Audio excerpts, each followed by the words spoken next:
the DuPont Company brings you The Forge, starring Ronald Reagan on the Cavalcade of America.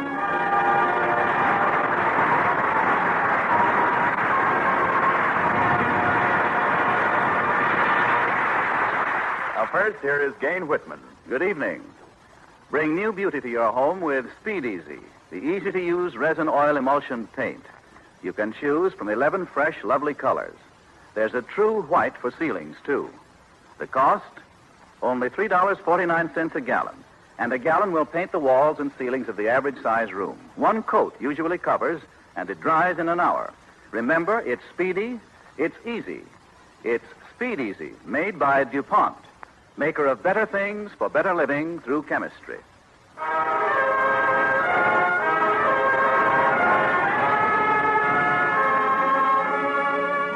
Now, The Forge, starring Ronald Reagan as Eliphalet Remington on the Cavalcade of America.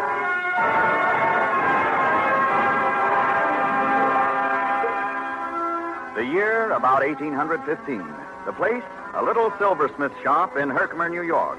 A young man stands by, watching the deft hands and smooth skill of the smith as he works. There. That set of spoons is finished. Now, my boy, what did you say your name was? Remington. Eliphalet Remington. Yeah? Well, what can I do for you? Well, nothing now, I guess. Nothing? Oh, what were you doing here all morning? Watching you work. I know that, but, young man, you didn't walk all the way to Herkimer just to watch me work, did you? Well, no, sir. My father sent me to have these silver coins made into spoons for my sister's wedding present. Oh, good. Let me see the coins. No, I've changed my mind. You've changed your mind? Yes, sir. Thank you for letting me watch you work, sir. You've given me an idea.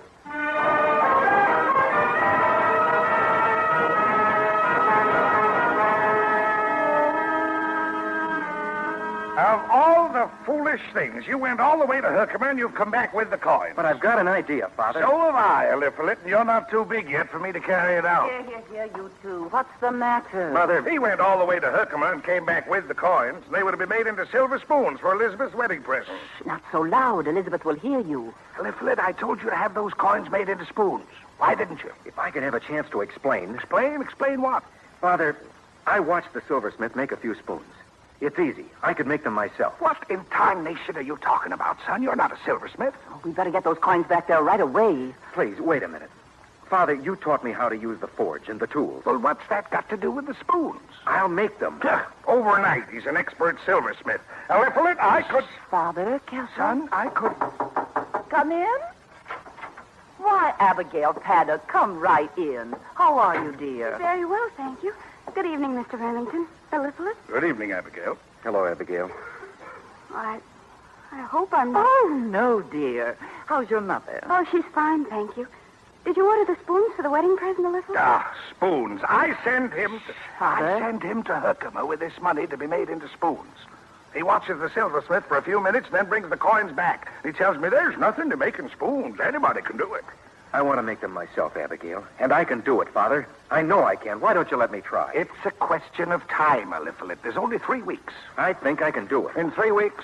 I think so, Father. Oh, help. I'd love to come over and help, Eliphalet. Oh, you wouldn't have any fun watching me out in that old forge. It's dusty and full of spiders. My sisters won't go near the place. You mean you'd rather I wouldn't come over? Oh, no. I want you to come, if you want to. All right. Gee, Mr. Remington, that'll be wonderful. You know, son, I've got half a mind to let you try, just to teach you a lesson. I'll start tomorrow morning. And if I don't finish those spoons... I'll finish you.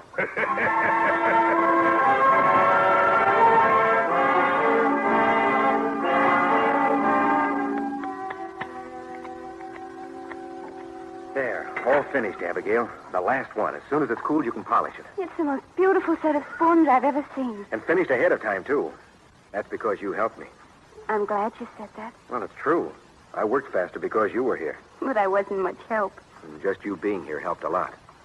Eliphalet? Huh? I'm sorry the spoons are finished. I'm not. They had to be. I won't have an excuse to come over every day. Oh. I never thought about that. Anyway, I loved watching you.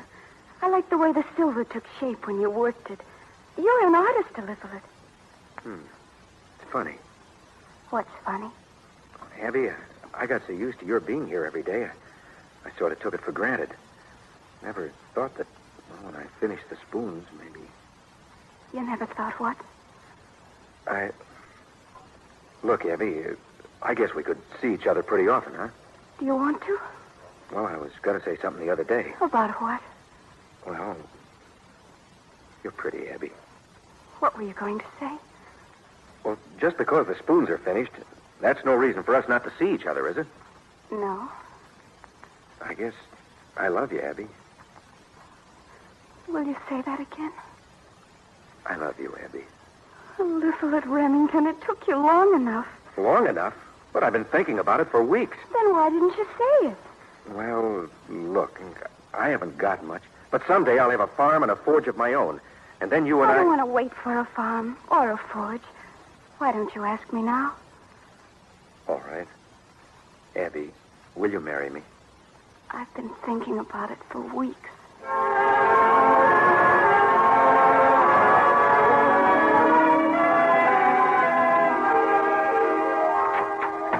Abigail! Abby! Elizabeth, what's the matter? My rifle, help me load it quick. What is it? Bear, he's after the lamb. Oh, no, we've lost 3 already. Oh, this time I'll get him. Here's the powder horn. Hurry, Abby. Here's the patch. Oh, hurry, Elizabeth, hurry. I am. Someday someone will make a gun that won't take all day to load. There he is, Elizabeth. Look. Stay in here. Be careful. Stay here. Be careful, Elizabeth. Hold the door open for me, Abby. If I don't get in the first shot, I'll have to make a run for it. Elizabeth! Elizabeth, you're hurt. The door, Abby, the door. Close it. Darling, what happened? Oh, the barrel burst. You're hurt. Ah, not badly. That rifle wasn't worth a hoot. You might have been killed. Never mind, it's over. Oh, I know, but Oh, you might have calm down, Abby. Your hands, look at them. No, they look worse than they are. The important thing is we haven't got a rifle. And we need one, Abby. We need one.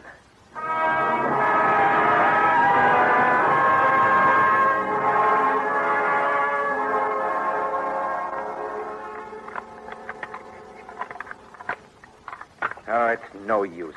Trying to repair this rifle would be harder than making a new one. What did you say, darling? Now, that rifle, look at it. Whoever made this ought to have to face that bear with it. Well, don't worry about it now. But we've got to worry, Abby. 3 more lambs gone. We'll get a new rifle. With what? Can't afford it. Well, stop worrying now and eat. Look, Abby. The workmanship on that rifle was just plain bad. I could do better than that, and I'm no gunsmith. You weren't a silversmith either, but you made those spoons. What did you say? I said you made the spoons. Now, come on, eat your supper. Why not?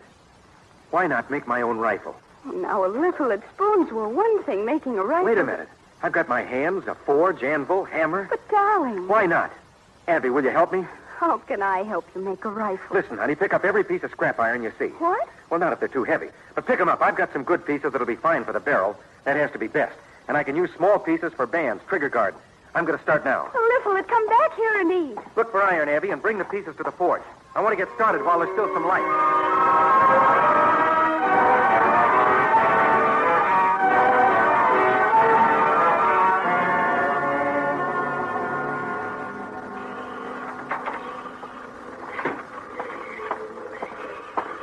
Good afternoon. Huh? I said good afternoon. Hold on a minute. Yeah. What'd you say? I said good afternoon. That all? No, sir. I'd like to have this gun barrel rifled. Yeah, you can do that work here, can't you? You reckon we can, young fella? Let me see it. Here you are. What's the matter? What are you looking at it like that? Don't see no gunsmith initials on it. Should be on it here. Oh, I guess I forgot that. Huh? You forgot it? How do you mean? Well, I made that barrel. Huh? What are you laughing at? Son, I've seen many a gun barrel in my day. Imported, domestic, bad, good, not so good, but I never seen a homemade one like this. Well, what's the matter with it? But not a thing. Not a thing. You sure you made this? Of course I did. It's a first-rate job. You made it yourself, huh? Well, don't you believe me? Well, I guess I got it. What's your name, son? Eliphalet Remington. What do you do for a living? I'm a farmer. A farmer? You can make a barrel like this and you're a farmer? Well, I'm not a gunsmith. I just needed a gun. Made that. But I didn't have the tools to rifle the barrel, so I brought it to you. Want a job? Job? Here? Yep. I can use that pair of hands. Oh, no. I'm a farmer, and that's that. You'll be careful of that barrel, won't you, sir? It took me 2 weeks to make it. Son, don't you worry about me being careful. I'll just soon burn my shop down. I know a good gun when I see it.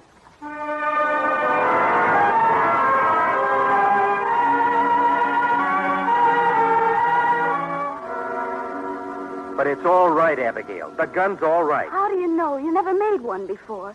There might be something wrong. But I made every part myself. Now, Abby, I've got to fire it to test it. You don't have to put it to your shoulder. Abby, what are you worried about? The spoons were all right, weren't they? But they weren't a gun. What's the matter? Don't you have any confidence in me? A little at Remington. Of all the things to say. Well, then why make such a fuss about my firing the gun? Not now. A little at do it tomorrow. Why wait till tomorrow? If there's anything wrong with it, I want to find it out now. Give it to me. What for? Give it to me. Here. Confidence in you. I'll show you. Abby, what are you going to do? I'm going to fire it. No, put it down. Abigail, don't fire that gun. Haven't you any confidence in your gun, Elizabeth? Don't you think it'll be all right? Why can't I test it as well as you? All right. You win. I won't fire it, but it's got to be tested. How can you do it? Well, look. Come over to the fence. What are you going to do? Fasten the rifle in an angle of the fence, like this. Let's see, string. But how'll you fire it? Wait. Why are you taking off your shoe? I want the lace. All right, now. Tie one end of the lace to the trigger. So. Now, Abby, see that knot on the elm over there just above the first limb? Uh-huh. Now, I'll line up the sights on that. That should be it. All right, Abby, get back. To the side, away from the gun. Elizabeth. What, dear? I want to pull the string. All right, honey. But stay away from him back and keep down below the breech.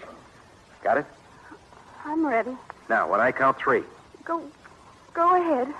1, 2, 3. What? Abby. I'm all right. It just scared me. Look, Abigail. It's wonderful. Abby, I made a gun. And it didn't burst like the other one. What, did you expect it to? Well, no, I didn't. Abby, look, the knot on the elm. Blown to bits.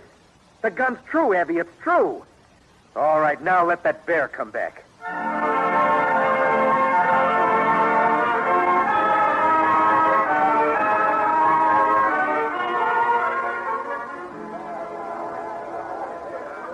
Any more entries?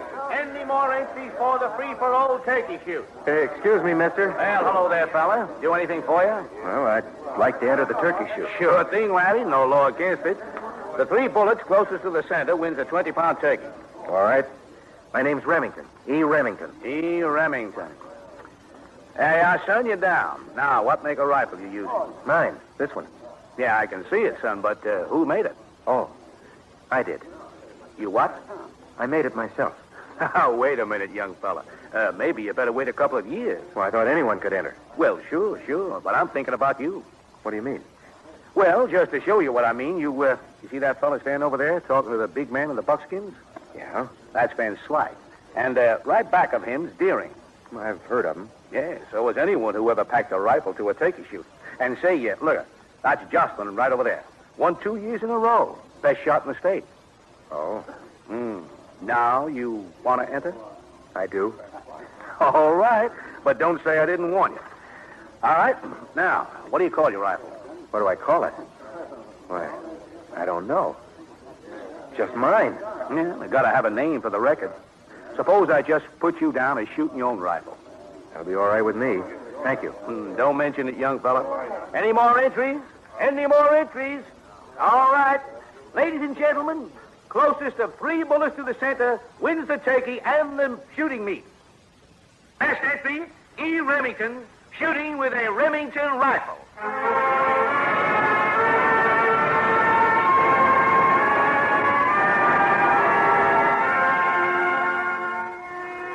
You are listening to The Forge, starring Ronald Reagan as Eliphalet Remington on the Cavalcade of America, sponsored by the DuPont Company, makers of better things for better living through chemistry.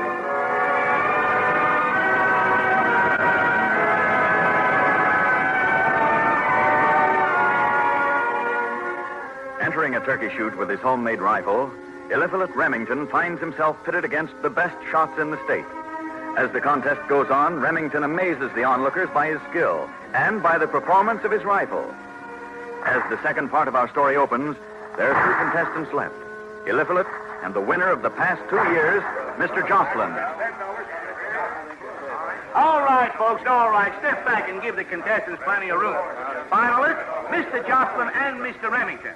Best 3 shots determine the winner. Mr. Jocelyn, you shoot first. The caller at the target will announce the hits. Are you ready, Mr. Jocelyn? Ready? Fire when you will, sir. In the black! Mr. Remington, you ready? I'm ready. Fire when you will. In the black! Are you ready for the second round, Mr. Jocelyn? Ready? Just cut the black, but it's in.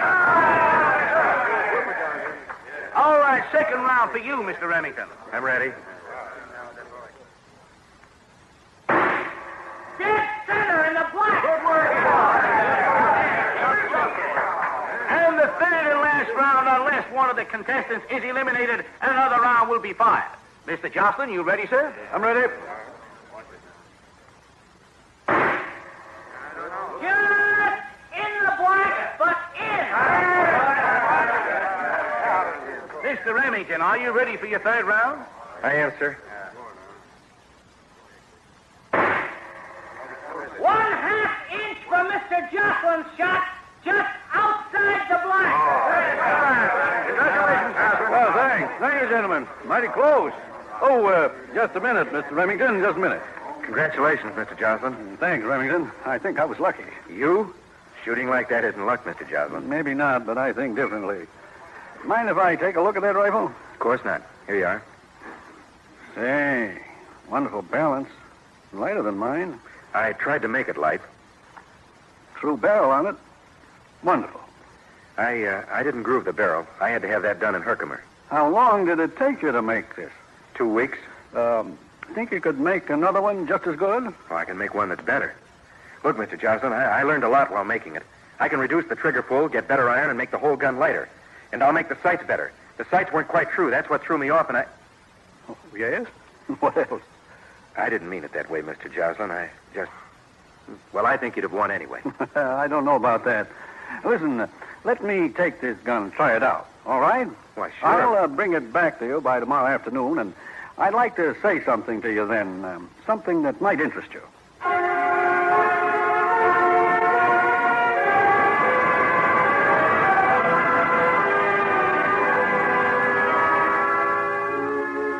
Mrs. Remington, I'd feel guilty eating this turkey. But it's yours, Mr. Jocelyn. I don't feel I really want it. A Liffelet did. I missed my last shot. You didn't. I still say I was lucky. I was shooting with an English rifle that cost me $225. A Liffelet made his at the old forge. Now take the turkey, please. Well, all right. But only if you'll have Thanksgiving dinner with it. Wonderful. And I've gained on the deal. Mr. Jocelyn, did you try the rifle? I did. And I want to talk to you about it. You liked it? I fired 20 rounds. And some of the men who were shooting against you yesterday were watching me. And? And I know guns. Those men know guns. Liffelet, that rifle you made is the best I've ever held in my hands. Oh, that's very kind of you to say that, Mr. Jocelyn. No, not at all.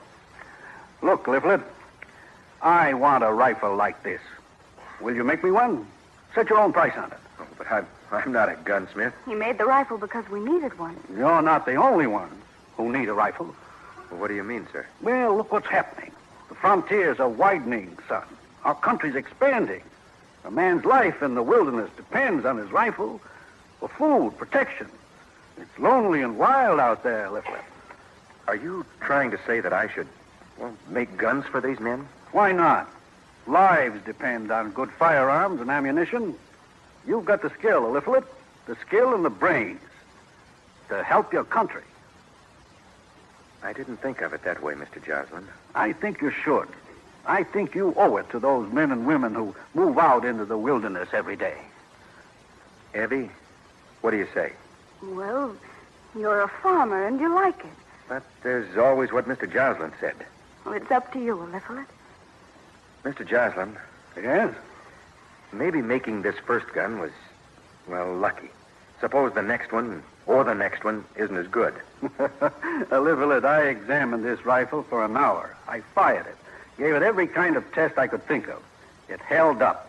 More than that, it's the best rifle I ever held in my hands. But, sir... You're a craftsman. You're proud of your work. And no craftsman worthy of his salt ever turned out a bad job. You won't. All right. I'll do it. I'll make you a rifle. And the others? For them, too. I'll make them the best I can. I'll make it my work from now on.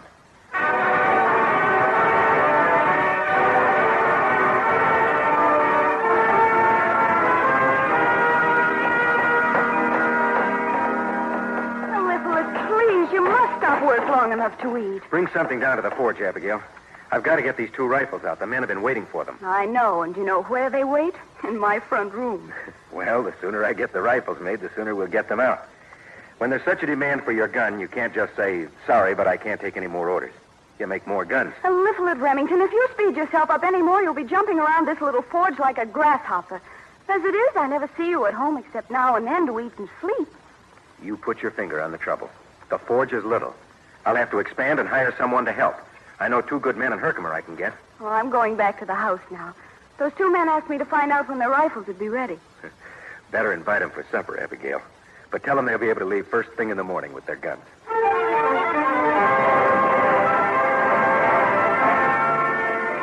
Mr. Remington, I'll be heading a party out west in the spring. We'll need 30 Remington rifles. I've come from Texas. Can you make 150 Remington rifles for delivery in 6 months? 350 Remington rifles, immediate delivery. Mr. Remington, I'm a gunsmith. I'm looking You're hired. There's an unfinished gun over there in the rack. Get to work on it. Abigail, I've got to expand the plant. I have to get up on Steel Creek where there's water power.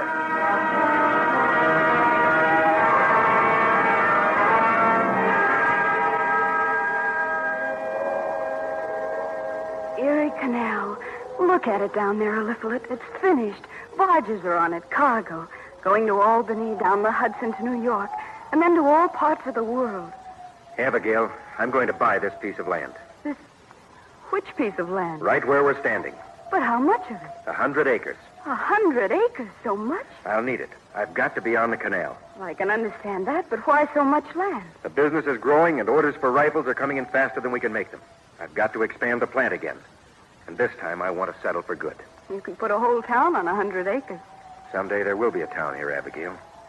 America's a young country, and we're just living on the edge of it. It's such a good feeling to have, that we're part of this development. I like the feeling of being a part of America, of sensing its growth. You know, Abigail, sometimes I feel a little sorry for the children. Sorry? Why? Sorry that they've missed so much of the life we had in the early days, before there were barges bringing in the comforts and luxuries. They no longer have to make everything as I did with my anvil and hammer. They're missing something. They'll not have the experience of moving in with a wagon load of furniture and tools and of building a home on ground which had nothing but trees on it. Yes, I'm glad to be a part of the growth of America.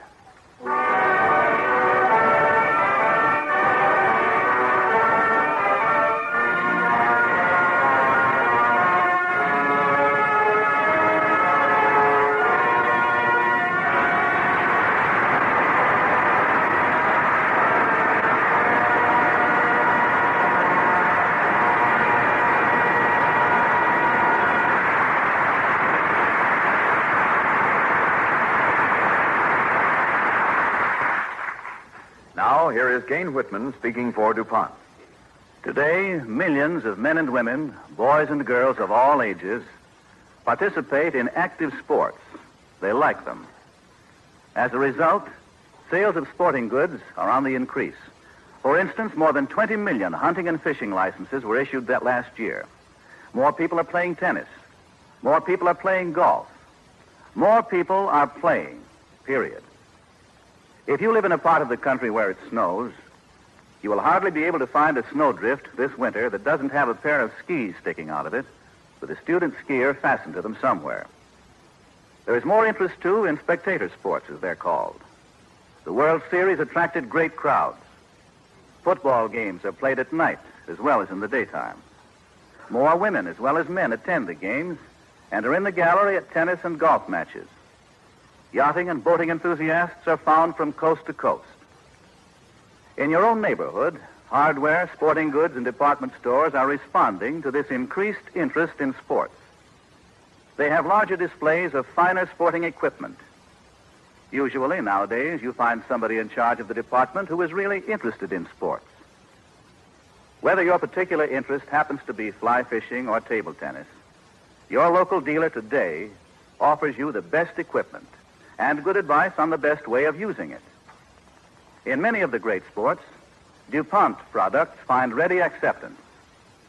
Nylon leaders and lines for fishing, deluxe marine finishes for boats, nylon fabrics for football and basketball uniforms, fabrics treated with Zealand durable water repellent for skiing, hunting, and spectator sports, nylon tennis racket strings, to mention a few. You can enjoy the outdoors, you know, without taking part in organized sports. This fall, pack the family into the car and go out and rediscover this wonderful America that belongs to all of us.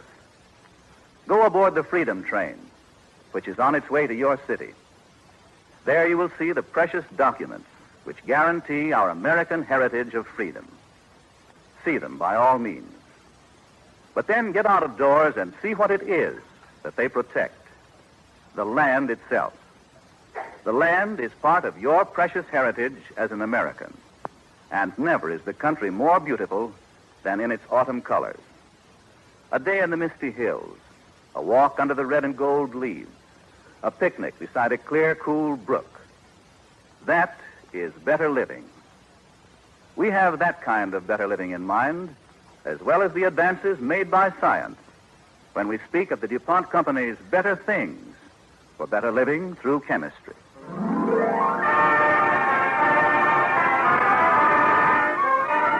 Next week, Cavalcade has the double pleasure of starring William Powell as Millard Fillmore in The Oath, and of originating its broadcast from Buffalo, New York, in order that men and women of the DuPont Buffalo plant and their families may attend the broadcast.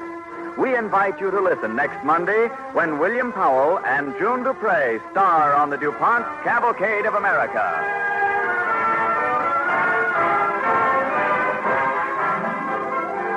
Men between 17 and 35 years of age are eligible to join our rapidly growing National Guard. You get regular Army pay and training without having to leave home or alter your regular civilian life. 1 night a week and 15 days in the summer is all you are asked to give to help guard America's peace. Join the new National Guard. The music for the DuPont Cavalcade is composed and conducted by Robert Armbruster. Our Cavalcade play was written by Theodore R. Nathan. Ronald Reagan will soon be seen in the Warner Brothers picture, That Hagen Girl. Featured in the cast with Mr. Reagan tonight was Barbara Fuller as Abigail. This is Frank Bingman inviting you to listen next week to The Oath, starring William Powell with June Dupre on the Cavalcade of America, brought to you by the DuPont Company of Wilmington, Delaware. The DuPont Cavalcade of America came to you from Hollywood. This is NBC, the National Broadcasting Company.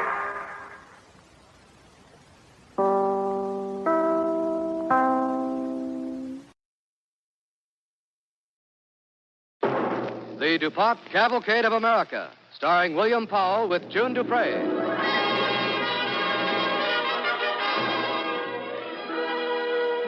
Tonight, the DuPont Company brings you The Oath, starring William Powell with June Dupre on the Cavalcade of America.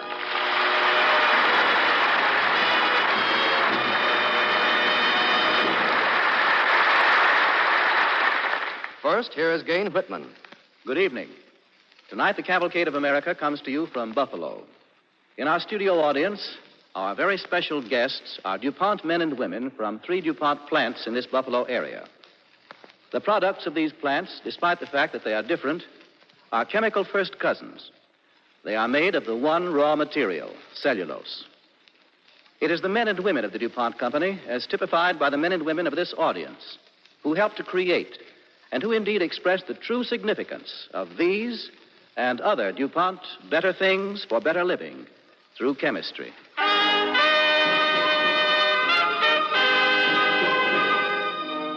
Now, The Oath, starring William Powell as Millard Fillmore, with June Dupre as Abigail, his wife, on the Cavalcade of America.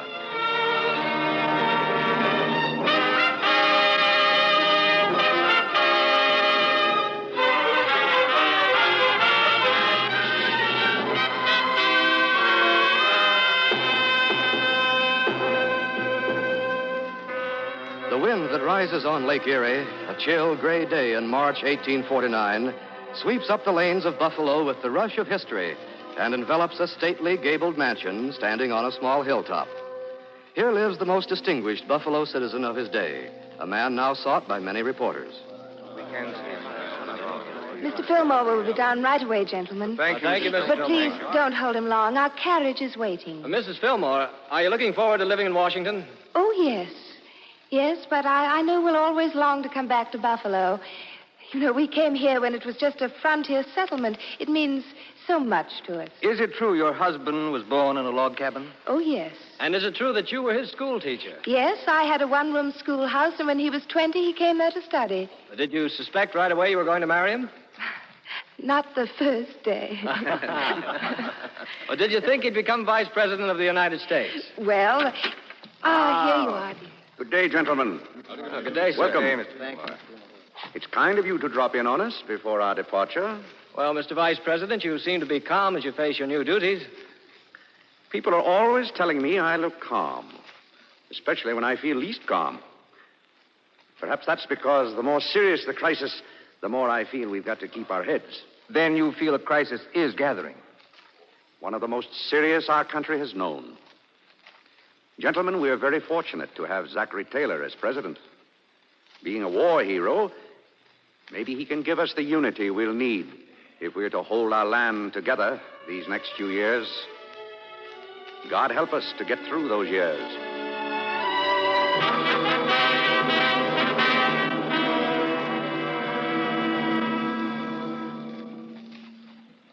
President Taylor. Yes? You wanted to see the Vice President this morning, sir. He's here. Oh, yes. Show him in at once. Come in, Mr. Fillmore. Thank you. Good morning, Mr. President. Good morning, Fillmore. Forgive me for getting you over here at this early hour of the morning. Sit down, please. Thank you, sir. Fillmore, how are we going to break the deadlock? I don't know, sir. Do you realize that Congress hasn't passed one useful piece of legislation in the 8 months we've been in office? I know.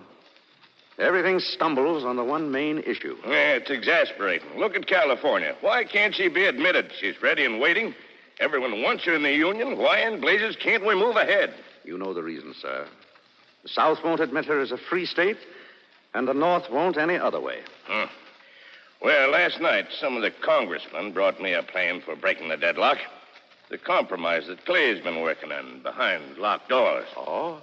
How does it look, sir? Yeah, that's what I want you to tell me. I'm told old Daniel Webster approved, which seems hard to believe. Is he in his dotage? Why, no. If Webster approves, there must be something to it. Well, see what you think. Now, here's the compromise they're proposing. First, California to be admitted as a free state.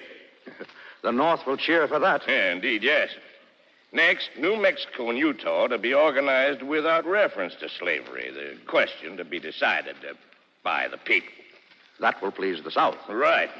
Gives them a chance to even the scales. Next, slave markets to be banished from the city of Washington. Another sop for the North. Yes, but at a price, Fillmore. And here's the price. Effective federal machinery for the return of slaves escaped to the North. Good heavens, no. Raw, isn't it? I suppose they thought that I, being a slave owner, would be ready to swallow a Fugitive Slave Act. Oh, I'm afraid the North would never endure it. And right that they shouldn't. Why, sir, it would put the federal government in the slave-catching business. We'd be hounded out of office. Nothing you could do would cause more anger. Glad you spoke frankly, Fillmore. Well, I'm happy that you, a Southerner, feel as I do, sir.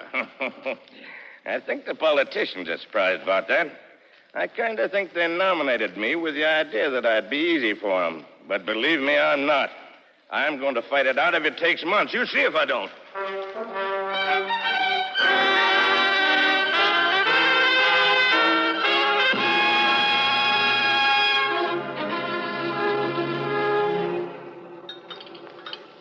Don't you want your breakfast, dear? You haven't touched it. Oh, no. No, I don't feel like it, Abigail. You're worried, aren't you, Millard? My dear, come in. Congressman Toombs is here to see Mr. Fillmore. Congressman Toombs, are you sure? Yes, sir. Well, show him into my study. I'll see him at once. Yes. That's odd. Is that Congressman Toombs of Georgia? Yes, one of the Southern leaders. Well, what do you suppose he wants? I have no idea. Well, I'll go talk to him. I'll be back presently. Ah, Congressman Toombs. Mr. Fillmore? I'm glad to see you, sir. Sit down, please. Thank you. Well, to what do I owe the honor of this visit? Well, Mr. Fillmore, I am told that before the president announced his stand a few months ago on the compromise bills, including the Fugitive Slave Act, he consulted you. That's true. Sir, we Southern Whigs who accepted you, a Northerner, as vice president, resent your influence on the president. Indeed. Well, the president made up his own mind about the compromise. He had decided before I saw him. Then he is a traitor to the South. He considers himself the president of the whole country, not of the South alone. Then you do well to caution him.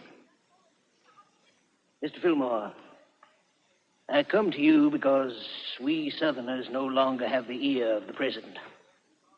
I have this to tell you. Yes? The South has called a meeting for this summer at Nashville.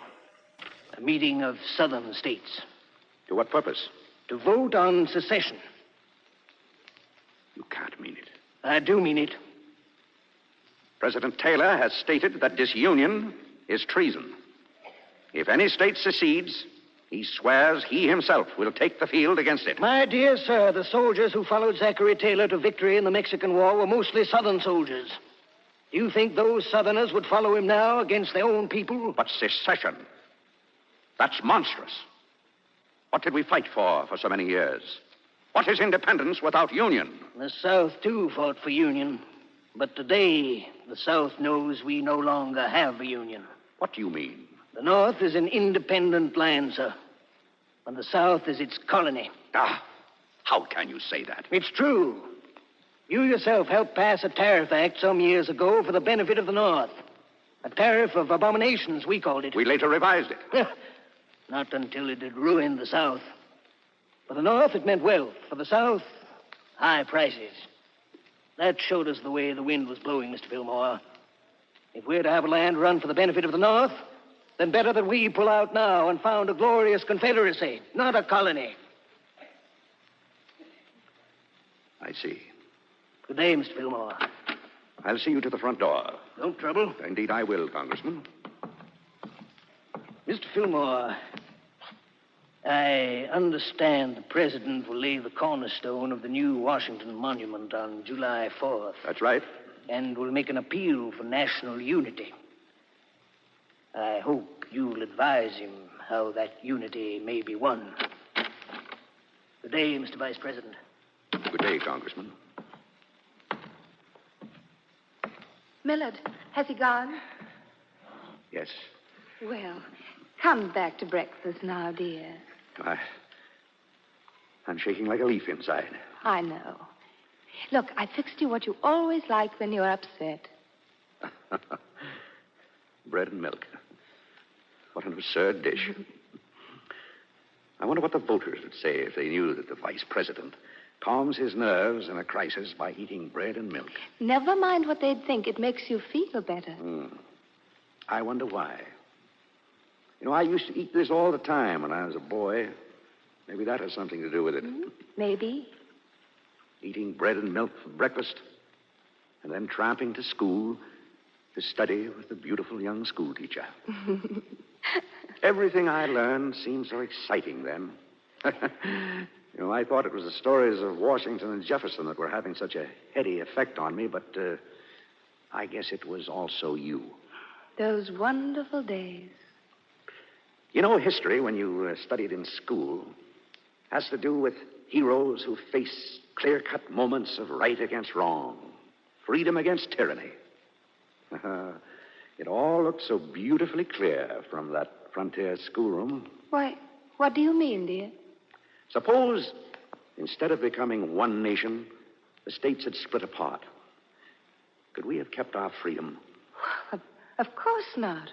Why, to be free, we must be strong and united. Well, look what's happening. The freedom of Hungary crushed by the Habsburgs. In France, another Napoleon. Yes, freedom is on the run. And here... Do things really look so dangerous here? Abigail, this summer, there will be a secession meeting at Nashville. Millard, how dreadful. North and South. Soldiers are getting out their uniforms and drilling. Oh, no.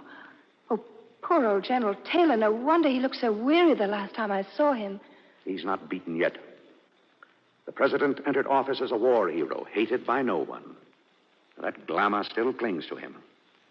If it wasn't for that one great unifying force, I think the whole thing would fall apart tomorrow. You don't mean it, Millard. If only we could recapture the old spirit of Bunker Hill and Yorktown. That's what the president means to try next month when he dedicates the Washington Monument. And if he can't do it, no man can.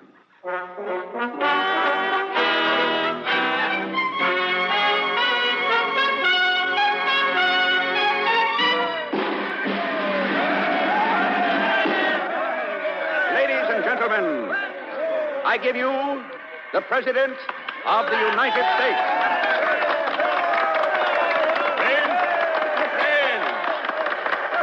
Friends, I won't talk long.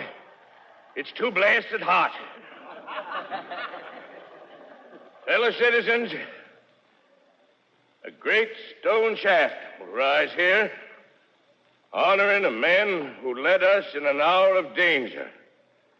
An hour we should remember today, because... Are you all right, sir? Ice water, please. Yes, sir. Oh, thanks. I'd best sit down for a moment. Had you better return to the White House, Mr. President? I reckon I'd better.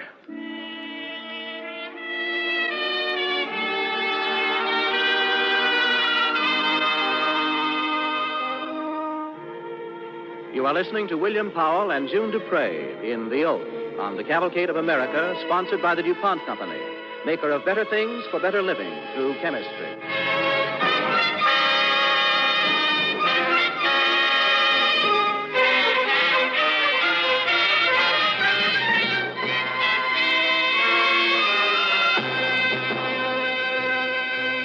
As the second part of our story opens, it is the night of July 9th, 1850, at the home of Millard Fillmore, Vice President of the United States.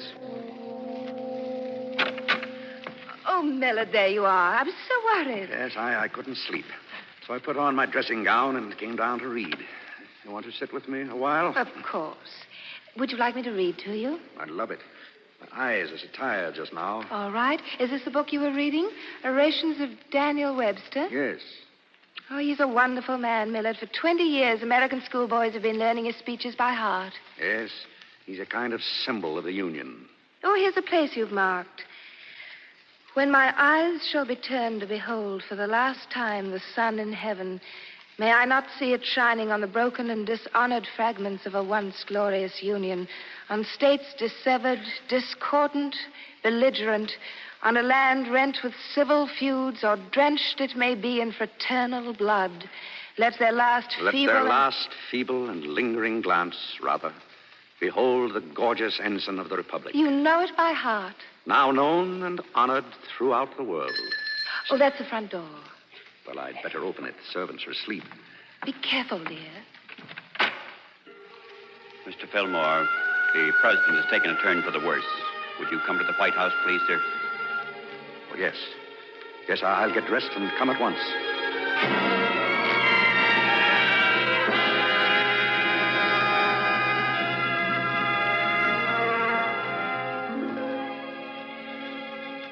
Fillmore? Yes, Mr. President. I expect a summons soon. I've done my best. I regret nothing except leaving my friends. Mr. President. Mr. President.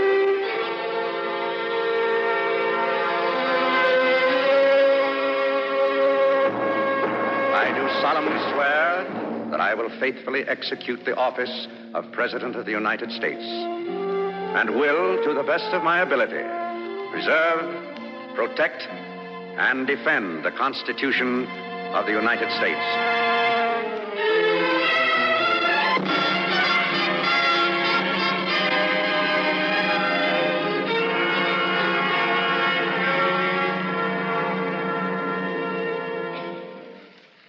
Mr. President, Senator Daniel Webster is here to see you now. Oh, show him right in. Yes, sir. Come right in, Senator Webster. Thank you. Good morning, Mr. President. Good morning, Senator Webster. I hope I find you well. Well as can be expected. How soon will you be moving into the White House? Well, not for some weeks. For a while, I shall use my old office in the Senate building. I understand. Mr. Webster, our national crisis is still on us. It is deepening, Mr. President. From California come reports of growing anarchy, the lack of a government. Here, immigrants hesitate to start west. Everywhere, businessmen are fearful of the future. Are we to become impotent, even to act in our own behalf? The nation awaits your leadership, sir. Mr. Webster, do you still favor the compromise proposed by Senator Clay? I do, sir. Do you realize that if that compromise is ever enacted, with its Fugitive Slave Act, those who are responsible will win undying hatred in the North? They will be reviled till their last day. And yet I say enact it. Let us admit California, New Mexico, and Utah at any cost. Then new energies will burst from us, and in that wild western land will grow a people that will despise slavery no matter what we here decide. In a few years, the cause of freedom will be so strengthened that the final issue can never be in doubt. What do you hear of the threat of secession? I hear that foreign powers are secretly encouraging it with hints of military aid. Senator, though I once opposed the compromise, I ask you now to be my Secretary of State and to work for its quick enactment. To that end, I gladly serve you. I'm sure that with your influence, Congress will accept the compromise and the deadlock will be broken. But I have no illusions about the price we are paying.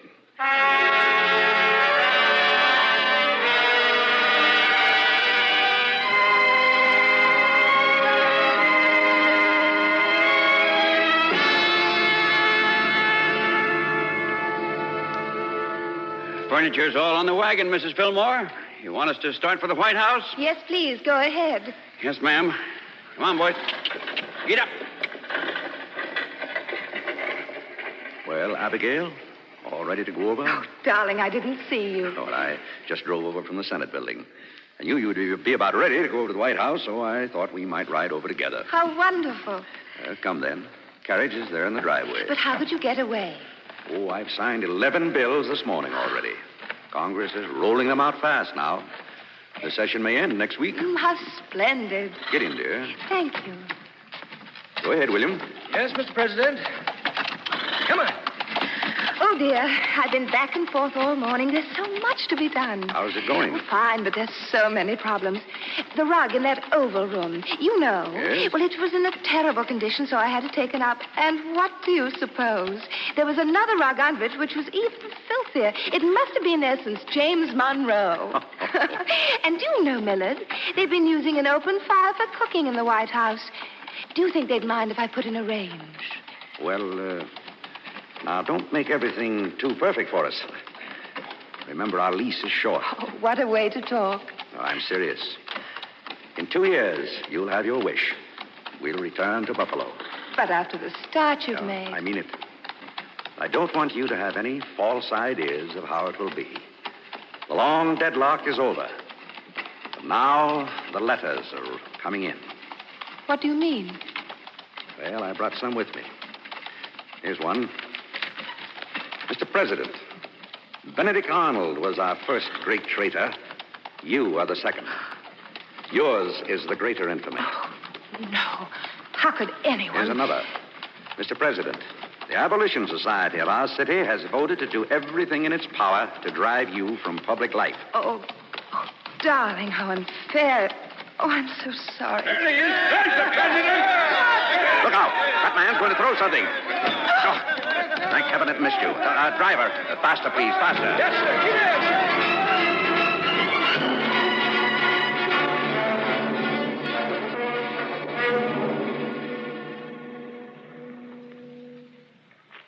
There's still a lot of people along Pennsylvania Avenue. Sit down, dear, and drink your coffee. They're looking this way, sullen and angry. Darling, I'm sorry it had to be this way. So am I. It did have to, didn't it? You too have doubts, don't you? No, but... Does any man ever know if he made the one right decision? No.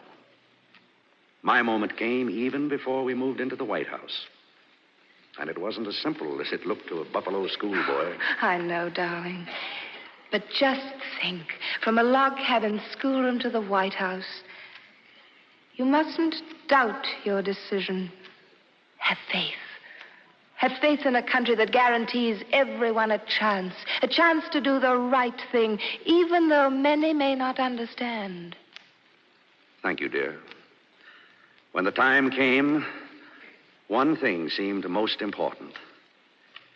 You remember those words of Webster's that you read to me that night? I remember. When mine eyes shall behold for the last time the sun in heaven, let me not see it shining on the broken fragments of a once glorious union. Let me behold rather the glorious ensign of the Republic, not a stripe erased, not a single star obscured, bearing for its motto no such words of delusion and folly as liberty first and union afterwards, but liberty and union now and forever one and inseparable.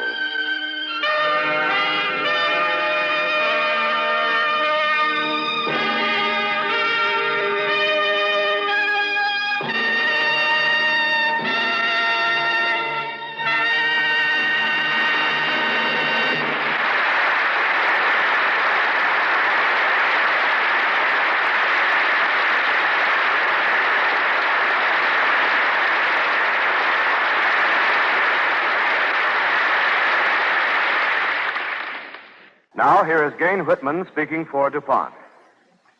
Tonight's cavalcade has just come to you from Buffalo, New York, where the DuPont Company has 3 plants just outside the city limits in the township of Tonawanda.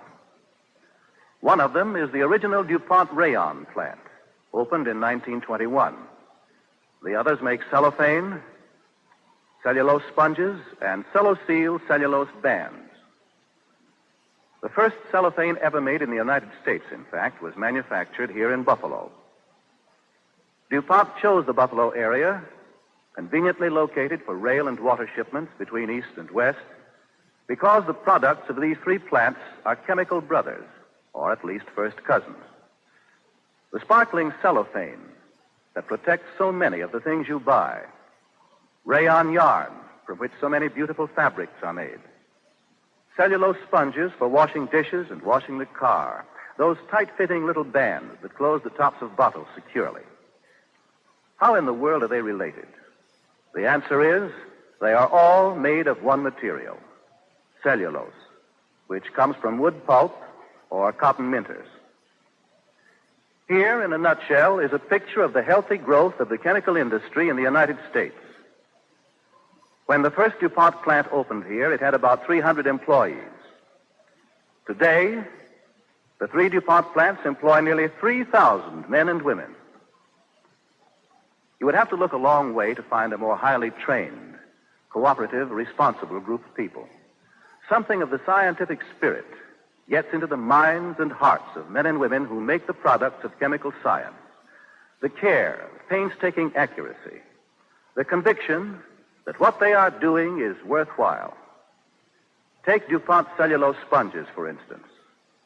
People need sponges, and nature can't make enough of them. So nowadays, DuPont Chemistry makes them, and the men and women who control the process of turning a chemical syrup into a light, clean, fluffy sponge are justifiably proud of their... The same thing is true of the men and women who make the other DuPont products in the Buffalo area. In fact, it is this spirit which is perhaps the most important ingredient in all of the products of DuPont chemical science. It is the hidden value you find in all of the DuPont Company's better things for better living through chemistry.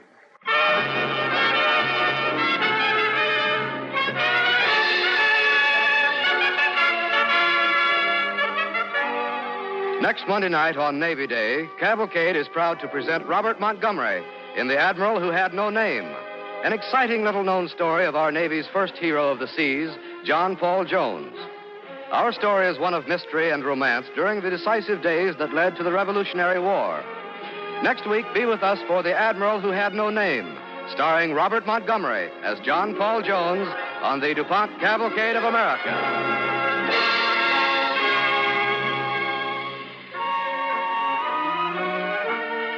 The music for the DuPont Cavalcade was composed by Arden Cornwell and conducted by Max Miller.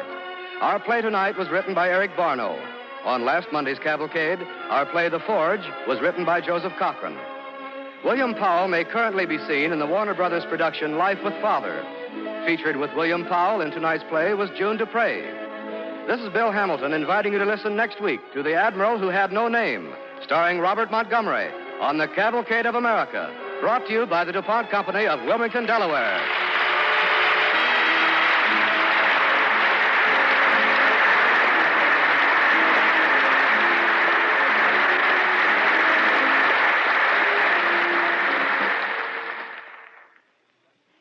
This is NBC, the National Broadcasting Company.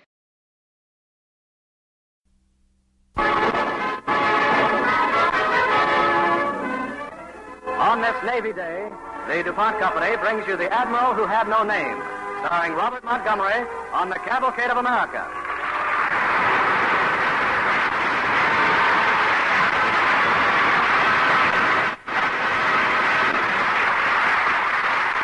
First, here is Gain Whitman. Good evening. To protect the floors, woodwork, and furniture in your home, we recommend DuPont Super Clear Varnish.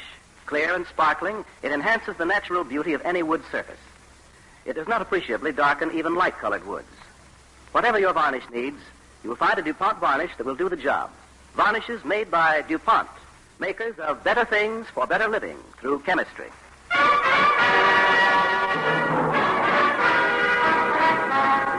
And now, The Admiral Who Had No Name, starring Robert Montgomery on the Cavalcade of America.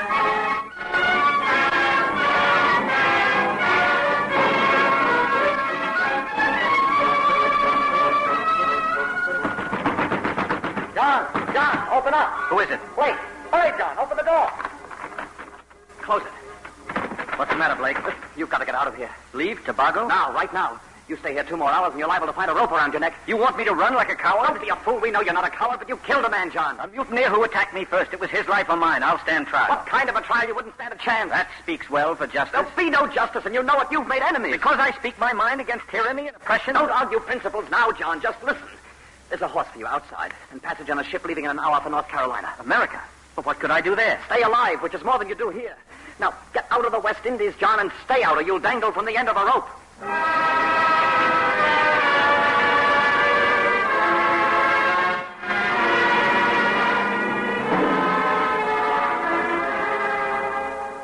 The year 1773. This is a story they tell in North Carolina. A mysterious tale of one young man who came to Edenton in a time of storm. A wanderer from the sea, a stranger, without home, without friends. Oh, I'm sorry. Stay where you are. Eh? What the devil? Don't shout. I'm no highwayman. Then why the pistol, sir? I mistook you for an enemy, and unfortunately, sir, I have many. I couldn't help our collision on the wharf here, but you certainly can help pointing that pistol at my stomach. Do you mind? I'm sorry, sir. It's a dark night. My apologies. Quite all right. Good night, sir. Well. Big bells, all well. Mr. Jones, didn't expect you until morning. Good evening, sir. Oh, Captain Ladd, I'm glad you're here. Why? What's the matter, sir? That young man hurrying off the dock, do you know him? Aye, he took passage from Tobago. West Indies, eh? Aye, and curious it was, Mr. Jones. Coming aboard in the middle of night. Near missed us at that. Hurrying away from Tobago, eh? What's his name? Well, he said it was Smith. Smith. Not likely, though. What's he like? Well, didn't get much of a chance to find out. He kept to himself. But he did seem to know the sea and ships. I'd take it he was a seaman one time or another. Yeah, I see. Well, I'll see about my cargo in the morning, Captain. We'll discuss terms then. I'm going to the tavern.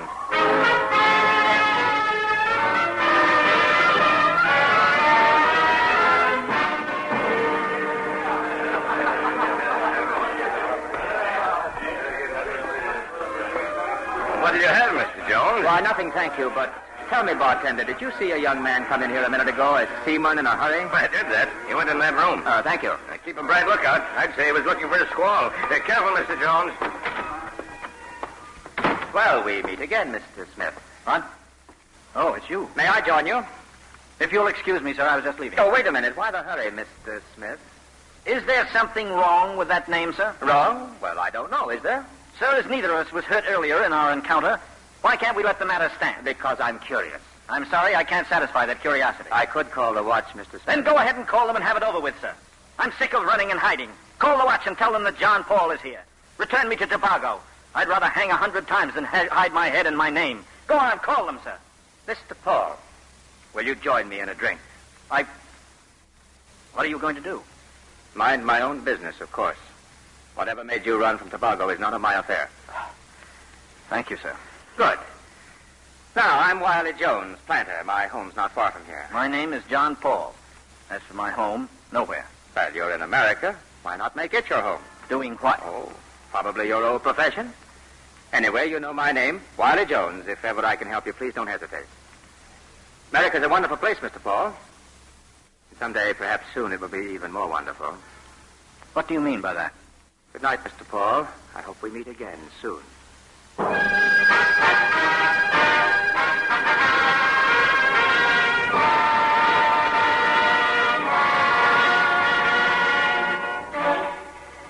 Mr. Jones, sir? Yes, what is it, Billy? There's a man to see you, sir. Oh, who? He won't give no name, sir. Well, what's he look like? Do you know him? I never saw him before, Mr. Jones, but he's kind of ragged and looks like he ain't ate for a long time. All right, Billy, thanks. Send him in. In here, sir? In the sitting room? Yes, Billy, in the sitting room. Yes, sir. But I'll be standing right outside the door, sir. All right. The gentleman, sir. I must apologize for this intrusion, Mr. Jones. Good Lord, Mr. Paul. Here, sit down, man. Billy, get some food quickly. Yes, sir. Right away, sir. I'm not very presentable, am I? What happened? I've walked here. From where? From all over. What have you been doing these past few months? Oh, a little bit of everything. Working on the docks. Docks? But why, man? I suppose because it was near the sea. Then why didn't you take a berth on a ship? I tried. But you what? I couldn't, Mr. Jones. You've never been a captain, sir. No. So you wouldn't know how it feels to stand on the bridge of your own ship, giving orders, watching her canvas spread to the wind, and her wake flying white behind you. And you wouldn't know how it feels to take a berth as a seaman, with every bone inside you aching, to take the quarterdeck and...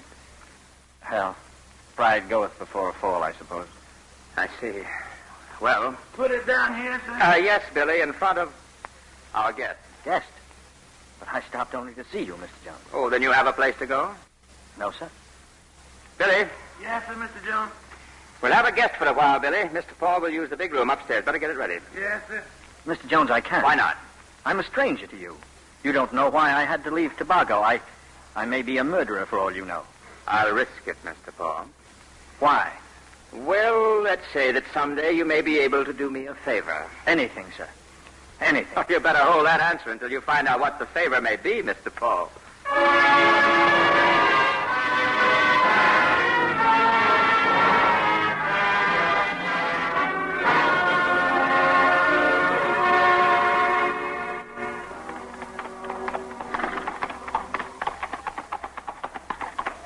learned to ride very well, John. I've had a good instructor. A seaman on a horse. Must be a strange sight. Yeah, let's stop here a moment. This is where my plantation ends. Isn't it beautiful? That view of the sea. Smell it, Wiley. Gets in a man's blood. I'll hate to leave this place. Don't, then. Wiley, I've been your guest for 3 months. And it's time I told you why I had to leave Tobago. There's no need. I want to. Very well. I killed a man aboard my own ship. Oh? He was a mutineer. I was captain, he attacked me, and I ran him through with my sword. Oh, why didn't you stand trial? The Admiralty would have cleared you. Mutiny is a crime. But for me, trial would have meant prison. You see, I had enemies. They wanted to ruin me. But that's past. What worries me is the future, if I have one. I'd say you had a good deal of future. Have you thought about making America your home, John? My home's where my flag is, sir. Your flag flies over America. Does it? Don't you think so? Wiley, I don't like all this talk about fighting against the crown. You think it's just talk, then? Well, now it is, yes. But it's dangerous. It's treason. No one would be fool enough to risk his neck. There must be a lot of fools, then. Fools they are, then, Wiley. No one but a fool would think of treason. I wonder if it is treason, John. This is colony. Start a rebellion and it's treason. We wouldn't be rebels. Our quarrel isn't with England, only a small group in power who won't grant us the rights of free men. Oh, well. Anyway, it'll probably all blow over. At any rate, it's nothing for you to think about. John, if the colonists are forced to resort to strong measures, where would you stand? I'd be bound in honor to fight for my king. Without knowing the fact? There is no other fact than loyalty to the mother country. Liberty is a very important fact, John. Liberty? You left Tobago to keep yours. Oh, that's not fair, Wiley. I wouldn't have received fair treatment if I'd stood trial. All right, you rebelled against injustice. So might the colonists. You're trapping me, twisting the argument. Anyway, mine was an isolated case. It has nothing to do with a general rebellion against the crown. And if that struggle takes place, it will mean fighting among ourselves. You and... Oh, Wiley, we're arguing. That's no good. No, it's not. Words won't convince either of us. The truth has to come from inside. It has to be felt. Of course. And besides, you're not a rebel. What if I were? No, but you're not. How would you feel about a rebel, John? The same as I felt against that mutineer. That I was destroying a dangerous thing.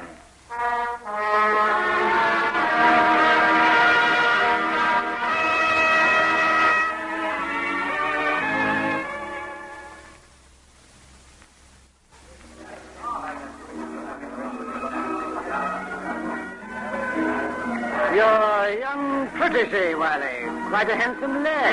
Yes, he is, Mr. Reynolds. Dances well, too. Particularly with my daughter. She's lovely. Where did he come from? Scotland. Ah, I see. Mr. Reynolds, sir? Wiley? John? Good evening, Mr. Paul. Well, Dorothea, having a nice time? Wonderful, Father. Mr. Paul is an excellent partner. I think the next dance is mine, Miss Dorothea. Why, it's an honor, Mr. Jones. Well, Mr. Paul, enjoying yourself? Very much, thank you. Yes, sir. You must come over again. Perhaps ride around the plantation with us. Thank you, sir. Keeping an eye on my daughter, sir. What? Oh. Well, she's very lovely. Yes, she is. Well, Mr. Paul, I suppose you've heard all this talk about rebellion. I have. What do you think about it? That it'll blow over, sir? Mr. Reynolds.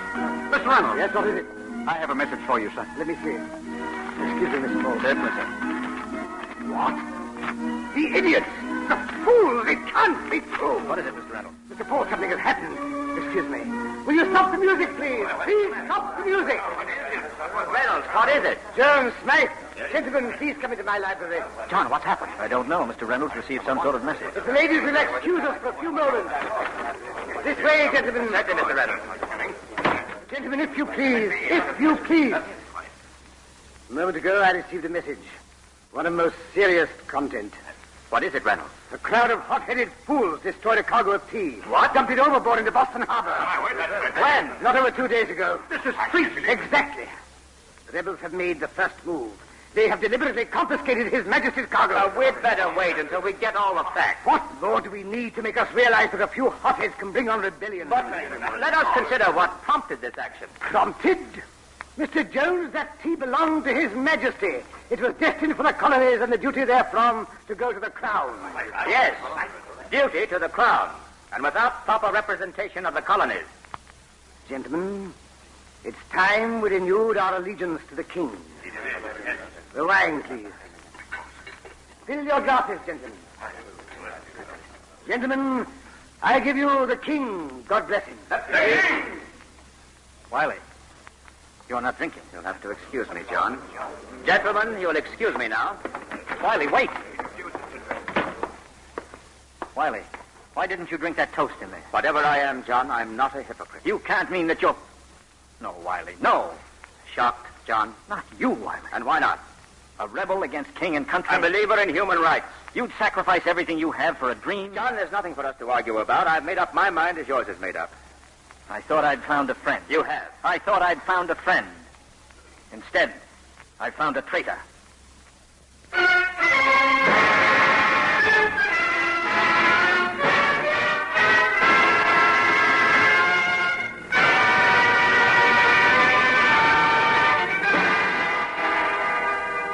You are listening to The Admiral Who Had No Name, starring Robert Montgomery as John Paul on the Cavalcade of America, sponsored by the DuPont Company, maker of better things for better living through chemistry.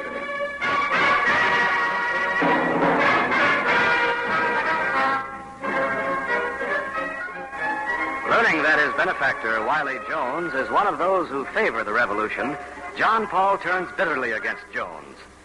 As the second part of our story opens, it is the day after. John is about to leave Jones' home when... You're leaving, John? Yes. I'm sorry. So am I, Wiley. Now, it's not necessary for you to leave because our principles differ. There's no Do reason... you think I could stay here after last night? All right, leave if you want to. Wiley, why must you risk everything you have? Do you think a rich man loves liberty any less than anyone else? It's a question of loyalty. That's right, and I remain loyal to my principles. Wiley. All right, Joseph, I'll be right in. I wanted you to meet a friend, John, one who might have helped you. I don't need any help. Someday you may. Is this the young man you were telling me about, Wiley? Yes, Joseph. John, this is Joseph Hughes, our delegate to the Continental Congress, when it's called. Joseph, this is my friend, John Paul. I've heard a lot about you, young man. I'm honored, Mr. Hughes, but now if you'll excuse me... I'll see you later, Mr. Paul. No, I'm leaving. Leaving? But Wiley told me that you might have a talk with me. Joseph, Mr. Paul does not agree with our ideas. Oh? I see. I'm sorry. Gentlemen, apart from ideas and principles, do you realize what price you will pay for this rebellion? You have no army, no navy. The English Navy will choke your coast. Her ships will drive yours from the sea. Think how foolish it is. The Royal Navy will blockade your ports. Her guns train on your seacoast. She can land troops, supplies. You have strong opinions. I know whereof I speak, gentlemen. I've served in the Royal Navy. Thank you for telling us, John. That explains a lot. Now I must go. I wish you luck, Wiley. I owe you much. I wish I could repay you. Once I thought you could, John. And I think I know how you mean. I'm grateful, Wiley, that you've never asked me. That decision must come from you. And perhaps someday it will. Goodbye, John. God bless you. Goodbye, Wiley. God grant we never meet as enemies.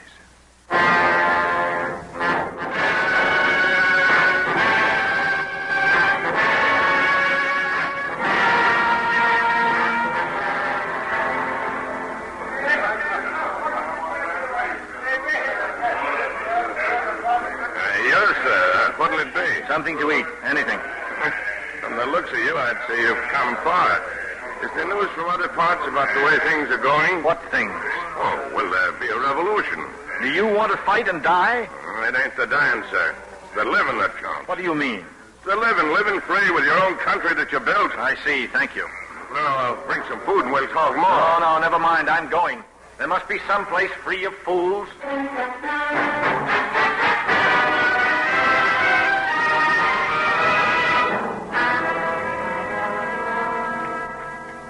Girl, where's the smith? He's away, sir. I can help you. Oh, you'll shoe my horse? I can do it, sir. Is that your job? No, sir. It's my father's and my brother's. I'll wait for them. Oh, they won't be back today, sir. They're meeting. Meeting? Oh, yes, you haven't heard, sir? Heard what, miss? Well, they're asking those that can to be ready to fight. Here, too? Oh, it's all over the colony, sir. Yes, I know. It's like a disease. I suppose you'll be proud when your menfolk are fighting. No, sir, not proud. Just glad. Glad of what? Of war? No, I'll be glad like they are, sir. That someday this'll all be free. Like a new country, my father says. One where a man can have a voice in the government he elects. Why, they... Sir, you're not waiting to have your horse shod. Sir?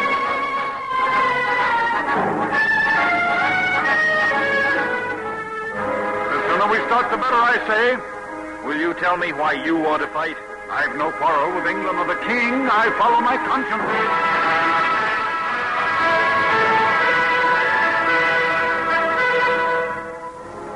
It's life so dear, a peace so sweet, as to be purchased at the price of chains and slavery. Forfeit it, Almighty God! Who is that man that just spoke? Why, Mr. Paul, that's Patrick Henry.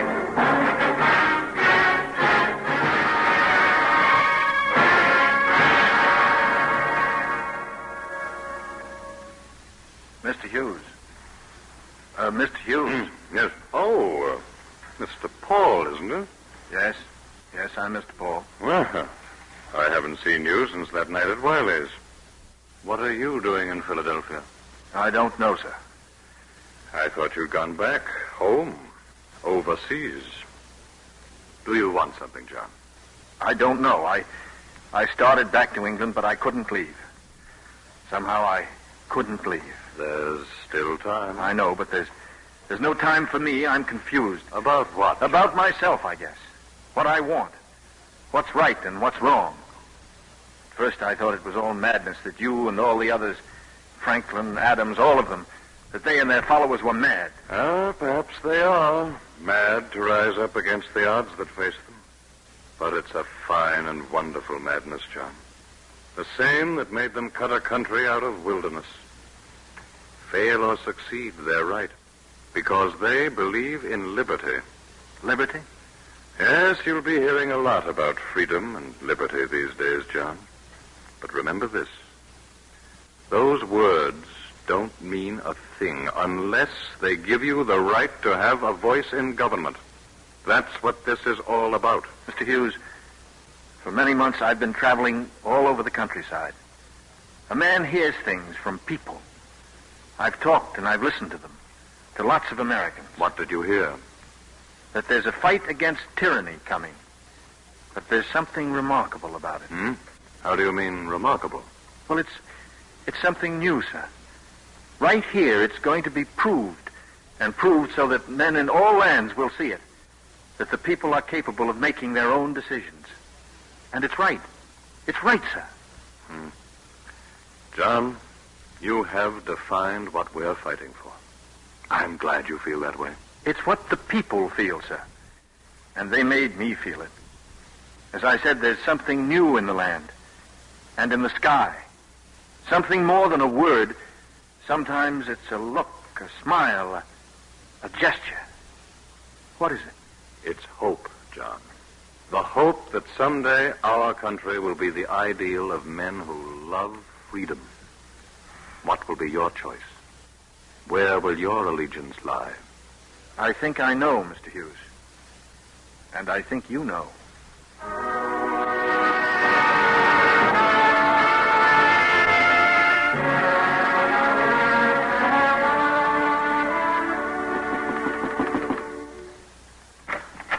Afternoon, Billy. Mr. Paul! Mr. Paul! Is Mr. Wiley in, Billy? Yes, sir. Yes, sir. You come right in, Mr. Paul. Thank you, Billy. Who is it, Billy? You better come see, Mr. Jones. You better come see. All right. John. I've come back, Wiley. I knew you would, and I knew you'd be wearing that. It fits, doesn't it? Yes, outside and inside. Lieutenant John Paul, United States Navy. Mr. Hughes could appoint one officer. He named me. Well, that's fine. You know, John, I've come to regard you as a son, and I know that I'm going to be very proud of my son. Thank you. Wiley, you once asked me to do you a favor. Now, since you feel the way you do, I have one to ask in return. Anything, John. I don't know what lies ahead for me, Wiley. Whatever it is, I want you to be part of it. You were the man who first taught me that honor must change its course to include not a single conscience, but that of all mankind. What do you want, John? Wiley, I came to this country for refuge. John Paul, a stranger, without friend, without home. Now, in this time of divided loyalties, I want to declare mine to America and to you. I want to adopt your name. Not John Paul anymore, but John Paul Jones. in the service of our Navy and our country.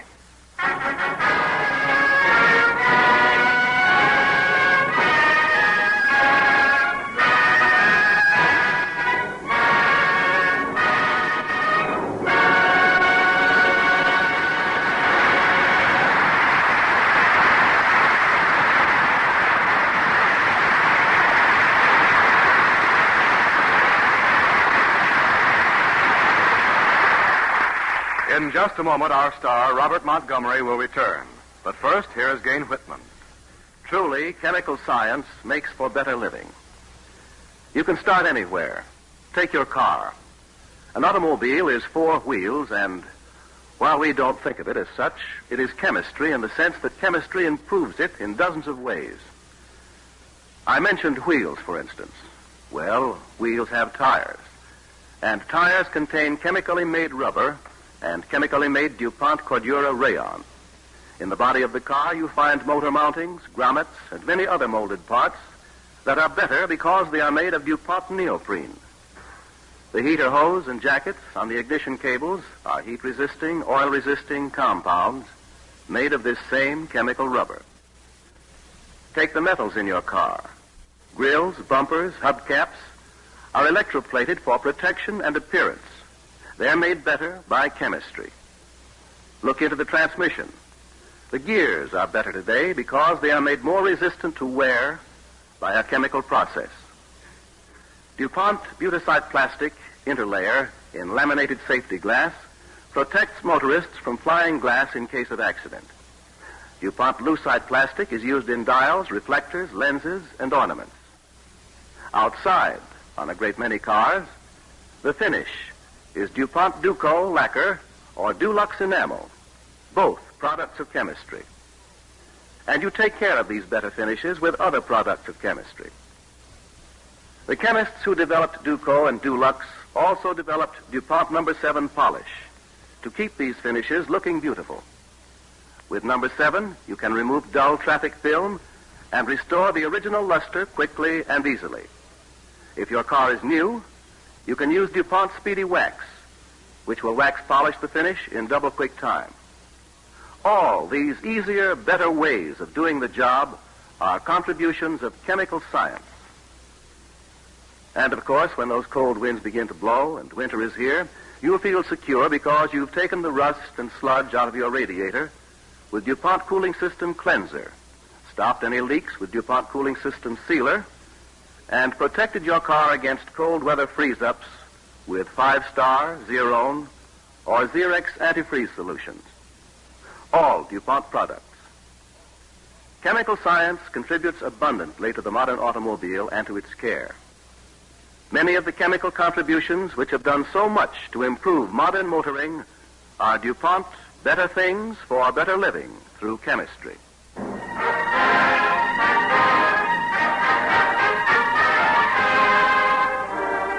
Ladies and gentlemen, our star and a commander in the United States Naval Reserve, Robert Montgomery.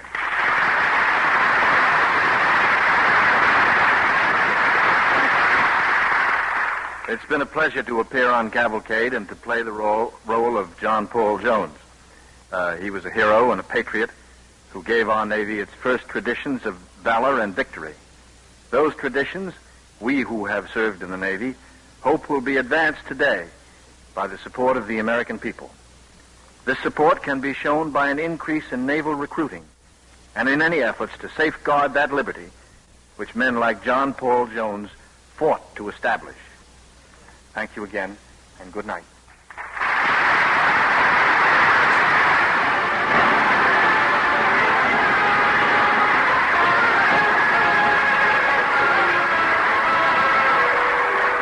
Next week, Cavalcade presents the First Lady of the theater, Helen Hayes. Miss Hayes will play the thrilling role of Carrie Chapman Catt, who devoted her life to fighting for the political freedom of American women. Next Monday night, be sure to hear Helen Hayes as Carrie Chapman Catt in The Flame on the DuPont Cavalcade of America.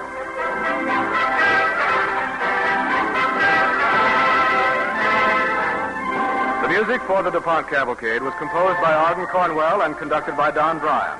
Our play was written by Russell Hughes.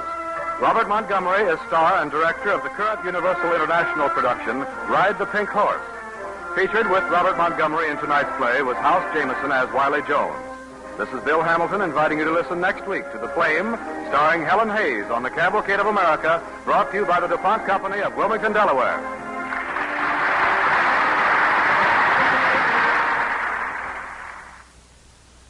This is NBC, the national broadcasting company.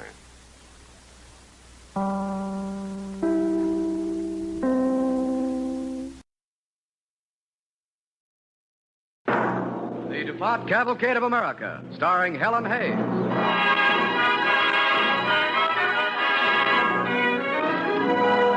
Tonight, the DuPont Company brings you The Flame, starring Helen Hayes on the Cavalcade of America.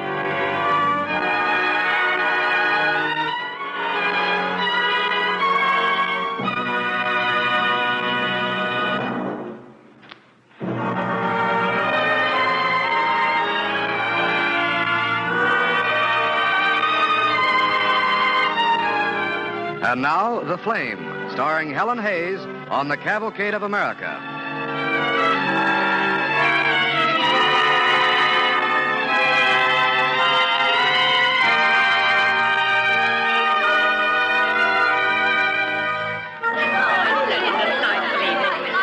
Did everybody come home?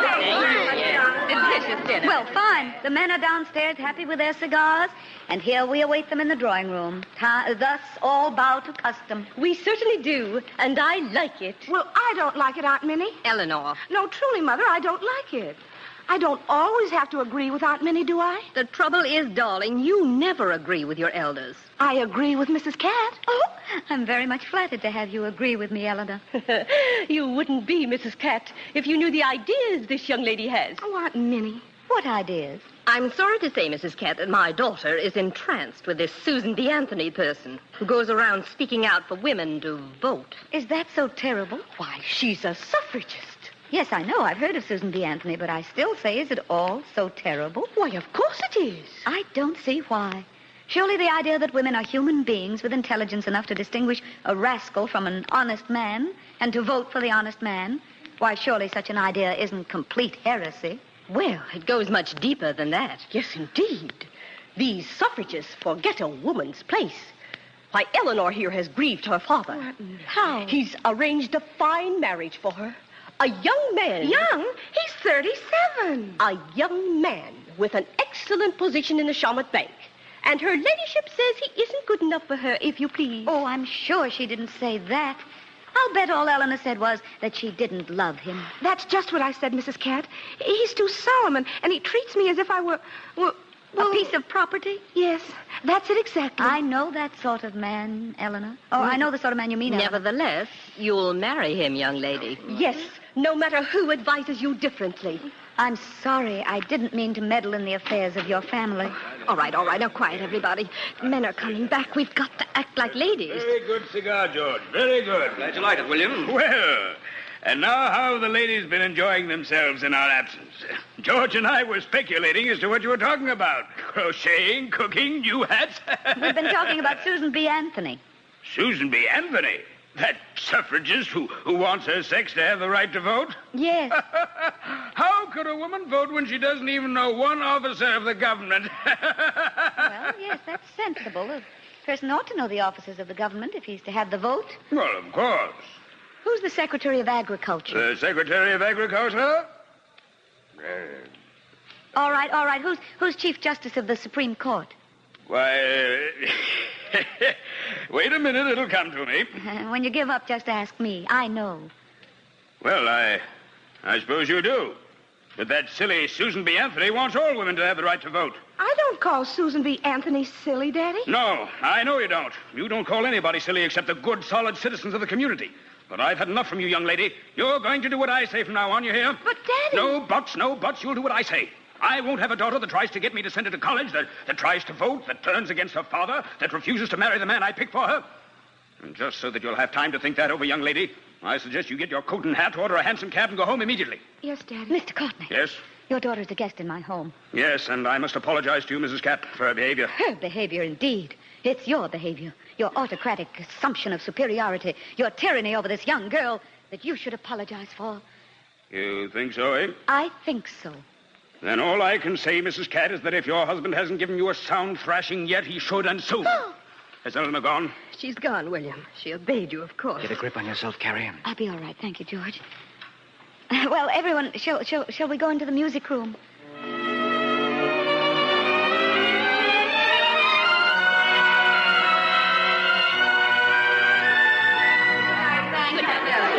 Good night. Good night. George. Yes, darling? George, I don't know how I lived through it. That man.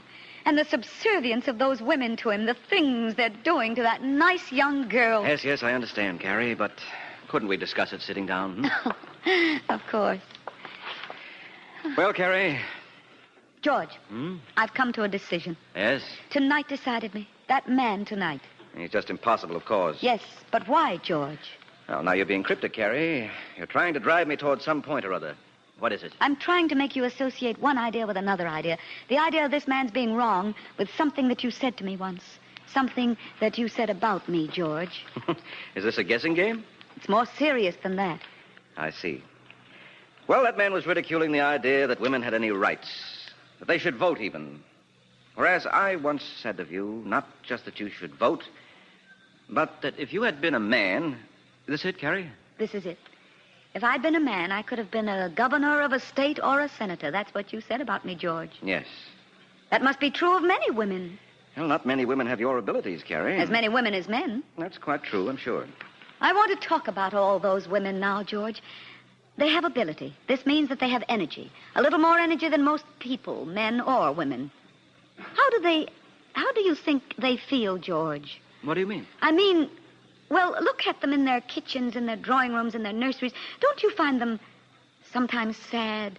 Don't you find them sometimes querulous, difficult to get on with? Don't you think sometimes that these exceptional women must be exceptionally unhappy, thinking... No, not thinking, not daring to think of their businesses still unformed, of their laboratories still too spotless, of the books they haven't written, the stages they haven't stepped on, the waste of energy and ability, the waste of their lives. What the anti-suffragist fellow would say to that. I know. He'd say that women were lucky in not having the responsibilities that men have. Yes, exactly. Well, he'd be wrong. Because it's not a question of whether one is lucky or unlucky, whether responsibility is fun or not. If you have certain abilities, if you have the energy to direct those abilities, you can't bottle it up, even if you want to, or there'll be an explosion. Uh-huh. That's what you meant when you said that the women of ability were unhappy. Yes, because they're not using their abilities. Carrie. Yes, George. Go ahead. What do you mean? I mean, go ahead. Do what you want to do. And if you're not certain of what that is, why not see Susan B. Anthony? Go ahead. Oh, you're the most understanding man alive, George. And I love you more than ever right now.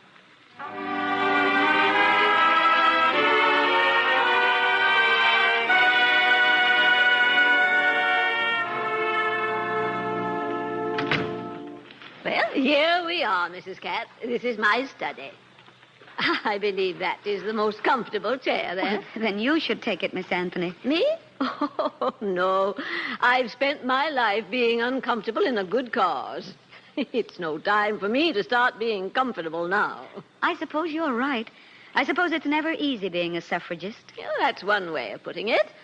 On the other hand, for some women, it's easier to be a suffragist, hard though that is, than it is to sit back and do nothing about the problems of votes for women. You're that kind of woman, Miss Anthony. I'm afraid so. Are there many like that? Some. Not many. I'm always on the lookout for a new one. How can you tell when you find her? Oh, I don't give away my secrets. I wish that I had more time to give to you, Mrs. Cat. I'm always interested in any woman who says she wants to join the suffragist movement, but just now I'm rather busy. I probably shall not be able to see you after tonight. I hope I'm not intruding or anything. Oh, no. It's just that I'm preparing for a lecture tour. You'll be lecturing on woman suffrage? Yes. But aren't you...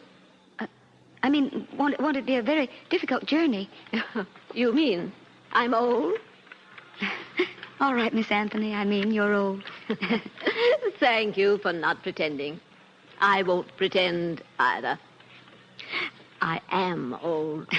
And I wish someone were going with me. I'll go with you, Miss Anthony. Are you sure you want to? Quite sure.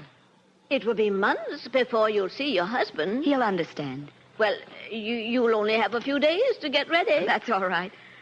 Very well, we'll go together then. Oh, good. Did you notice what I did? What do you mean? I told you that I wanted someone to go along with me. I gave you the opportunity either to say you would come or to say nothing. You said you'd come. Of course I did. I don't understand what you're driving at. I'm answering a question of yours, my dear. You asked me how I could tell a good suffragist when I found one. This is how, Mrs. Cat.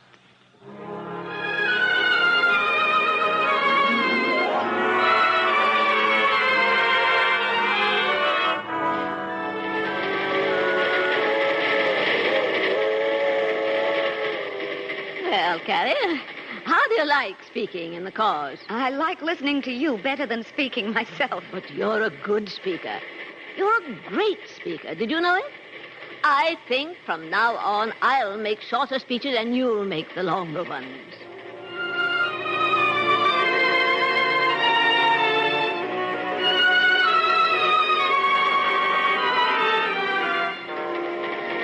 Carrie? Yes, Miss Anthony? It's cold, isn't it, Carrie? Why, yes. Is it cold? Or have I just grown too old for lecture tours? It's cold, of course. You're all right, Miss Anthony. No, I'm not. I am old. I'm old.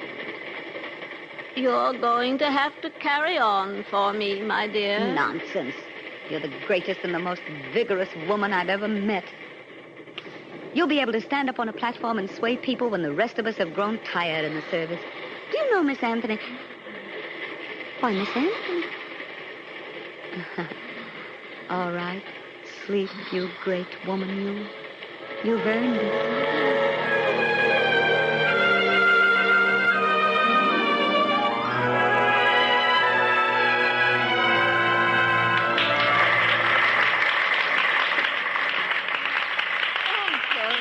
Thank you, ladies.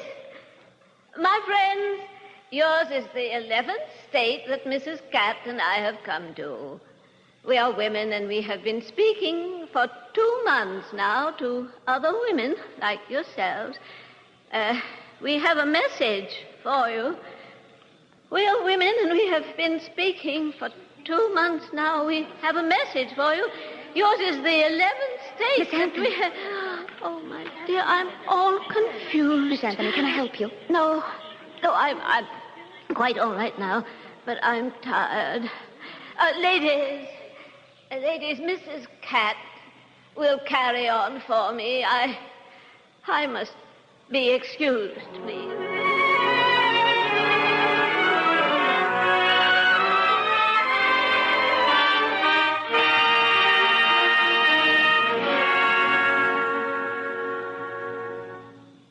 It's quiet here in the park, George.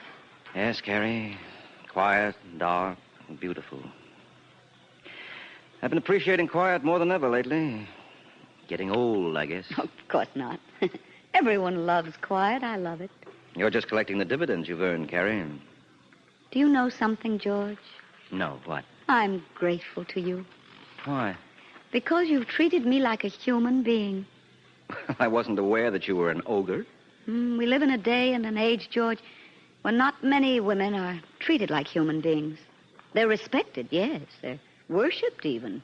But they're not considered very bright. They're thought of as possessions, valuable, precious, sacred possessions. But not human beings with a right to lives of their own. Now, just a minute, darling. Don't make a speech. I'm sorry. Now, don't be. It was a very nice speech. But you know, now that you're president of the Suffrage Association, I'm sure most men will come round to giving women their rights. Oh, yes, I'm sure of it.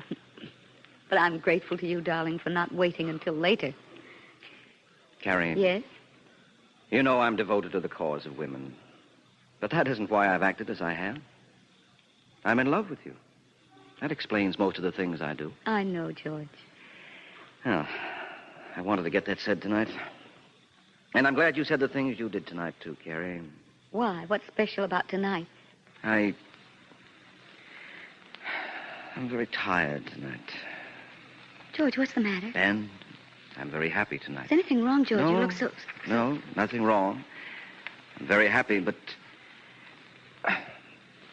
I'm very tired. George.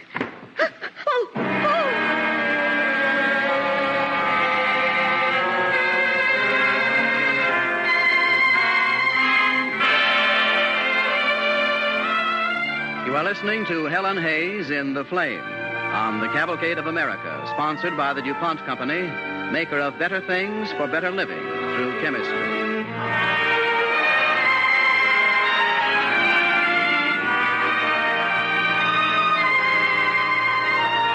A fatal heart attack, and George Catt was dead.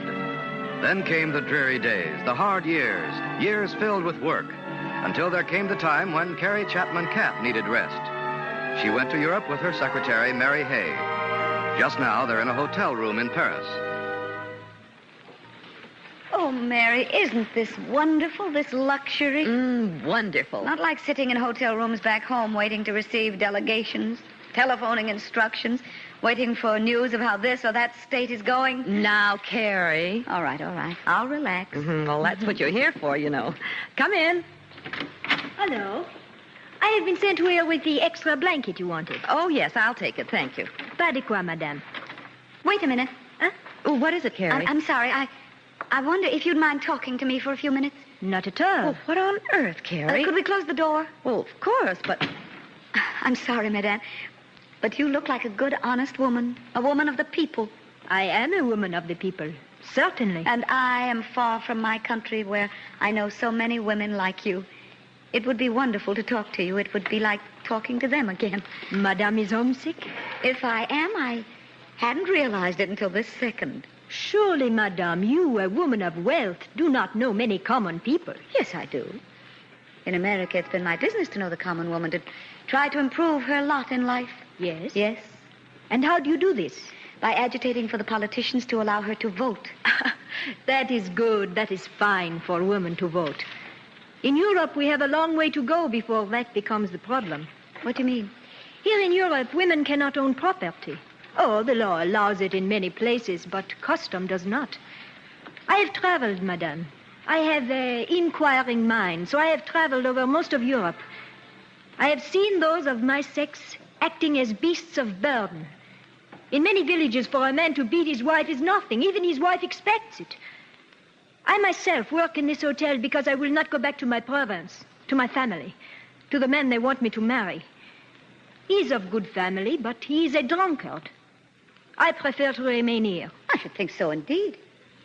Where are some of these villages you spoke of, madame? Carrie. Oh, yes, Mary, we're going to visit those villages. Where are they, madame? We're going to visit them, and then we're going to do something about them.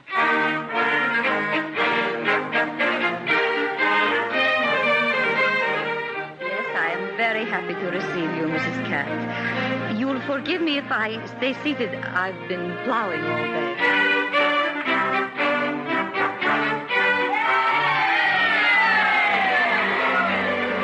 Thank you. I know from what you women in this village and all the other villages tell me that you want to be freed. I will try. I will lecture. I will do what I can. God bless you. Welcome to Hamburg, Frau Catt. But let me take you to the hall by the back way. There is a crowd of 5,000 admirers blocking the main route. Mrs. Catt, we're so delighted to have you address the British women. Well, do you know we're going to have Albert Hall filled to overflowing? The women of China are sorry to see you leave, Mrs. Catt. You have brought hope to our people and our ancient nation.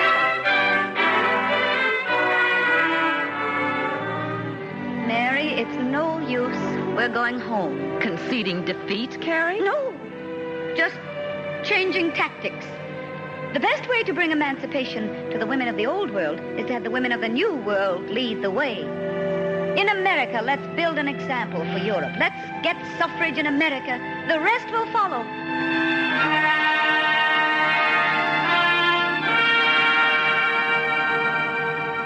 We're certainly glad you've been back with us as long as you have, Mrs. Catt. We want you to be president of the National Suffrage Organization again. I said I wouldn't be. I know, but haven't our arguments persuaded you? Somewhat. You know, Mrs. Whitehouse made the best speech I ever heard when she accepted office in the New York Women's Suffrage Party.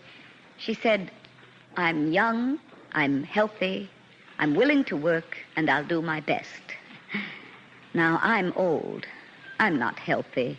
I'm tired out. But I'll do my best, too.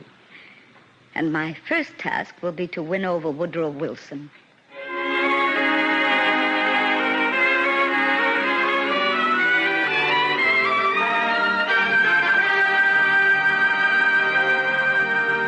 Mr. Wilson, it's good of you to come here to Atlantic City to address our suffragist convention. Why, thank you, Mrs. Catt. It's not enough, though. Oh, Carrie Chapman Catt, you're a hard woman. And Woodrow Wilson, sir, you are a politician. Can you tell me what you're going to say? Oh, nothing startling. That's what I was afraid of. I'm afraid you're going to say that we're nice ladies and that you're glad that we take an interest in public affairs and that, of course, you won't endorse us, but you'll defend to the death our right to agitate. Something like that is exactly what I'm going to say. It's not good enough, Mr. President. Oh, unfortunately, I'm in politics, Mrs. Catt. There's a war going on in Europe. We may, God forbid, be drawn into it. I know. I know your motivations, Mr. Wilson. You want to run for president again in 1916. I may want to. Why? I have some ideas. I have some policies. I think you'll like them, and I think you'll agree they should take precedence over the suffragist cause. Are they secret? At present, some of the details are. But I don't mind letting you know confidentially that what I envisage is a world organization. A union of all nations, as we have a union of all states, banded together, perhaps more loosely than we are, but for the same purpose.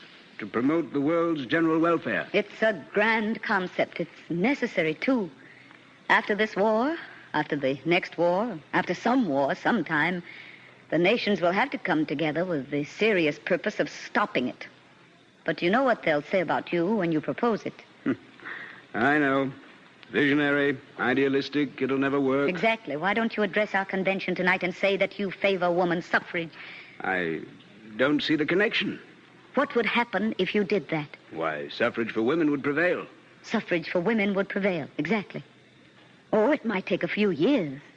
But you could ensure our success if you spoke as you feel tonight. But what has this to do with my idea for an organization of all the nations? Just this, Mr. President.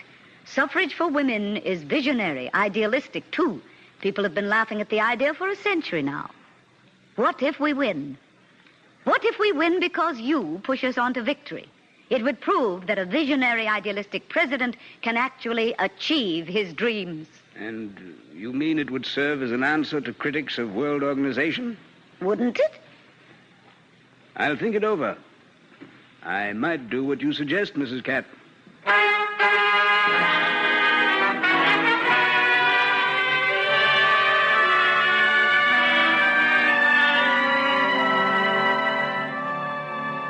Ladies and gentlemen, we have proved this. There is one thing mightier than kings and armies, aye, than congresses and political parties. The power of an idea when its time has come to move. The time for woman's suffrage has come. The woman's hour has struck. And now tonight, we suffragists gather here. And we look at one another and our eyes shine. And our eyes are moist, and we smile and we clasp hands, and our voices choke, because never again do we have to say, when the time comes, for the time is now. Tomorrow Congress meets, and tomorrow Congress passes the National Woman Suffrage Amendment. Most of the states favor it already, and ratification will follow swiftly. Ladies and gentlemen, the time is now, and God bless each one of you who helped make this time come.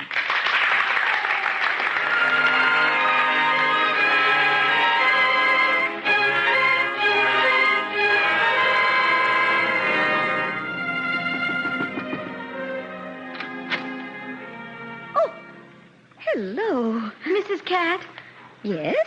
I have some flowers for you, Mrs. Cat. Here. Oh, how very sweet. Won't you come in? Thank you. Sit down. I don't mean to take up your time, Mrs. Cat. Bless my soul, of course you mean to take up my time. You didn't bring me flowers unless you wanted to talk to me. Well, I guess you're right. Do you want to talk about anything in particular? Or are you just curious to see what an old woman looks like? Well, you'll think I'm silly, Mrs. Cat, but I voted today for the first time. Yes? And I want to thank you.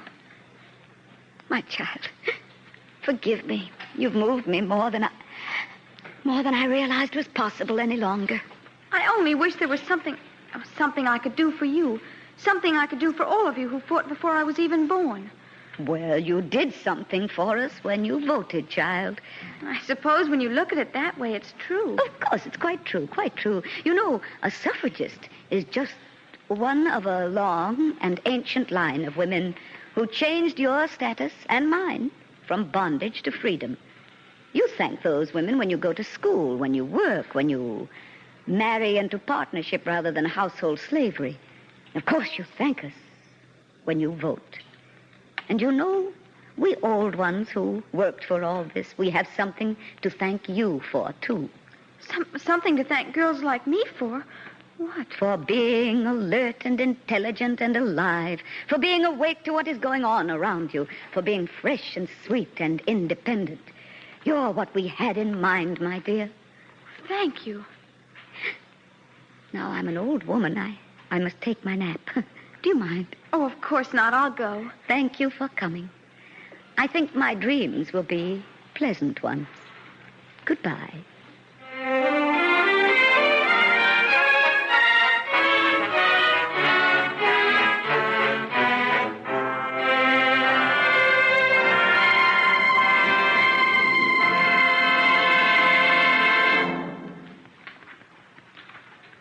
Our star, Helen Hayes, will return in just a moment. But first, here is Gain Whitman speaking for DuPont.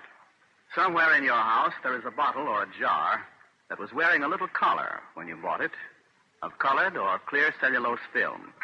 If you removed the collar, using only your fingers, you found that it was on good and tight. You may even have wondered why they put such things on bottles anyhow. Why do they? There's a reason. In fact, there are several very good reasons why these little DuPont Celloseal cellulose bands are used. American manufacturers guard the reputation of their products. They want the things they make to come to you as fresh and pure as when they leave the factory. Or you might not continue as a customer.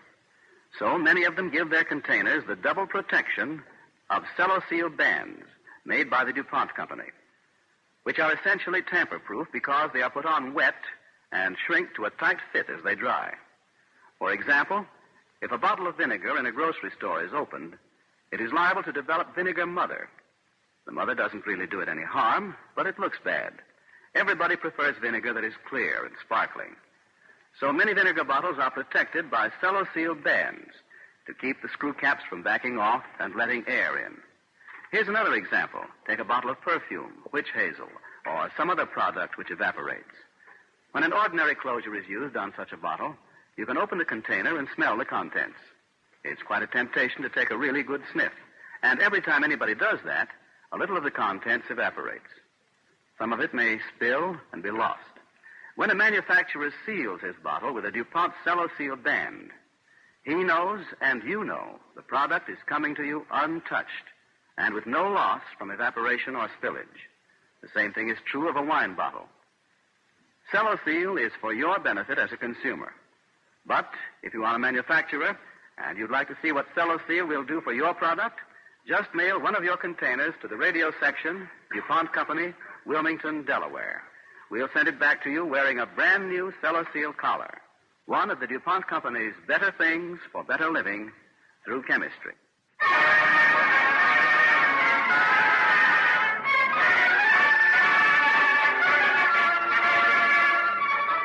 Next week, Cavalcade star is Lee Bowman, who will come to New York from Hollywood to appear as Dr. Bailey Ashford in The Unnatural Death. After the Spanish-American War, a mysterious tropical disease swept over the island of Puerto Rico. You'll hear how Dr. Ashford, an American officer in our occupation forces, helped restore health and security to the civilian population. Next Monday night, don't miss Lee Bowman in The Unnatural Death on the DuPont Cavalcade of America.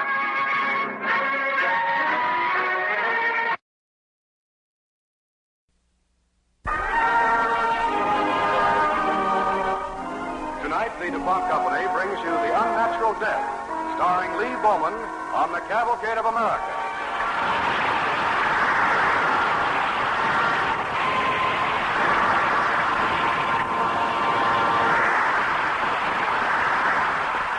First, here is Gain Whitman. Good evening. Let's hope no one ever puts a sign in your home by a slippery rug or carpet that reads, "So-and-so fell here and went to the hospital."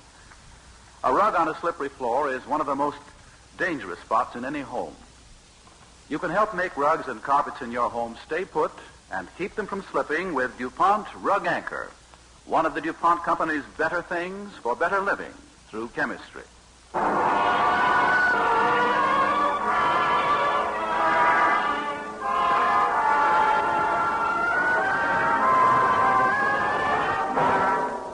Now, The Unnatural Death, starring Lee Bowman as Captain Bailey Ashford on the Cavalcade of America.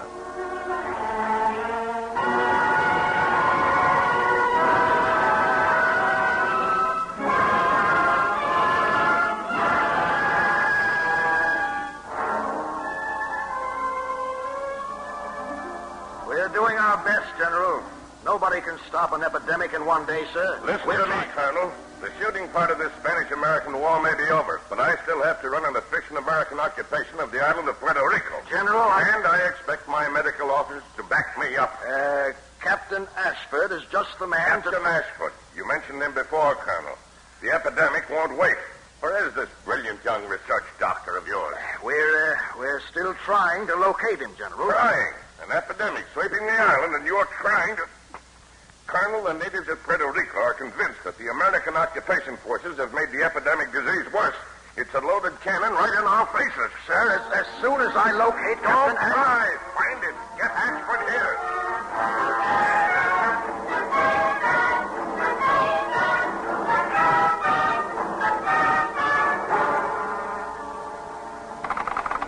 Well, Sergeant, what's the telegraph say? Have they located Dr. Ashford yet? Message ain't hardly finished, Colonel. Maybe we try again over to San Juan. San Juan, Bayamon, Mayaguez. How the devil did I ever get stationed in Puerto Rico? What's the telegraph saying now? Dr. Billy Ashford not visiting here at present. End of message. That's the answer all over the island.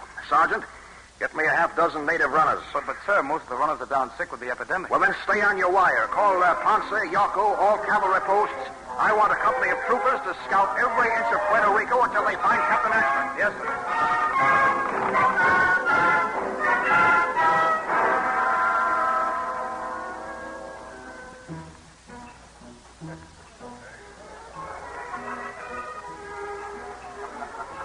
Captain Bailey Ashford, my beautiful victory party, and you don't ask for a single dance. No, I don't want to dance.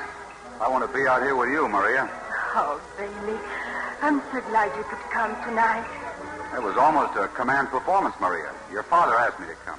He said he wanted to talk to me. My father? Yes, maybe he's decided I don't have horns after all. Oh, Bailey, he's good, believe me. But he does have a little temper. Well, maybe now I can propose to him. You know, the formal Spanish tradition. Why don't we go see him right now? Now? This moment? Sure. Come on, let's go in to see him. All right.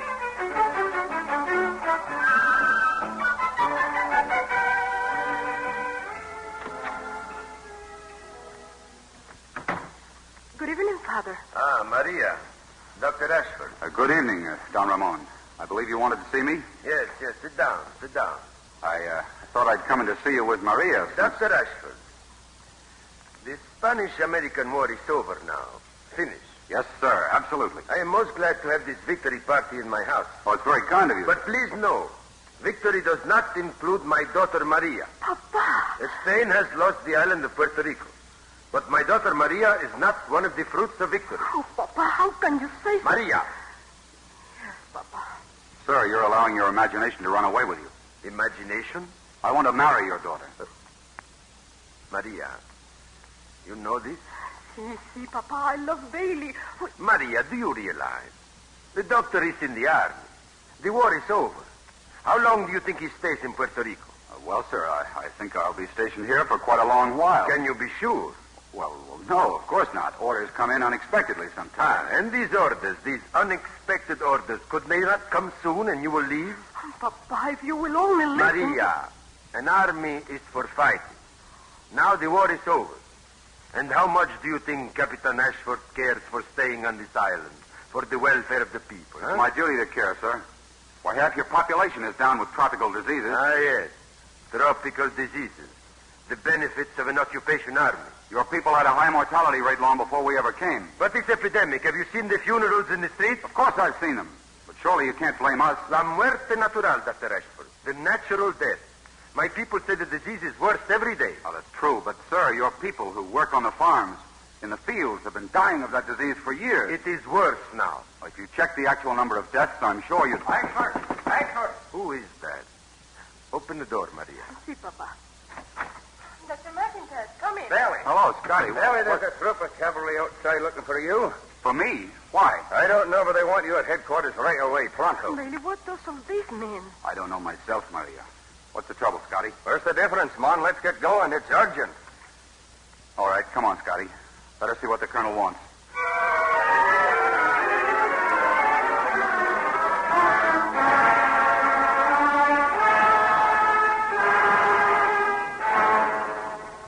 Ashford, what rock have you been hiding under? We've had to comb the island for you. Well, Colonel, I had a 3-day leave, went down to see my girl. There was a big party. I know. Viva Americanos. Just remember this, Captain.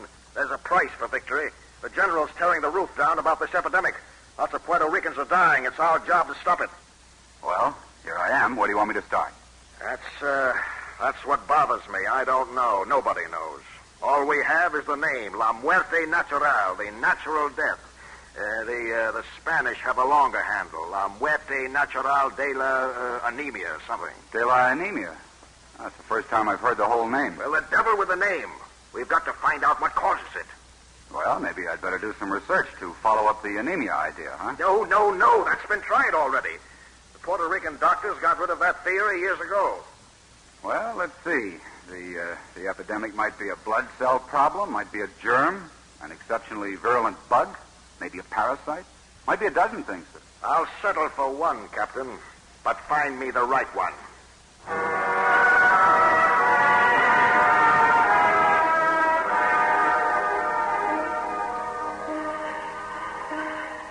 Well, Sergeant, let's see that list of research supplies. Yes, sir.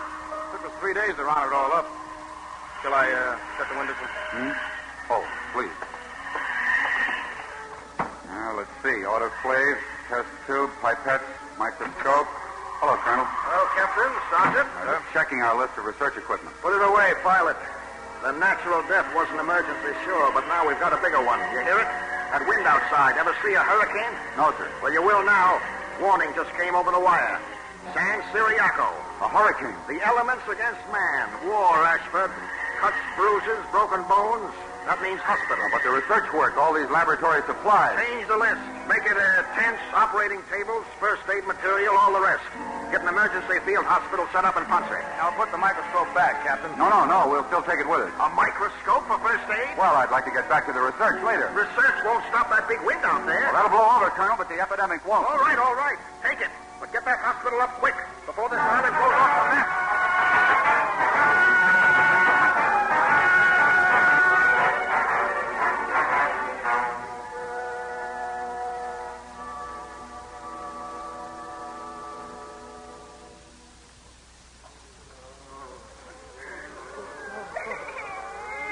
All right, stand back, please, one at a time. The next case, Captain Ashford.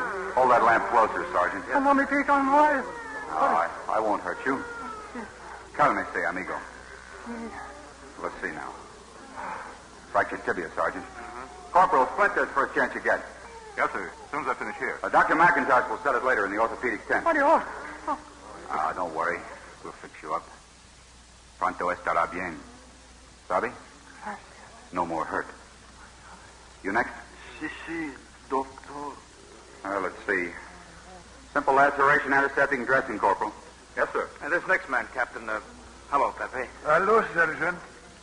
Looks all right to me. Oh, he is, sir. It's his daughter. See, Doctor. Daughter Angelita, very bad. They used to help around the cavalry post, sir. Pepe's a good man, and I thought... Si, senor, speak Americano, Doctor. Now, wait a good minute. man. Sergeant, what about this? The truth is, sir, his daughter, Angelita, is sick. You mean not a hurricane casualty, just sick? Yes, sir. Sergeant, in the middle of all these emergency cases, you come up... Doctor, I carry Angelita always here. Please, you... I'm sorry, Pepe. Too many people hurt. They come first. Next case, Sergeant. Yes, sir. Doctor, please. Angelita, she die. She die. La muerte natural. This next case, sir... wait a minute, Sergeant. La muerte natural, Pepe. Si, senor. All right. I'll see you later. Wait here. Gracias, doctor. Mil gracias, doctor. Sergeant, have many more sick people... I don't mean people hurt in the hurricane. I mean just sick. Have any more been trying to get in to see us? Dozens, sir. They've been taking advantage of the epidemic to get to see a real live doctor. I let only Pepe in because... Well, from now on, let them all in. As soon as this blows over, I want to see them. Every one of them.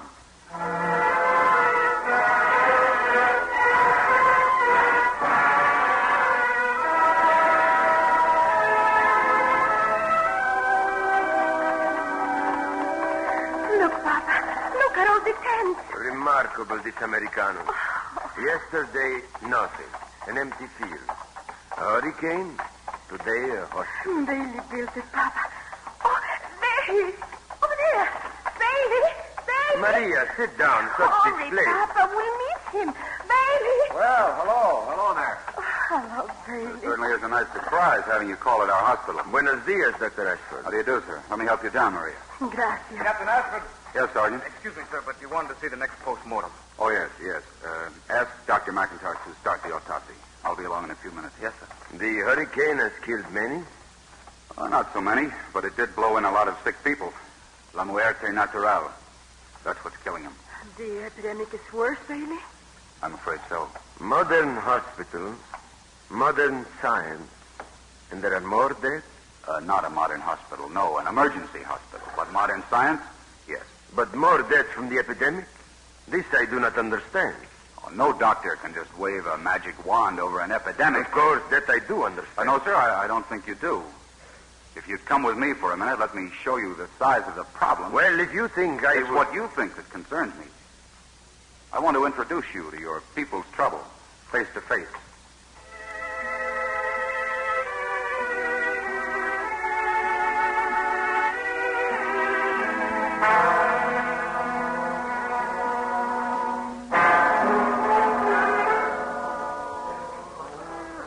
This tent is Ward 3, Don Ramon. So many sick ones. Doctor. Yes. Just a minute.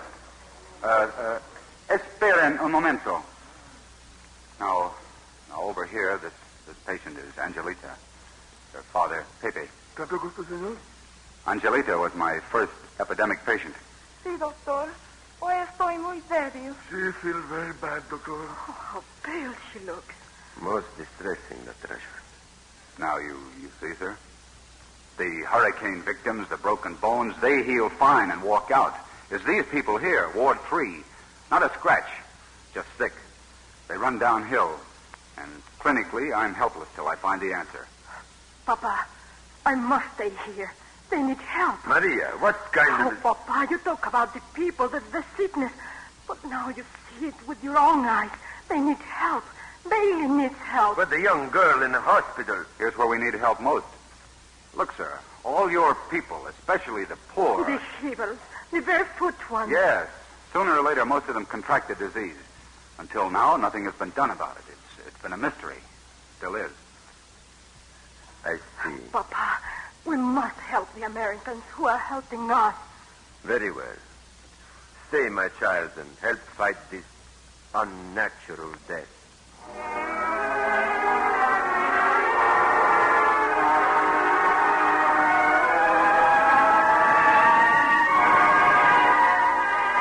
You're listening to Lee Bowman as Dr. Bailey Ashford in The Unnatural Death on the Cavalcade of America, sponsored by the DuPont Company, maker of better things for better living through chemistry.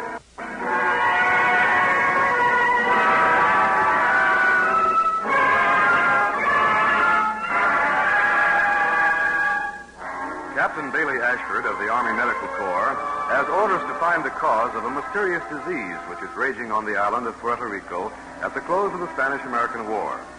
He is in his makeshift laboratory at the emergency hospital. Maria, Yes, Bailey? let me have those glass microscope slides. All right. These blood smears all look alike. I don't understand it. Here's the last blood count, Bailey. White blood cells, 15,000. Red blood cells. I know the figures by heart.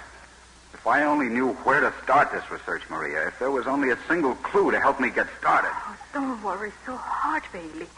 Many of our own doctors try to learn what causes the disease, and all is failure. Failure is one luxury you can't afford in the Army, Maria. Hello. Emergency hospital headquarters. Anybody home? Oh, we're over here, Dr. McIntosh. How are you today? Feeling fit, Maria. And how's the good Dr. Ashford? Hello, Scotty. Well, what's the matter with him? Oh, I wish you'd talk to him, Scotty. He's so tired. He's up every night working. He won't rest for a minute. Well, see here, Mon, you'd better slow up a bit, or you'll be needing a doctor yourself. Slow up? How can I slow up with the colonel screaming at me? The general wants results. Results! Oh, take it easy, Ashford. The general's no doctor. He doesn't know research problems. Well, the only results I can show him are 6 feet deep. Row upon row of them. Bailey's doing the best he can, Scotty. The best anyone can do. I know, lass. You don't have to tell me. But they see the epidemic a little different down at headquarters. All I hear there is that Captain Ashford found what causes the disease, has he got a cure, etc., etc. Well, I'm no miracle man. Research takes time. I'm up against a stone wall, Scotty. Muerte natural, whatever that is. Belly, did it ever occur to you that maybe the disease is not really this mysterious thing? How about the other epidemic diseases, typhoid, yellow fever? No. I've considered those. None of them fit the clinical picture. The differential blood count looks crazy. This is something new. If only we had a scientifically accurate name. Oh, wait a minute. There's more to the name. La muerte. La muerte natural de la anemia. Anemia? Well, have you considered that, Bailey? It's too simple. Too easy, Scotty. Well, it's worth a try, Mon. Yeah. Maybe if I changed the diet, a richer... No, that's science by guesswork. But, Bailey, why don't you try? All right, I will. I'm not sure of anything, so we've got to try everything. Come on, let's get to work.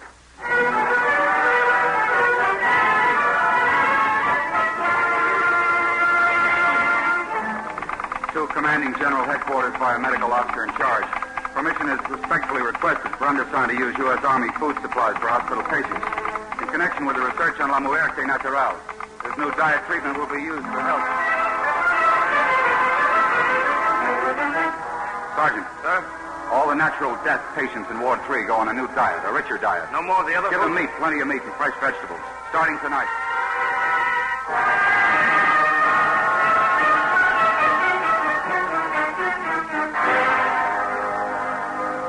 Ashford, the general thought I ought to come see what success your anemia diet treatment was having. Make ward rounds with you. Well, Colonel... Here's Ward 3 now, Colonel. It is very kind of you, Senorita, to stay on here and help. I am most glad to, Colonel. Here's the first patient. Buenos dias, senora. Buenos dias. Colonel, I'd like to explain something before we... How do you feel today, senora? Are you getting better here? Como si me hubiera partido un rayo. Oh, she says she feels as if lightning hit her. And how about this next lady here? Dr. Ashford, Angelita feels very bad today. Feel terrible inside. Who is this man? Pepe, the woman's father. She still looks emaciated, Ashford, just like the first patient, in spite of your diet. Colonel, they all look poorly. I've been trying to explain, sir. The plain truth is that the diet is not helping. Your diagnosis of anemia? Wrong, sir. Wrong. The anemia is not the cause of the death. It's only a symptom. And I told the general I was counting on you. I'm sorry, sir. If only you can give me more time. How much time? Weeks? Months? I can't say, sir. The solution might take years. Well, don't forget, Ashford. This epidemic is spreading like fire. And for the sake of a lot of these barefoot people and for the sake of the service, you've got to crack this thing and do it quick.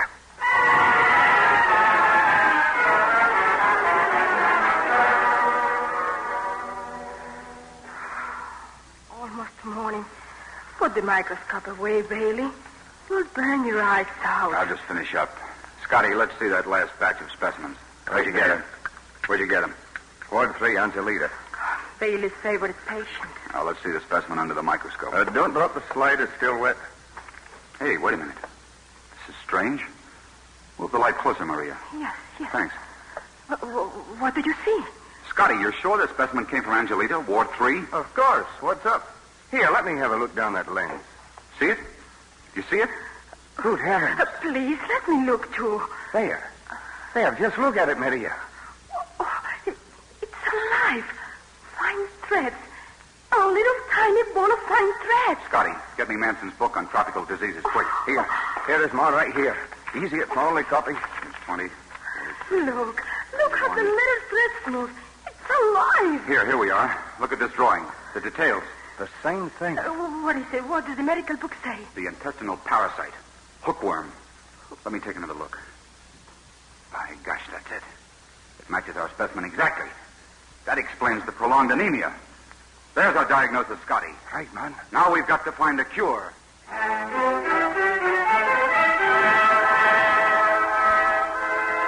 Here's another book, Bailey. Diagnosis and therapy. Fine. We've got to find some drug. Something that will attack the hookworm inside the body. Diagnosis and therapy. 490 pages. Lots of words. Not much time. Start reading.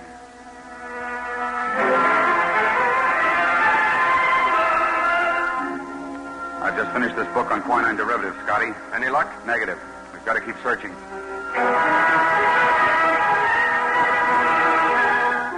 Scotty, I've got it. This old pharmacopoeia. What does it say? Listen. Thymol. 2 grains taken by mouth purges the patient of the parasite. Oh, look, the next few words. Danger. In large doses, poison.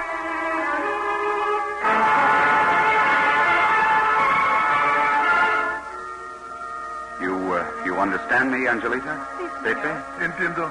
This medicine is good, but it has some danger. Sabe? Sí, doctor. You still want to try? Seguro que sí. Well, follow what I say. Remember, only 1 pill at a time. More is dangerous. Angelita, how do you feel today? She drinks a lot of water every day, doctor. That's good. Keep taking the pills. I'll come see you every morning and night.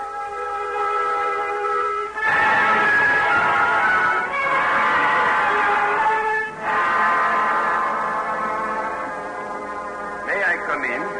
Papa. Don Ramon. Dr. Ashford.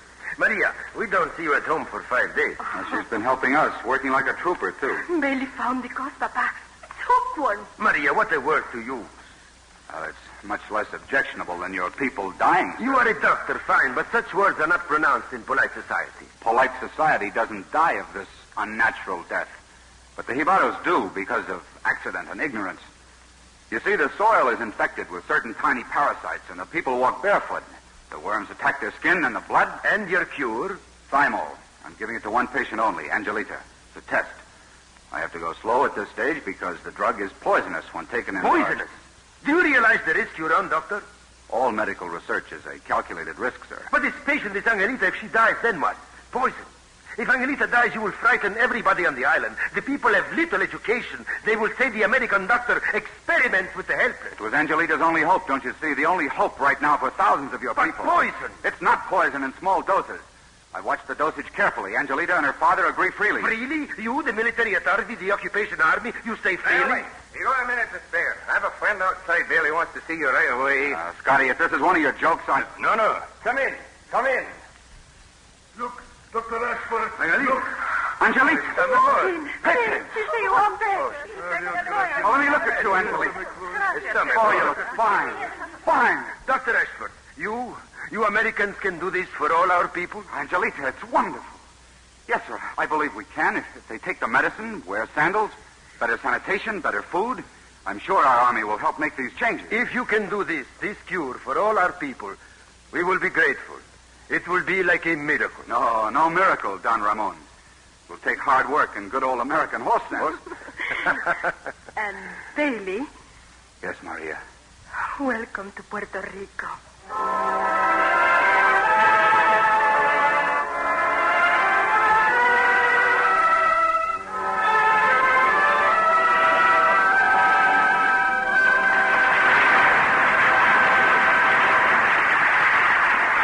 just a moment, Lee Bowman will return. But first, here is Jane Whitman speaking for DuPont.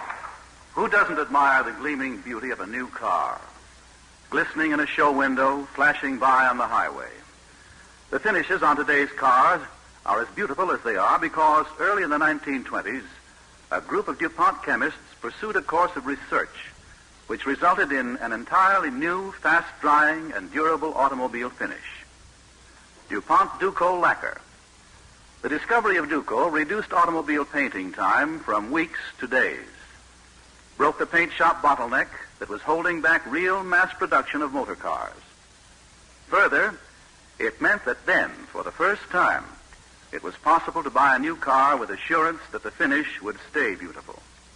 And continued research and improvements have made today's Duco finishes even more beautiful, more durable. But not even Duco lasts forever. And as long as there are automobiles, there will be dented fenders. Fortunately, there is an authorized DuPont refinish shop someplace not far away from you. These shops are equipped to repair and repaint traffic damage or to refinish your car completely. Today, they offer you the very latest in DuPont car finishes. Duco Metallic Chrome Lacquer. Metallic chrome is different from any car finish you have ever seen. It has a soft, glowing brilliance because DuPont chemists have discovered entirely new pigmentation techniques which permit light actually to enter the paint film and be diffused and reflected by millions of tiny aluminum mirrors. Metallic chrome colors gleam and shimmer with a bright silvery radiance. DuPont has created new color effects never before seen on automobiles. There is a brown that seems to change from gold to deep, rich bronze, depending upon how the light strikes it. Greens, grays, and a blue, 10 new colors in all, are now available in metallic chrome for refinishing automobiles. We wish we could send you a color card of these different, exciting new colors, but this isn't practical. You'll find them at your authorized DuPont refinisher shop. The address of the DuPont refinisher nearest you may be found in your telephone directory in most cities. But if you can't find it there, write to the radio section, DuPont, Wilmington, Delaware, and we'll send it to you. Duco Metallic Chrome is the newest addition to the ever-lengthening list of DuPont better things for better living through chemistry.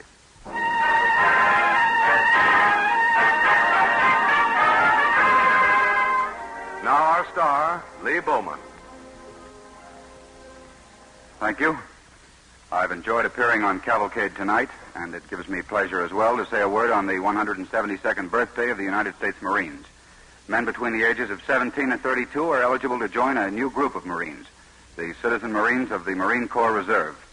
If you want to join, and it'll be a great experience, you can get all the dope at your local Marine recruiting office. Look into it.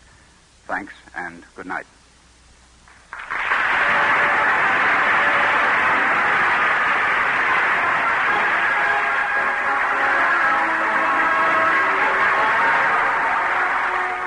Along with Newt Rockley of Notre Dame, Fielding Yost of Michigan is a legend and an inspiration in American football. Next week, Cavalcade brings you the story of this great football coach, Hurry Up Yost, starring Thomas Mitchell in the title role and Bill Stern as commentator. Be with us then next Monday night for this triple threat combination, Hurry Up Yost, starring Thomas Mitchell and Bill Stern on the DuPont Cavalcade of America.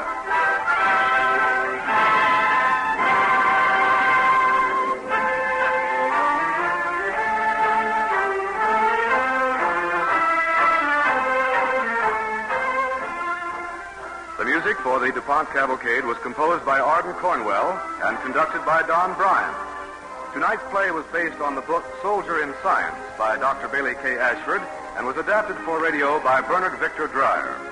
Lee Bowman appeared through the courtesy of Columbia Pictures, producers of It Had to Be You, starring Ginger Rogers and Cornell Wilde.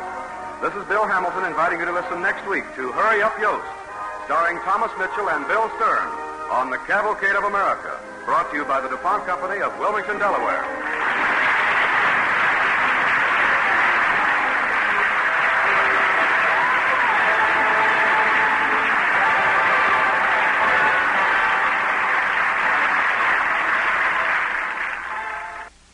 This is NBC, the national broadcasting company.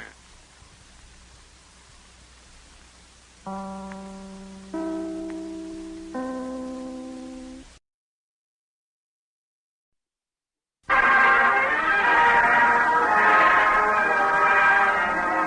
DuPont Cavalcade of America presents Hurry Up Yost, starring Thomas Mitchell and Bill Stern.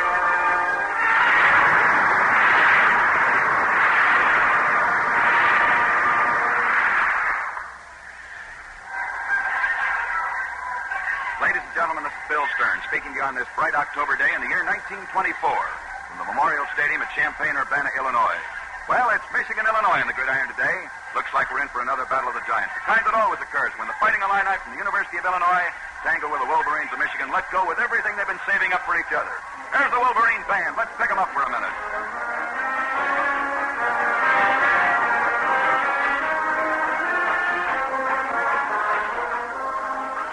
While the band is playing that famous Michigan football march, The Victors, here's Gabe Whitman with a reminder for these fall days. Your car will operate more efficiently this winter if you take a few minutes now to rid the cooling system of rust and scum. The quick and easy way is to pour a can of DuPont Cooling System Cleanser into the radiator and run the engine for 30 minutes or more. Then drain out the dissolved rust and scum, refill with fresh water, and add a can of DuPont Cooling System Sealer to guard against leaks. These DuPont automotive products are examples of better things for better living through chemistry.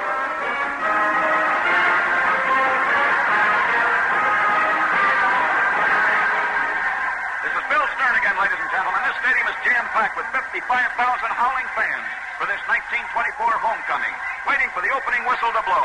But with all the excitement here today, the biggest dram and the best story centers around a 53-year-old man sitting in the stands just below me.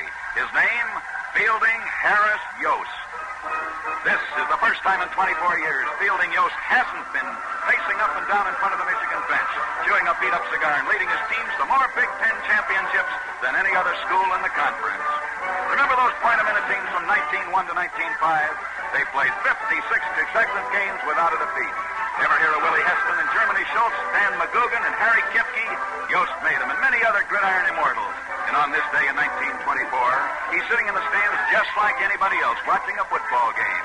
I wonder what he's thinking about sitting there alongside of Mrs. Yost. Yes, sir, I wonder how he's enjoying it. Now, Phelan, put that cigar back in your pocket. You're not the coach today. All right, dear. Hiya, Coach. Why, that's Stan Wells. Hiya, Stan. Oh, now, Phelan, just get back in your seat and try to relax. I am relaxed. Hiya, Coach. Well, hiya, Dutchman. Hello, Coach. How do you feel? Dutchman, fine. You remember Germany Schultz, one of my old boys? Of course I remember him. Hiya, Coach. Willie Hester. well, it ain't good to see you. Say, Coach, I hear this Red Grange is Greaves Lightning. They say it can't be stopped. If you were in there coaching today, do you think... Mr. Heston, the doctor said he was not to get excited. All right, Eunice, I'm not excited. Willie, no man is unstoppable. Remember what they said about Ingersoll? Well, you and Germany stopped him. I'll say we did. Coach, do you remember the Chicago game in 1907? Chicago 1907, yeah, I remember. And remember that first Rose Bowl game against Stanford? I remember. Remember that 70-yard punt Sweely made against Ohio? I remember, boys. Oh, I remember it all. I want to go back to Michigan. I want to go back to Michigan. Yes, Mr. Yost. Remember 1901? The era of peg-top trousers and parasols. When a blacksmith's boards dotted every main street, and a long hat pin was the working girl's protection against the villainous male. Yes, this was America, 1901, on the day when a young man, his arms weighted down with two bulging suitcases, stepped off a Michigan Central train.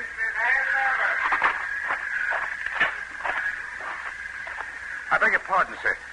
Can you tell me where I'll find Mr. Charles Baird? He's the manager of athletics at Michigan. I'm Charlie Baird. Are you Fielding Yost? Yes, sir. Well, if you tell me where your carriage is, I'll dump my bags in. You're a younger man than I'd expected, Mr. Yost. Tell me, is it true you coached 4 teams simultaneously out there in California last year? 5, sir. I forgot to mention the high school team I coached in my spare time. According to your newspaper clippings, all 4 of those teams won championships. 5, sir. Yes, sir. Mr. Yost, do you think you can produce a winning team here at Michigan? I don't see why not. What makes you so sure? Mr. Baird, there are three things that make a winning football team: spirit, manpower, and coaching. If your boys love Michigan, they've got the spirit somewhere in them. I'll take care of the coaching, and the rest is manpower. We've got over 2,000 male students. 2,000, eh? How many come out for football? About 15 or 20. 15 or 20? Yep. Mr. Baird, I'm a football coach, but more than that, I'm interested in physical fitness. I don't mean just football players. I mean the entire student body. Yes, that's very interesting. You Mr. see, Yost. I'm looking to the days after these boys have graduated and are out in the world. The habits they form in college will last a long time. About the football You see, team. the thing to do is to get them all out for athletics, and that's what I propose to do. Athletics for all. That's the new motto at Michigan from now on. And if I... I'm sorry. I didn't mean to get all excited about it. What'd you say your catch was? I didn't. Hey, but I've got two heavy suitcases. Yes, I see. Well, I came on a bicycle. Oh. And since you're such an ardent believer in exercise for everybody, you can just trot along beside me. It's only a mile or so to the campus, Mr. Yost. It's right up the hill.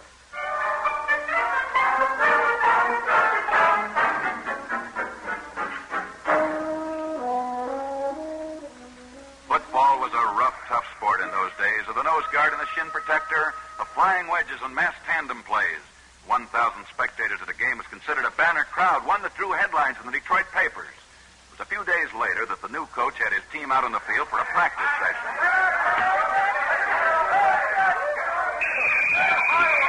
All right. Come on over here, men. Hurry up. Now, listen. I want speed. 4 plays a minute. You, Snow, and you, Wicks, get in there. Hurry. Show me some speed. You, Center, use your eyes. They're your searchlights. Turn them on the enemy. Use your hands. They're your attacking weapons. Meat hooks are useless unless they have meat on them. And for the love of Mike, hurry up. Hurry up. It was after one of those early practice sessions that a newspaper reporter made sports history by changing a man's name. I went out to Regents Field today to see the new coach put his men through the paces. They say his name is Fielding Yost. This is undoubtedly a misnomer. As far as this reporter is concerned, that man's name is Hurry Up Yost. And that's how a name was born. A name that was to bring fame to Michigan. A name to become famous for fine football. Hurry Up Yost. Hurry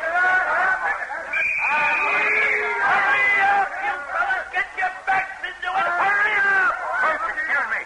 There's a new student here who wants to talk to you. Wait a minute, Charlie. Hold everything. Hello, Mr. Yost. Willie Hester. How are you, Coach? Yes, sir. The same Willie Hester who played halfback for State Northern California. Willie, you couldn't have picked a better school than Michigan. Well, that's what I figured, Coach, when I enrolled. Good. When'd you get in, Willie? Oh, about an hour ago, Coach. An hour ago? Yes, sir. Hey, you took your time coming out on the field, didn't you? Well, what are you waiting for? Get in that scrimmage. Hurry up.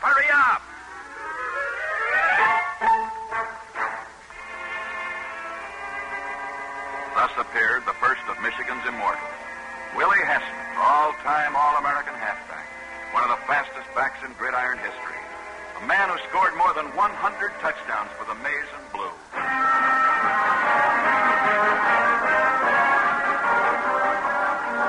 This is the record for 1901, Yost's first season at Michigan. Michigan 33. Indiana, nothing. Michigan 29. Northwestern, nothing. Michigan 21. Ohio State, nothing. Michigan 50. Iowa, nothing.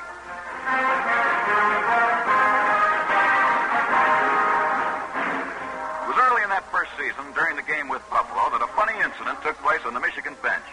Score was Michigan 110, Buffalo nothing, when Yost looked around and saw a strange face. Say, son, you don't belong over here. You're on the Buffalo team, aren't you? Yes, Coach. Well, what's the matter? You dizzy? Do you want a drink of water? No, Coach. Say, maybe you don't understand me. You're on the wrong side of the field. This is the Michigan bench. I understood you, Coach, only they sent me into this game 4 times, and I'm not going in again. No, sir, I'm going to sit right here on this bench with you fellas, where there's no chance of my getting killed. Move over, please. A few weeks later, on January the 1st of 1902, Michigan went out to Pasadena for the first Rose Bowl game in history. With 10 minutes still to play on the score, Michigan 49, Stanford nothing, the Stanford coach crossed the field to the Michigan bench. It's Yost. My boys are off their feet. Can't say I see much point in continuing this game. Well, let me get this straight. You mean you don't want to play anymore? That's right. We don't want to play anymore.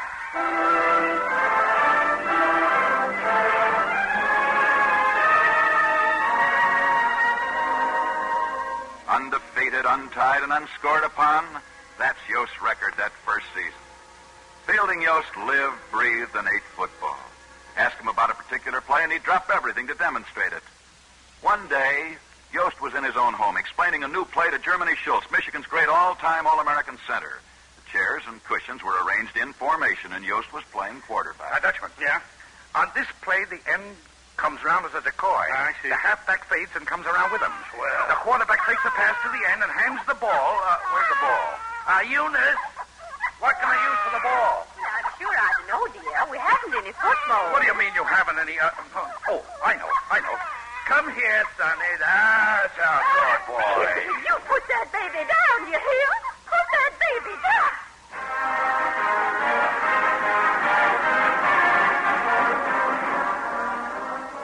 19-2, Michigan 86. Ohio State, nothing. 19-3, Michigan 51. Indiana, nothing. 19-4, Michigan 130. West Virginia, nothing. The year 1905, total Michigan 495. Opponents, 2 points.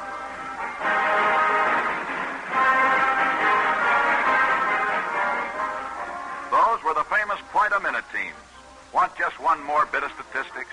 Listen then, ladies and gentlemen, because you never heard anything like this. 19-1 to 19-5, total points, Michigan, 2,821. Opponents, 42. Yes, those were great teams, and great crowds came out to see them, too.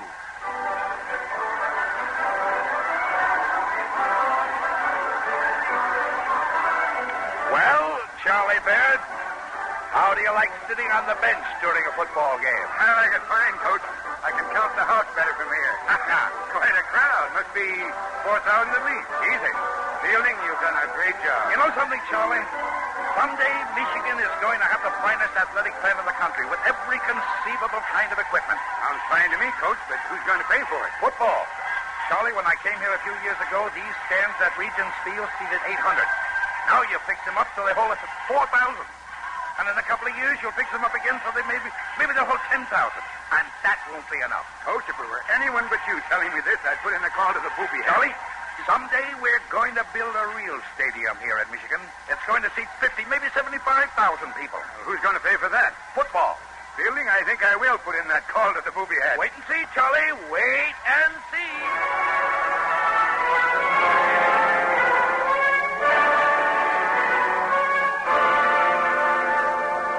You are listening to Thomas Mitchell as Fielding Yost with Bill Stern as commentator on the Cavalcade of America. Presented by the DuPont Company, makers of better things for better living through chemistry.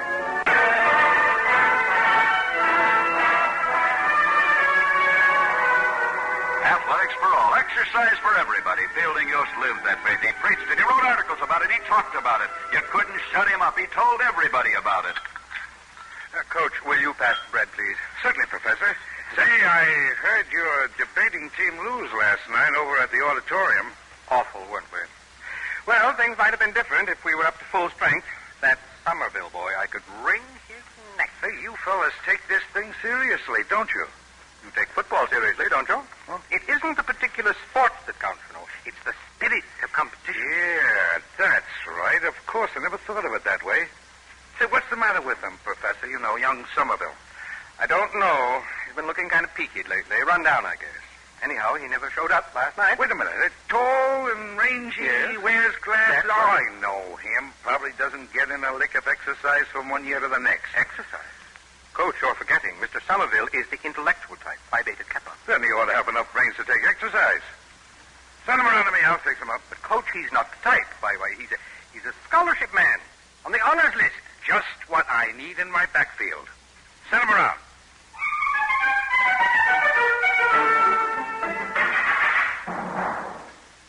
Morning, Coach, sir. My name's Somerville. I heard you wanted to see me. That's right. Ever play football?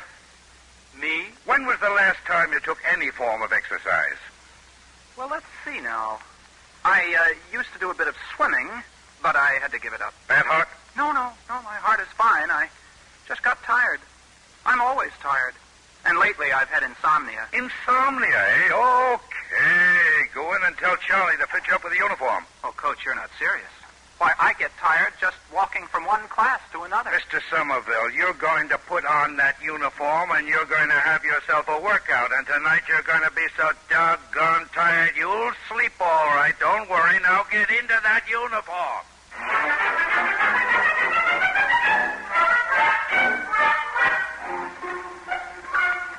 Well, Professor, how'd your team make out in that debate last night? We won. Unanimous decision. Coach, we were magnificent. Such logic, such exposition. Glad to hear. Oh, by the way, whatever happened to young Somerville? Somerville? Best man we've got. You should have heard him. Incidentally, did he ever report to you that time? Yes, and he worked out for a month. Then I sent him over to the swimming coach. I understand he made the team. Really? Coach, don't you think, well, that is, it won't interfere with the really important things like debating, for instance? Professor, exercise in the proper amount never hurt anybody. When a man is tired all the time and can't sleep... By the way, Professor, how do you sleep? Me? Why, Oh, I see what you mean. Excuse me, Coach. I'm afraid that I'm late for my class. Goodbye, Coach.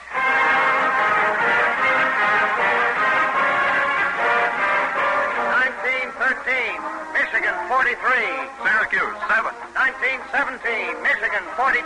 Cornell, nothing. 1920, Michigan 14.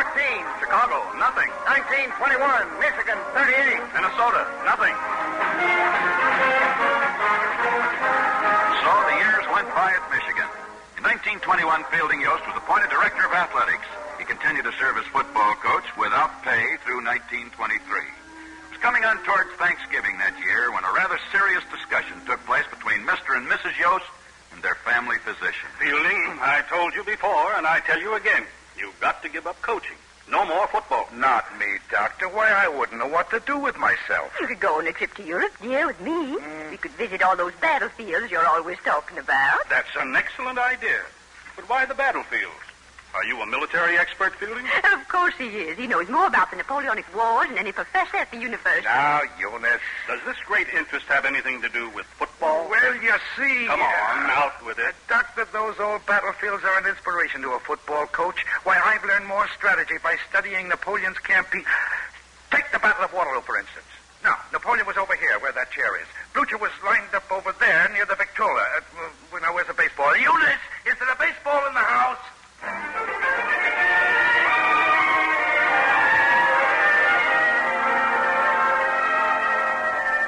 On the doctor's orders, Yost resigned as football coach at the end of the 1923 season. He was tired out, for Fielding Yost was not only interested in football. He had a law degree, and he was a businessman who developed a hydroelectric plant in Tennessee. The following year, 1924, one of the greatest football players of all time was running wild. Red Grange, the galloping ghost.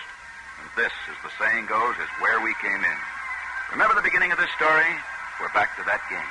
The game that started the old coach and his star pupils, Heston and Schultz, reminiscing. And as the first quarter got underway, Red Grange lived up to his advance notices. I mean, he ran wild as Yost watched and suffered. You there at end. He cut back on you. You let yourself get boxed in. You were the secondary. Where did you ever learn to play football? Please, Wake up, wake up. You're playing for Michigan. Fielding, sit down. Please don't get so excited. I can't help it. Great guns. 4 touchdowns in the first quarter against Michigan. I can't stand it, I tell you. I can't stand it. That game ended, Illinois 39, Michigan 14. Needless to say, the next year, Fielding H. Yost was again in charge of football at Michigan. The doctor decided that not being coach was too much excitement for him.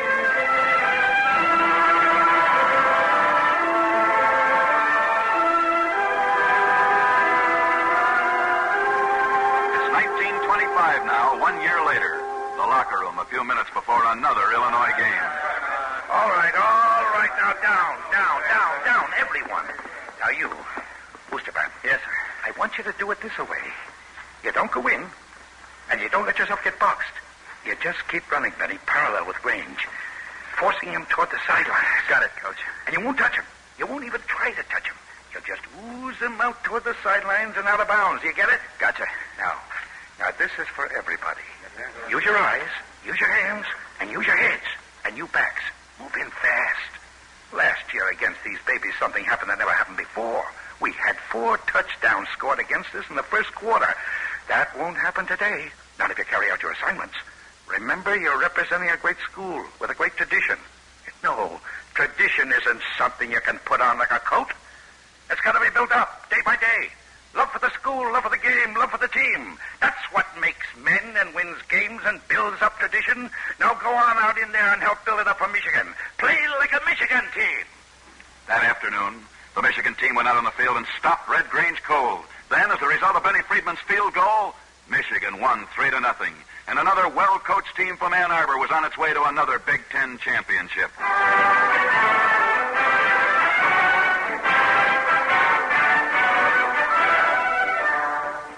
Then came the day when Fielding Yost's great dream was realized. The magnificent new stadium was completed at Michigan. On that eventful afternoon, Fielding Yost and old Charlie Baird looked down from the topmost row of seats, down on a jam-packed crowd of 85,000 men and women. And then they looked at each other. 85,000, Charlie. And they all came out to see a football game.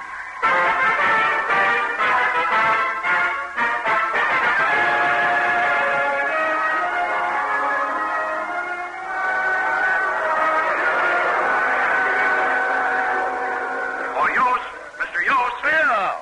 Phil Stern. Hiya, Bill. What are you doing in Ann Arbor? Well, I came out to cover the dedication at the Yost Field House. Really? Good. Say, have you got a minute to talk to me? Sure thing. Would you tell me a little about those great point-a-minute Michigan teams of yours? Not today, Bill. Today I don't want to look backward. I only want to think about this new athletic plant we have right here at Michigan. That certainly is a honey. I hear you built a golf course, too. Yes, and 63 tennis courts and 3 swimming pools and a hockey rink and everything else you can think of. You know where it all came from? Football. Coach, on my sports program tonight, I want to tell the people of America all about you and what you've done here at Michigan. Is there anything special you want me to say? Special? Yes. There's something I've been thinking about for a long time. And that's this. That we should never forget that America was developed and settled by a race of workers. And that the human body today is the same as it was when our forefathers lived by physical work. So today we must not get soft. It's a fact known to every reader of history that when any people develop too large a percentage of idlers, that people has been destroyed. We have a responsibility to ourselves and the future generations. So let's stay in the game.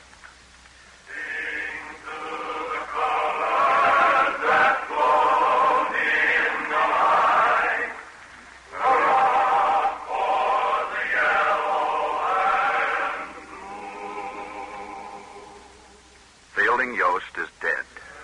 He died 2 years ago. The great championship Michigan team of this year knows him as only a memory. But Fielding Yost is not forgotten. Wherever football is played, he'll be remembered. For there are those who keep alive his spirit, and they'll tell you that on a cold, clear, wintry night out in Ann Arbor, you can still hear his famous, never-to-be-forgotten shout ringing out in the silent stadium. Hurry up! Use your eyes!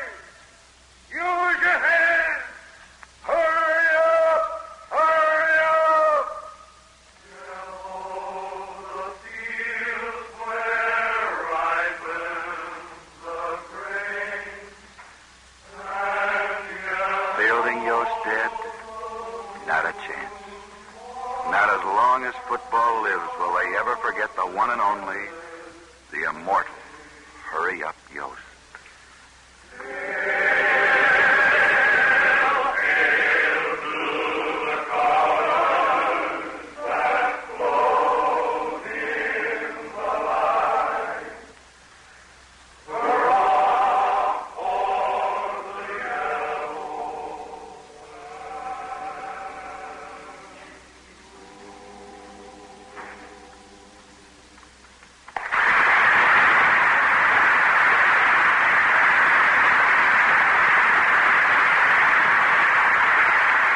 Thomas Mitchell and Bill Stern.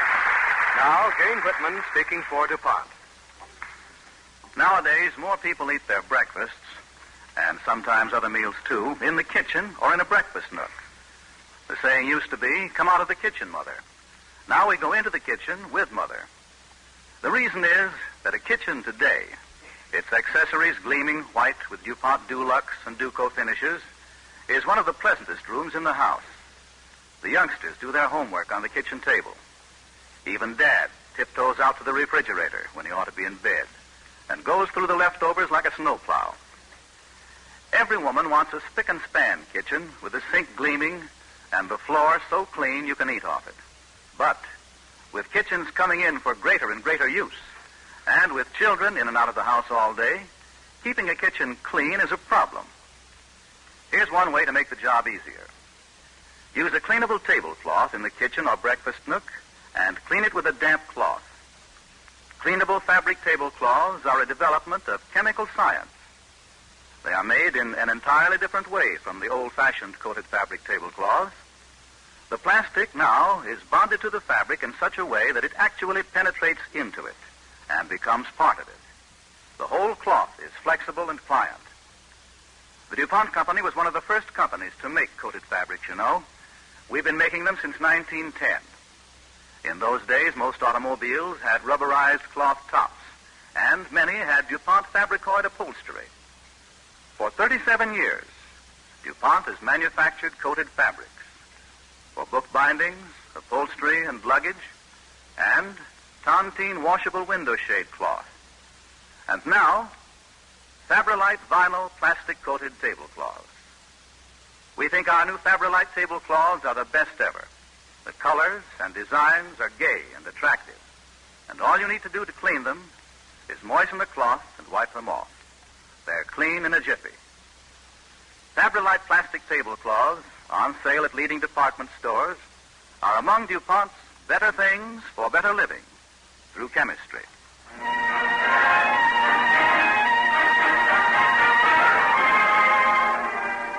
Now we introduce Janet Graves, managing editor of Screen Guide magazine. Thank you, Mr. Whitman. On behalf of the motion picture industry, Screen Guide presents a special award to the DuPont Cavalcade for its vital contribution to our national life. With the assistance of important players of the screen, this series portrays experiences and achievements that represent the best part of our heritage. Screen Guide considers it a privilege to make this award tonight to the DuPont Cavalcade of America. Thank you, Miss Graves, for the DuPont Company and for all of us who work on Cavalcade.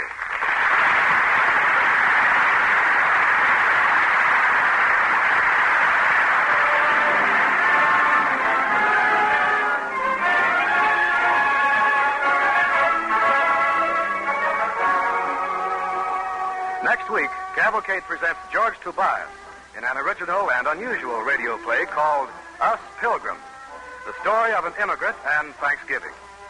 Be with us again next Monday night and listen to George Tobias in Us Pilgrims on the DuPont Cavalcade of America.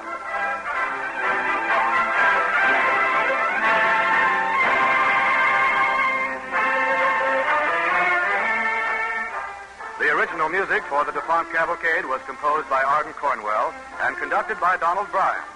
Tonight's play was written by Arthur Aaron. Thomas Mitchell is currently starring in the Broadway production and Inspector Call.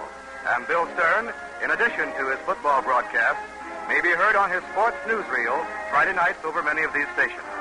This is Bill Hamilton inviting you to listen next week to Us Pilgrims, starring George Tobias on the Cavalcade of America, brought to you by the DuPont Company of Wilmington, Delaware.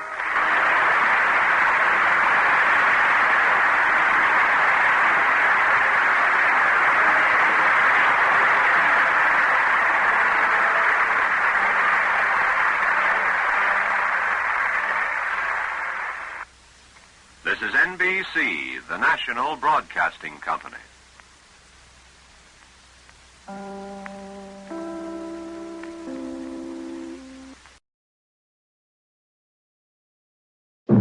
The DuPont Cavalcade of America, starring George Tobias.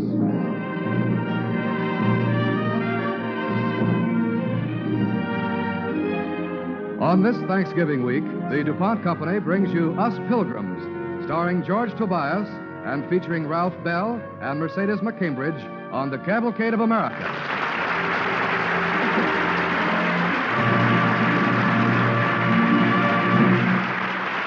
First, here is Gain Whitman. Good evening. Here's a timely hint for motorists. It may be especially difficult this winter to replace antifreeze if it leaks away. You can guard against leaks and loss of valuable antifreeze by pouring a can of DuPont Cooling System Sealer into the radiator. DuPont Cooling System Sealer may be used safely with any standard antifreeze solution. DuPont Cooling System Sealer is another of the DuPont Company's better things for better living through chemistry.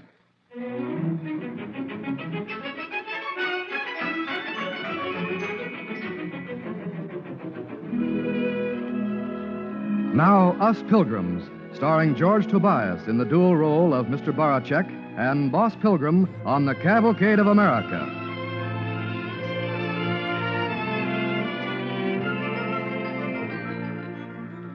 Tonight, we bring you a different type of cavalcade, a story of an immigrant's idea of the first Thanksgiving.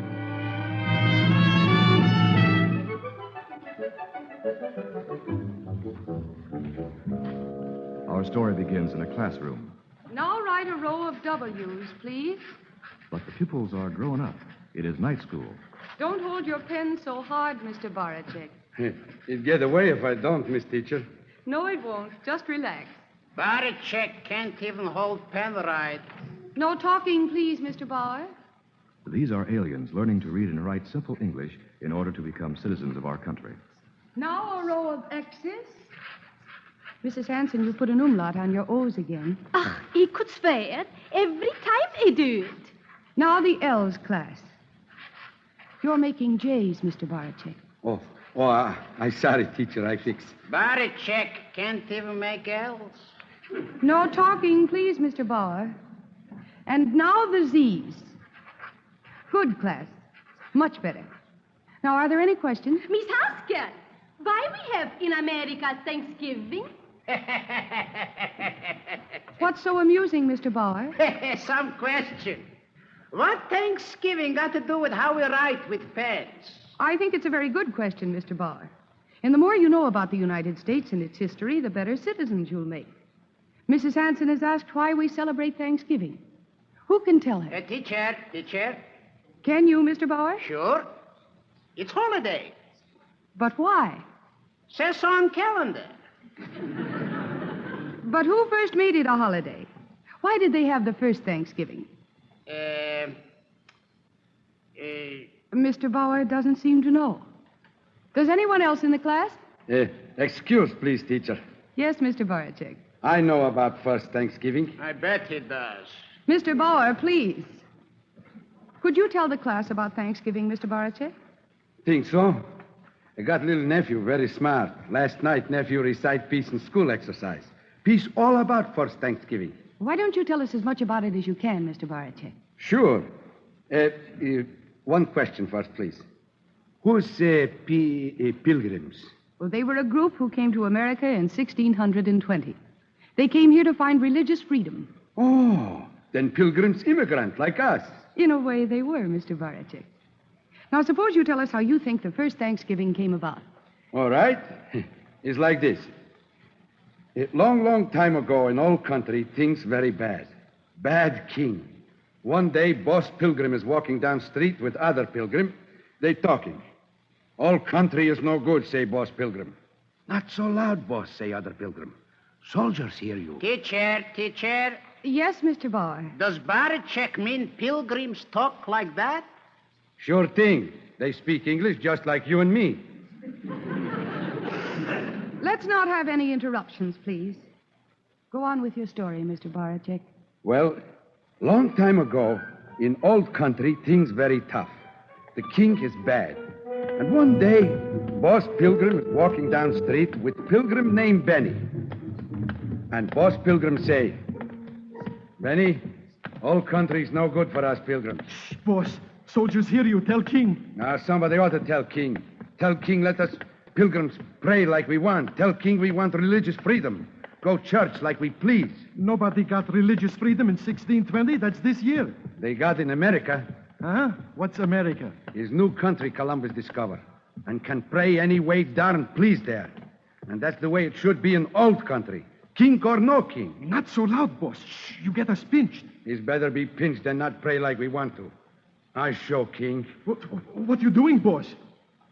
Gonna say my prayers. Not here in street, boss. Get up. People see you. Here come soldiers, boss. Ah, what I care for soldiers. I showed that king how to pray. God, what us pilgrims gonna do? Things bad here. Come on, boss. Soldiers. They love to kick us pilgrims around. Don't interrupt me. I go now. Excuse, please, God. Benny butt in. But what us pilgrims gonna do? Things very bad here in old country. King is mean, bad man. No religious freedom. He push us pilgrims all around. He don't let us pray like we want to. Hey, Pilgrim. I don't have to say this. What's the nobody, matter, King. Pilgrim? You deaf? It's a... Excuse, please, God. Another interruption. What do you want, officer? So, we caught you praying, huh? Yes, sir. Why you pray in dirty street when King is nice, clean church to pray in? Huh, Pilgrim? Feel like pray here. Does that mean you no like King's church to pray in? Huh, Pilgrim? Maybe I like King's church better if I ever get what I pray for there. What's that, Pilgrim? Religious freedom for us pilgrims. I give you freedom, Pilgrim. How you like that? Next time you go to jail. And next time I catch you praying, it better be in King's church. And another thing. Next time, pray out loud. You think God cannot hear what I ask for? Maybe God hear all right, but we wanna too. We wanna be sure King like what you pray for. All right. Watch. Soldiers. Pooh. I hate soldiers. Tell King I pray just like I want. It's me, God, again. Please help us, please, pilgrims. We very unhappy in our country. But what we gonna do? What us pilgrims gonna do, God? I hear steamboat whistle. Maybe we should take boat to America. Is that what you want us to do, God? Okay, God. Us pilgrims go to America. Thank you.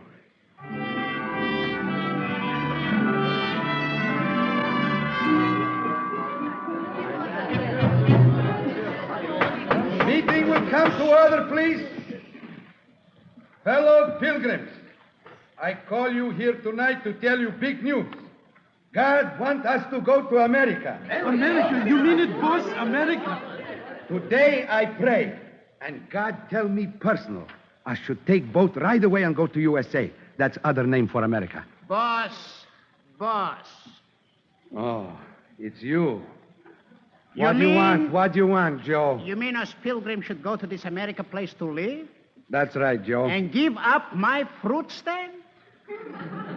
What's the matter? You open fruit stand in America.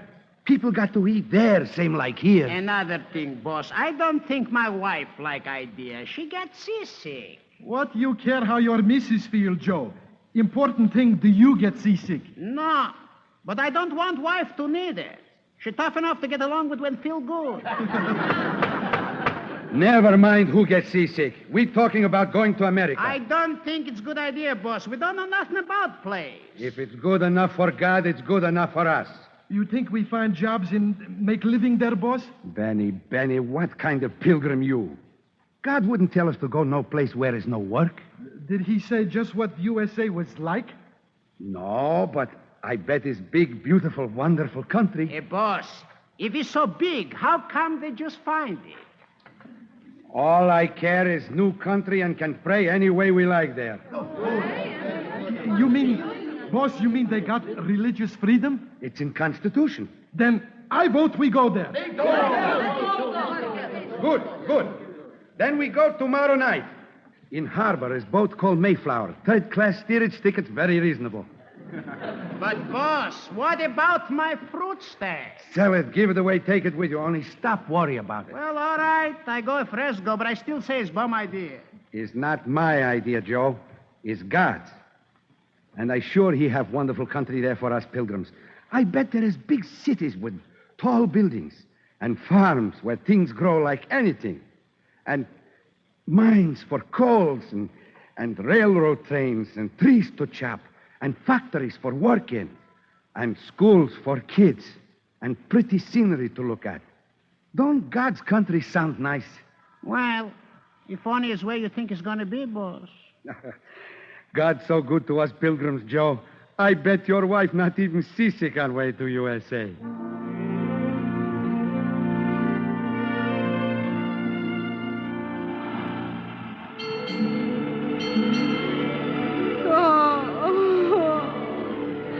I am so sick. Joe, hold my head. You would want to go to America. Don't blame me. Blame boss. You see who I blame when I get you on dry land. Well, Mayflower boat still sailing on ocean, and trip is tough for everybody, not just Joe's wife. Then when storm stop, come bad fog, and boat get lost, and pilgrims all scared, and boss pilgrims start praying. Please, God, don't let Mayflower hit iceberg or ferry boat and fog. Please bring us safe to America. And if we could get there pretty soon now, we would all appreciate very much. Thank you, God. Hey, boss. Hello, Joe. Hello, everybody. Boss, we want to know when we get to America. Anytime now. Anytime now. Every day you say that. That's right, boss. Well, can't go very fast in fog. First storm, now fog. I thought you have it fixed that everything is going to be so hunky-dory on this trip. You can't even fix it so my wife can keep her supper down. We just got to be patient. Look, this guy Columbus, 1,492 years it took to discover America. How do you know we find it at all? We find it. We better find it soon. My kids got bad colds. Need doctor. We take them to clinic as soon as we land, Benny. But, boss, when we land? That's what I want to know. All I can say is, pilgrims, is... Look. Huh? Look how quick fog is lifting. Huh? Look! Land! It's America! How do you know it's America, boss? I can see Statue of Liberty. Look. The Statue of Liberty. What do you know, the Statue of Liberty? Give spyglass, somebody. Give spyglass. Quick. There's writing on statue. I read to you. Listen. It say, give me your tired, your poor, your huddled masses yearning to breathe free. The wretched refuse of your teeming shore. Send these, the homeless, tempest-tossed, to me. I lift my lamp beside the golden door. Oh, how you like that? Well, pilgrims, didn't I tell you God not let us pilgrims down? Congratulations, boss. Congratulations. Boss. Now what? Can I have spyglass 1 minute? Take, Joe. You see statue good? See statue okay. But that all I do see. What do you mean, Joe? You promise us big cities in U.S. and farms and trains and factories and school and churches and beautiful scenery. So? So this America, this God's country, is nothing but a lot of woods. Give spyglass. Look, just woods, but there's not even people there, only wild animals. And I sold my fruit stand. Joe, we're gonna have religious freedom. But what about all those things you promised? I keep my promise. It's pretty scenery, ain't it?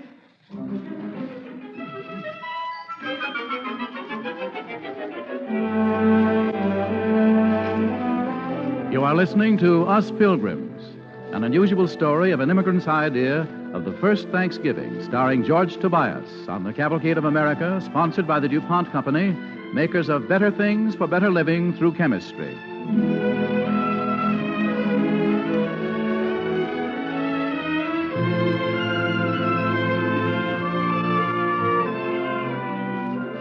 Mr. Baracek, an immigrant, is going to night school to learn to become an American citizen. A discussion arose about the origin of Thanksgiving, and Mr. Baracek is telling the class his story of the Pilgrims and the first Thanksgiving, all in his own words. So, after Mayflower get to USA, Pilgrims get off at Ellis Island. Teacher, Baracek is crazy. Pilgrims land on place called Plymouth Rock. Okay, in 1620, Ellis Island was named Plymouth Rock. Okay, but what about Statue of Liberty? What do you mean? There was no Statue of Liberty here in 1620, or not? Not yourself. Liberty always here, huh, teacher? Well, when you get through with your story, Mr. Baracek, I'll tell you just when they put the statue up.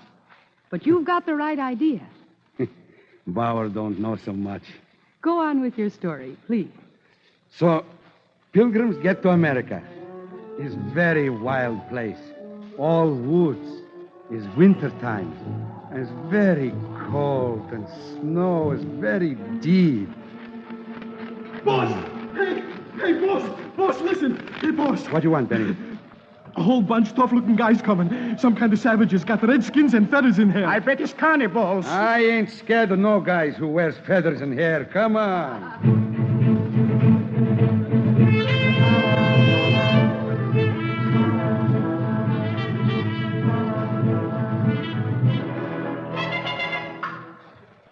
Who are you guys? Friendly Indians.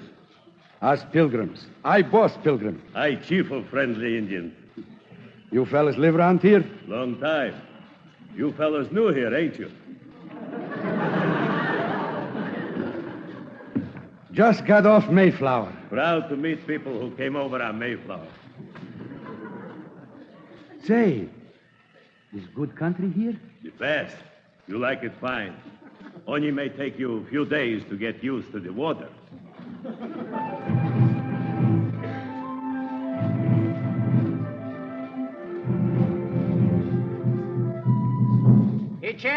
Teacher!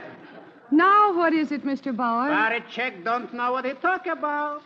How can? Don't even get a chance to talk. Baracek got Indians running around loose in woods. Where I supposed to have Indians? An Indian reservation. Everybody knows that. You're wrong there, Mr. Bauer. There were no Indian reservations in those days. Well, if I'm wrong, it ain't Baracek's fault. There's nothing but a foreigner, that Baracek. You bet. All Americans start out like that. That's right, Mr. Baracek.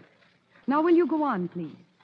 Well, things get tougher and tougher for Pilgrims.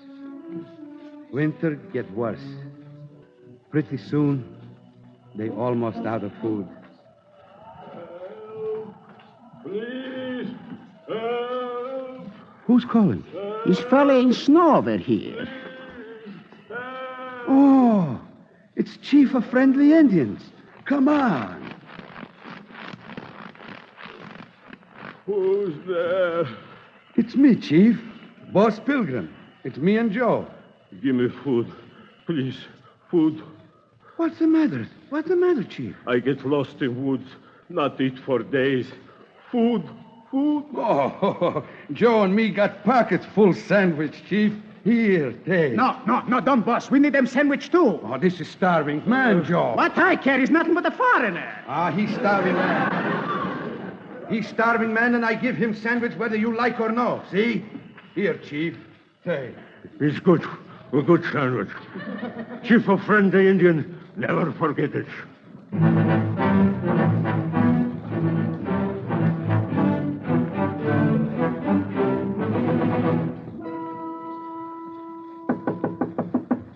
Who is it? Me, boss. Hello, Benny. Good evening, boss. Hello, Mrs. How's sick kids? Not so good, boss. You give aspirin and castor oil like I tell? Us Pilgrims all out of aspirin and castor oil. No place to get more, boss. It's bad. If only could get fresh milk for kids, I think they get well. No complaint, Mama. Everybody else just bad off is like us. I go see kids now. You think we get along till spring and Mayflower come back, boss? I don't know, Benny. We almost out of food now. I make big mistake to bring us here. I guess I no understand God right. Maybe God no want things to be easy for us here, boss. What do you mean? Suppose us pilgrims come to U.S. and his big buildings every place, and jobs and delicatessens on every corner. And right away, what happens? We get so busy climbing up and down big buildings and feeling our silk shirts, we forget what we came here for, to be free. That's right, Benny. I don't think God ever wanted easy to be free. And anybody who wanted got to work like anything for it. If only God tell us what to do. Huh? It's your first. You've got to do something about getting the milk. Excuse me, boss. I got to talk to Mrs. She get excited. Women, you know. God, this boss Pilgrim. I be wrong. I guess I expect things gonna be too easy. Only they can be too tough, too. Us pilgrims can't take much more. Honest, God. What we gonna do? Excuse, please, God. Who there? It's me, Chief of Friendly Indians. Hello, Chief. Shake hands. I can shake hands when both hands full of sandwich. Sandwich? You save life of Chief of Friendly Indians with sandwich. Chief of Friendly Indians never forget. For 4 days now, whole tribe has been making sandwich. Make 16,000 sandwich, and I've brought them all here for pilgrims. This is fine thing you do, Chief. Us pilgrims almost starving. Besides 16,000 sandwich, bring 16,000 dill pickle. Chief of Friendly Indians never forget. You know, I pray to God for help just when you knock on the door. Tell your God not to worry about you. Spring comes soon, and Chief of Friendly Indians show Pilgrim how to plant corn. Maybe then you invite Chief of Friendly Indians to dinner, huh?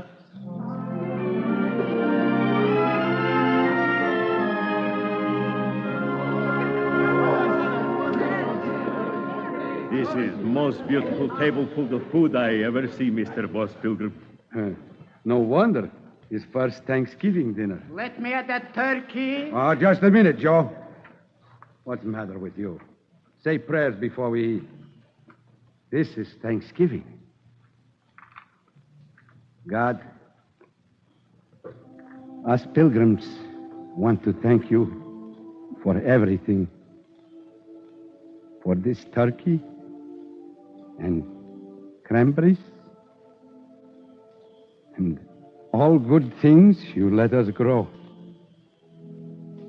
Thank you for bringing us from all country to USA. Thank you for we can pray here and work and build something fine and be free men. And may there always be room here for other pilgrims like us. Amen. Thank you. Well, Mr. Barachek, that's very interesting. There are one or two historical inaccuracies I'll explain later. But you certainly do get the idea. Thank you, teacher. Wait a minute, Barachek. What about the turkey? What do you mean about the turkey? You say pilgrims lived in the woods. I heard you. That's right. Then where did the turkey come from, Mr. Smarty Barachek? Boss Pilgrim win it in raffle.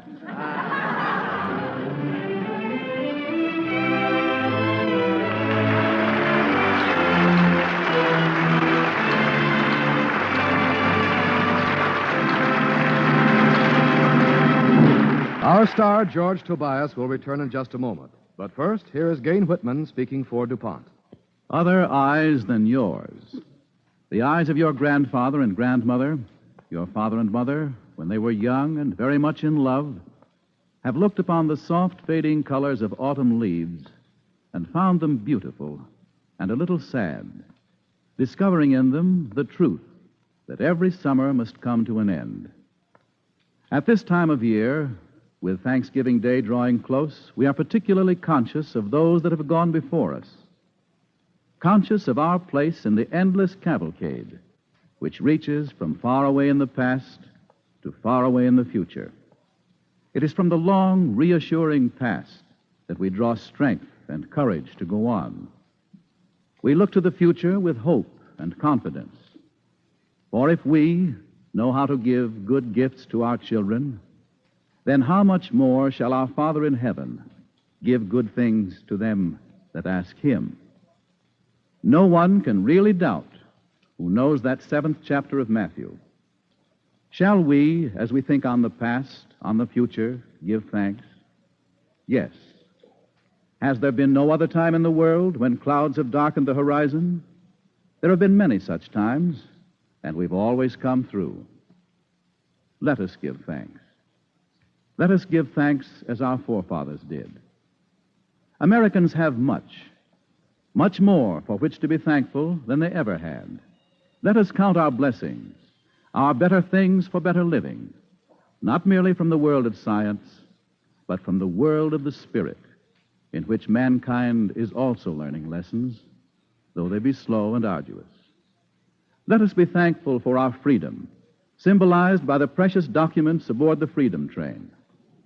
Let us be thankful for health, for friendship, for human kindness, for sincerity, for courage, wherever we find them. In this spirit of reverence, friends, I bring you cordial wishes for a joyous Thanksgiving from the men and women of the DuPont Company, makers of better things for better living through chemistry.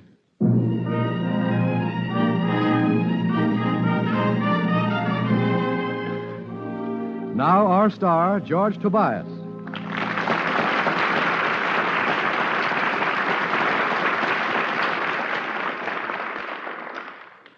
What Gain Whitman said is right.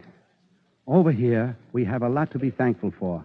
But in Europe, with winter, the people will be hungry.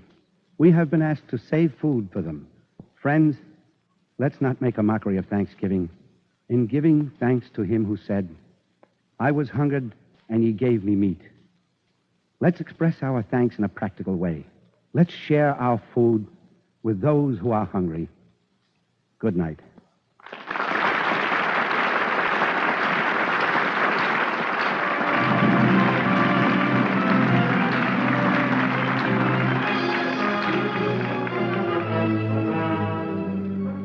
Next week, the Cavalcade of America presents Van Heflin in Towards the Horizon, an exciting and dramatic adventure of the first navigation of the perilous Colorado River in the Grand Canyon.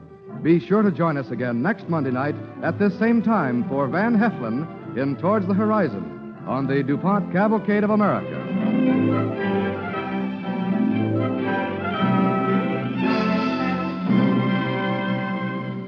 Tonight's DuPont Cavalcade, Us Pilgrims, was written by Frank Gabrielson. Featured in our cast were Ralph Bell as Bauer and Mercedes McCambridge as Miss Haskell. Danny Ockel played the chief of the Friendly Indians. Music was composed by Arden Cornwell and conducted by Donald Bryan. George Tobias can soon be seen in the Eagle Lion film Adventures of Casanova. This is Bill Hamilton inviting you to listen next week to Van Heflin in Towards the Horizon on the Cavalcade of America, brought to you by the DuPont Company of Wilmington, Delaware.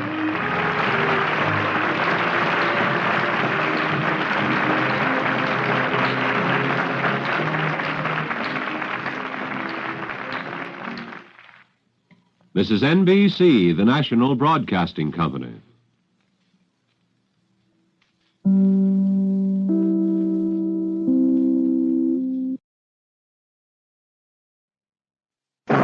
The DuPont Cavalcade of America, starring Van Heflin.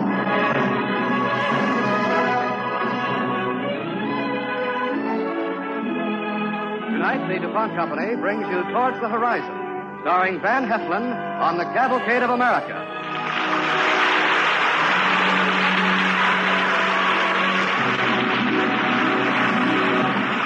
Our star tonight, Van Heflin, is currently appearing with Lana Turner in the Metro-Goldwyn-Mayer production of Green Dolphin Street.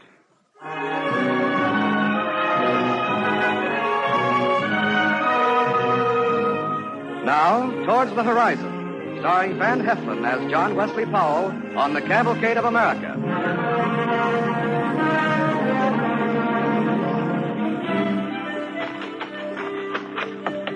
Mr. Powell! Mr. Walter Powell! Why, what's the matter? Your brother's wife sent me. We're neighbors. She wants you to come over to Professor Powell's house right away. House of fire, Lucy? Your brother's going away. He's leaving for good and all. That's why you've got to come to try and stop him.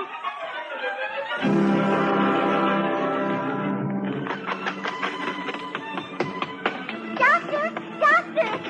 Lucy, what do you mean, Oh, banging? Doctor, come quick over to Mrs. Powell's house. She says he's begging you to come in, Sister. Accident, Lucy? Professor Powell's going west for good, and the Indians will get him, because he only has one arm and can't fight. But he doesn't care. He just wants to go away.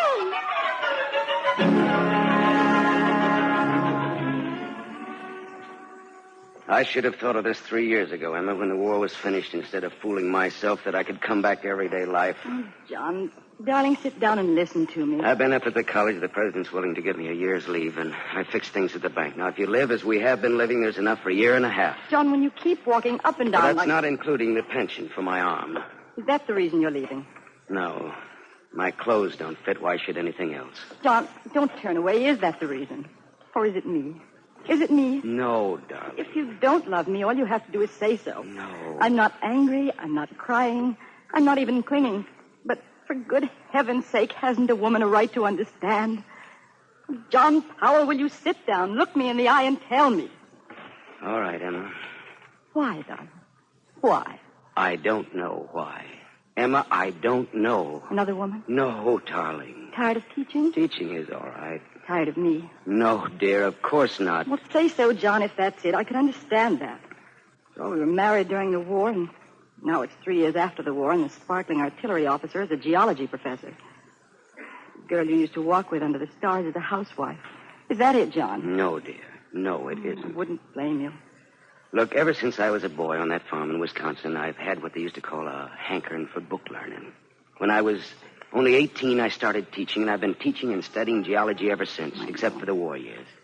But those war years make quite an exception, quite a change. You know, crabs are lucky. When they change inside, they have a natural, painless way of throwing off their shells. But when a man changes inside, Emma, everything I've been working for all of my life has stopped meaning anything to me. Maybe if I go west, I'll find something with meaning. Maybe my geology will count for something. As it is, I hate books, I hate people, I hate myself. When will you be back, John? When I can make some sense out of myself.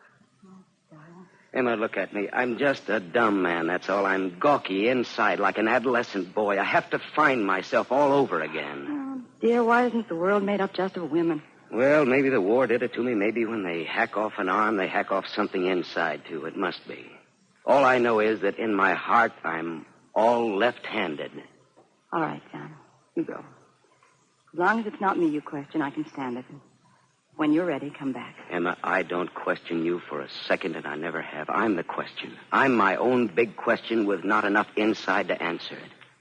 That's why I'm going west, to find the answer to why I have to go west. Here comes your brother. Go out back. Kiss me. Goodbye, Emma. And I love you. Darling.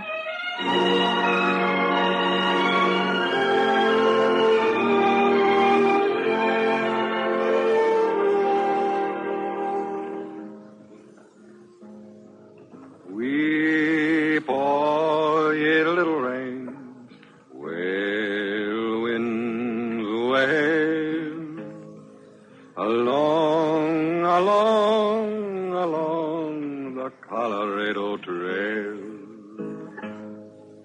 Major, you still want more? I got more. I got more verses in the Bible. You know, Jed, a year ago when I first walked into Jack Sumner's trading post looking for a guide, there you were. I was singing that song. Well, even the dog likes it. Bushy, you like that? Huh? You like a spring evening? You like sitting out here in the middle of the desert? Well, Major, you just keep sitting there looking down that river as long as you like. I'm going back to the trading post. Be seeing you. So long, Jed.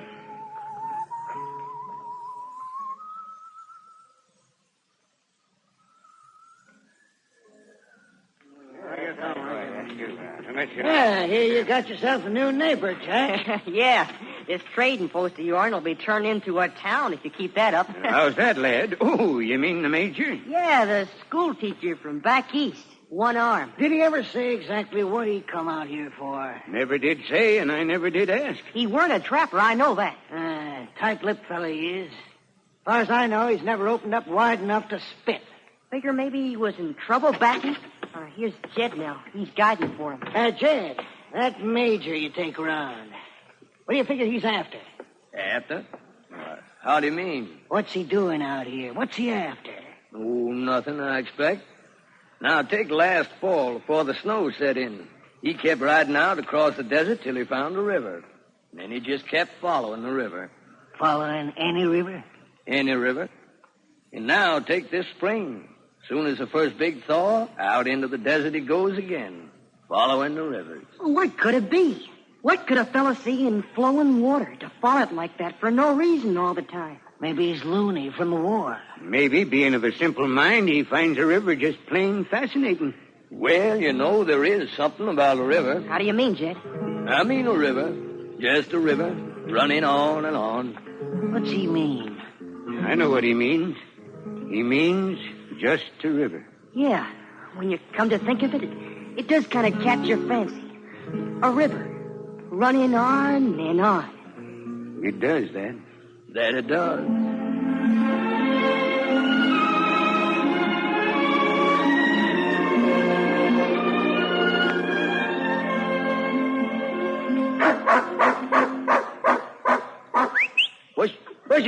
Bushy, come here. Come on back here now. Come here now. We're going to the edge of the canyon and have a good look at that river. Well, now, what's the matter? What are you afraid of?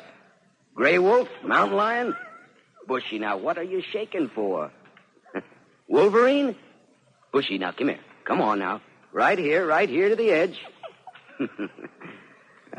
Bushy, that's the dog. All right, now, what do you see? What's that way down there, huh? What is it? Come on, I can't hear you. Oh, now stop slobbering and tell me. Right, Bushy, the Colorado River. Now, do you mean to tell me that you're scared of the Colorado River? Look at it way down there. That must be 3/4 of a mile, straight drop. Smack in the middle of this arid, barren country runs the wildest, meanest river in the world, and it's all gone to waste. Useless. 900 miles of useless river, and all of it waiting to be explored. Huh? That'd make quite a trip, wouldn't it? Yeah, Bushy. That'd make quite a trip.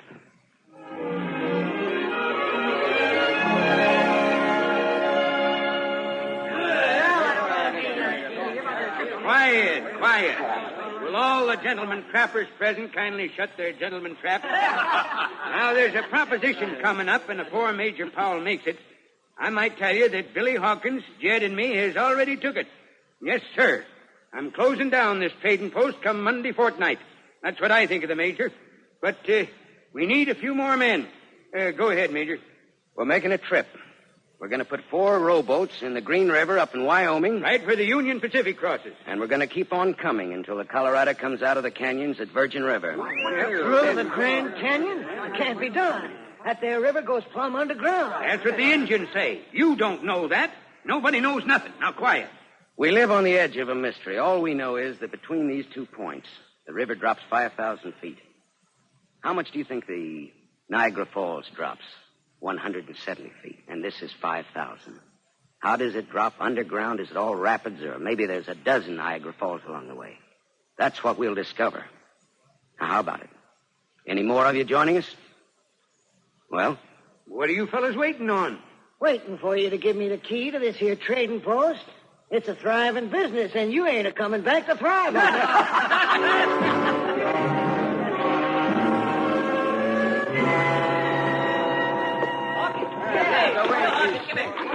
All right, men, we're about to push off. Now, you've been assigned to your boats. Now the Major wants to talk to you. Men, we're about to push off for our trip down the Colorado. Before we start, any questions? That's 6 months' supplies you've just loaded. That should be plenty.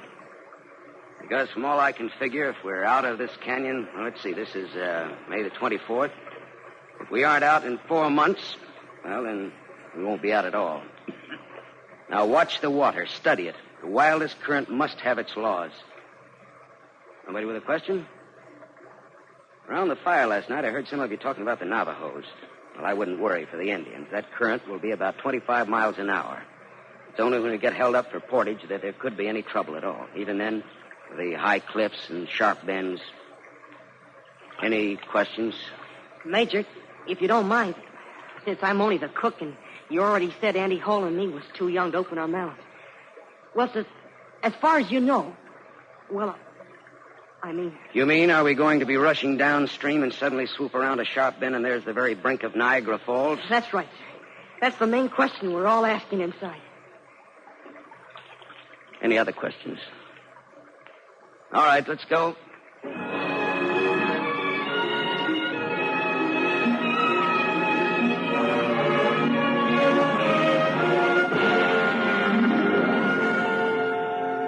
You are listening to Van Heflin as Major John Wesley Powell in Towards the Horizon on the Cavalcade of America, sponsored by the DuPont Company, makers of better things for better living through chemistry.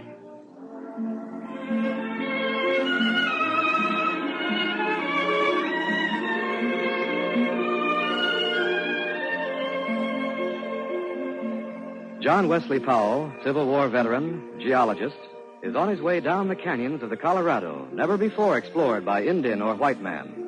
We continue as the expedition makes camp, and Major Powell sits by the fire writing in his journal. June the 2nd, 1868. First entry in my journal, because so far everything uneventful.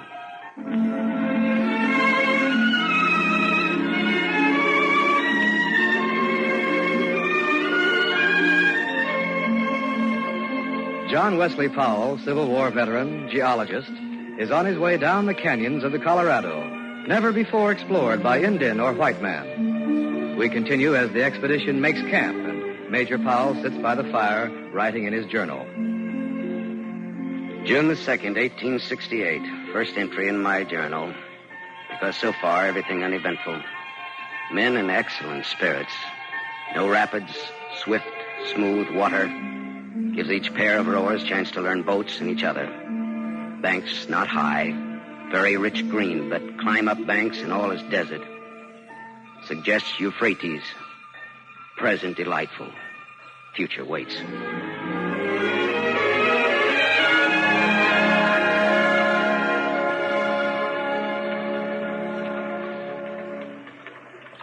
Andy?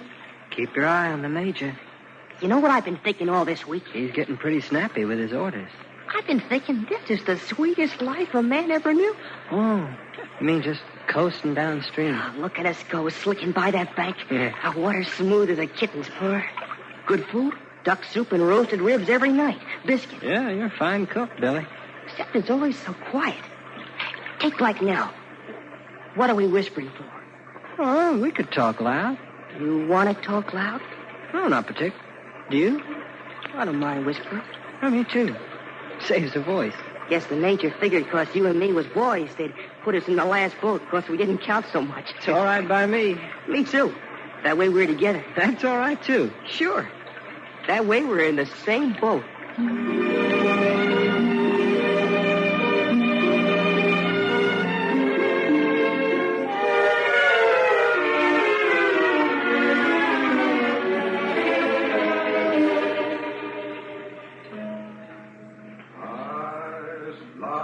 The morning star, lips like the rose. Morale still good. Green banks change to canyon walls. Often walls rise vertical, sheer from water edge. Portage when possible, otherwise nothing to do but pray and rush on. Here's your supper, Major. Oh, thank you, Billy. Don't you want to come down to the bank? I'll wash your hand for you before supper. How's everything in your boat? To me, it's more the noise than anything else. 6 weeks of that roar. And the walls, too. Never seen any sun or sky. Except that little crack way up there. And half the time with the overhanging rocks, you can't even see that, huh? Ain't you going to eat, sir? No, I want to get to my journal before dark. Oh, I was afraid you didn't relish my meal. Now that we're in the real canyons, don't seem to be any game anymore. How much flour do you have? Almost none, and the bacon's spoiled. But we still got the dried apples. That's fine. That's just fine.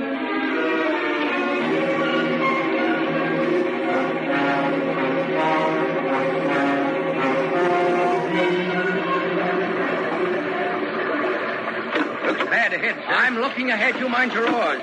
All right, pull now. Left. Left. Major, I can see a terrific whirlpool. Don't you think I can see it? Left. You'd better flag the other, sir. Jack can't you give her any more. I'm giving all I got. Together now, both oars. 1, 2. How's it look, Major? Are we missing it? 1, 2, 3. We're in it. We're in the whirlpool. Pull on your right. Right. Man. Are we spinning in circles We're going to get sucked right into the center if you don't pull. That's it. All right, now give it. Drive it right to the rim of the whirlpool. 1, 2, 3, 4. Broke my oar. Wait a minute. What are you doing, Jack? I'm going to jump from the prow. I can jump clear of the rim, then the current will take me to that rock. And row. Here, give me that. I can handle one oar. All right, sir. Now, as soon as we swing around to that rock again, Get the rope in your teeth and swim for that rock. Keep rowing. If I can make that rock, I can pull you out. Together. 1 and 2. Row, Major, row. 1 and 2. All right, jump for it.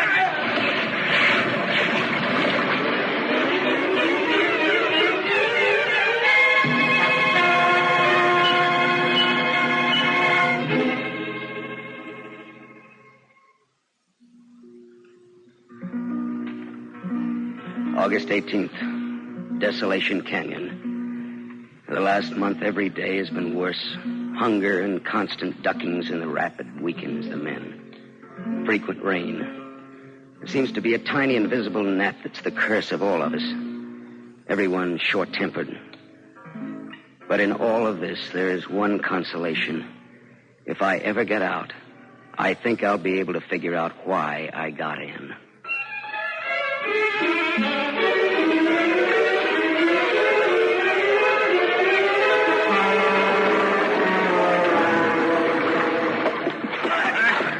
Give it up, Major. Can't make a portage along the face of a cliff like this. Sure. We got the ropes over that rock up there. But that I told you there ain't no percentage in a portage here. We first told you to shoot the rock. Who's giving me advice now? The Howland brothers? You mean you want to bash more boats the way you did at Disaster Falls? What do you mean, the way we did? We didn't get no signal. You mean you didn't see it? We mean you didn't give it. They're right there, Major. I was right in the pilot boat with you. Done! Watch out! Look out! We lost them! There's giving way! Jump!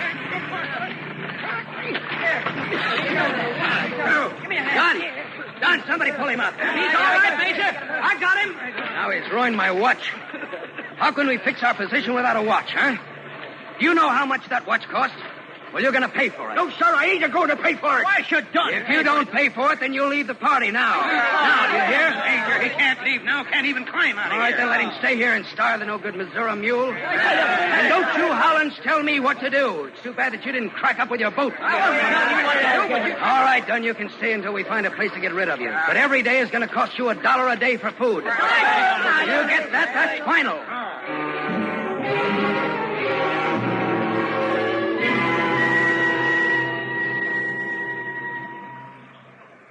Grub pile, fellas. Only coffee tonight. Grub pile. Hawkins. Yes, sir? Well, come here. Yes, sir? You didn't bring me my supper tonight. No, sir. I come to wash my hand. No, sir. Why not? Same reason none of the fellows has said nothing at all ever since 10 days ago. Since you jumped on Bill Dunn for your watch. Men don't like me, huh? Major, the Howland boys and me is leaving tomorrow. Leaving? You mean quitting? We can get out of the canyon now, and we aim to. Well, what do you think you'll find when you get to the top of the canyon? There's nothing there but desert and Indians. We'll take our chance. Anybody else leaving with us? You mean walk across the desert? Must be a Mormon settlement somewhere not too far. Now, we've been at it 3 months together. Now you want to quit 3 days before the end? Yep, we want to quit. How many want to quit? Everybody. That's right. Yeah, we sure do. Well, if everybody's going to quit, that Now, means Major, Andy Hall and me ain't going to. How's that, boy? Well, we've been thinking all this time as to how we'd like to keep right on to Tidewater. So if everybody's quitting, and if you don't think we're too young, well, you could come with us in our boat.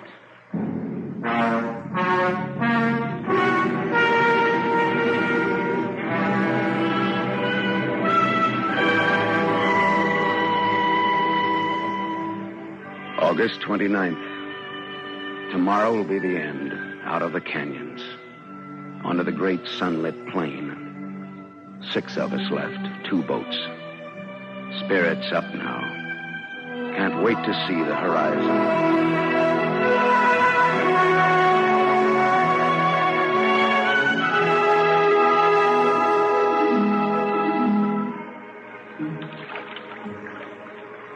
Look, the canyon walls are ending. You can see. You can see the plains for Yes, miles. We're out. It's all over.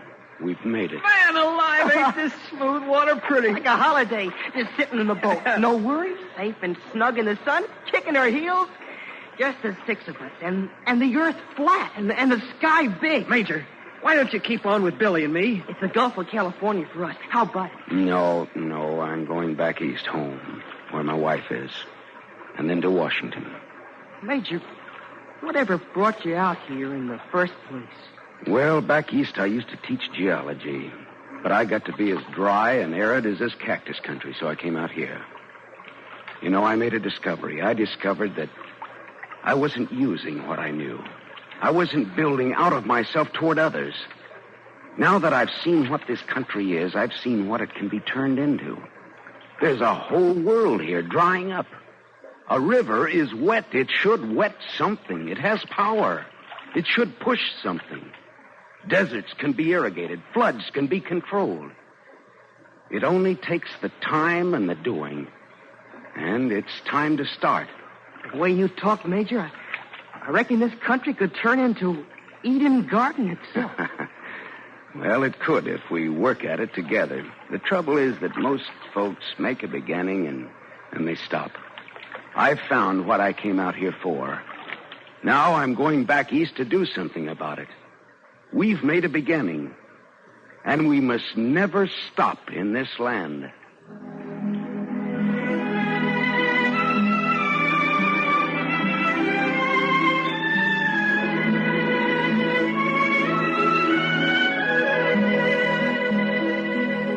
And he did go back, and they didn't stop. They and their children's children didn't stop. Not until the vast plains and valleys of the West were fertile and full of power. And the beginning was made by Major John Wesley Powell, whose great adventure in the canyons of the Colorado gave his life and ours purpose and productivity. For now, where Major Powell emerged from the canyons that day, there stands a monumental structure, Boulder Dam.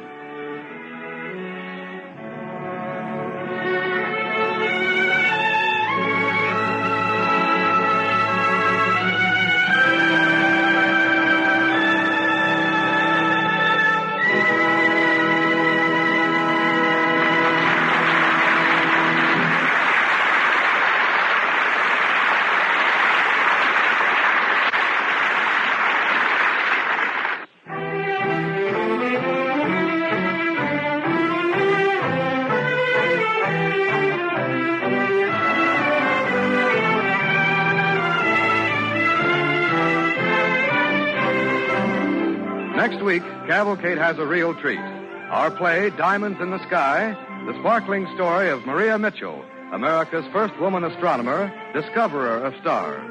And speaking of discovering stars, one of next week's Cavalcade stars has just been discovered herself. Not by an astronomer, but by Broadway. She is June Lockhart, who is currently starring on Broadway in For Love or Money. Be with us next week at this same time, then, when June Lockhart will be joined by her celebrated parents of stage and screen fame, Kathleen and Jean Lockhart, in Diamonds in the Sky on the DuPont Cavalcade of America. Tonight's DuPont Cavalcade, Towards the Horizon, was written by Halstead Wells. Original radio story by Dan Hammerman. Appearing with Van Heflin in our play tonight was Jean Tatum as Emma, Lois Volkman as Lucy, and the singer of folk songs, Tom Scott. Music was composed by Arden Cornwell and conducted by Donald Bryan. As the holidays near, you can help your postman and the entire post office staff by wrapping packages securely, addressing them correctly, using the postal zone number, and above all, mailing early. This is Bill Hamilton inviting you to listen next week to June, Kathleen, and Jean Lockhart in Diamonds in the Sky on the Cavalcade of America, brought to you by the DuPont Company of Wilmington, Delaware.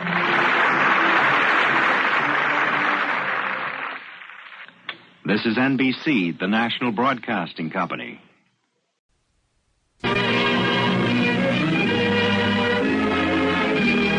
Tonight, the DuPont Company brings you Diamonds in the Sky, starring June Lockhart, together with her mother and father, Kathleen and Jean Lockhart, on the Cavalcade of America.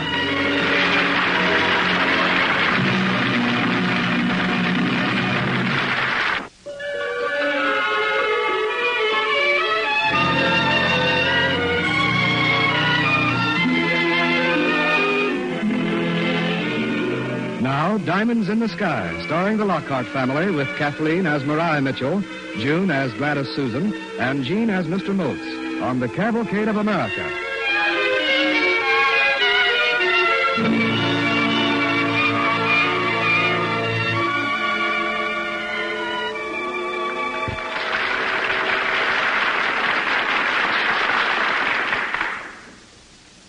Young ladies of Vassar College, this is the very last time I shall stand on this platform and speak to you, as I have done so many times in the past 23 years.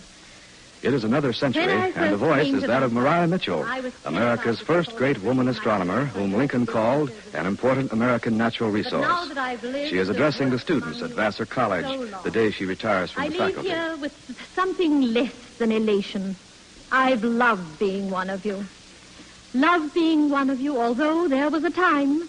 It was back when I was a mere slip of a girl. A mere slip of a girl of 47. I was in the observatory in the backyard of my home in Lynn, Massachusetts. It was a lovely, cloudless, moonless night in summer of 1865, and I remember I was examining two nebulae in Leo through the telescope.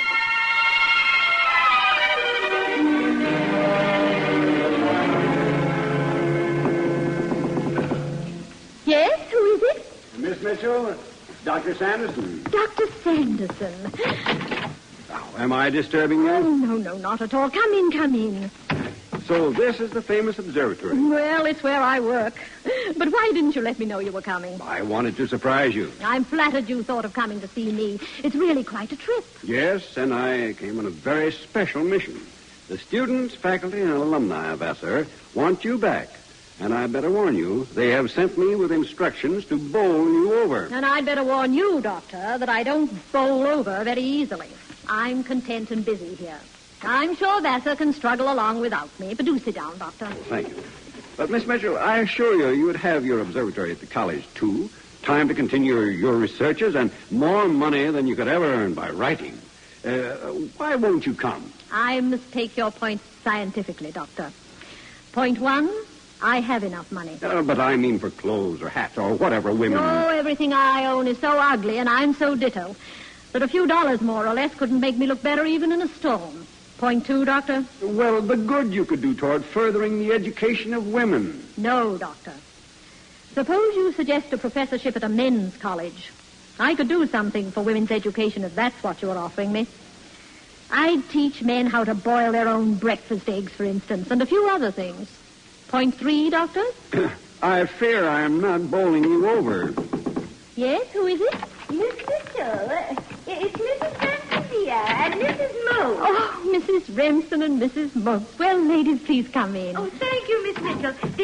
Oh, my goodness, I didn't know you had a visitor. I'm so sorry if we are disturbing you, Miss Mitchell. Ladies, this is Dr. Sanderson. Mrs. Remsen, Mrs. Moats, Doctor, two of my neighbors. Mrs. Remsen, Mrs. Moats. Miss Mitchell, we'll only stay a minute. Yes, it's about a horoscope, Miss Mitchell. A horoscope? Yes, you see, well, you remember my daughter. And my son, Sam. Maybe you never met him. They got married a year or so ago, and they've just had a baby. It's a girl, and they've named her after us. Gladys Susan Moat. Gladys for me. And Susan for me. Isn't that sweet? Well, congratulations, ladies. I hope you'll send her to Vassar when she's old enough. Yes, so much. Congratulations to both of you. But did I hear you say something about a horoscope? Yes, we have the information here. 2 minutes past 9 on the night of the 12th. In Hartford, Connecticut, in case the stars are different there. You two ladies, you really think that what I do in this observatory is cast horoscope? Oh, no, we've heard that you do lots of other things, too, discover stars and all, but we thought... Of course, if you're too busy, my dear. Busy? Oh, not at all. So you want a horoscope. Very well.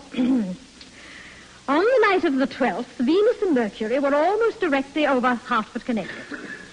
Saturn was casting a malignant influence on Virgo, and precisely the moment the two-faced twins... No, I'm wrong. Wait a minute. And at precisely the moment Gladys Susan was born, Aries, the goat, had cornered Gemini, the two-faced twins, and was butting them both in a frightfully delicate spot. Oh, ladies, I'm sorry to tell you that never in history has there been such gross indecorum in the heavens. No. Oh, my goodness. And well, you might drop that oath, Mrs. Remsen. For that moment will be known down through the ages as the Bachelor Ball of Infinity, the Saturday night of the cosmos, the stag party of the zodiac. Oh, my. Oh, my. Then little Gladys Susan. Exactly, Mrs. Motes. Ladies, I very much fear that at the time your granddaughter is old enough to enter Vassar, yes? Her reputation in the community will be such that Vassar will not have her at all. Oh, dear. Oh, dear, poor little Gladys Susan. Now, what shall we do? Ladies, there is one way out. Yes. What is it? Yes, what is it? Hurry home. Hurry home and go down on your knees and pray for a spark of intelligence. Pray and pray. And then perhaps you will understand that God put all human creatures on this earth with a free will to do with their lives what they wish. He made you free of the influence of the stars so that you might stay free and not be tyrannized ever. Ladies, I wish you an irritable good night. But I don't understand. I wish you good night. You mean you don't believe in astrology? Is that what you... Precisely, Mrs. Motes. And now, if you'll excuse us, Dr. Sanderson and I have some palm reading to do. Well, I never... Me either. I've never been so insulted. Oh, Dr. Sanderson, I apologize to you for my flare-up and their stupidity. Apologize? I enjoyed it immensely. And to think that I was sent here to bowl you over. Doctor, I have a message for Vassar if you'll be good enough to take it. Yes? What is it?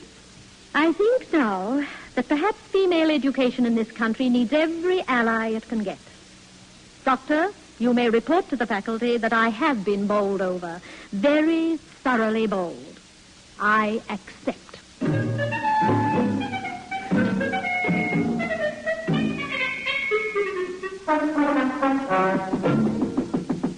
Just a minute, please. Well, young lady? Miss Mitchell? Yes? My name is Motes. Motes? Gladys Motes. Gladys Susan Motes of Hartford, Connecticut, Miss Mitchell. Gladys Susan Motes. Why, you're all grown up. Please come in. Forgive all this disorder. I've been trying to finish some experiments before the new term begins at Vassar on Monday, you know. Sit there, child. Put the books on the floor. Thank you. Well, Gladys Susan Motes.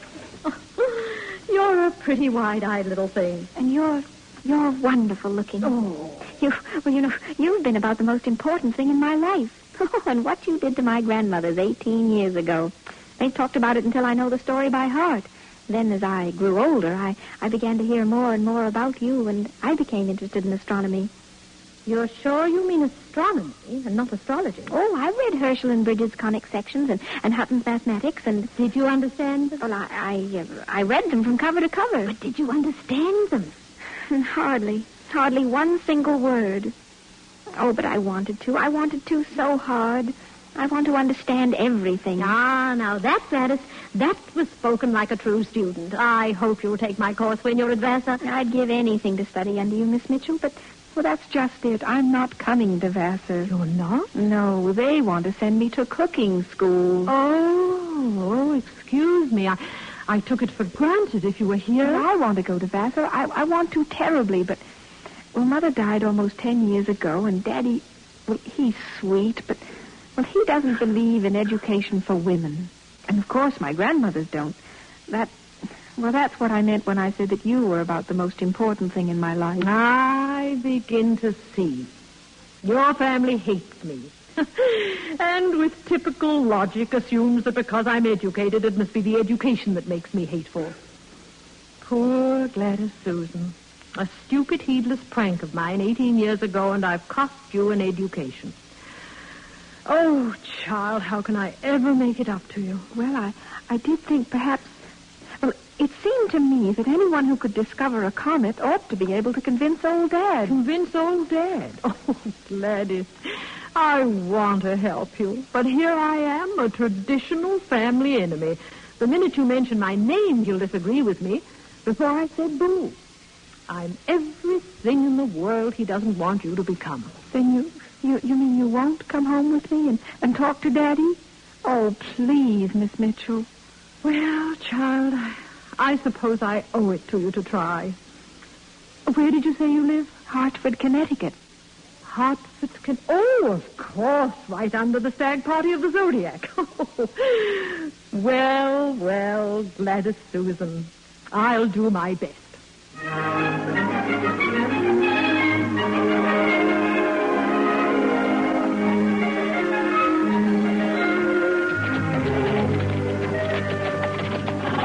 There, Miss Mitchell, the big gray house. That's us. I don't know what I'm going to say.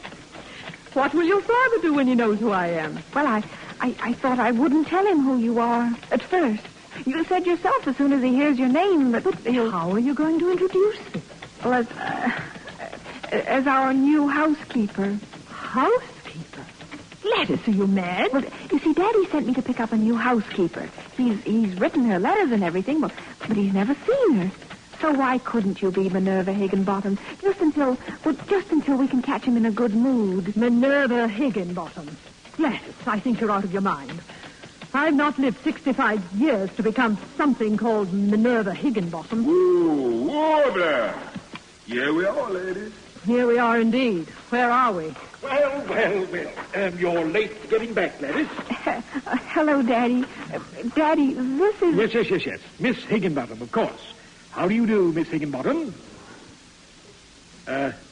Miss Higginbottom, is anything the matter? I said, how do you do? How do you do, Mr. Motes, sir?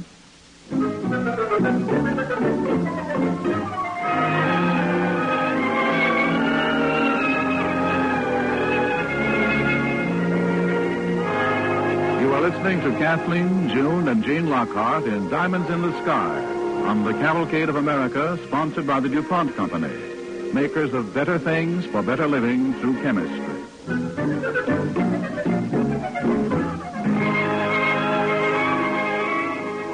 Tonight we are bringing you a story about Maria Mitchell, the celebrated American astronomer and educator of the 19th century. Maria has been induced by young Gladys Motes to come to her house and act as housekeeper so that she might get a chance to persuade Gladys' father to send her to Vassar College where Maria is teaching. We continue as Maria is being shown to her room. Well, now, this is a nice little room, isn't it, Miss Higginbottom?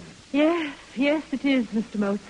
What are my duties? Duties? Well, up at 6, make the fire, brew some coffee, bake some bread, have breakfast ready sharply at 7. After that, trim lamps, put up the house, and then Gladys here will help you with the tatting, sewing, and darning. Oh, wait a minute. I thought this job was housekeeper. To me, a housekeeper is someone who's in charge of the other servants. But I found that calling the job housekeeper gets me a better class of maid. I hope you don't object to work, Miss Higginbottom. I said, I hope you don't mind work, do you? Minerva, Daddy's asking you a question. I believe in women doing plenty of housework. You mean it keeps their foolish little hands out of trouble? Precisely. Remember, Minerva, I'll be helping you all the time. Yes, and that's the main thing. I expect you to educate my daughter. That's why I'm willing to pay you $7 a week and board. Educate? Educate in the only things that's proper for a woman to know. Oh. Cooking, sewing, housework, plus some little artistic accomplishment, and... Well, Miss Higginbottom, is anything the matter? You're quite red in the face. Miss Higginbottom, is some little artistic accomplishment. Don't you think that's superfluous? Not at all. Not at all. I believe very strongly that it's woman's duty to bring beauty into a man's life. After dinner, when he has his slippers on, she can play piano, sing, something like that. Oh, she's not a complete woman if she can't dash off a minuet after giving him a good dinner. I hope you agree, Miss Higginbottom. Don't you think, sir, it's physically possible for a woman to be tone deaf? Well, I suppose it could happen. I never heard of it, but I suppose it could happen. Well, then, would she still have to sing? Oh, no, not at all. It wouldn't be very good to listen to then, would it? No, indeed. She could do, well, pretty things, bright pieces of string. And I like colors myself. Embroidery, provide relaxing beauty for her husband. That's the main thing. Do you think it would hurt her husband's comfort terribly if she could read a book or discuss the affairs of the world with him? My dear madam, there just isn't room in the little female brain for cooking, sewing, piano, and book learning. There just isn't room. Well, now, I'll let you get settled. Dinner at 6, 2 guests. 2 guests? Who, Daddy? Well, I thought I'd told you. Your 2 grandmothers are coming down for the weekend. Grandma Moats and Grandma Remsen. Well, see you at dinner.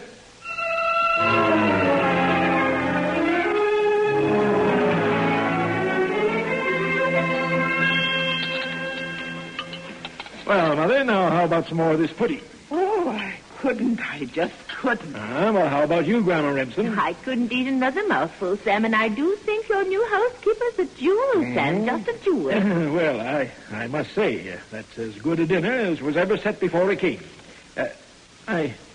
I wonder why she wouldn't serve it, though. She said she'd be embarrassed, and I didn't mind carrying it in. Well, good cook or not, I do think she might serve for what you're paying us. $7 a week and won't leave her kitchen. The idea. Yes, $7. By heaven, I think you're right, Mother. Gladys, ask Miss Higginbottom to come in.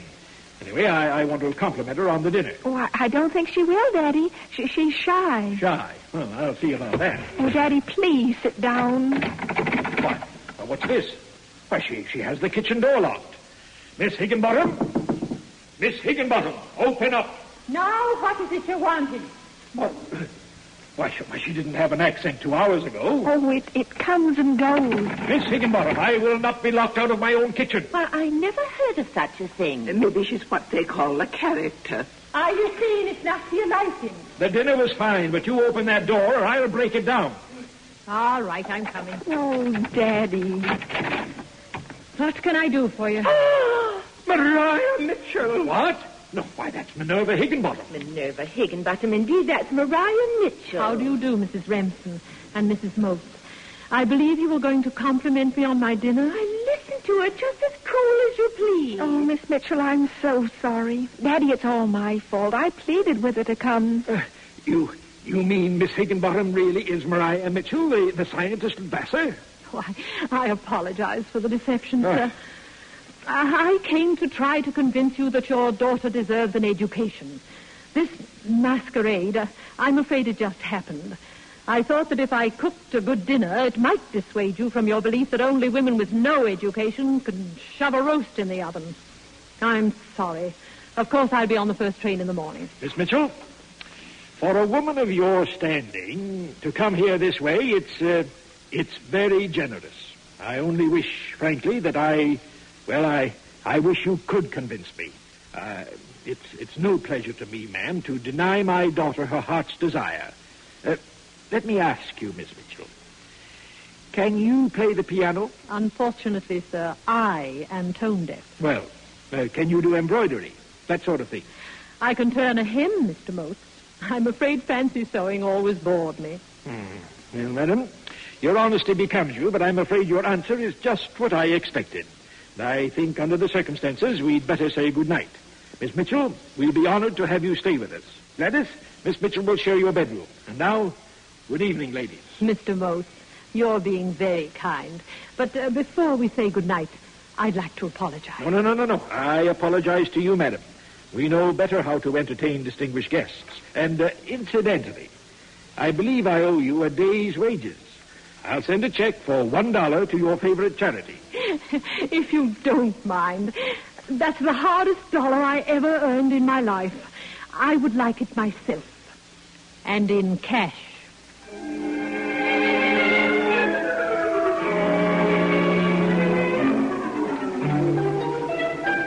Shh, please, Miss Mitchell. We're standing right over Daddy's bedroom. What would he think if he found us on the roof at this time of night? Why, the whole household's been asleep for hours. It would probably confirm your father's belief that I'm mad as a march. Here, this is a good place to set up my telescope. It's such a beautiful little telescope. I carry it everywhere. In the last 30 years, I haven't missed a night's observing, weather permitting. And you know, there's great solace in looking at the stars when one's unhappy. Oh, Gladys, I'm so sorry. I wish you did everything you could, more than anyone could have asked. I was an idiot. There. What are you going to look at? Oh, I thought we'd just sweep the heavens, and I'd show you some of my friends among the stars. Oh, dear. Oh, dear, Daddy's heard us. Who's that up there on the roof? What do we say? It's Miss Mitchell and Mr. Motes. Your daughter and I are looking at the stars. Oh, dear. Oh, dear, I'm afraid that means he's on his way up here to the roof. He won't punish you, will he? Punish me? You mean whip me? Oh, no. You don't understand, Daddy. He's the kindest thing in the world. Just sort of setting his ideas is all. Well, men have been known to change their ideas. Here. Now, what's all this about? I'm sorry if we awakened you, Mr. Motes. I haven't been asleep. I've found this a very disturbing evening. I've been praying for guidance. And I'm preparing to do the same with this. Pray through a telescope? I thought scientists didn't believe in God. Oh, not believe in God? Do you think one could look into infinity hour after hour and not believe in God? Well, I've heard that science is an enemy of religion. Enemy? Oh, Mr. Motes, it's my belief that every formula which expresses the law of nature is a hymn in praise of God. Why, you surprise me, Miss Mitchell, continually, and impress me. Come here. Look through this telescope, please. All right, I'd like to. I don't see anything. Wait a moment. Let me adjust it. There. Can you see now? Why, by George, it's a big star. 2 stars. You said you liked colors. Well, why, one is white. Pure, brilliant white, like a diamond. A pure diamond. And the other, oh, what a wonderful red. Here, let me sweep the telescope for you. Look, you talk about beauty being a woman's problem. Oh. What would you say to a wife who could show her husband such a garden of colors? Oh. Our language has no words for such delicate differences in shade. Such intangible... George, there, look, 2 together. A green one and the richest, most beautiful blue. Mr. Motes, if you'll let Gladys come to Vassar, I'll teach her to know her way through God's great and limitless garden. Doesn't it put embroidery and your little bits of colored string to shame? Miss Mitchell, I devoutly wish I could say yes to Gladys and Vassar. Oh, Daddy, please do. But Gladys, darling, there are certain practical facts. You must marry, and husbands can't eat stars. Oh, I'll marry, Daddy. There's time for that later. But the time to prepare for it is now. Please let me go to Vassar, Daddy. Well, Sam, what are you going to say? Grandma Motes. Grandma, now you shouldn't be up on the roof and without your nightcap. Come now, the air's chilly. I'll take you below. You will not. Your voices woke me, and I decided to come up here to make you settle the argument once and for all, and so we can get some sleep. Very well, Grandma. Miss Mitchell, there's one thought that occurs to me. What is it? If I should let Gladys go to Vassar... Oh, Daddy, you will? Would you undertake to teach her to cook a rib roast the way you did tonight? Mr. Motes, Vassar is not a cooking school. Don't quibble, Miss Mitchell. That was a good roast. Oh, dear. Think of the rest of the faculty.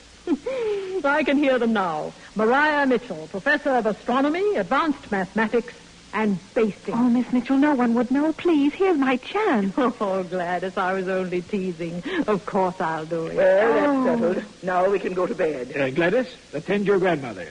Miss Mitchell, my arm. No, not yet. Not yet, Mr. Motes. This is a momentous occasion. Let's flavor it. A child, a woman, is about to receive an education. A whole new world will open for Gladys Susan. Here, let me at that telescope. Miss Mitchell, what are you going to do? I believe she's going to tell Gladys Susan's horoscope. In a manner of speaking, yes. I see for Gladys Susan and thousands of American girls like her a day when they will be freed from the enslavement of the needle and the kitchen, when they'll be proud to cook, to sew, to run their houses. but will be proud, too, that they have minds and souls as well as two hands.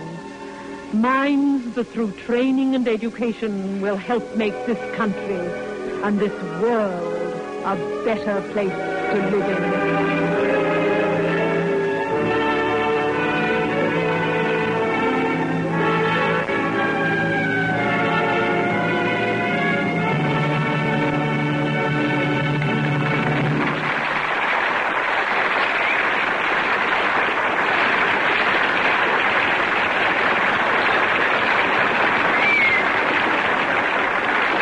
Thank you, Kathleen, June, and Jean Lockhart.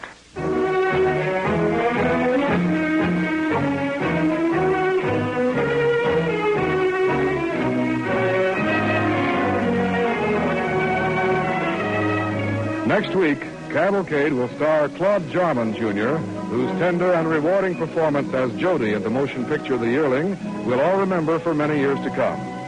Our Cavalcade play will be a radio adaptation of Dale Unson's popular story, The Day They Gave Babies Away, the true and heartwarming story of a boy who played Santa Claus to his grown-up neighbors.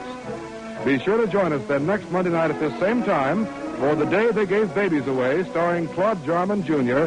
on the DuPont Cavalcade of America. Tonight's DuPont Cavalcade, Diamonds in the Sky, was especially written by Luther Davis, author of the MGM screenplay, B.F.'s Daughter. June Lockhart is currently starring in the Broadway success For Love or Money. Music was composed by Arden Cornwell and conducted by Donald Bryan. This is Bill Hamilton inviting you to listen next week to The Day They Gave Babies Away, starring Claude Jarman, Jr. on the Cavalcade of America, brought to you by the DuPont Company of Wilmington, Delaware.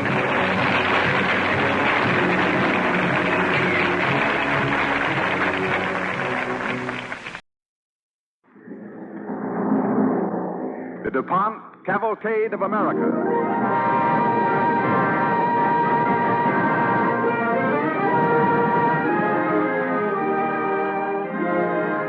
Tonight, the DuPont Company brings you its radio adaptation of Dale Unson's popular story, The Day They Gave Babies Away, starring Claude Jarman, Jr. on the Cavalcade of America.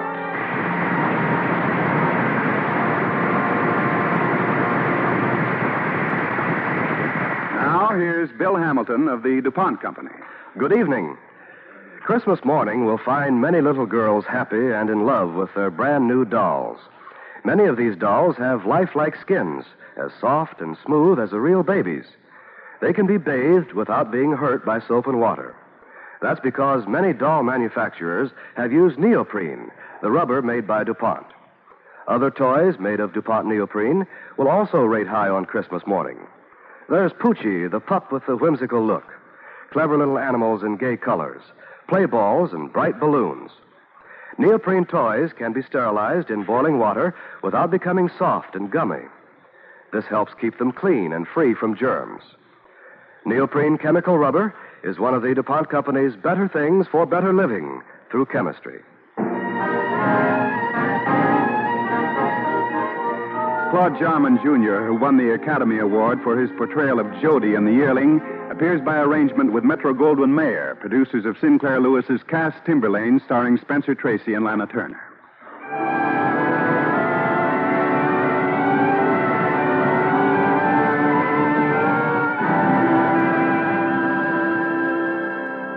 Now, The Day They Gave Babies Away, starring Claude Jarman, Jr. as Robbie on the DuPont Cavalcade of America.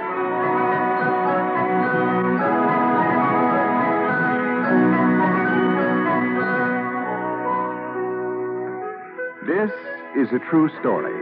It happened to a small boy. His father was dead, and he lived with his mother and his brothers and sisters in a small town on the Fox River in Wisconsin. And the boy's name was... Robbie? Robbie? Yes, Mama? You'd better clean this lamp tomorrow. I can't see where I'm stitching. Gee, you ought to go to bed, Mama. I've got to finish this shirtwaist for Miss Runyon. Oh, Crowface? Now, that ain't a good way to talk, Robbie. Well, I hate Mrs. Runyon. Miss Runyon was very kind to give me this sewing to do. Yeah, she sure lets you know how kind she is, too. You think she's giving us charity or something? No, that's just the way she is, Robbie. She means well. Oh, my. Will you pick up that spool of thread for me, dear? Thank you. Mama, can I take a job at the logging camp up to Berlin? The cook said he'd take me on as a helper. Not till you finish the 6th grade. Oh, that won't be before next spring, if I pass. You know your papa wouldn't want you going to work without an education, Robbie. Well, neither would Papa want you sitting up all night long sewing for old Crowface. Robbie. Oh, I'm sorry, Mama. How about Saturdays? Can I work at the camp on Saturdays? Well, it'd be a big help if you would, Robbie. A mighty big help.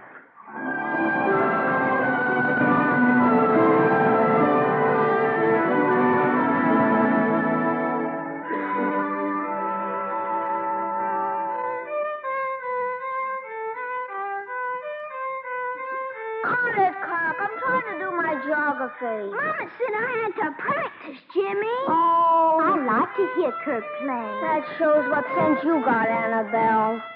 Can't you do it in a woodshed, Kirk? Wow! What's the matter with Jane? She fell down. Well, pick her up, Elizabeth. I didn't push her. You kids. Come on, Jane. Up you get. Oh, I hear Robbie outside. Yeah, he's a good Robbie. I heard him first. No, I did. I heard him first. Hello? I heard you first, didn't I, Robbie? She didn't. I did. No, I did. All right.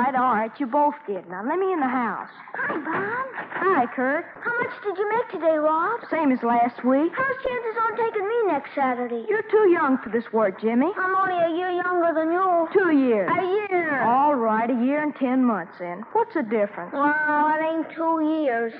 Will you take me next Saturday? Mama needs you around here, Jimmy. Where is she? Mama's laying down. Does she feel bad, Annabelle? She's tired. She's laying down. Well, I'm going to tell her I'm back. Mama. I'm awake, Robbie. Do you feel all right?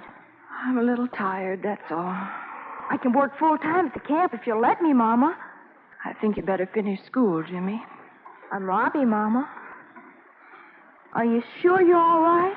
I'm tired and got a little upset stomach, that's all. Do you want me to get Dr. Delbert? Got no money to spend on doctors, Robbie. All I need's a night's sleep. Well, good night, Mama. Good night, Robbie.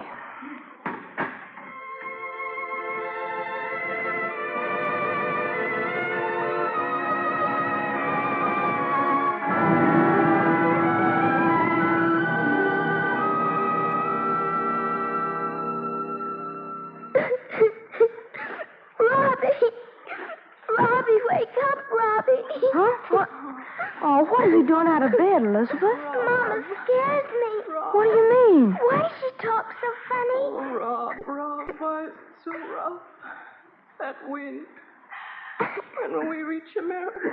Gee. If we ever are that rich, Rob, will you take me back to Scotland, visiting? Oh, it's so rough. So rough. Why are you getting dressed, Robbie? I'm going to get Dr. Delbert.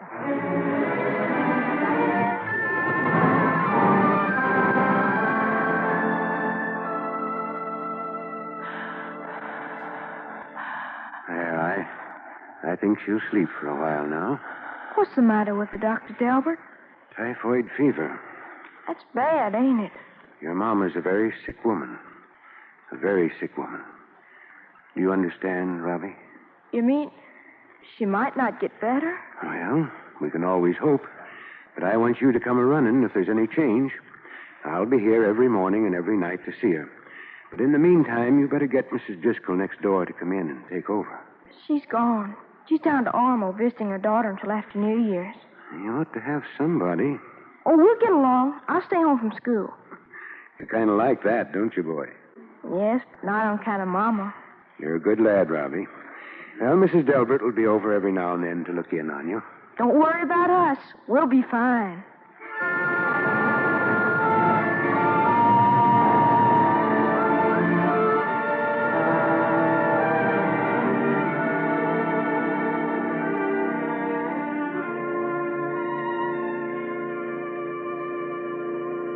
All right, now. We're all going in to say hello to Mama. Is she better?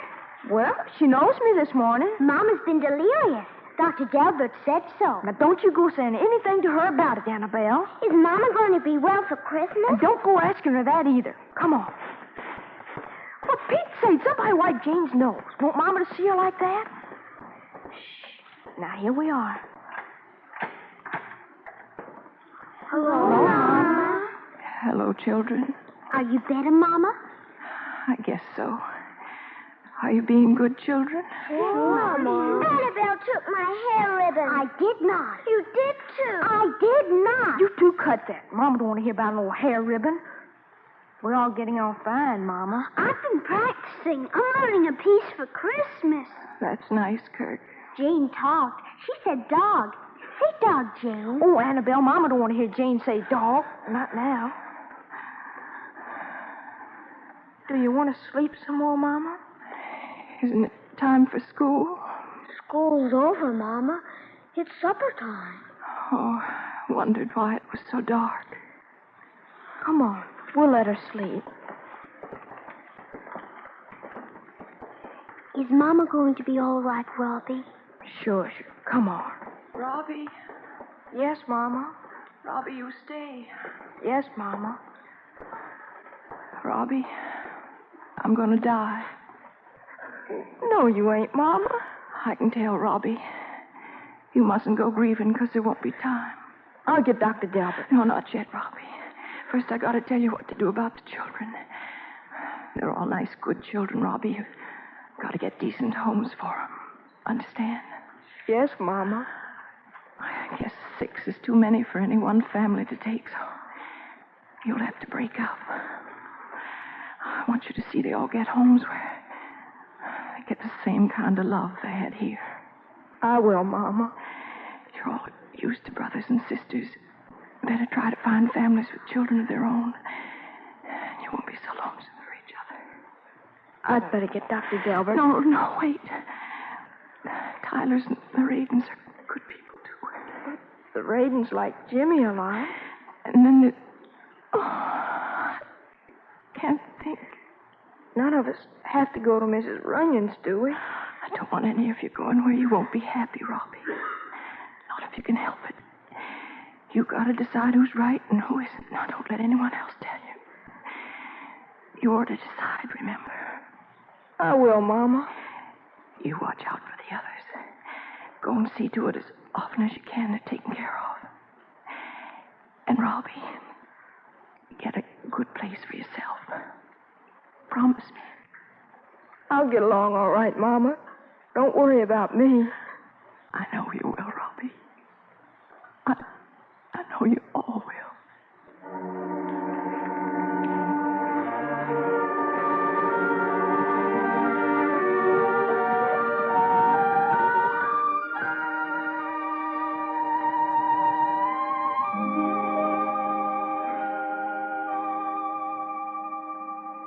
I thought it was such a touching funeral, Dr. Delbert. Oh, but those poor little children, Mrs. Runyon, whatever will become of them?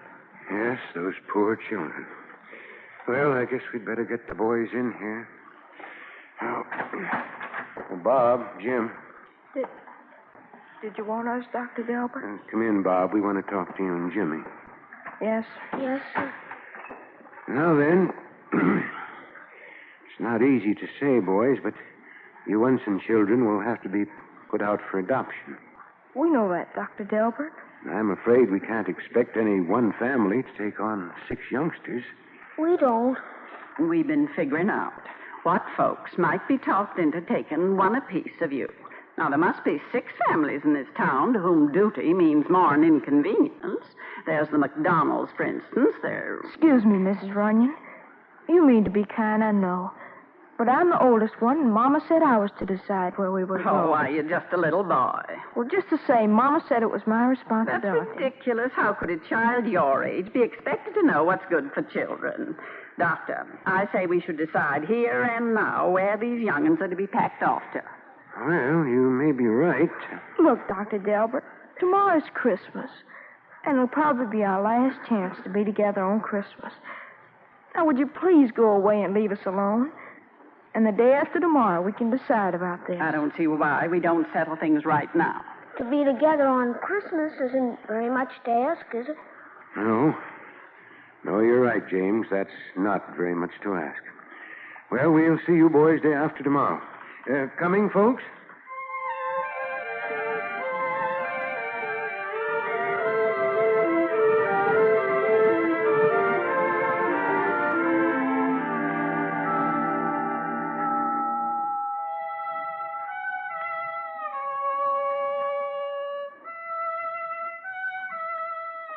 Come here, Jimmy. I want to talk to you.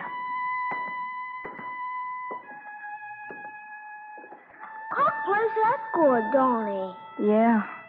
What do you want, Bob? As soon as Kirk and the girls are in bed, we got to make a list of the families in this town who'd appreciate children and raise them right. Why don't we do that tomorrow? We'll be calling on the people then. But you told Dr. Delbert you'd wait until the day after. I know that, but Mama told me I was to decide, and they won't let me. You heard Mrs. Runyon, so we can't wait. Besides, tomorrow's Christmas. We ought to be able to get just about anybody we want to take us in on Christmas.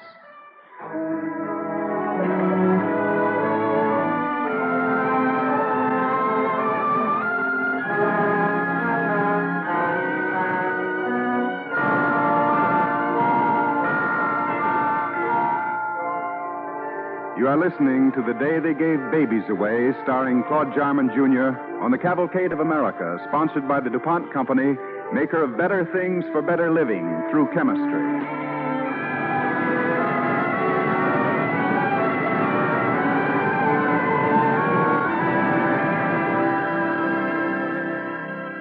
We continue as a small boy named Robbie is seeking homes at Christmas time for his 5 orphan brothers and sisters.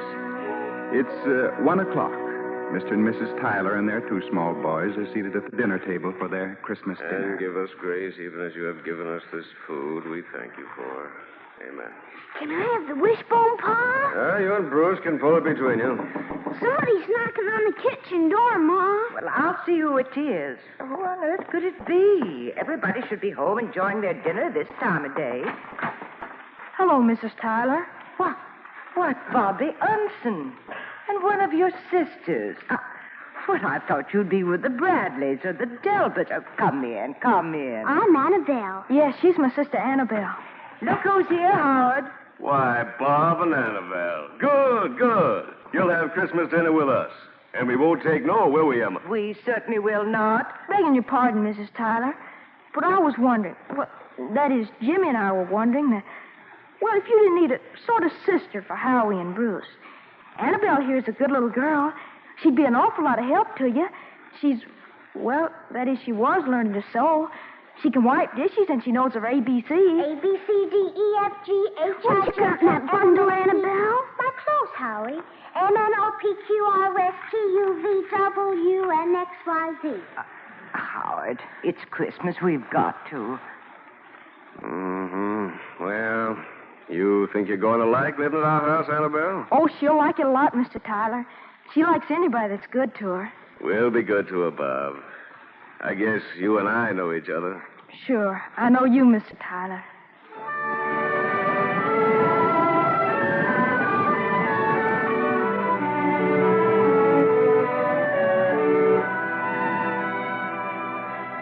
I'm cold. I can't help it, Elizabeth. The Potters weren't home.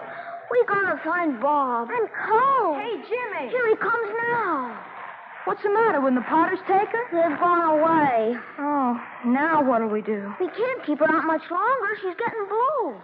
How about the Carters? They live close. Somebody's coming in a cutter. Hey, look. It's old man Stevens and his wife. What about them? He's a school principal. Oh, Elizabeth won't care. She's a girl. But they haven't got children. Maybe they don't like them. The only way to find out is to ask, Jimmy. Mr. Stevens! Oh, Mr. Stevens! Whoa there, whoa. Hello, Mr. and Mrs. Stevens. Hello, Robert. I was just coming to see you.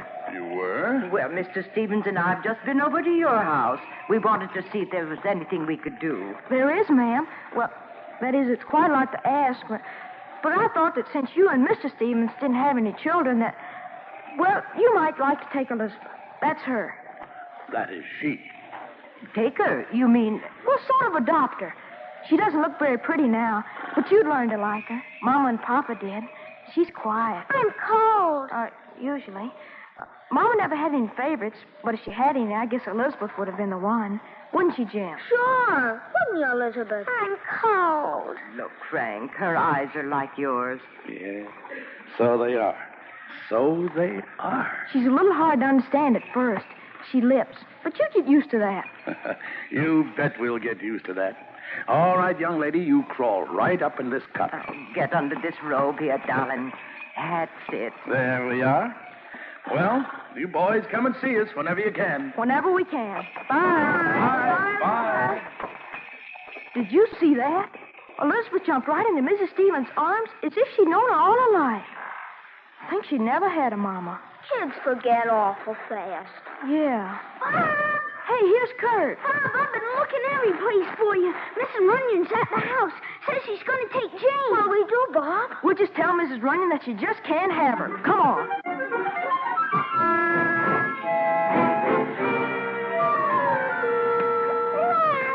Stop crying, girl. I'm only trying to get your coat on. You can't go out in weather like this without it. Oh, stop it, I say. Mrs. Runyon, what are you doing? Going to take Jane home with me to live. My conscience was after me all night. You can't have her. Why not? It's my duty. I'm sorry, Mrs. Runyon, but Jane's already promised. Who to? Well, nobody you know. I know everybody in this town. Well, these folks don't live in this town. They're way up to Berlin. Whose authority are these children being disposed of? Mama said I was to decide. Are you starting that talk again? You're just a little boy. I don't care. You can't have Jane. Well, I'll see the sheriff about this. Nobody's going to deprive me of my right to do my Christian duty. Now, you wait here. I'll be back. Jimmy, we got to get this thing set up quick. Come on. Kurt, you better get over to the Kramers. They're expecting you. I don't want to go. You'll like it at the Kramers. Miss Kramer's got a banjo. You can play duets with her on your fiddle. I want to stay with you and Jimmy. Oh, now don't be a crybaby. Annabelle and Elizabeth didn't cry. Well, bye. Goodbye, Kurt. What are you going to do with Janie? Take up to Berlin like I told Mrs. Runyon. Berlin's 12 miles. I'll skate up the river and pull Jane on the sled. You're going to stay up there, Robbie? Uh-huh. I'm going to work up there. There's a logging camp just 5 miles out of town. Think they'd have some work for me? Now, you know Mama wouldn't like it if you didn't at least finish the 6th grade, Jimmy. You go to the Radens like we figured. Talk to them yet? No, but I don't have to. They'll take me in. Mrs. Radens always said she wished she had a boy like me. You like 'em all right, don't you? I like 'em all right. Well, then what's the matter? All those girls, Adelaide, Mildred, Penelope, and Maud, I can just hear 'em. This is our new brother. Ain't he cute? Well, ain't you? No. Well, guess I better get over to the Radens. So long, Janie. Dog. She said dog again, did you hear? Yeah. She said it fine. Will you skate down once in a while, Bob? Sure. Every chance I get. Now, see, you don't start wearing dresses with all those girls around. You shut up. Well, so long. So long. And now, Jane, you're going to have a nice, long sleigh ride.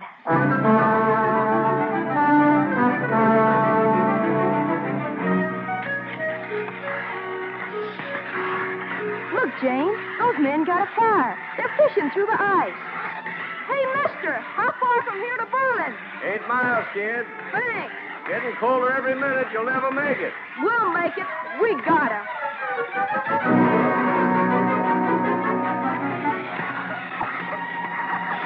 Don't cry, Janie. We only got a few miles more. Anything's better than living with old Crowface.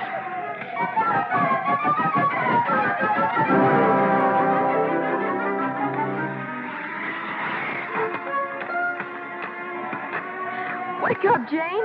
We made it. It's Berlin. Now we'll find you a nice place to live.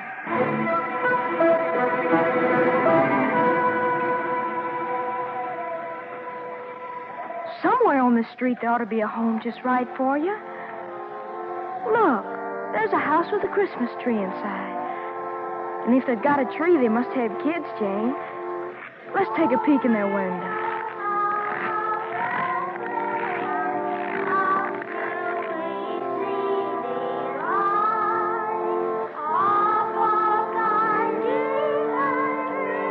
look like nice folks, Jane.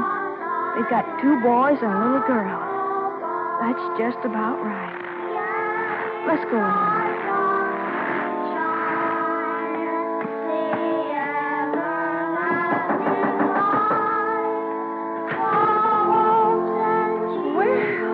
For mercy's sake. Please, ma'am. I wonder if you'd like to have a baby.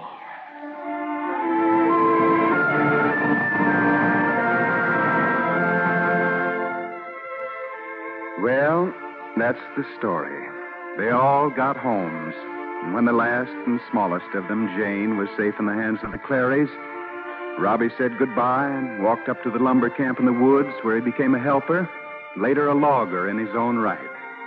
He always kept tabs on his brothers and sisters, though their lives took them far apart. As each grew up, he took on the characteristics and absorbed the points of view of his foster parents. But there was one thing that was notable about them. There was always something poignant in their love for each other, because they had nothing but that love in common. But that was like having almost everything.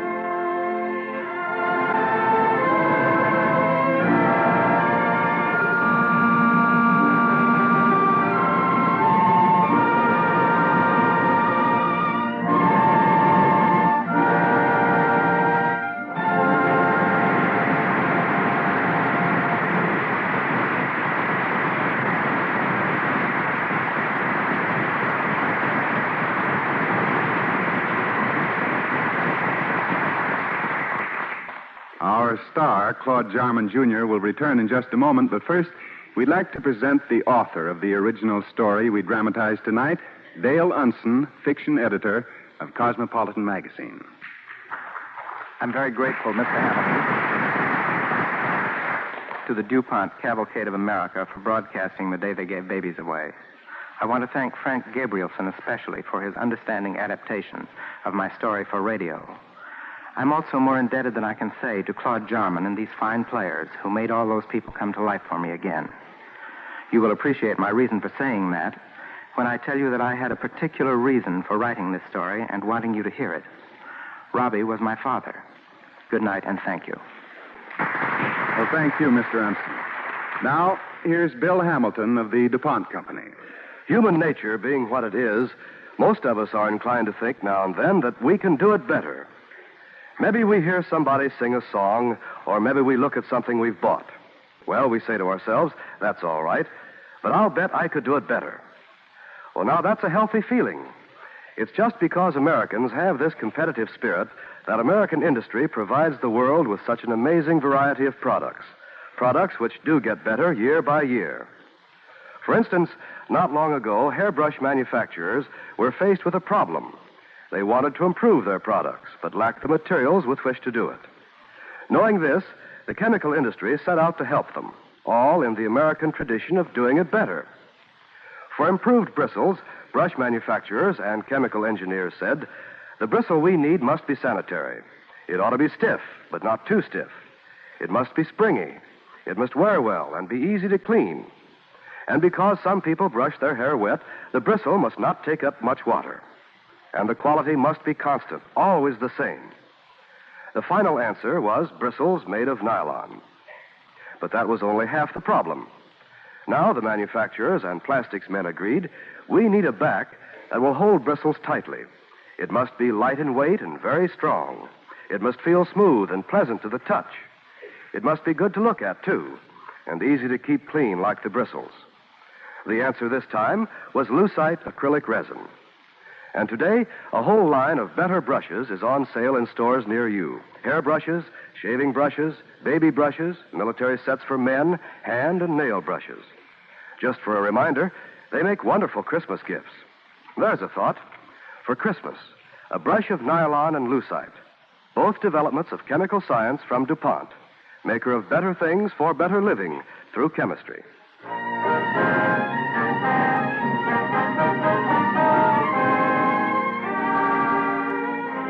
And now our star, Claude Jarman, Jr.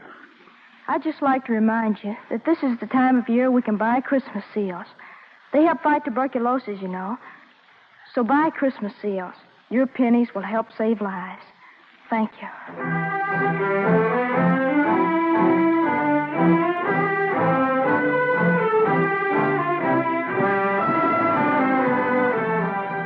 Next week, the Cavalcade of America will come to you from the stage of the Playhouse in Wilmington, Delaware, where we will present a special program of Christmas carols sung by members of the DuPont Chorus, who are employees of the DuPont Company. Join us next Monday night for a program of Christmas carols sung by the DuPont Chorus of 129 voices on the Cavalcade of America.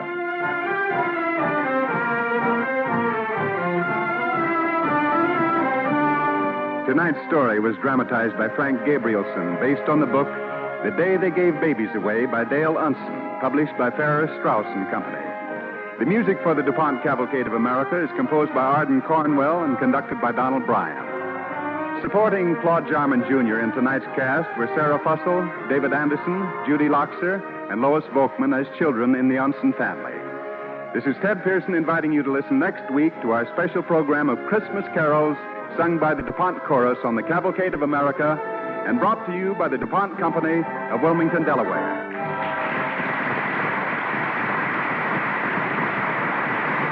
This is NBC, the National Broadcasting Company.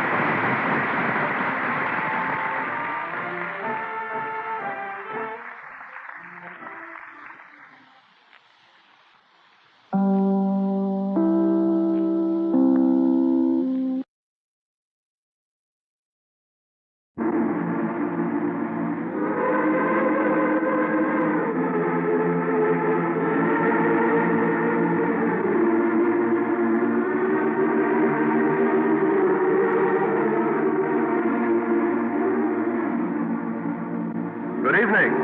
This is Bill Hamilton of the DuPont Company speaking from the stage of the Playhouse in Wilmington, Delaware, where the DuPont Cavalcade of America brings you Christmas greetings, as we did last year, with a program of the world's best-loved Christmas carols, sung by the DuPont Chorus.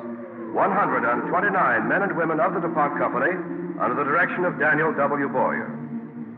Later in this program, Mr. Walter S. Carpenter, Jr., president of the DuPont Company, will speak. Our program begins as the chorus sings the joyous Carol of the Bells.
Christmas carols have blossomed from the hearts of people all over the world. The men and women who sing these carols for you tonight work in DuPont laboratories, DuPont offices, and DuPont plants, a cross-section of the company which brings you better things for better living through chemistry. This chorus came into being 4 years ago when a small group of men and women began to meet regularly and sing for their own enjoyment. And now we hear them in two well-loved carols. First, one of England's finest, When the Crimson Sun is Set.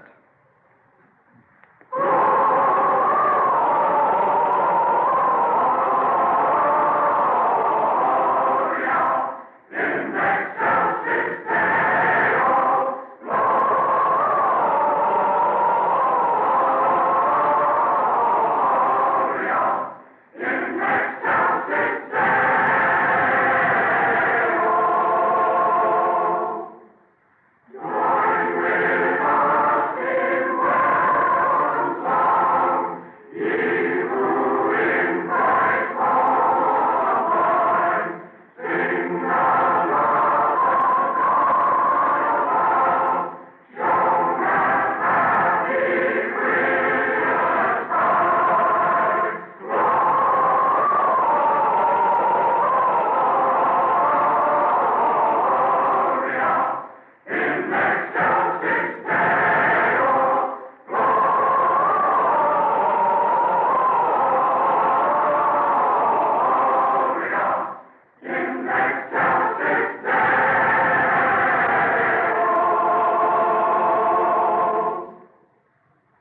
And now a 14th century Latin composition in Dulce Jubilo.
We begin our second group of Christmas carols with the ever-popular and early Italian lyric, Lo, how a rose e'er blooming.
Here is the hearty and widely sung Old English carol, God Rest Ye Merry Gentlemen.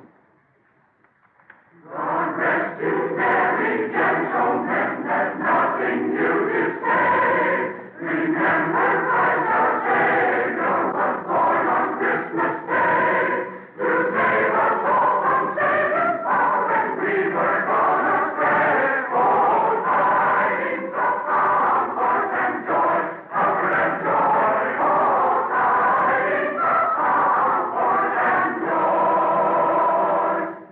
In Bethlehem in Jewry, this blessed babe was born, and made within our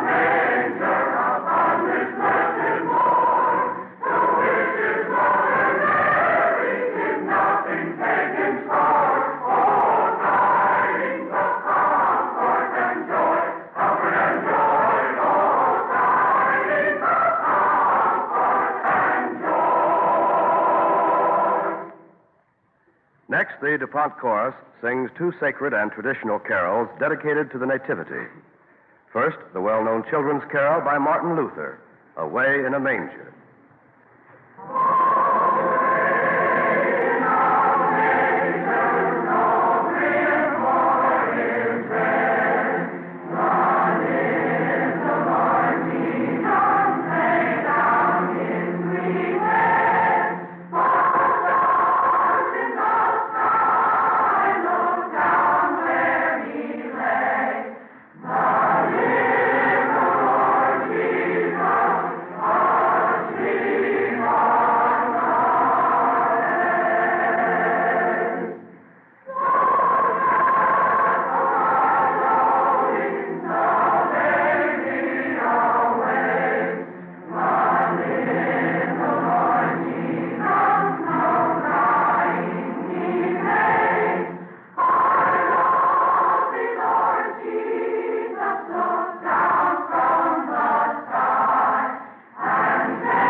Here is an inspiring hymn from the British Isles. Angels from the Realms of Glory. Angels from the realms of glory, bring your light o'er all the earth. Ye who sang created story, now proclaim Messiah's birth.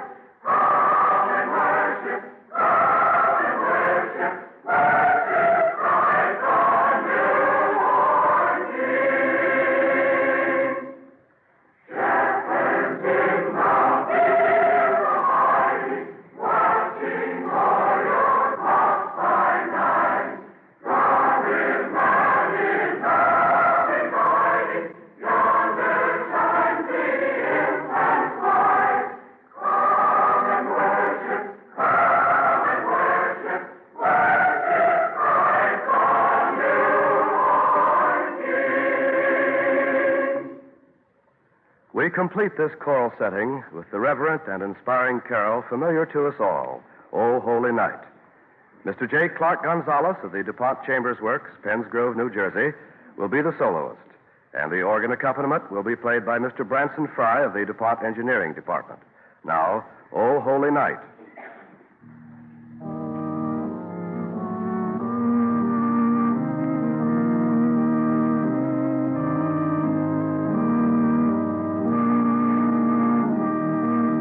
Holy night, the stars are brightly shining. It is the night of the dear Savior's birth. Long lay the world in sin and sorrow pining, till he appeared and the soul felt its worth. A thrill of hope, the weary world rejoices, for yonder breaks a new and glorious morn.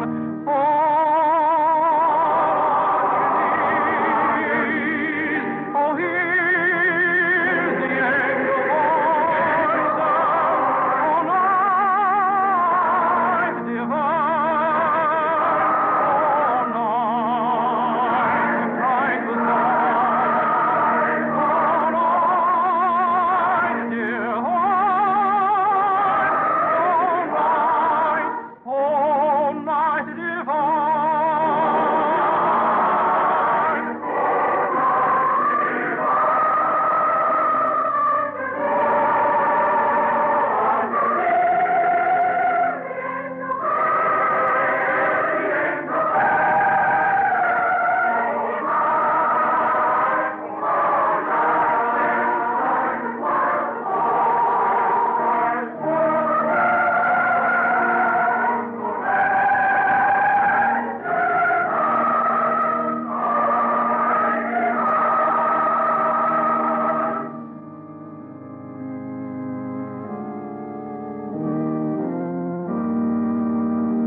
by the light, a face serenely beaming, with glowing hearts by his cradle we stand.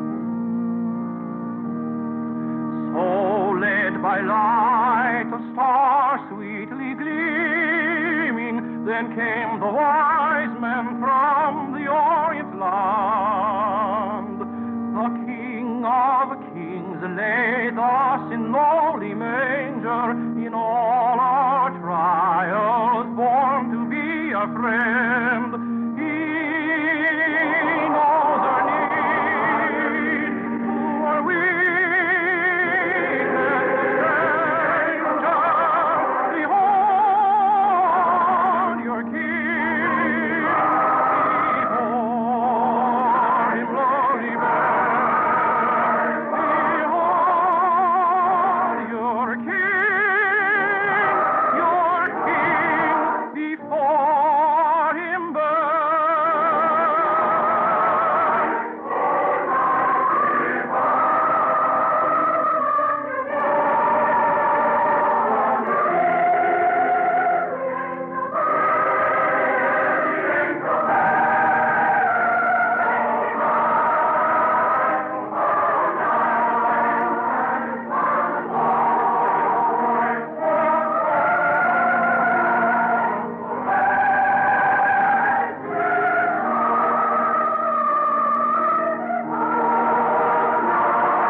You are listening to the DuPont Cavalcade of America Christmas greeting by the DuPont Chorus of 129 voices, coming to you from the stage of the Playhouse in Wilmington, Delaware.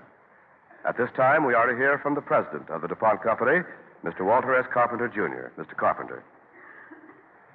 The Christmas broadcast of the DuPont Company last year gave me an opportunity to greet the Cavalcade listeners, and particularly the men and women on the DuPont plants and offices throughout the country who are my business associates. Tonight, that opportunity comes again, and I welcome it. The DuPont Company has this last year produced more goods for the American people and for shipment abroad than in any peacetime year in the company's history. The good work of 74,000 men and women across the country made this possible. But good work as individuals would not have made it possible. There had to be, and there has been, a fine spirit of cooperation throughout the company. That same cooperation and harmony that has made possible the beautiful singing of the Christmas carols that we have so enjoyed tonight. I want to thank all of them for this. Meanwhile, upon the broader scene, we find men and women and children in other lands less fortunate. We cannot close our ears or our hearts to the appeals that come to us from over the seas, from our fellow human beings who suffer still from the unhealed wounds of the war. They appeal to us to lessen the hardships of cold and of hunger throughout the winter. We Americans shall respond to this appeal, I think, because we are a compassionate people and because we feel that in doing so we will make a contribution to the peace of the world. We hope, too, that in doing this we will encourage those people to seek and perhaps one day attain those benefits of freedom and liberty which we here enjoy and which contribute so much to our capacity to aid them in this period of great emergency. May this Christmas prepare the way for a new year of hope for all of us. Thank you, Mr. Carpenter. The Cavalcade of America continues with the DuPont Chorus singing one of the best loved of all Christmas carols, O Come All Ye Faithful.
The first of this next group is the great holiday anthem, All Men Now Sing, by Johann Sebastian Bach.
From the 16th century Coventry Corpus Christi play, we hear an adaptation from the pageant of the Shearman and the Tailor, Coventry Carol.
complete the group, the famous old carol sung for many years the world over, Deck the Halls.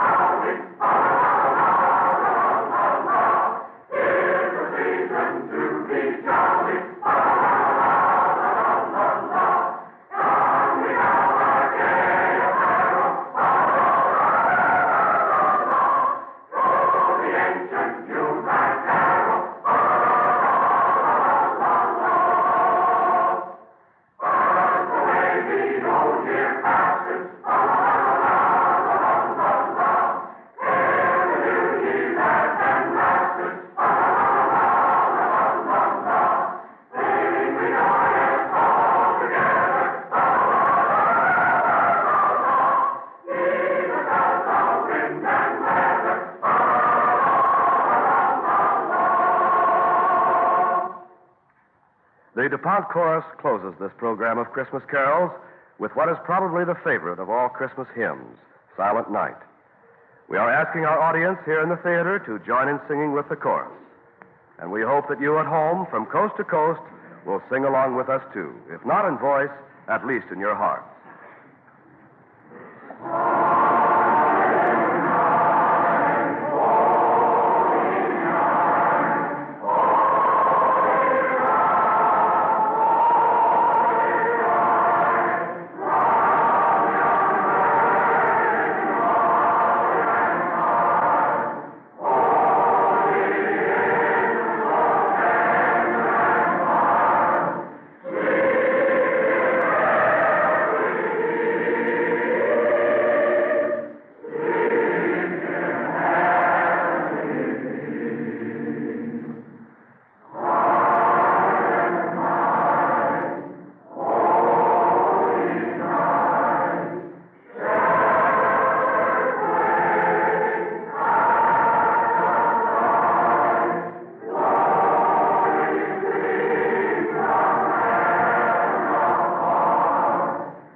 Listening to the DuPont Cavalcade of America, sending Christmas greetings to you from the stage of the Playhouse in Wilmington, Delaware. Our DuPont chorus of 129 voices, accompanied by Virginia B. Williams of DuPont's Organic Chemicals Department, is under the direction of Daniel W. Boyer and has brought you Christmas carols of many lands and many times. This is the second year the DuPont chorus has been heard Christmas week on our nationwide Cavalcade broadcast. And we hope you will accept these carols with their words of inspiration and good tidings as the expression of heartfelt Christmas greetings from the men and women of the DuPont Company. Next Monday night, the Cavalcade of America brings you one of Hollywood's loveliest and brightest young stars, Joan Caulfield, in an original radio play, Powhatan's Daughter. We invite you to listen. This is Bill Hamilton of the DuPont Company, wishing you all a very Merry Christmas.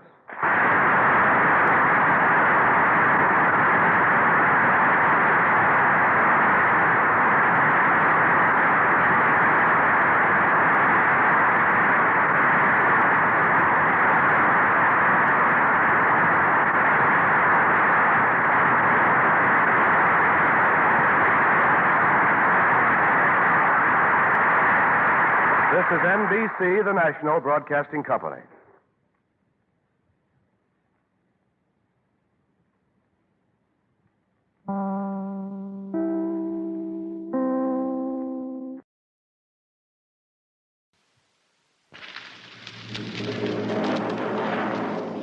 The DuPont Cavalcade of America.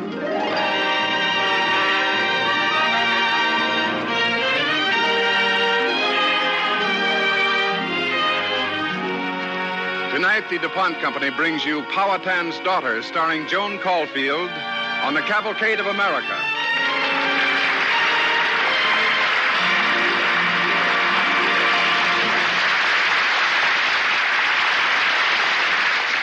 But first, here's Bill Hamilton of the DuPont Company. Good evening. Many of us receive ski clothes, outdoor jackets, or children's snowsuits this Christmas. Zealand tags on garments such as these mean that the fabric in the garment has been treated with DuPont Zealand Durable Water Repellent. Zealand protection, unlike that of ordinary water repellents, lasts through many washings or cleanings. For sportswear, for rainwear, for durable weather protection, when you shop, look for clothes that carry the Zealand tag. Zealand Durable Water Repellent is one of the DuPont Company's better things for better living through chemistry.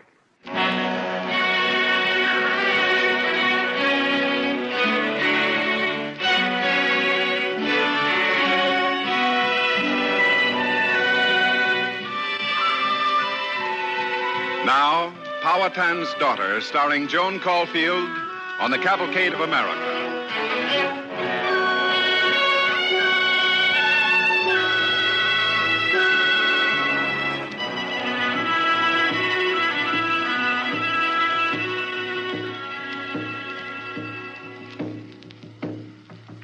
In a crude longhouse, dark except for a leaping fire in the middle, a mighty Indian chieftain sits in splendor among his warriors, his wives, and his children.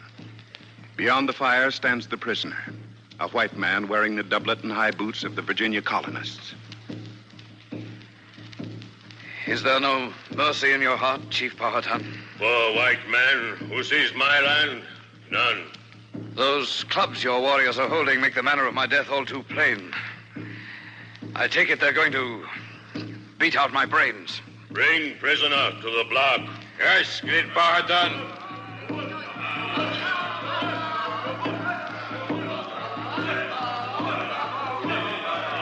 With what relish your people view the prospect of seeing my head crushed. Even the women. Silence, prisoner. Kneel before block. Place your head upon it. When drums stop beating, warriors will strike. No, Father, don't let them do it. Spare his life. Matoaka, go back from prisoner. No, I do not wish him to die. Daughter, return to your place among the women. It is a custom with us that a woman can claim a prisoner's life. I am a woman. You are child. You always say I am your favorite daughter. This is true. I have not asked many favors. I ask this now. No, it cannot be. Then I place my head upon his. Now their blows must break my skull first. Matoaka! I will not move, Father. Tell your braves to strike. Very well, my child. I have no choice. I grant your wish. Release prisoner. Oh, great Powhatan, I thank you. And I thank you, little princess. Will you tell me your name so that I may know what to call my benefactress? My name is Matoaka, but they call me Pocahontas.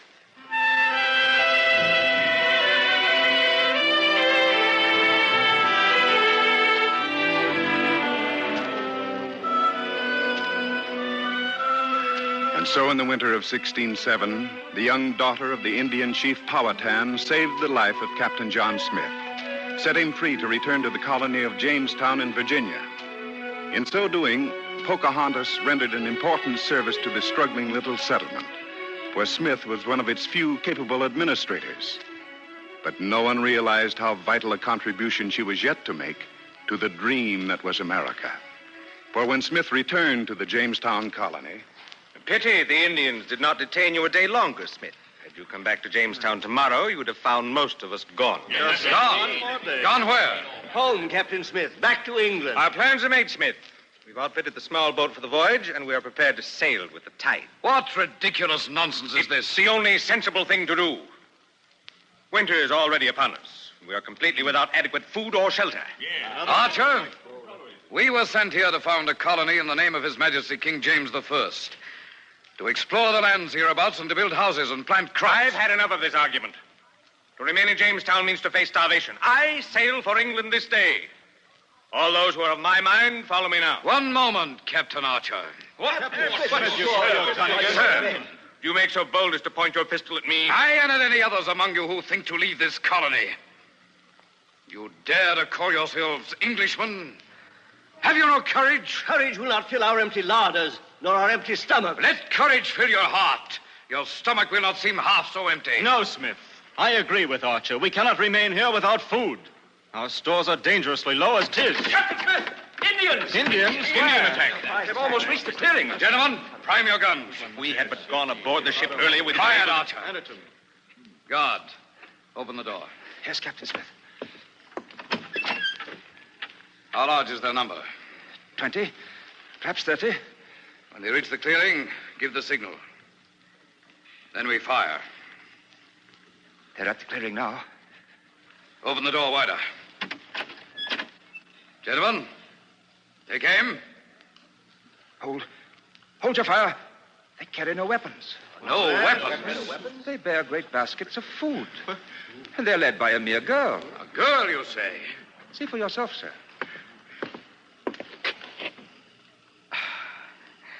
Gentlemen, lay your guns aside. It's Pocahontas.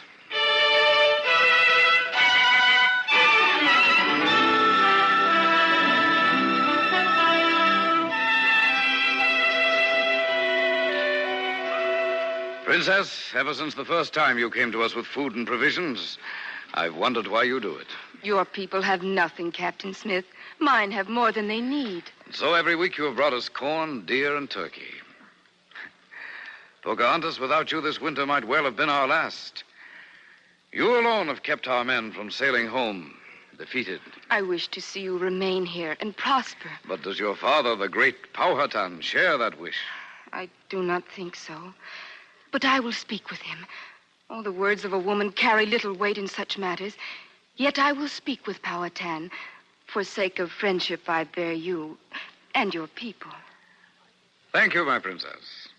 I foretell that one day you will be a great woman. Am I not already a woman? You're yet but a child, Pocahontas. But one day you'll reach the full bloom of womanhood. And then you'll meet a man, a leader who shares your courage and your vision. A man such as you, Captain Smith? Younger than I, my child, and more worthy. And I hope he'll see the greatness of this land, even as you and I do.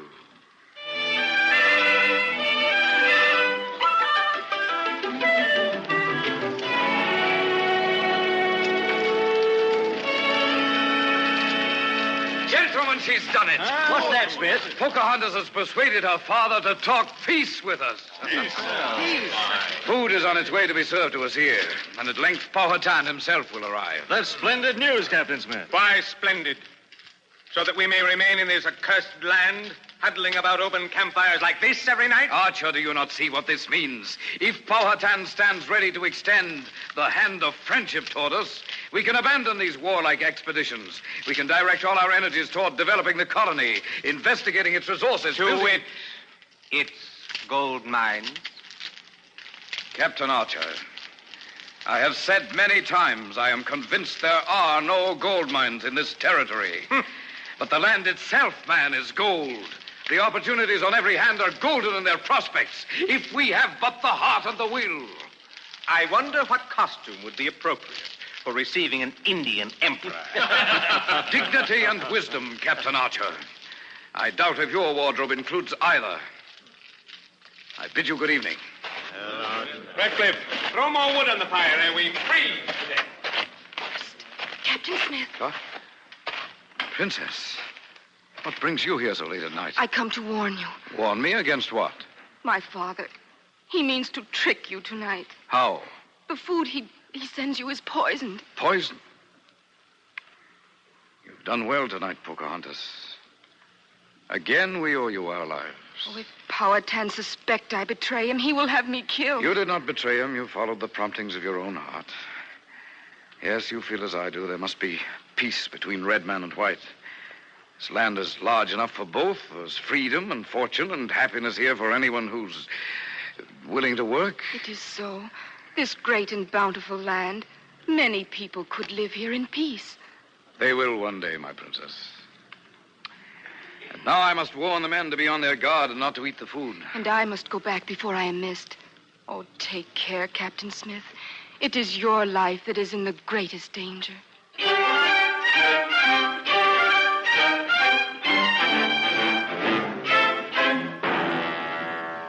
I tell you, Ratcliffe, we must get rid of John Smith.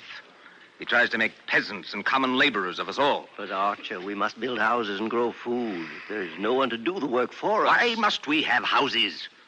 If Smith were not forever in our way, we could look for gold, dig it out, and sail back to England, into a life of luxury. To sleep in a comfortable bed again, to eat civilized food.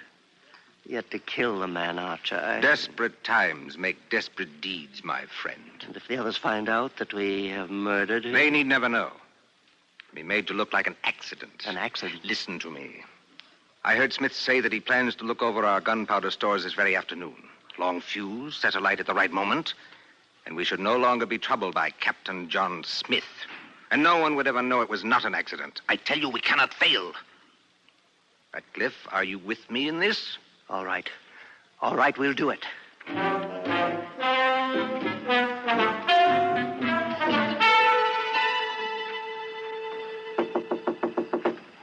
Huh? Who's that? Captain Smith. Pocahontas. May I come in? I must not be seen talking with you. Come in, child. Oh, I look for you everywhere. What is this place? Our gunpowder storehouse. Well, is anything amiss? Oh, yes. I come to warn you. Powhatan talks with chiefs of other tribes. They join together to kill all white men. I feared he would make such an attempt. Do they have many firearms? Oh, more every day, by stealing or trading, and... Shh! What is it, Princess? I hear noise. What sort of noise? It was like hiss of snake. No, I do not think it is snake. It is more like... I smell fire. Fire? Captain Smith, your life is in danger. I feel it now, in this place. But, my dear, Oh, come, please, come. You must go out of this house. Princess, there is nothing to be...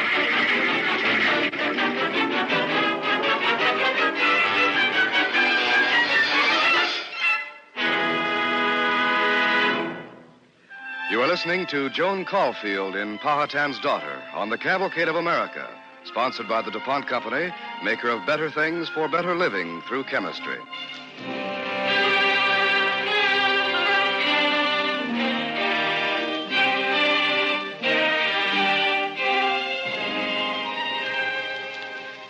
Archer's plot to kill Captain John Smith almost succeeded. In shielding Pocahontas, Smith bore the full brunt of the explosion, which was intended to take his life, and was badly burned. Well, after many weeks of suffering, he determined at last to return to England for treatment.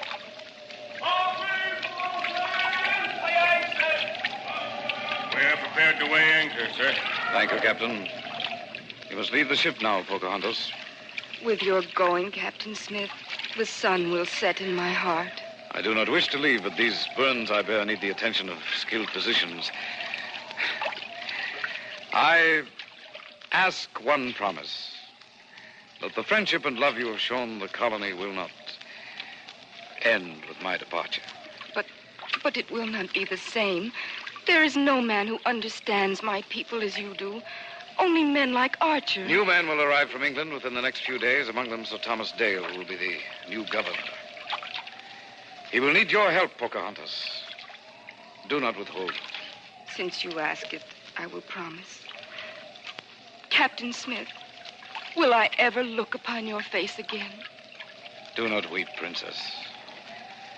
I beseech God that we may meet again. And I will learn to beseech your God, too, that he will grant you safe voyage and bring you back soon. Bless you, my princess. And farewell.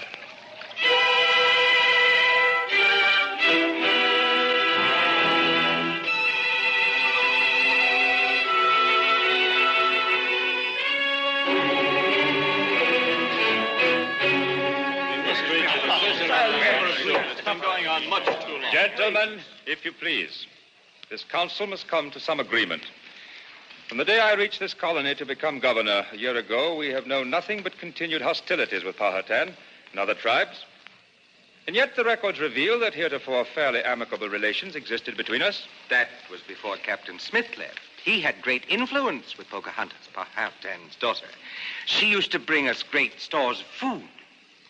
But since Smith left for England, she no longer comes here. So I have heard, Archer. Sir Thomas. Yes, John Rolfe. Sir Thomas, it would appear that some strategic act is needed to bring Powhatan to terms. You are right, Rolfe. Now, I have not met this daughter of Powhatan, but I presume she's dear to him. His dearest treasure. But then could we not take her captive and force Powhatan to return our men and our arms before we release her? Rolfe, that is an excellent suggestion. Take charge of the venture. Captain Archer will assist you. This Indian girl may well be the key to peace.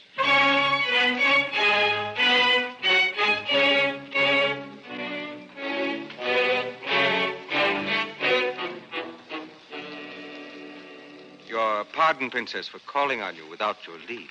I make you welcome, Captain Archer. But why you bring many men with guns? We thought perhaps your noble father might try to prevent us from seeing you. Powhatan and his braves make visit to Potomac tribe. Excellent. That will make our task easier, eh, Ralph? Princess, we are taking you back to Jamestown with us. Oh, Powhatan forbid me. I cannot go with you. Oh, yes, you can, Princess. No, let me go. Rolfe, give me a hand with this Indian wench. Release her, Archer. There is no need to treat her so. Have no fear, Princess. I will see that no harm comes to you. Thank you. You are kind.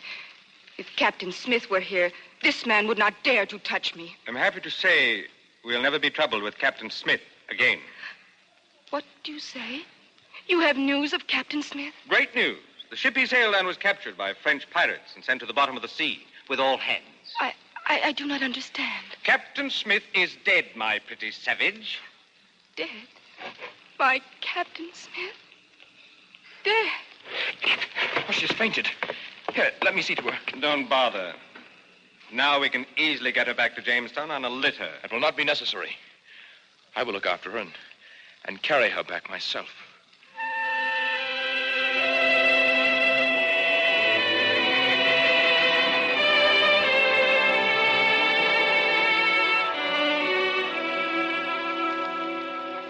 Your Excellency, has there been word from Powhatan? No, Master Rolfe. Nothing since his first message beseeching us to treat Pocahontas well and assuring us that he would meet our terms of ransom. But that was more than 6 months ago. Yes, and all Powhatan's done is to release a few of our men. Then Pocahontas will continue to be kept here in Jamestown? Yes, of course. I take it the prospect does not displease you. Your Excellency, I'm frank to say the prospect quite delights me.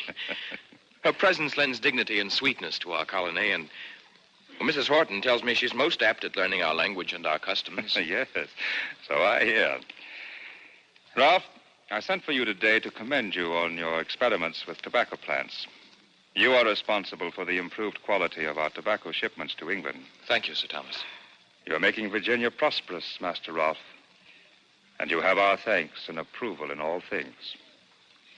And if you should find yourself thinking upon marriage with an Indian princess, you would have not only our permission, but our congratulations.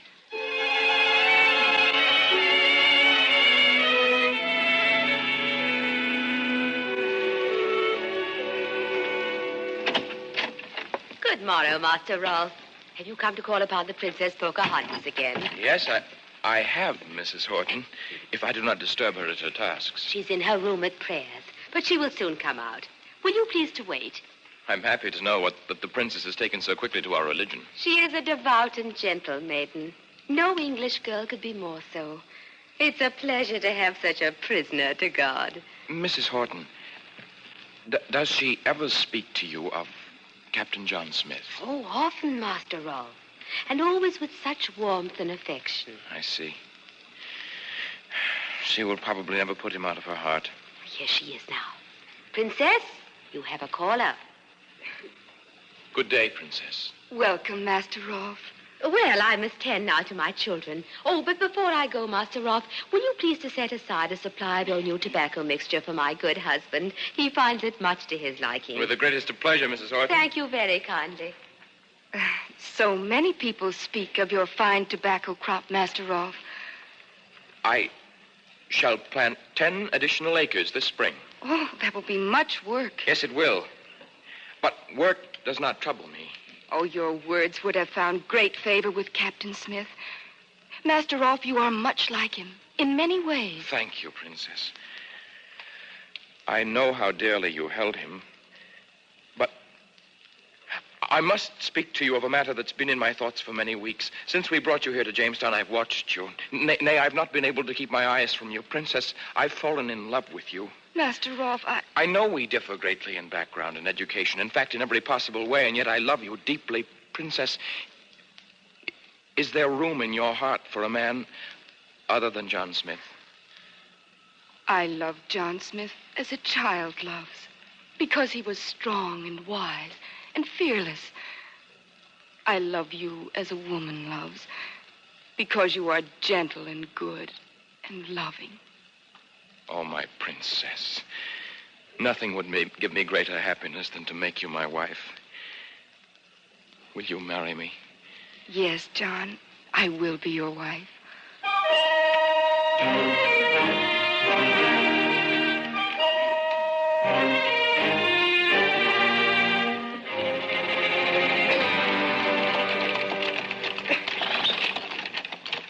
I still say this wedding procession is ill-advised. The whole colony is exposed to Indian attack. Why could you not be married quietly in the stockade? Sir Thomas, I wish to be married in the white man's fashion, in the church. I think you're unduly alarmed, Sir Thomas. Pocahontas has done the colony service enough to have her wish granted. But Ralph Powhatan was informed of this wedding weeks ago. He knows his favorite daughter is to be married, and yet he has sent no word. This can only mean that he is deeply angered. I tell you, that is great danger. Sir Thomas, I know my father. You have nothing to fear. Powhatan is treacherous. We are exposed and outnumbered. The entire colony can be wiped out. Oh, please, Sir Thomas, put your fears aside. I have faith in Pocahontas, Sir Thomas. To place the fate of our entire enterprise upon the assurances of a younger... What's the matter, driver? Why do you stop the carriage? Indians, Your Excellency. Just as I feared. Where are they? Ahead of us, standing between us and the church. Well, we must make a stand. Give the order to fire. No, Your Excellency, please. The least we can do is put up a good fight. Oh, please, sire, you must let me speak to them. Pocahontas, get back in the carriage. Oh, I must take the risk. Then I take it with you.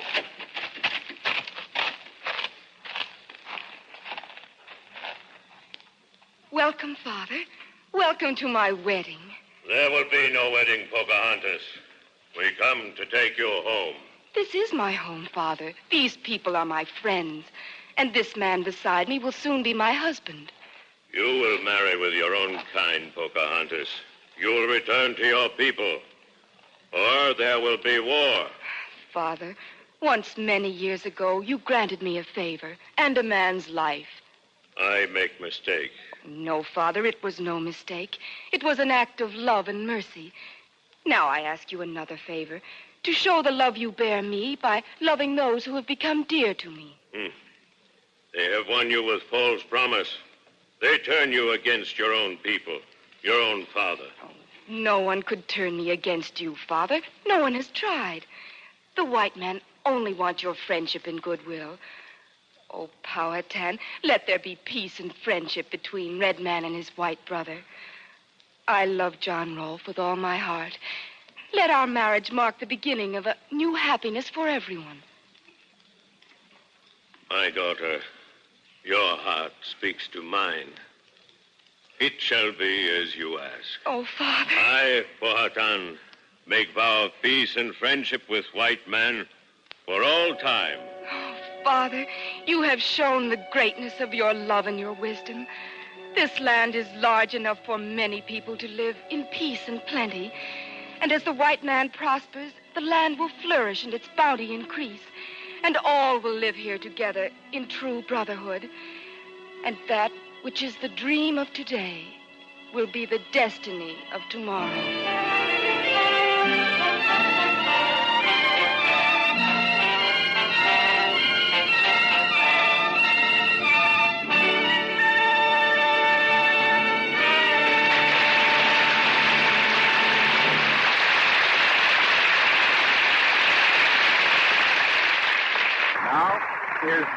Hamilton of the DuPont Company. A tremendous amount of the food America produces each year never reaches the dinner table. It is lost on the way through spoilage and waste. Estimates of the loss by the Department of Agriculture and other authorities run as high as 35% for some kinds of food.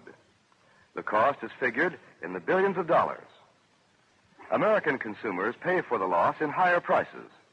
And today, the hungry world outside America feels it in flatter stomachs.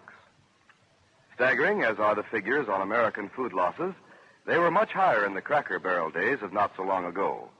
Then, most of the things you bought in the grocery store were sold from bulk containers. That meant dried-out foods. That meant manhandling a lot of unprotected foods. It meant stale cakes and broken crackers and cookies. Sometimes much of the profit in a food barrel was represented by crumbs and bits in its bottom. And then food producers turned to packaging. Today, most foods come in packages. They come clean and fresh. They are protected until used. New packaging materials, developed or improved in the laboratories of industry, are helping America save food.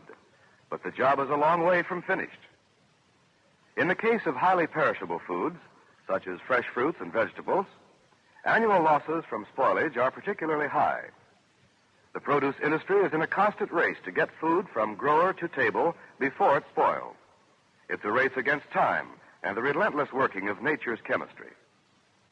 But here, too, scientific packaging materials, plus refrigeration of produce, can play a major conservation role. Different packaging materials are required for different foods. Some must be wholly moisture-proof, some only partially so, in order that excess moisture may escape. Some foods are put in transparent packages so shoppers can see what they are buying. Many companies make food packaging materials, metal foils, for instance, and glassine, waxed paper, and other varieties of paper, paper board, parchment, and plastic films. A DuPont entry in this field is cellophane. When the DuPont Company introduced cellophane in America in 1923, it was costly to make and sold for $2.65 a pound. Today, a far better product, moisture-proof cellophane, sells for 44 cents a pound, less than 1/6 as much.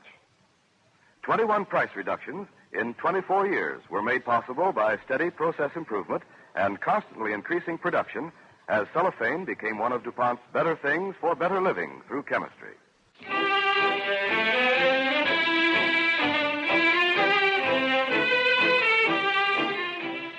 Next week, Cavalcade presents two distinguished stars of stage and screen, Basil Rathbun and Dorothy Gish, in a gay and affectionate comedy, The Justice and the Lady. Be sure to join us next Monday night at the same time for Basil Rathbun and Dorothy Gish on the DuPont Cavalcade of America.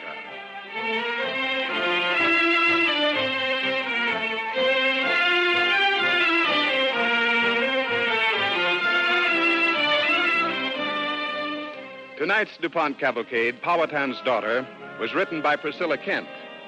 Joan Caulfield will soon be seen as the star of the Paramount picture, Sainted Sisters. Featured in tonight's play with Joan Caulfield were Ian Martin as John Smith and Lamont Johnson as John Rolfe. The music was composed by Arden Cornwell and conducted by Donald Bryan. This is Ted Pearson inviting you to listen next week to The Justice and the Lady, starring Basil Rathbun and Dorothy Gish on the Cavalcade of America, brought to you by the DuPont Company of Wilmington, Delaware.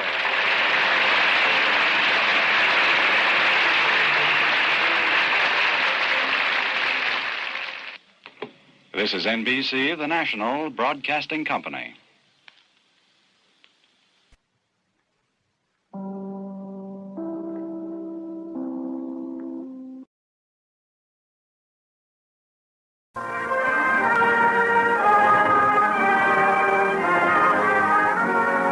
Tonight, the DuPont Company brings you The Justice and the Lady, starring Basil Rathbun and Dorothy Gish on the Cavalcade of America.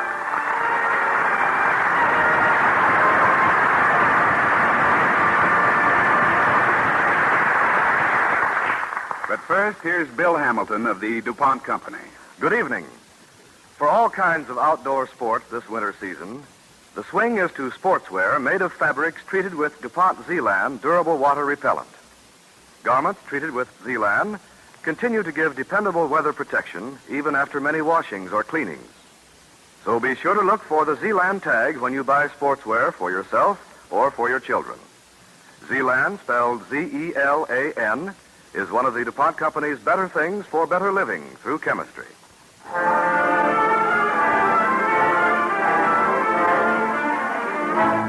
Now, The Justice and the Lady, starring Dorothy Gish as Fanny Dixwell Holmes and Basil Rathbun as Oliver Wendell Holmes on the Cavalcade of America.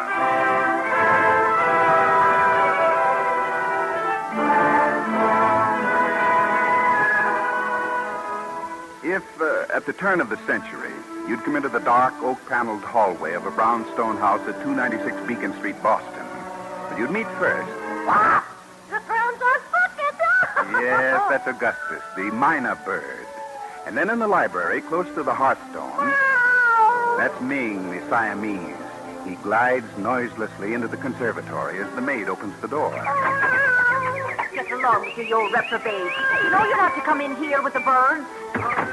Now, up the long stairway to the second floor, two more members of the family parked sedately on a newel post. That's How and Hummel, the tame squirrels. And up in the master bedroom, pacing tensely back and forth across the white fur rugs. The place for a man complete in all his powers is in the fight. Now let's see. We cannot stop to amuse or to terrify ourselves with dreams. Yeah, good, I like that. Now, at least, and perhaps as long as men dwell in this land, their destiny is to safeguard the ideals of liberty and to... Fanny, where's my collar button? In your collar, dear. Yeah, well, it was too, but... It popped out. Too much vibration from your Adam's apple. Really? Really, Fanny? It seems to me I wasn't giving it enough drive. Keep it gentle, darling. Persuasive. Imagine you're making love to a woman. In a speech to the Massachusetts Bar Association? You know, Wendell, with every woman in Boston sighing after you, I really don't see why you waste your looks on a room full of stuffy lawyers. Oh, nonsense. Typical female logic.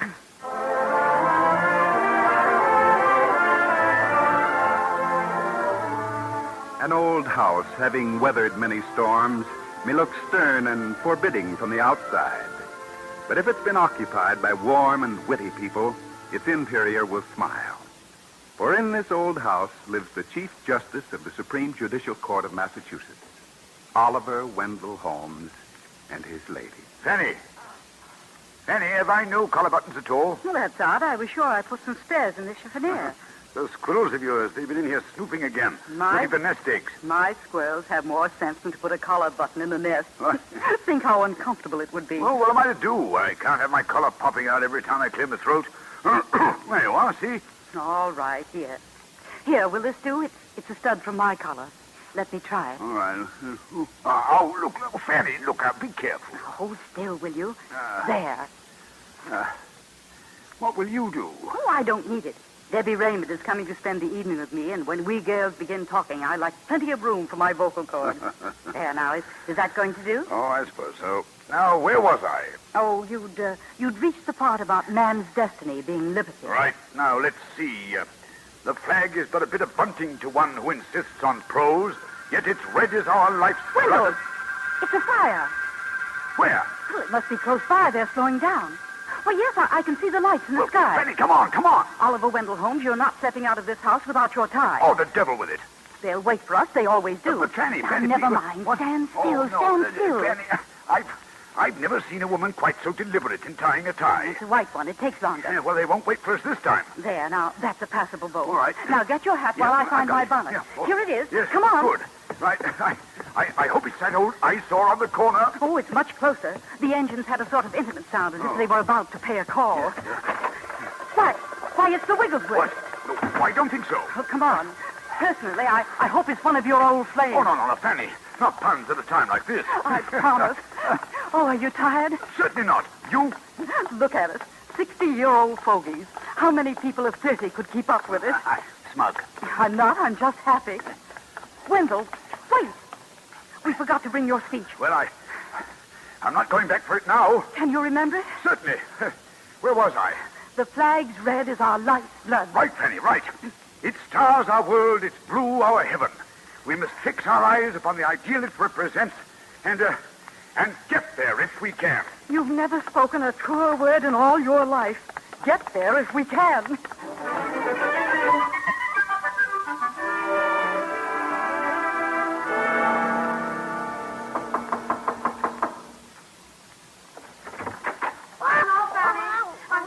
So late. Debbie, come in.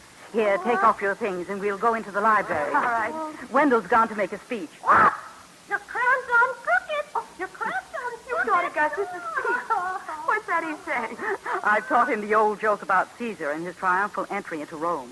Don't you remember? Little urchin at the edge of the crowd kept calling, "Your crown's on crooked, your crown's on crooked." I'm inclined to think you're the urchin here, Fanny. Perhaps. Now come and sit here by the fire. Oh, you can't guess what's happened tonight. Well, you're positively bubbling over. What is it? I'm so excited. Tom wired me from New York. He... Oh, Fanny, can you imagine being proposed to by telegraph? Debbie, you don't mean it. Mm-hmm. Oh, isn't it wonderful? Oh, you're going to be very happy. I know you are. If our marriage is even a third as happy as yours, Fanny, I'll be satisfied. You know, there's something so romantic about you two. As if you were on a perpetual honeymoon. Funny. That's what Wendell says. Well, isn't it true? Debbie, when we lived in this house with Wendell's father, I was really only a guest. Now that it is my home and my brilliant Wendell is making a name for himself, I realize it's too late. I've grown old, Debbie. I'm dreadfully afraid of people. I'm eccentric, out of style. Oh, that's utter nonsense. Suppose you do wear bonnets and stiff collars. Well, you've a style all your own. And you're not old, either of you. You're probably the two most constructive spirits in Boston. Well, Wendell is, at any rate. You must stop underestimating yourself. My dear, nothing can destroy one's sense of importance quite so thoroughly as years of tagging along after a handsome and such a great man. Penny, where are you? Here we are, Wendell, in the library. Oh, good evening, Debbie. Good evening, sir. Penny, my dear, you better start packing bird cages right away. Packing? Why? We're going to Washington. Oh, not permanently. A justice of the Supreme Court of the United States is in it for life, I hear. Wendell, no. Fanny, yes. Lodge told me tonight the president had finally made up his mind. But it's you who'll decide, Fanny. Of course you'll accept. You couldn't do anything else. Thank you, Fanny. Well, it's what you were saying in your speech tonight. The place for a man complete in all his powers is in the fight. That's what you've been preparing for, building to all your life. Thank you, Fanny, dear. Thank you. You've said just what I wanted to know. There, you see, Fanny? Oh, my goodness, Wendell. They have a great deal of social life, don't they? You'll have ambassadors kissing your hand. We'll be dining with statesmen, wearing tails, white satin. Oh, dear, I know. Judge Holmes, you're deliberately trying to frighten her out of her wits. No, I'm not. I'm merely trying to make her face reality. Oh, Wendell, how can I go? Why, I look like an abandoned farm in Maine.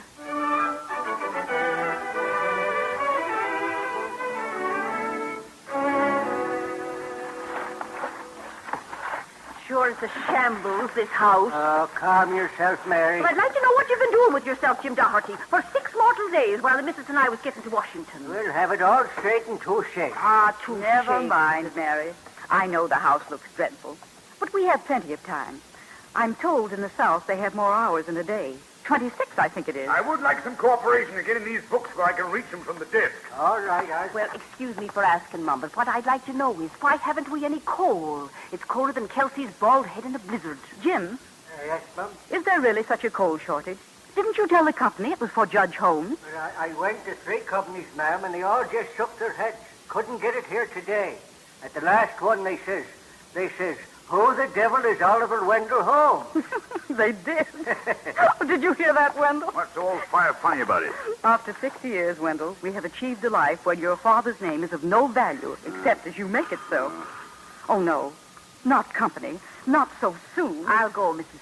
Well, we've got to get this room in order. Jim, Wendell, please, can't you at least help me stack these books up neatly? Everyone's aware that moving's a messy business, Fanny. Oh, what shall we do? It's so cold up here. We'll suggest very politely that they keep the top coats on. Mrs., it's a young man. Says his name is Mr. Charles Poe. Says he's expected.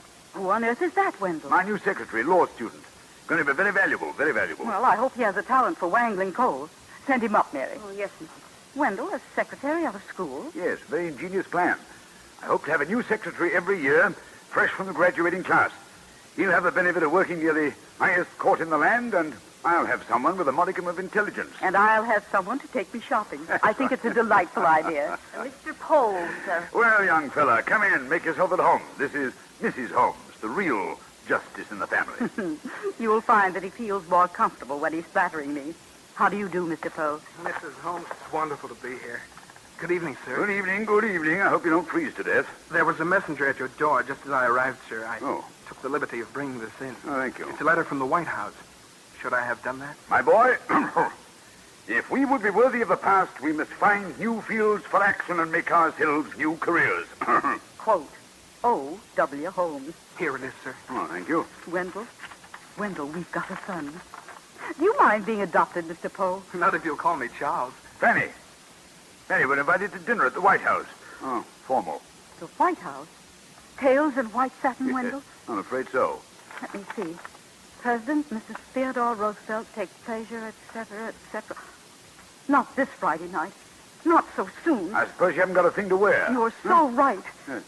Well, then, look here. Let's enlist our lad here to help you shop, eh? Agreed, Sonny? Agreed, sir. Dear, can't I think of some other excuse? No, Fanny, you cannot. And whose crown is on crooked now?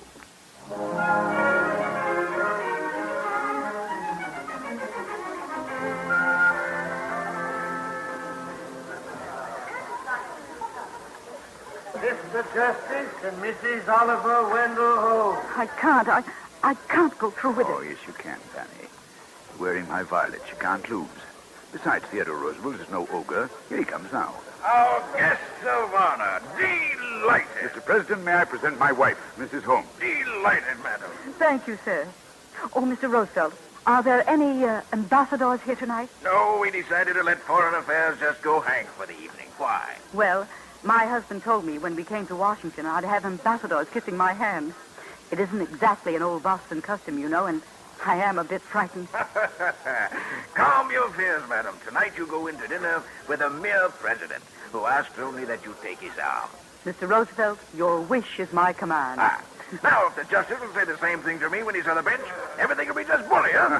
He won't unless he believes in your point of view, Mr. President. For example, she's been trying to talk me into eating parsnips for years. You don't believe in them? As we say down east, Mr. President, don't hold with them. I see. Tell me, Mrs. Holmes, have you seen much of Washington since you arrived? Mrs. Holmes has been rather busy getting us settled in our house. Then some of our Washington people have called on you, I dare say. Oh, yes. I met quite a number of congressmen's wives. You found the ladies pleasant? Mr. President, Washington is full of famous men, and the women they married when they were young. I say, that's the best one I've heard in years, Mrs. Holmes. Dinner, sir. Oh, these affairs are always dull unless one finds a kindred spirit. May I choose you? You're the president. How can I refuse? I say, aren't we having a good time? Aren't we, though?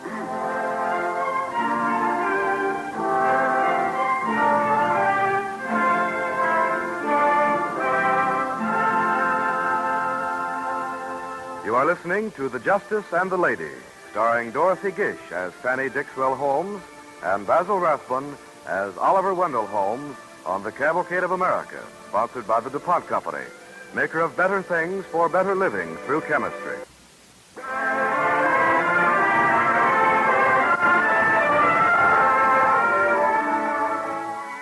In Washington, on the Supreme Court, Mr. Justice Holmes began cutting his impression deep into the pattern of American life by his penetrating and brilliant dissenting opinions, while Fanny continued quietly to make his home his castle, and each year to adopt a new young son, another new secretary down from Harvard. Well, the Justice and his lady were growing older. I do wish you'd hurry, Wendell.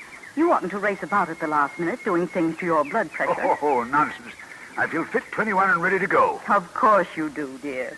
You have a very pleasant evening in prospect. Well, I don't know.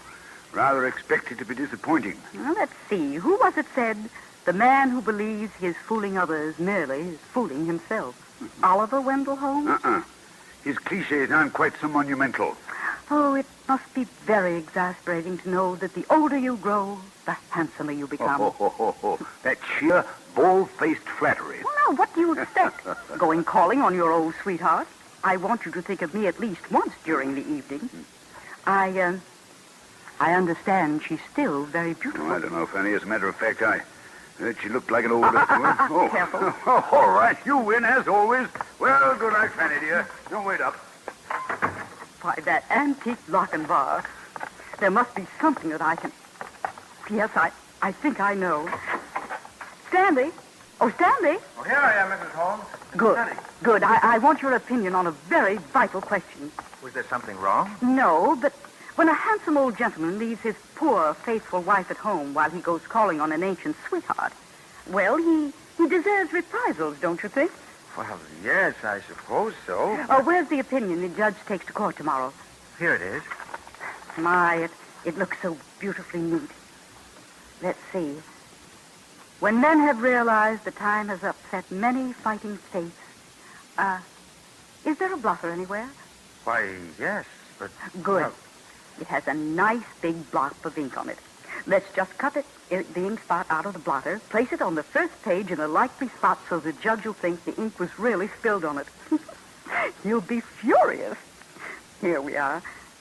Let's see. Truth is the only ground upon which man's wishes safely can be carried out. Those are important words, Stanley. I know. And you feel we shouldn't tamper with them, even by playing a harmless trick? I'm afraid I do, Mrs. Holmes.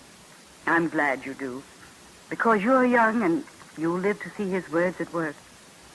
If sometimes it seems to you that I'm disrespectful, well, it's only because a great man must always have an urchin at the end of his triumph to tell him his crown is on crooked.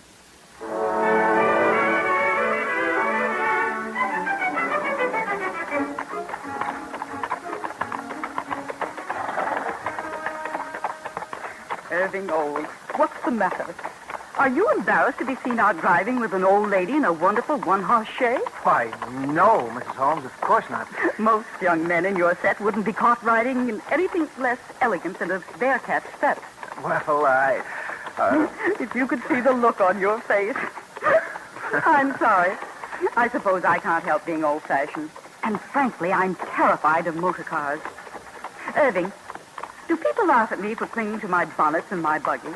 Tell me, I won't mind. Well, I really don't think people would dare laugh. Oh, dear. Is it that bad? I mean, the judge, well, you're both very impressive people, Mrs. Holmes. You don't realize how famous you are. Nonsense. I'll wager you the next man we see along the road has never heard of my husband. It's a bet. There.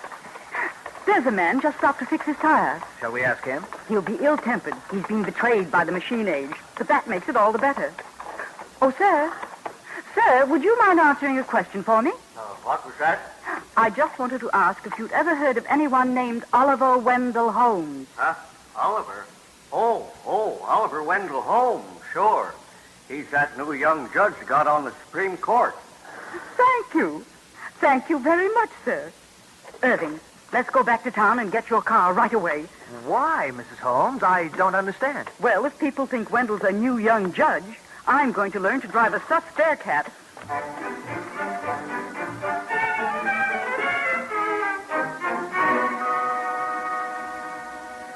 Good morning, Mrs. Holmes. Well, good morning, Shelton. Hasn't the judge been down to breakfast yet? No, ma'am. I haven't seen him, and I guess you haven't seen the Times yet, have you? No.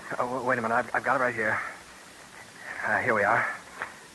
They've reprinted the speech he made yesterday. Now, listen. I do not lose hope. I think it probable that civilization somehow will last as long as I care to look ahead. Bred to greatness and splendor by science, that man may have cosmic destinies he does not understand. And so, beyond the vision of battling races and an impoverished earth, I catch a dreaming glimpse of peace. Oh, gosh. I take it you wish to join my admiration for the Judge Society. Oh, Mrs. Holmes, do you know how lucky you are just to be near a great genius all your life? Gathering crumbs from the table. Yes, I know how lucky I am. Oh, no. He depends on you, too. Don't think he doesn't. No, I'm the court jester, that's all. You'll find it out after you've been here a while. Well, I don't understand. Oh, I'm sorry. I probably shouldn't have said it that way. But sometimes it's a bitter fact for a woman to face that the great man in her life would be just as great without her. The judge would speak his great speeches just the same if I weren't here. He would make his decisions in court, be just as well liked, and he might even be almost as happy. Oh, no. Oh, you'll notice I said almost as happy. Fanny, where in tarnation's my 1915 yearbook? I'll find it, Wendell. Just hold your horses. You see, I have some egotism. I know he needs me for the little things.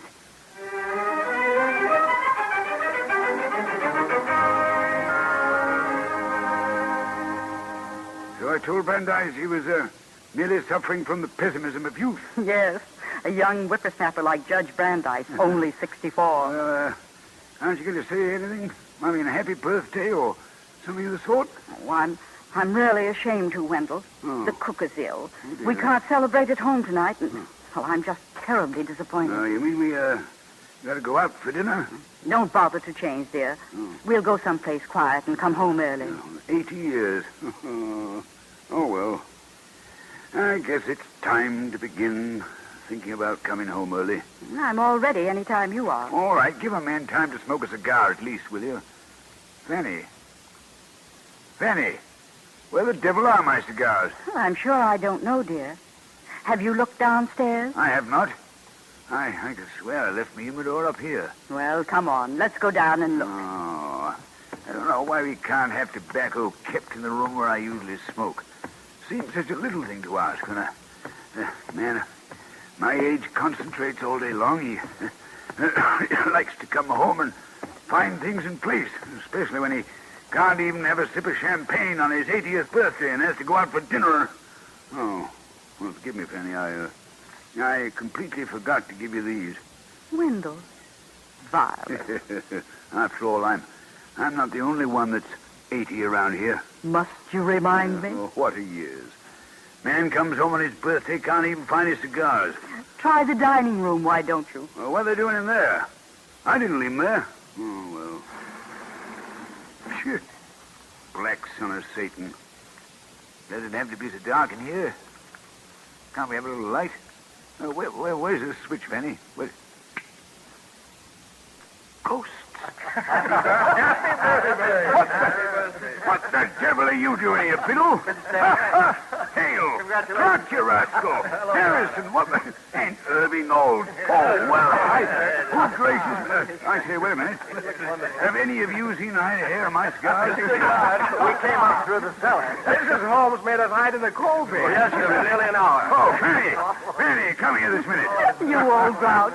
What's the matter now? How do you manage to get all our sons together at one time? A newfangled modern contraption called the telephone. And Cook's not down with something? I mean, we're all going to dine together at home? Cook's never been healthier in her life.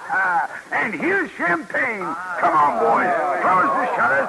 We'll have a drink, shall we? Come on, we'll have a wine, drink. Mary. And join us in a toast to the judge. Right, Mum. Didn't you suspect anything when you came home? Oh, well, come to think of it, you know, that she-devil did act pretty suspicious. I've been acting like a suspicious character all my life, but of course you've been too busy to realize. Nonsense, Fanny, nonsense. I've had my eye on you for some time ago. A glass, Mrs. One for you, sir. Thank you, Mary. Happy birthday, Mr. Justice. Yes. Yes, it is a happy one, madam, it is. Now, I'd like to have you all join me in a toast. To you, Wendell. No, my dear.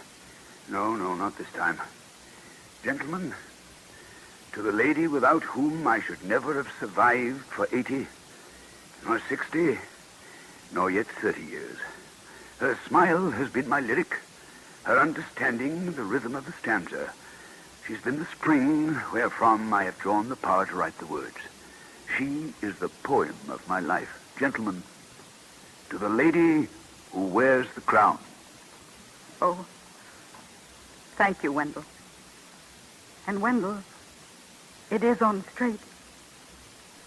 Very straight.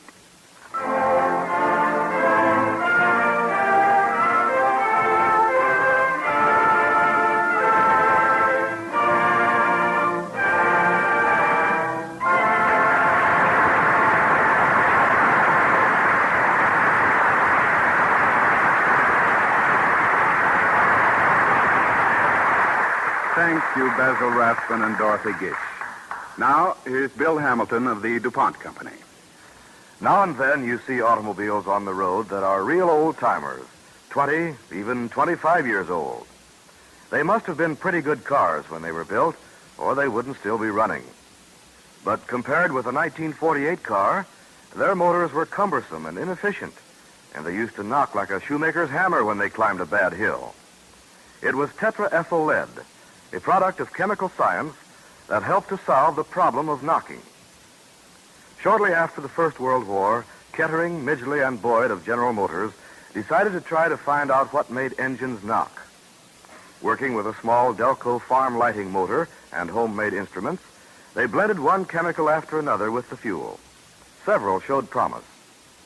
In 1923, the DuPont Company manufactured its first commercial quantities of the best compound, tetraethyl lead.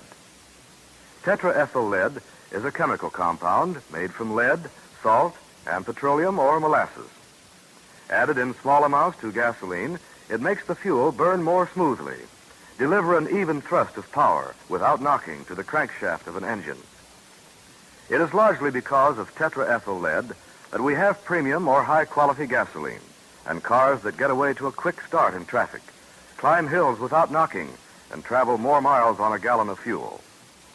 Automobiles have come a long way since the chugging horseless carriage, and gasoline has come a long way since Father in his linen duster and goggles drew it from a tank in the backyard and strained the water and dirt out of it with a chamois skin or a piece of cheesecloth. Two special tetraethyl lead compositions, DuPont Motor Mix and DuPont Aviation Mix, are now supplied by the DuPont Company to gasoline refiners.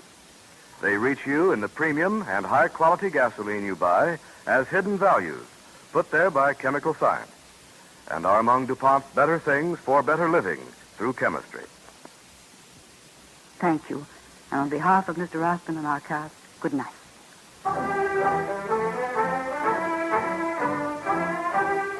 Next week, Cavalcade presents the celebrated star of stage and screen, Thomas Mitchell, in a suspenseful radio play, The Conscience of Black Danl. And in weeks to follow, our Cavalcade microphones will bring you the popular Hollywood stars Joel McCrea and Robert Taylor.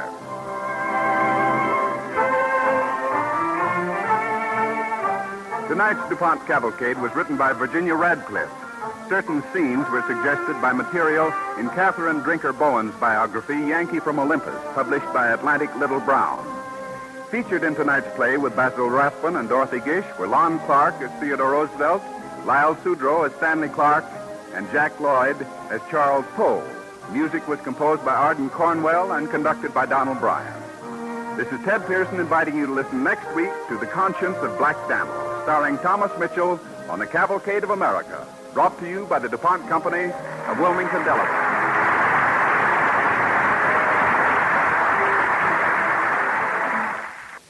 This is NBC, the National Broadcasting Company.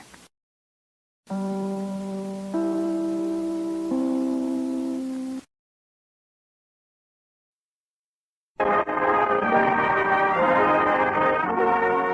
DuPont Cavalcade of America, starring Thomas Mitchell.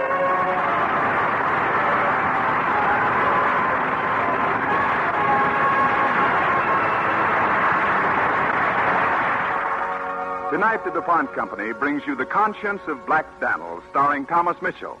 But first, here's Bill Hamilton of the DuPont Company. Good evening. For a bright, cheery room, paint your walls with Speed Easy, DuPont's easy-to-use resin oil emulsion paint. You'll be amazed at how little it costs to paint an average-sized room. Just thin Speed Easy with water and apply over wallpaper or any interior wall surface. Speed Easy comes in 11 attractive colors and white. Remember, it's speedy, it's easy, it's Speed Easy, one of DuPont's better things for better living through chemistry.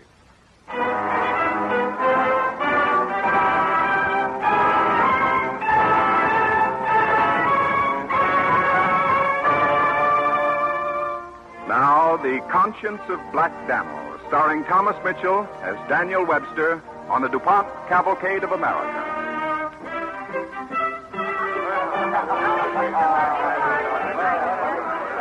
Ladies and gentlemen, quiet for a moment, if you please. I propose a toast to Daniel Webster, our host and the next President of the United States. No, speech. When I speak, ladies and gentlemen, it's for a cause and a purpose. Sometimes I even get paid for oratory. Enjoy yourselves, my friends. Stay as long as you like. Eat as much as you want. Marshfield is yours.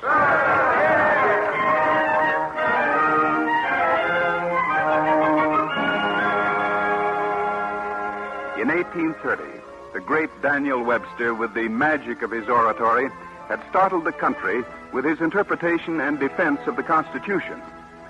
Now, in 1838, he and his wife Caroline lived securely and extravagantly at his huge farm at Marshfield, Massachusetts. Their happiness broken only by the advice of the family physician. But how long do you think you can go on, Daniel? What do you mean? You know what I'm talking about. These parties. And because of your debts, driving yourself to as much work in a day as another man does in a month. You're a gloomy cuss, Wingram. He's also your physician, dear, and he says you're burning the candle at both ends. Caroline, I love it here. Marshfield is a retreat, quiet, secure. Yes, I love Marshfield. In fact, I've just bought another 100 acres to add to it. But, Daniel, we're so in debt now, buying still more land, giving these expensive parties. When will you ever stop? I'll tell you a secret, my dear. I'll stop when you're the first lady of the land. But what about your illness? What illness?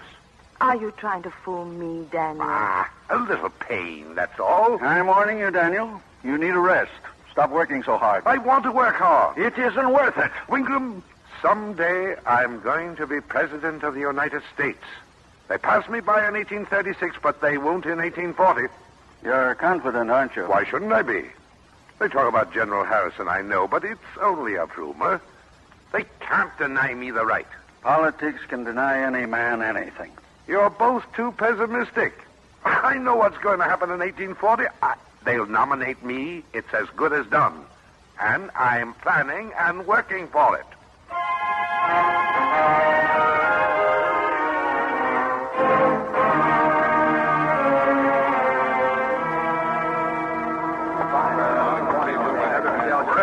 Oh, well, come in, gentlemen. I've been expecting you. Good evening, Daniel. I suspect you're bearers of good news, huh? Well, come, we'll go in the study. We won't be disturbed there. Thank you, Daniel. There we are. Oh, please, gentlemen, sit down, sit down. Thank you. Thank you, Daniel. All right. We can talk now.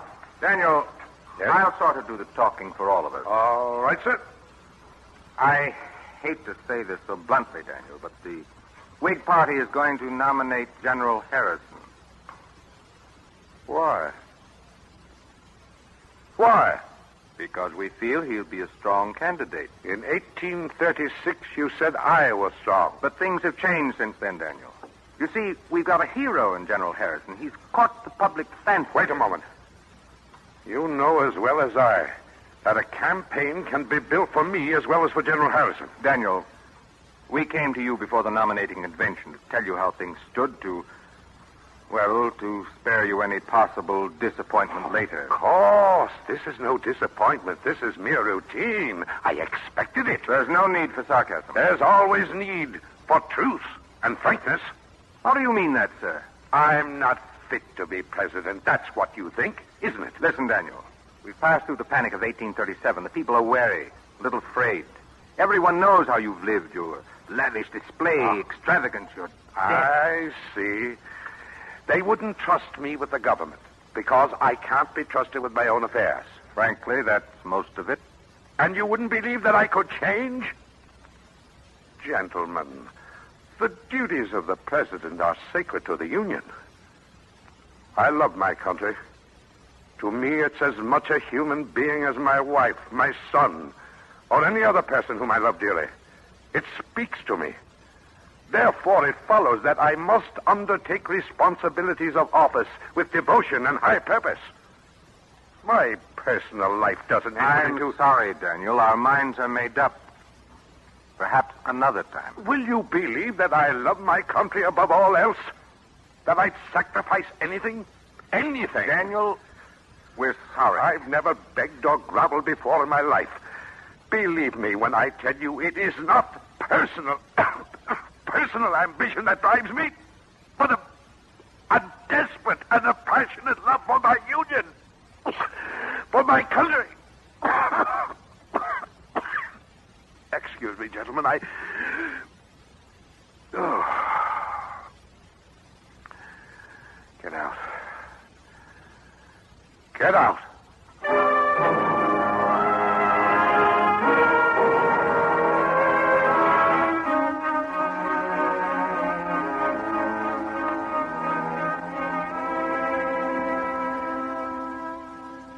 Feeling better, dear? Oh, of course, Caroline. Is the pain gone? Oh, yes. Oh, God, dear. It's not really, is it? What do you mean? You'll never get over it, will you? Oh, now, darling, the doctor's wrong. My stomach Not that, Daniel. The other pain. Oh. Well, what's done is done, darling. Maybe they're right. Maybe Daniel Webster wouldn't have made a good president. Yes, he would. Tell the Whigs that, Caroline. They want you to be Secretary of State under Harris? A political plum. Do you think so? What else could it be? What do you really think? I don't know. I guess I don't know anything anymore. Are you going to accept? No.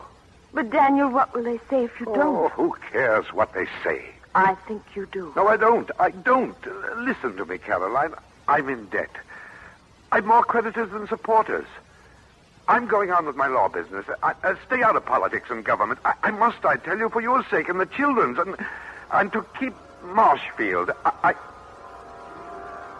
What's the matter? Did you say something? No, Daniel. What's the matter? I tell you, it is not personal ambition that drives me, but a desperate and a passionate love for my union, my country. Daniel, you're ill. I heard a voice ringing in my ears. And they were my own words. Caroline, my own words. I'll send for the doctor. No. Wait. I'm all right. I think I know what that voice was. Yes, I think I do. Caroline, I want you to write a letter for me. Letter? To whom? Write a letter of acceptance. I'll serve as Secretary of State.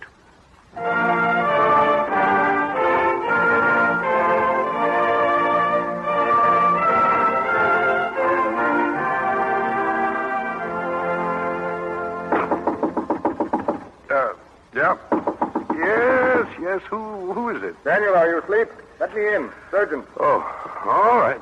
One moment. Now, what's... Daniel, President Harrison's dead. What? Yes. We've called an emergency meeting. Can you come? Of course. I'll get dressed right now. Situation's very serious, Daniel. I know that. I don't think you do, fully. None of us did. What do you mean? Daniel, we're depending on you now. It's up to you to see that things go as we wish.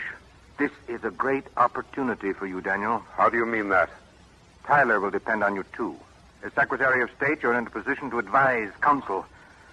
I tell you, Daniel, make the most of this, and we'll not forget you in 1844. 1844. Presidential year. That's it, Daniel. We won't forget you. I promise.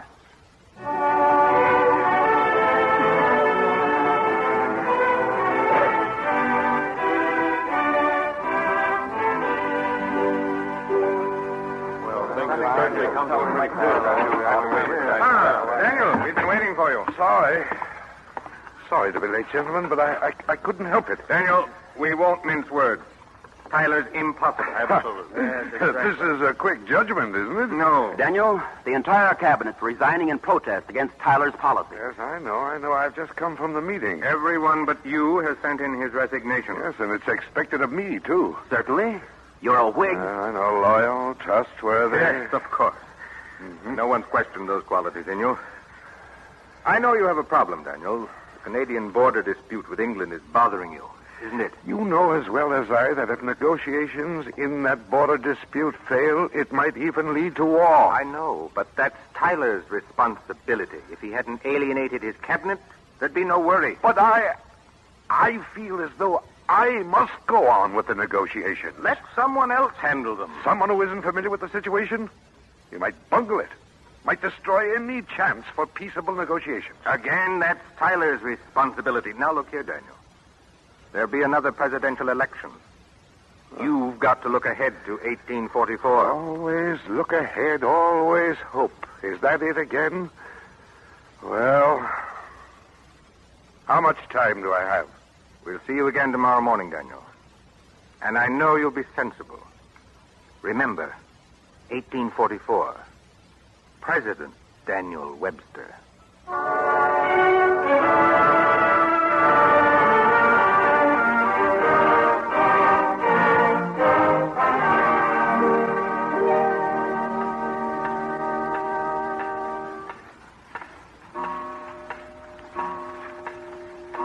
President Daniel Webster. Sounds good, doesn't it, Daniel? Sounds awfully good. Huh? What? President Daniel Webster. Sure it wouldn't be traitor Daniel Webster? Who are you? Your country, Dan. The country you love. You heard me once before, when you took the job as Secretary of State. Yes. I remember. What do you want now? You, I guess, Dan. I've served you. I've worked for you. As much as any man. Maybe more, Dan. But who's going to say when any man can stop? All right. What do I have to do for you now? Keep me, your country, from war. And keep myself from hope. And that which I've wanted above anything else. I know. One of us has to be hurt, Dan. And which do you love more? Yourself? Or me? Your country? Yes, all right. But this is the last time. The last time.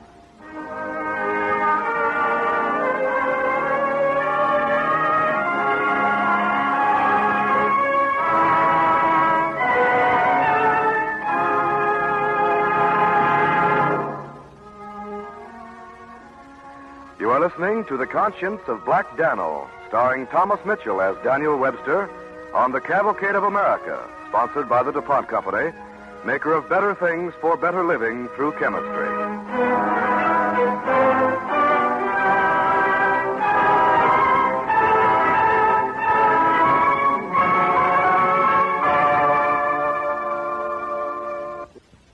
Despite the fact that Daniel Webster was bitterly disappointed because he was not nominated for the presidency in 1836 and 1840, he accepted the position of Secretary of State under William Henry Harrison. A month after the inauguration, the sudden death of Harrison brought Vice President Tyler to the presidency. In protest against Tyler's policies, the entire cabinet resigned, all but Daniel Webster, who, because he listened to the voice of his country, remained in office to avert war. 4 years later, 4 quiet years spent at Marshfield. Daniel, they want you to run for the Senate again. Yeah, I know. After 4 years, they want me back. Why? I think you know. Oh, yes, I know. They want my oratory, not me. Well, I'm not a voice to be turned on and off. Now, look, Daniel. The party was furious when you stayed in Tyler's cabinet. You alienated the Whigs who would have supported you in 1848. Now's your chance to redeem yourself. The country needs you in the Senate. The country or the Whigs? Now, don't be stubborn. I tell you, this fight between slavery and anti-slavery forces is going to be bitter. Long drawn out. Daniel, are you in favor of slavery? You know better than that. Then you've got to go back to the Senate. Raise your voice against it. Remember, they're talking about you as president again, Daniel. They did that before. Twice. But this is different. The issue is sharper and bigger. If you raise your voice, then no one can keep you out of the White House. No one.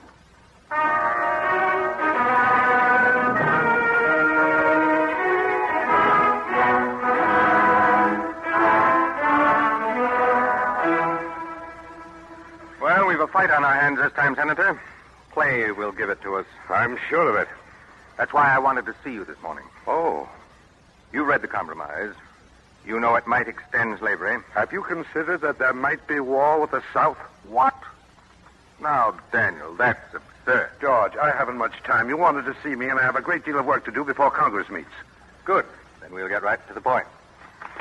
Here are letters, Daniel. Letters from men who hate slavery, who want it stopped. There are thousands of such letters. Each one a vote for the man who defeats Clay and his compromise. I see. I'm sure you do, Daniel. Will you be that man? And in 1852? That's a presidential year. These are your answers to 1852. Fight, Daniel, fight. Fight as only you can. We need you. Fight for us, and we'll see you into the White House.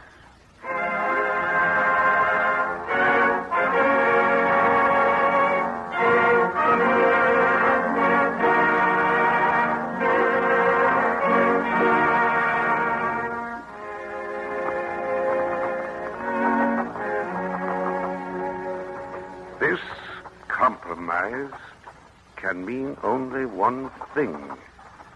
The extension of a practice abhorrent both to humanity and our country. Oh, no, that's no good. That's no good. It's hard to write, isn't it, Dan? Huh? Oh. Yes, it is hard to write. You don't seem surprised to see me here with you? I expected you. I see. This has to be your greatest speech, Danl. I know, but I can't write it. Maybe it's because you don't want to. I do want to. It's got to be written now and spoken tomorrow. Then write it, Danl. And let me help you. You? Yes. Put this into it, Danl. And the tramp of booted feet and the rattle of musketry will resound through the nation. And the blood of Americans will soak deep into the earth. No, be quiet. And your own son, Daniel. He who gave his life in one war will see his grave shaken by the thunder of another. No, I'll hear no more. My conscience and my soul are my own. Once before you came to me and destroyed my hope and my future. I listened then, but I will not listen to you now. Then I shall listen to you in the Senate tomorrow.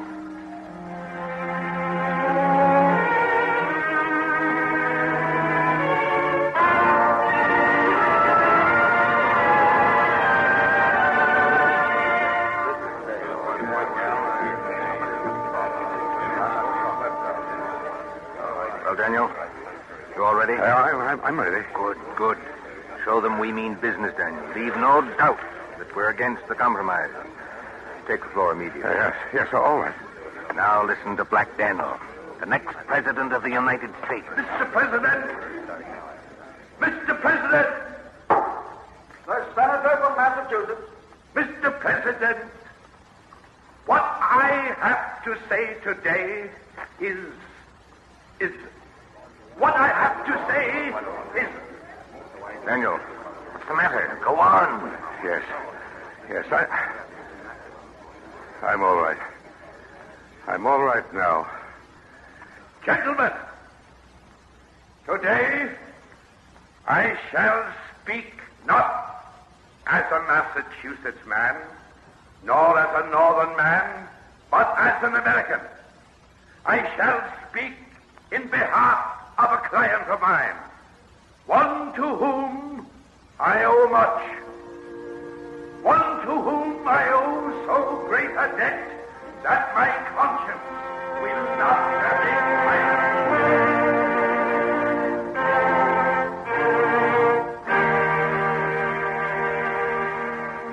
Gentlemen, I say to you that this compromise is the only way to avert war.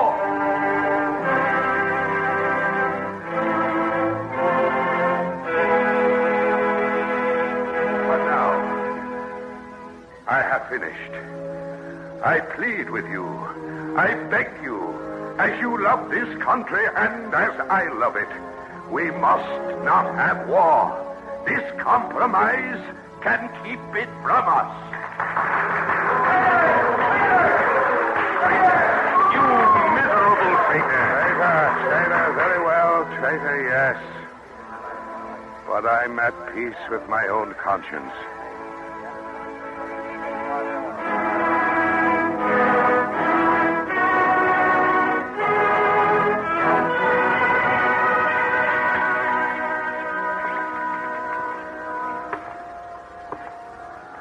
Good morning, Dan. Huh?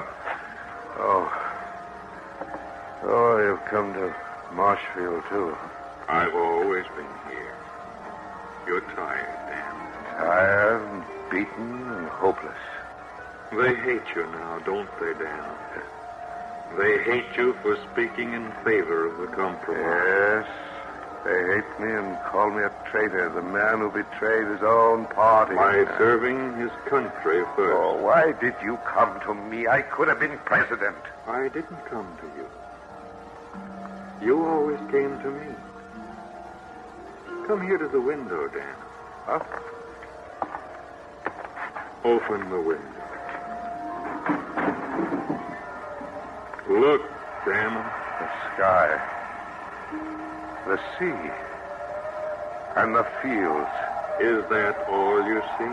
No. I see the Union. The Union. The strength of the rocks that lie deep and solid. The sound of the sea. That's the voice of eternity. The richness of the soil to give bounty to all.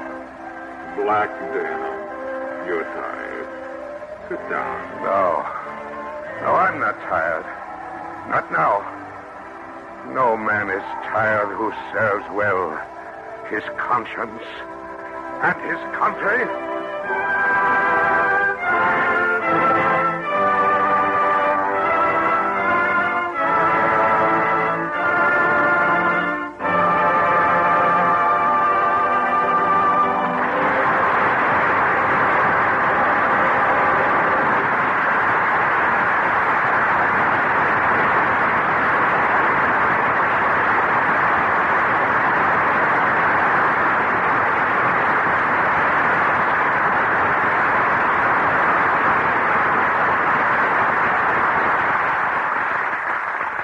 Our star, Thomas Mitchell, will return in just a moment. But now, here's Bill Hamilton of the DuPont Company. Perhaps you can remember the time when an orange was a rare treat. You only got one at Christmas in your Christmas stocking. Younger people will find that hard to believe, but it's so. Today, Americans by the millions think of oranges and orange juice as a regular part of their diet. I don't suppose there's another country in the world in which that's true. But it is true in the United States. American oranges are bigger and juicier, and there are more of them, largely because orange growers have attacked their problem scientifically. Chemical science, for instance, has made several contributions which have helped to make citrus fruits as plentiful as they are. Chemical fertilizers, chemical insecticides, and now DuPont nylon. You may well ask how nylon, a chemically made fiber used in manufacturing sheer stockings, luxurious intimate apparel, and rugged industrial products, can be of use to the citrus industry. Well, here's the answer. To protect orange trees against a parasite known as scale, they are treated with DuPont hydroxy acid gas fumigant. The work is done at night. A tent is pulled over each tree and filled with the gas that kills the scale insects. But think of the work of dragging heavy tents over thousands, hundreds of thousands of trees, one at a time. Fumigation tents may now be made of DuPont nylon, approximately half as heavy as conventional tent duck, but as strong or stronger. And the nylon remains light and strong, even when it gets wet. It is easier on the men and on the trees, too, for it has a smooth surface that coasts over the delicate twigs with minimum breakage. Tents of DuPont nylon for citrus trees have other advantages. They are highly resistant to abrasion and stand up under rough handling. Mildew doesn't weaken them.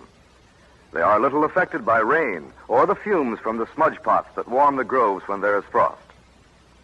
Thus, the same chemical invention that can be knitted into glamorous hosiery, nylon, is also woven into a tough, durable fabric that helps to bring you your glass of orange juice.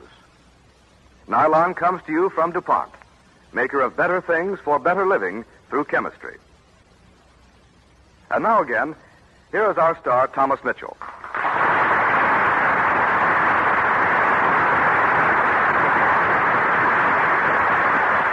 Well, Mr. Mitchell, we of Cavalcade want to thank you for being with us again. Thank you, Bill. It's always a pleasure to appear on Cavalcade.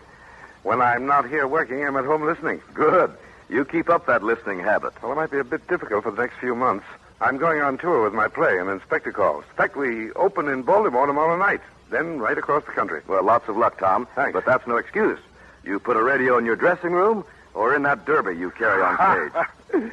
That I will, sir. That I will. Especially these next 2 weeks. I want to hear Joel McRae and Robert Taylor. That you will, sir. That you will.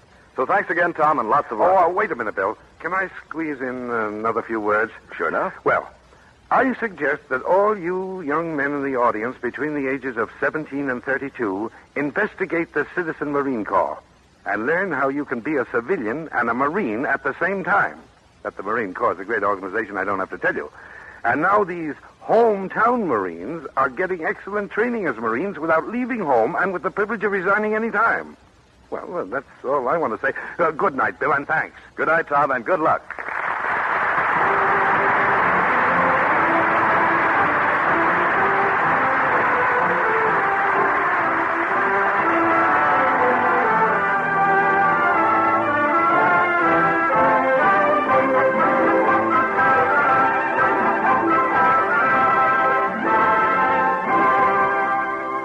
Next week, the DuPont Cavalcade presents the popular Hollywood screen star Joel McRae in an action-filled melodrama, Sheriff Teddy, a story of President Theodore Roosevelt's early days as a deputy sheriff on our western frontier. Tonight's DuPont Cavalcade, The Conscience of Black Danl, was written by Russell Hughes. Featured in tonight's play with Thomas Mitchell were Barbara Weeks as Caroline, Ted Osborne as the Whig, and Delmar Knudtzman as the voice. The music was composed by Arden Cornwell and conducted by Donald Bryan. This is Ted Pearson inviting you to listen next week to Sheriff Teddy, starring Joel McRae on the Cavalcade of America, brought to you by the DuPont Company of Wilmington, Delaware.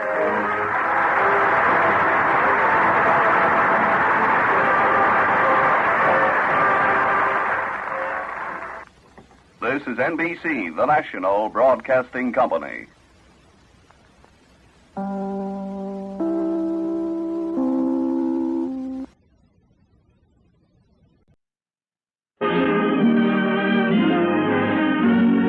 The DuPont Cavalcade of America, starring Joel McRae.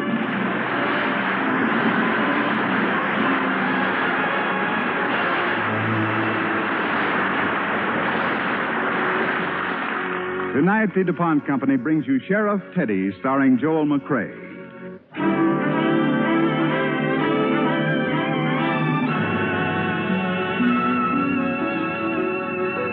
Now, Sheriff Teddy, starring Joel McRae as Teddy Roosevelt on the DuPont Cavalcade of America.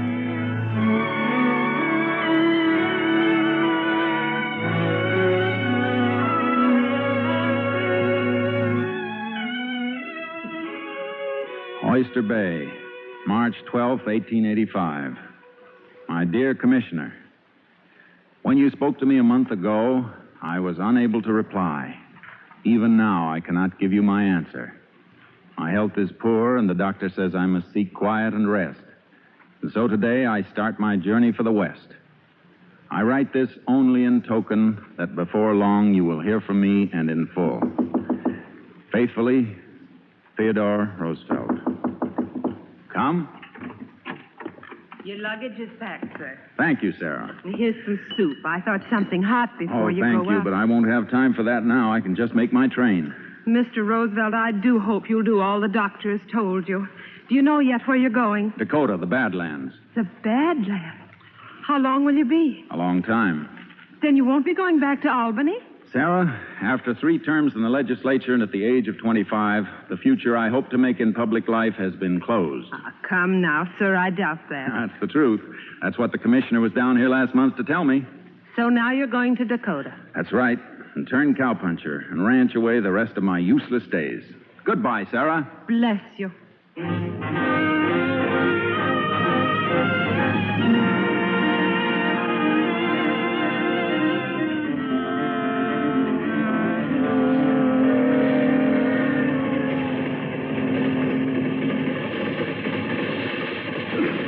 Mister, your ticket reads Medora. That's right.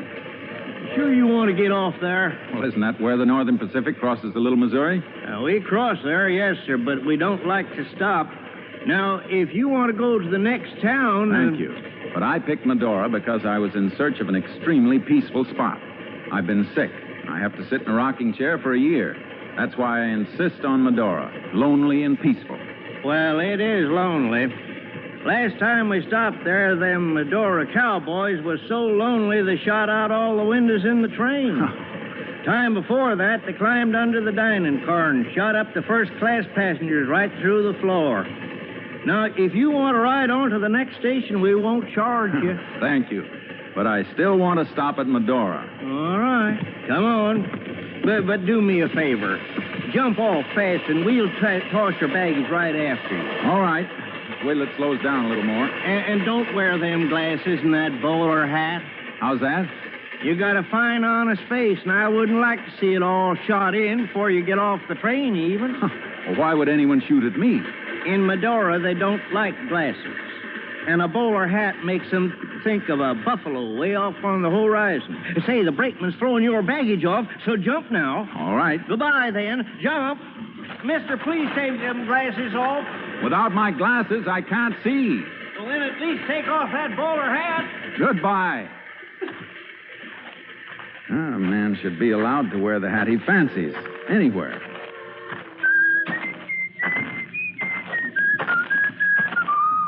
Oh, excuse me.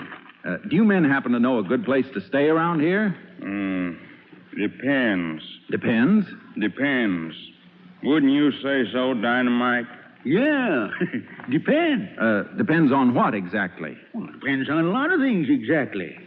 Wouldn't you say so, Dutch? Yeah, depends on a lot of things exactly. Well, come to think of it, I ain't so sure. You see, that depends, too. Yeah, that depends, too. What did you come out here for, stranger? Just to rest and maybe hunt a bit, too. Hunt? Yes, perhaps you could tell me where I could find a guide. Depends, don't it, Dynamite? What was you aiming to hunt? Buffalo? Buffalo? Well, wait a minute. Not 10 minutes ago we seen a buffalo. Huh? Oh, yeah. Right smack by the railroad track. Well, there he is now. Where? Well, where is he? Just above your ears. You're right, Dutch. I can see something black and round just above his ears. Now, wait a minute. Wait. What are those pistols for? Hold still now, Four Eyes. Hey, that's my best hat you shot off.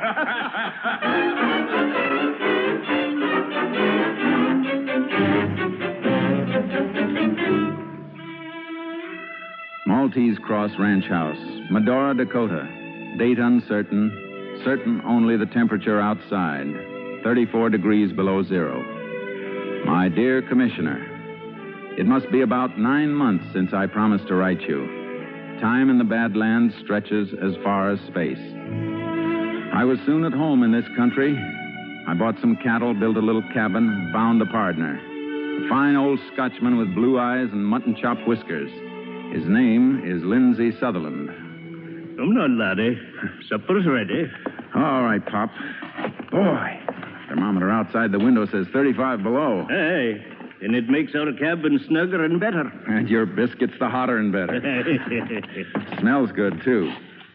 You know, Pop, I never felt hungrier or stronger in my life. Well, that's what comes from cow punching.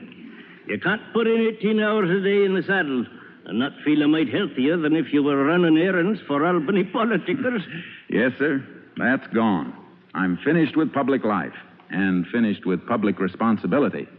From now on, I'm looking out for just TR. I wonder who that can be. Open it up, Pop.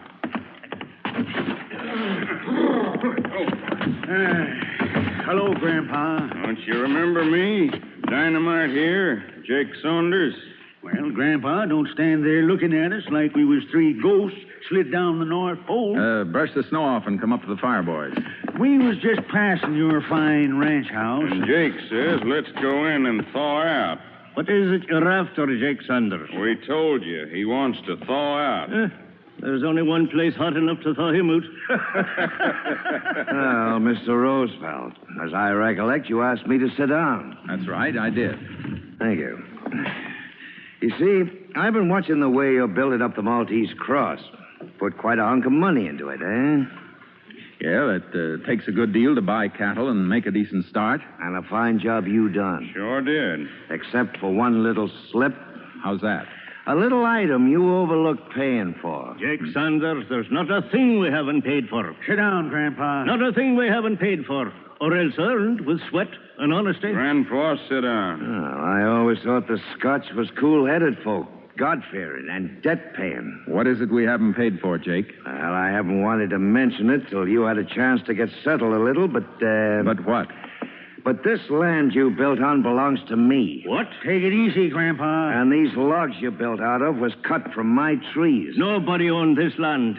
It was open range and belonged to him who used it. And those trees belonged to him who made them. And you're the rottenest, murderous, snake-licking thief between here and... Shut up. Now, wait a moment. Mr. Roosevelt, I know you want to keep the work you put in here, and I want you to keep it all legal-like with a deed of sale from me. And what would that cost?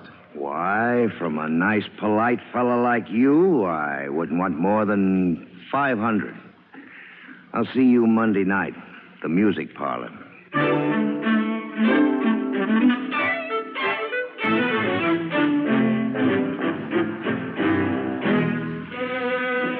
Of course, Jake didn't own the land or the house. It was an absolute robbery. So we didn't go Monday or send him any money. Tuesday morning, there was a piece of rope hanging on our door and a note. The note said we had 1 week more. The rope was tied in a noose. I decided to ride into Medora and have a talk with the editor of the little news sheet there.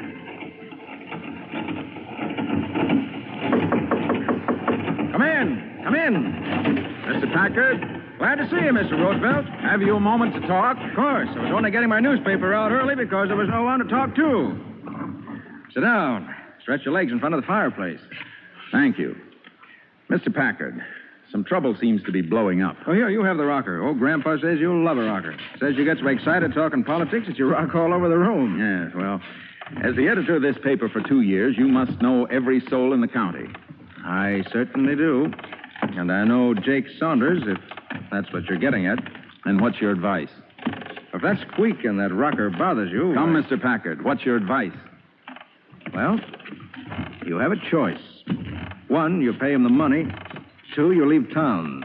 A choice? You call that a choice, Mr. Packard? I came to you because you're honest. You're a University of Michigan graduate. You're 25 years old. How then can you give me the advice of a corrupt old man? You asked me. I told you. I asked you for a plan of action. I asked you to suggest some scheme whereby we could get a little justice. Seems to me that those of us who want law and order around here ought to unite and do something about it. But wait a minute, Mr. Roosevelt. You're rocking right into that fireplace. I know what you're going to say. Here's a county as big as Massachusetts. No government at all, not even a single sheriff in hundreds of miles. So the bad men rule. They have to rule, and there's nothing can be done about it. Is that it? All right, Mr. Roosevelt. I hate to admit it, but this county is owned by thieves and run by thieves. And Jake Saunders? Jake is boss of the valley from here to Cannonball Creek. Jake and his machine always let a new rancher get started, then put in their claim as they did with Hugh. And so your advice to me remains the same. Either you walk over to that music parlor and pay him $500, or you take the next train east. And what if I don't? If you don't do either, then a group of masked men will ride up to your cabin, accuse you of horse stealing, and hang you from the nearest cottonwood. Has it happened that way before? Many times, Mr. Roosevelt. Well, sir, if you'll excuse me, I'll finish up with my newspaper. Good night, sir. Where are you off to? The music parlor. And if you want to keep the paper open for an hour, I might make some headlines.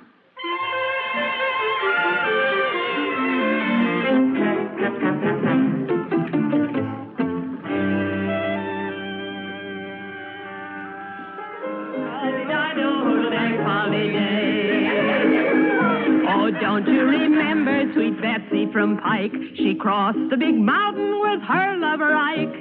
2 yoke of oxen, a big yellow dog, a tall Shanghai rooster, and 1 spotted hog. Hoodle-dang-polly-di-do, hoodle-dang-polly-day.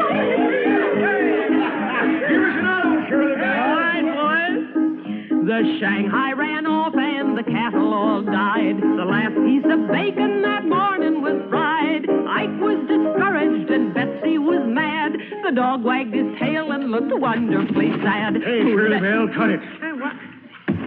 Well, Mr. Roosevelt, come in. Hey, Dutch. Better go tell Jake. Come on over and sit down. Thank you. I will. Oh, I don't remember I've ever seen you in our music parlor before. Matter of fact, I've never been here before. I reckon he come just to hear your honey voice, honey. What would you like, Mr. Roosevelt? Well, Sing anything you like. Well, then, perhaps you... All you have to do is tell me what you want. Well, then, sing almost anything Western. I like almost anything Western. So I see. Jake, oh, gee, you give me a start. Hello, Mr. Roosevelt. You want to come in the back? We'll have our talk. Thank you, Jake. I'm quite comfortable as I am. That's telling him, Mr. Roosevelt. Shirley, go tinkle a tune. Oh, why don't you go? Are you coming, Ensign? No. I like it out here. Shirley plays real well. You came here to talk business, didn't you? I came here to listen. Suppose you do the talking. Hey, he's kind of sassy, ain't he, Jake? Yeah. His face calls to mind that fella got off the train last spring. You mean that fellow with the bowler hat? Yeah. He's been making trouble ever since he arrived. Too bad we ain't got a sheriff here to handle him. Yeah. You see, Mr. Roosevelt, out here, even if you know the fella that done you out of something, there's no law, no sheriff you can turn to. You just have to take it. Unless, of course, you're willing to shoot him yourself. Take me now. This four-eyed dude Easterner stole some land from me. Really? I can't believe it. And now he won't pay me the $500 he owes. I'm certain that if he owed it, he'd pay it. As it is? As it is, I'm going to have to shoot him almost any minute. Unless he's got the $500.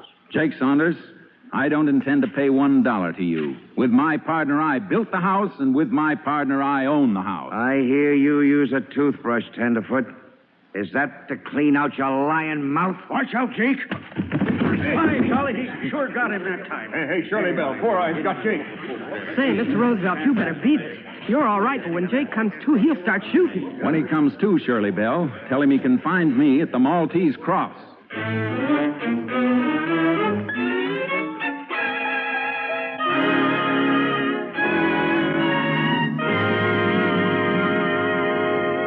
You are listening to Sheriff Teddy, starring Joel McRae as Teddy Roosevelt on the Cavalcade of America. Brought to you by the DuPont Company, maker of better things for better living through chemistry.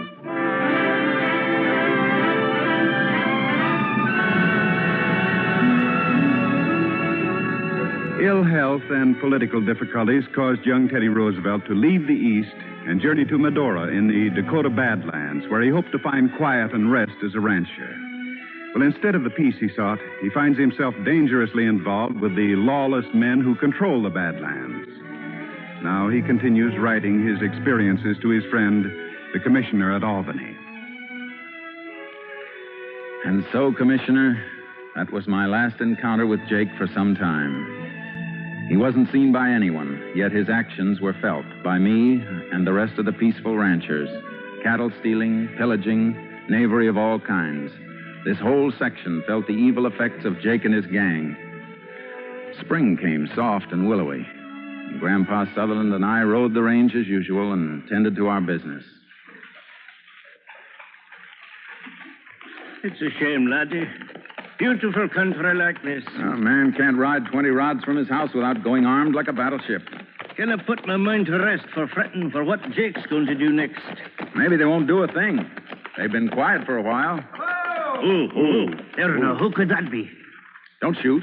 He's waving. Well, keep your eye to the opposite direction. Hello? Might be a trap they're setting. All right. It's me, Packard. Oh, good morning, good morning. Good morning, Miss Packard. Didn't mean to come up on you so fast, but this horse has been barned up all winter. Hey, come now. Why the Scotch frown on a day like this?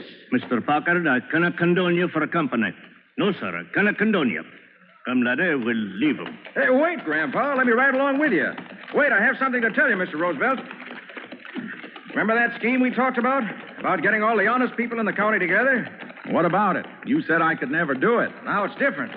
Things have grown so bad, something must be done. You bet things have grown bad. They was bound to. And you so free with that shoddy, shameful advice you handed Mr. Roosevelt 2 months ago. What'd you expect me to advise him? To go get himself killed? Naturally, I was hoping you'd do just what he did. By the way, sir, you've earned quite a reputation. You mean I've redeemed my bowler hat? Oh, more than that. The ranchers all respect you hereabouts. You ride the range all weathers like anybody else. You're a serious cattleman. You knocked Jake Saunders senseless. And furthermore, the ranchers know now that this section needs some government. And you're the one to help us unite and bring law and order. He's right, Mr. Roosevelt. If you go from ranch to ranch calling the honest ones to meeting, they'll trust you and come. There's always more honest folks than rascals. But they're sleepy and need to be jabbed awake to danger. You're both right. We can't let them sleep any longer. Of course, a lot of folks live 20, 30, 50 miles apart. It doesn't matter how far they live. Each one is important. We'll make a list and divide them between the three of us. Come on. This meeting has to be held as soon as possible.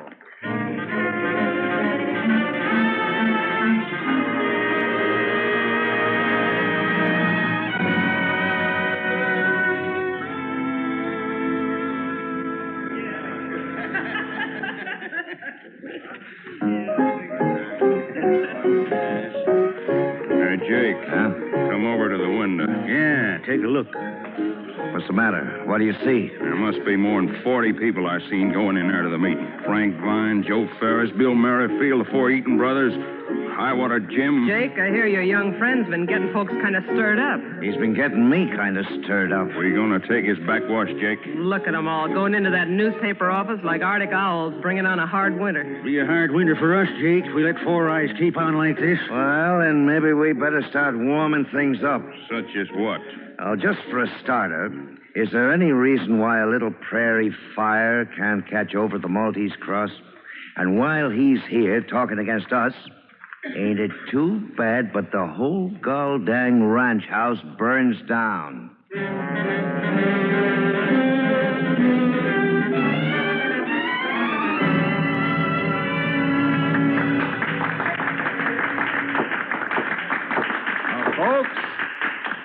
Folks, now that we've spent this day together, talking our hopes and troubles over, as well as having a fine, sociable box lunch, and I must say, Mrs. Merrill, that jellied tongue of yours and the wild plum conserve was certain.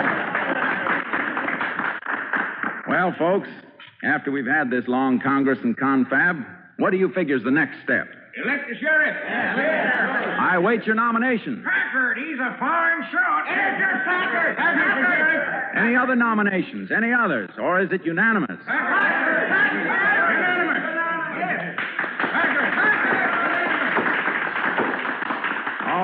All right, Packard's elected unanimously. Sheriff Packard, come up here and take the floor. Folks, I thank you for electing me the first sheriff this county ever had. In fact, as soon as I leave here, I'm going over to my office and get out a special edition telling all about myself. I'm sure Mr. Packard will make us a good sheriff.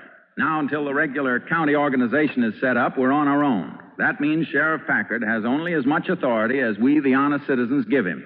Question, Mr. Packard. Right at this point, I'd like to ask if you folks will give me authority to name as my deputy sheriff the young fellow that started all this, Teddy Roosevelt.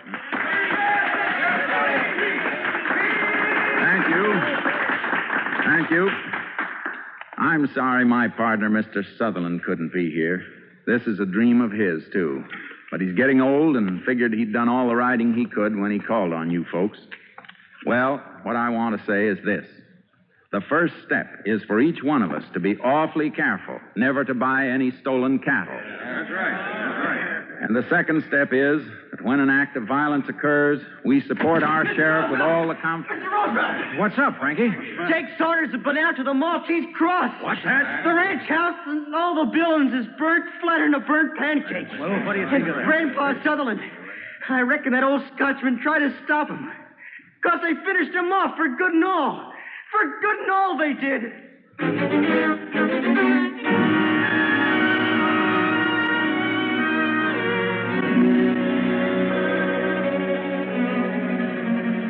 it turned out, they didn't burn my ranch, but they did kill Grandpa Sutherland. Every honest person in the county rose to hunt Jake Saunders and his men, combing the coulees and craters and pockmarks of the Badlands. After a week, I tracked him down to the Little Missouri.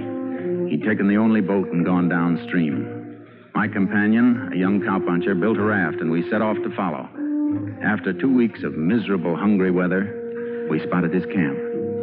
All day we lay in the sharp, cold grass, waiting for him to come back. Towards evening, he came strolling along. Don't move, boy. He must have been after game. He certainly feels safe. Oh, look at him coming so careless-like. Oh, Mr. Roosevelt, I won't shoot till you do. But if you don't mind, then I'd like the honor. Oh, golly, how pretty he's walking straight at us. What are you talking about? I'm not going to shoot, and neither are you. You mean you ain't going to kill him? Of course not. Well, he killed your partner, and he'd sure kill you. That's different. Are you seeing straight? What have we been out here freezing for if we ain't going to kill him? Oh, look, he stopped now. I got a bead on him. Let me shoot. Put that rifle down, Frankie. Doggone it. If he was you, would it be die dog or eat the hatchet? He's going to jail. He'll have a trial. A fair trial with a judge and jury. That's what we guarantee a man in this country. That's what the meeting was for. There, now he's turned his back. Jake Saunders, don't move. You're under arrest. What the... Don't move your hands, Jake. Frankie wants to tie him. All right, Frankie, go get him.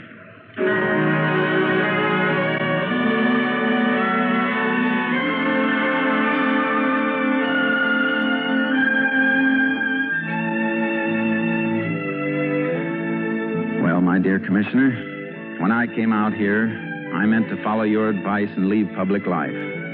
But after a while, I began to realize how important justice is in this big country. Like all Americans, I like big things. Big prairies, big forests and mountains, big wheat fields, railroads, herds of cattle. Big factories, big steamboats, and everything else. But if we're to grow bigger and stay great, we must keep steadily in mind that no people were ever benefited by prosperity if they corrupted their virtue.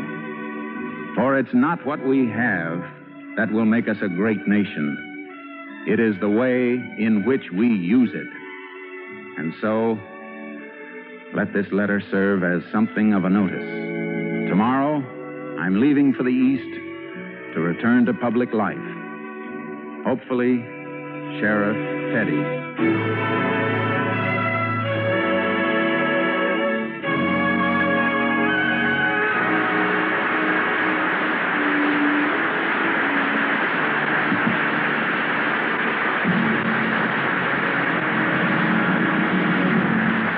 Thank you, Joel McCrae.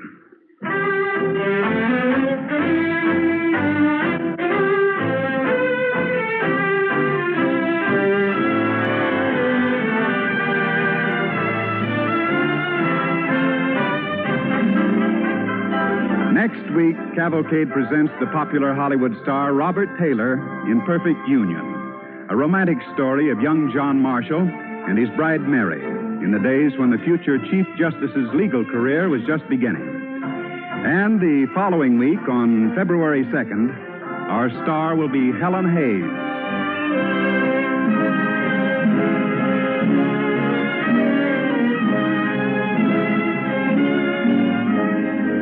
Tonight's DuPont Cavalcade, Sheriff Teddy, was written by Halstead Wells. Joel McCrae will soon be seen in the Harry Sherman Enterprise production, They Passed This Way. Featured in tonight's play with Joel McCrae were Grace Albert as Shirley Bell, Charles Penman as Jake, and Charles Eggleston as Sutherland. The music was composed by Arden Cornwell and conducted by Donald Bryan. And this is Ted Pearson inviting you to listen next week to the romantic story Perfect Union, starring Robert Taylor on the Cavalcade of America, brought to you by the DuPont Company of Wilmington, Delaware. This is NBC, the National Broadcasting Company.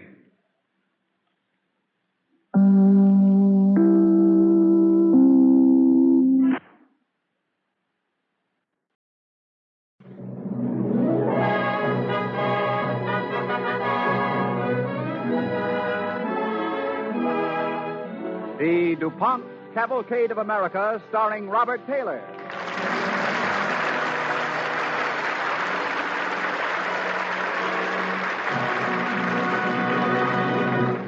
Good evening. This is Robert Taylor. Tonight's cavalcade is called Perfect Union, the story of the great American Chief Justice John Marshall as a young man, how he won a beautiful Southern girl and a great political victory. But first, here is Bill Hamilton of the DuPont Company. Good evening. Fine floors in your home need the protection and enduring good looks that only a fine varnish can give. DuPont makes varnishes for every purpose. The high quality is assured by the experience of 150 years of varnish making. One of these outstanding DuPont varnishes is Supremacist varnish, made especially for giving lasting beauty and protection to your floors. It is pale in color and extremely tough and durable, which means that it can stand the hard use to which floors are exposed. There's real beauty and real economy, too, in Supremacist varnish, another of DuPont's better things for better living through chemistry. Our cavalcade star tonight, Robert Taylor, can currently be seen with Audrey Totter in the Metro-Goldwyn-Mayer thriller High Wall.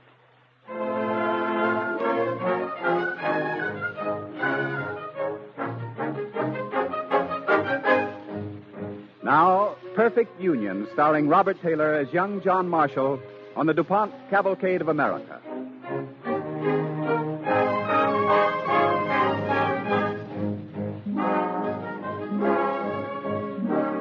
It is dawn, the morning of May 23rd, 1780. On the playing field of William and Mary College, two young law students prepare to fight a duel to the death with pistols. They stand back to back, awaiting the signal to begin. Mr. Hickman, Mr. Marshall, you will walk at my count of 10 paces, then turn and fire at will. Are you ready? I am. Yeah. Very well. 1, 2, 3, 4, 5, 6, 7. Oh, it's 8, murder. 9. Bloody murder. 10. Harry's down. Yes, but why? John fired in the air. Gentlemen, it appears my principal is indisposed. He's fainted. He's fainted? Indisposed with quaking of the knees. He needs a tonic. You better hoist him down to the tavern, if he can't walk there himself. An excellent suggestion, very practical. Mr. Hickman, I'll help you up. Well, I can't say I blame poor Harry much. I wouldn't care to face your woodsman's eye, John. What do you want to go waving pistols around this time of the morning for, anyway? You must have been talking politics again to make him that incensed. We did have quite a set to, and I could see you didn't like my ideas much, but it wasn't until I mentioned a certain young lady I've got my eye on. Now we've reached the heart of it. What young lady? Mary Ambler, the girl I'm going to marry. Now, wait a minute, lad. You haven't even met her. I will, though, at the ball tonight at Yorktown. And you're mad enough to think she'll have you? Well, why not? What's wrong with me? Well, in Virginia, young ladies of her sort are accustomed to gentle manners, gentlemen. Well, then I'll send her a nosegay, whisper verses in her ear. That I must hear. The woodsman spouting verses to his lady. Back in the Blue Ridge, Charles, we don't have time for racing and gambling and lopsided duels, but we do take time to read. And, did you learn to dance by reading of it? He's right, John. She won't favor a man who treads on her toes. Or bores her with talk of national constitutions, political nonsense. I saw her on the street. I fell in love with her. She'll learn to love me, too. You wait and see. I'll wager she'll have none of you. It's a wager. 20 pounds on it. Wait. Do you say you'll marry her within a year? I do, and on that 20 pounds, I'll win from you. Agreed? Agreed. All right. And after I meet her at the ball tonight, I say she'll not only marry me, but agree to my political views as well.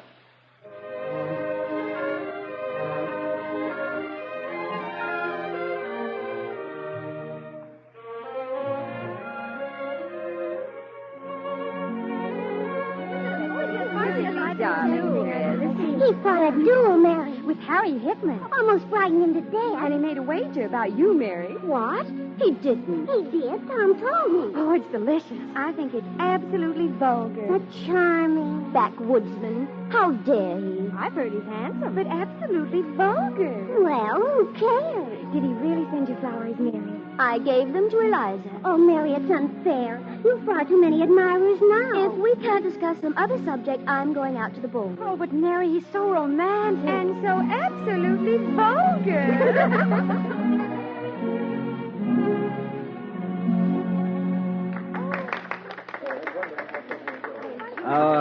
There's your future bride, John. Have you been introduced? I have. I even have this dance with her. Excuse me. Don't forget our wager. I believe I have the honor, Miss Ambler. I'm sorry. I have promised this dance, sir. Yes, to me, ma'am. It's written on your program, I think. Why, so it is.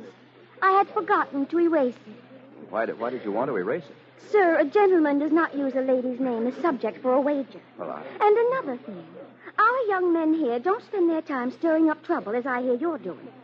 Telling people we ought to have a national government. We do have a national government, but I want to see it strong with a real constitution. It's shameful. Trying to destroy our dignity is the crown of the colonies. Where have you been all this time, Miss Mary? We aren't colonies anymore. We're the United States. We're Virginians, and don't you forget it, backwoodsmen. No. Ma'am, I came here to dance, not squabble with you. Rumor has it you do not dance. Why not try me and see? Mind you, I'll not be party to your silly wager. They tell me a cat can look at a queen. Your hand, please. Very well.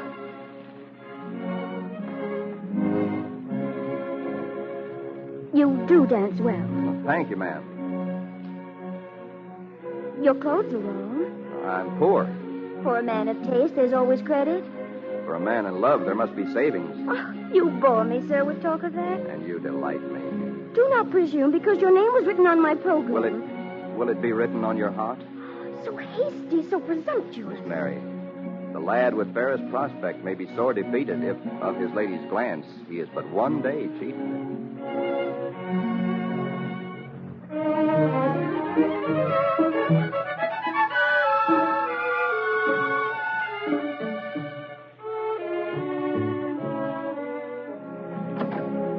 What? Good evening, Mr. Marshall. I'd not expected you to call. Miss Mary, is your father here? Oh, then you didn't wish to see me after all. Well, I'll take you to him. Believe me, ma'am, I'd rather talk to you, but I need his advice. Will you come this way, please? My father's study. Miss Mary, I really... Papa, Mr. Marshall's here to see you. Oh, come in, lad. Advise him well, Papa. He says he needs it. And I agree. Good evening, sir. Well, son, congratulations. I hear from Mary that you've been admitted to the bar. That's right, sir. I've been dreaming of it for a long time. Now you're a full-fledged lawyer, I dare say you'll have other things on your mind besides arguing with your cronies about national constitutions and such. Well, there is Mary. What was that between you two just now? Not serious differences, I hope? I'm afraid she doesn't think much of my ideas. Frankly, son, neither does the rest of the community. I know. It's easier to forget that we fought beside the other states to form a nation. It's easier just to drift along the way we're doing. Oh, I haven't forgotten, John, but I remember also to be practical. Virginia has her own problems to solve first. Virginia's an important state. If she took the lead in drafting a real workable constitution, the others might follow. Now, look, my boy. If you just calm down a little, think of your own state before you speak about a nation, you might stand for the House of Delegates from your native county. They'd never elect me. Why not? You're well-liked personally, and if your views are different from the others, well, we've tolerance in Virginia. A likable madman, is that it? There you go. No wonder Mary has the vapors every time you call on her. She does? She's never told me so. You know as little about the ladies as you do of practical politics, I see. Mr. Amber, if I were elected, could the state afford to pay... would there be funds... Does a member of the legislature earn enough to marry on? Well, as treasurer, I should know now, shouldn't I? All I can say is even I'm hard put to it to support my family. And unless my daughters marry wealthy men... I see. Well, I bid you good evening, sir. Oh, wait. You misunderstood me, John. Did I? Mr. Ambler, I'm neither wealthy nor politically in style, but someday I shall be.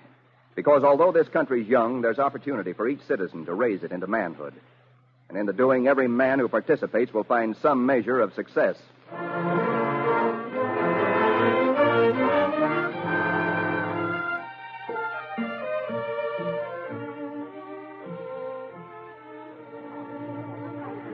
Have you heard? Martha's being married. To a planter. He's very accomplished. You're all being absolutely vulgar. What about you, Mary? What about me? You'll have to decide sometime. Or resign yourself to being a maid nurse. I haven't been asked. Oh, what about Major Anderson? And John Marshall. Oh, he's absolutely vulgar. He isn't either. He's very handsome. My Charles is a gentleman. And very accomplished. Oh, Mary, you have a visitor. I'll see who it is. Maybe it's a young gentleman to join our sewing circle. I hope so. Oh, who is it, Kate? Mr. Marshall wishes to see you, Miss Mary. Alone, he says. Miss Mary, Oh, good day, John. I have news for you. If you care to brave my sewing circle, you're quite welcome. Can't we go into your father's study, someplace where we'll be alone? My friends won't eat you up. Oh, Mary, please. My news is for your ears alone. All right. We'll go into the study. There. Now, John, what is it? I've been elected from my county to the House of Delegates here in Richmond. By all counts, I have a strong majority. Oh, that's a real honor, John. I'm proud of you. It means that I'll have a regular income. Really? And it means that... Miss Mary, I've waited so long for you. May I have your hand in marriage? Oh. Your answer, please. But I must have time to think. Time? As it is, I've lost my wager, the conditions being that I'd win you in a year. So we'll start our married life poorer by 20 pounds. Oh, insolent as ever. And you're more beautiful. You wish to marry me at once? I do. You haven't even said you love me. I'll say it now. In this way. What? And now, my Mary. Will you? But Oh, John. Yes, I will.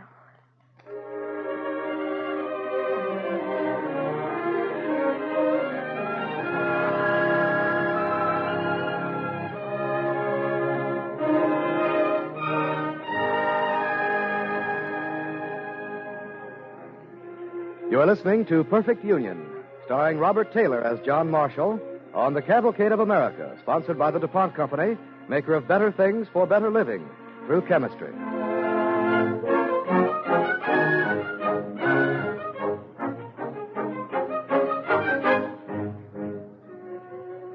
John Marshall, the young lawyer from the backwoods, had won not only the girl of his choice, but a place in the Virginia legislature. But in the 1780s, the people of Virginia thought more of their local problems than of the nation they had helped create. And John Marshall was meeting strong opposition in his fight for a stronger union of the states.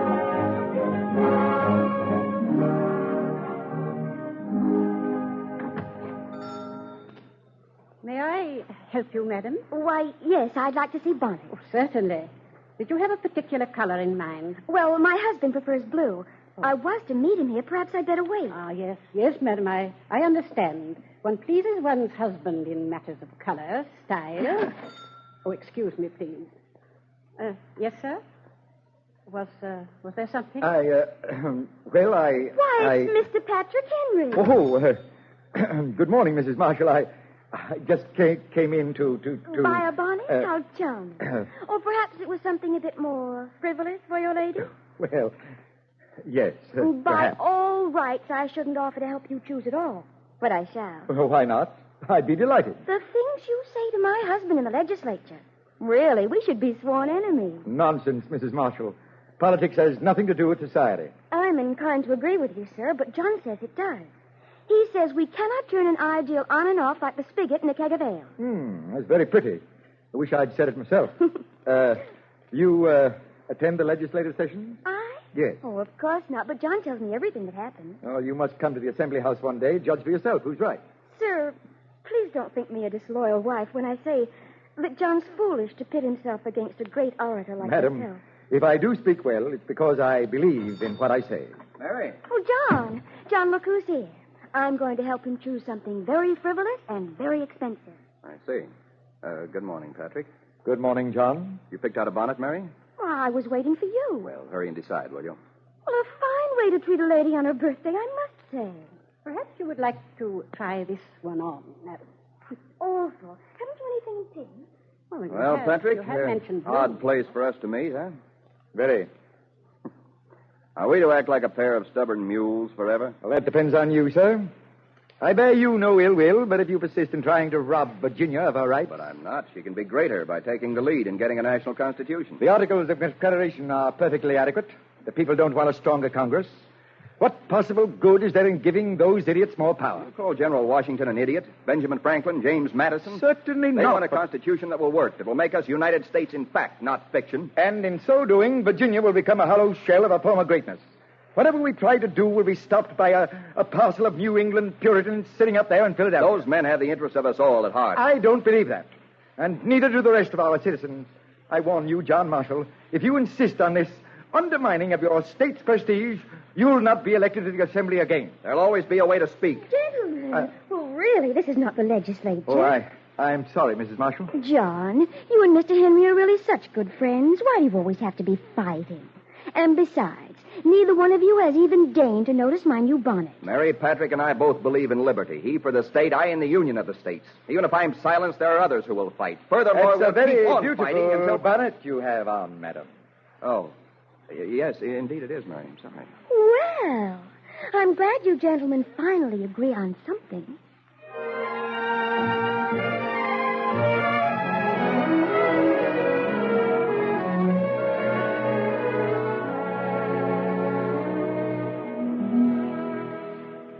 Well, Mama, do you disapprove that it's 10 o'clock and I'm still abed?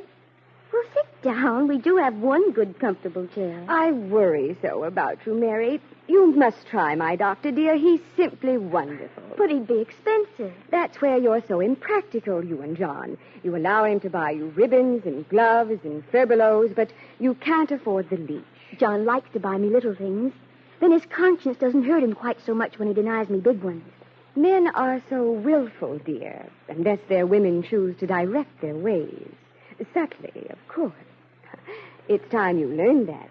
Has he ever cornered you to tell you what he thinks of states' rights versus the national government? You'd forget your method soon enough. But when it means that you can't afford a doctor... What's money when there's a principle to keep us warm and a dream of glory to feed us? Mary. A constitution upholding individual right and at the same time securing those rights for all. That's what's needed, John says. Why, Mary, I could almost think you believe all this yourself the way you say it. I do. I thought before I didn't care, that I was just humoring him. But now, in just the repetition of his words, somehow I begin to understand what John's been seeking all this time.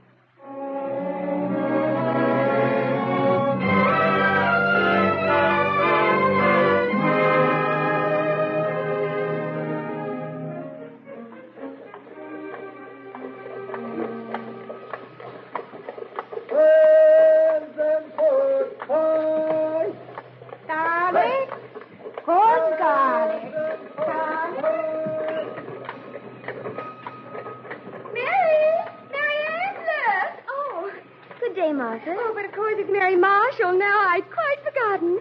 My goodness, you're looking peaked, dear, but absolutely puny. Really?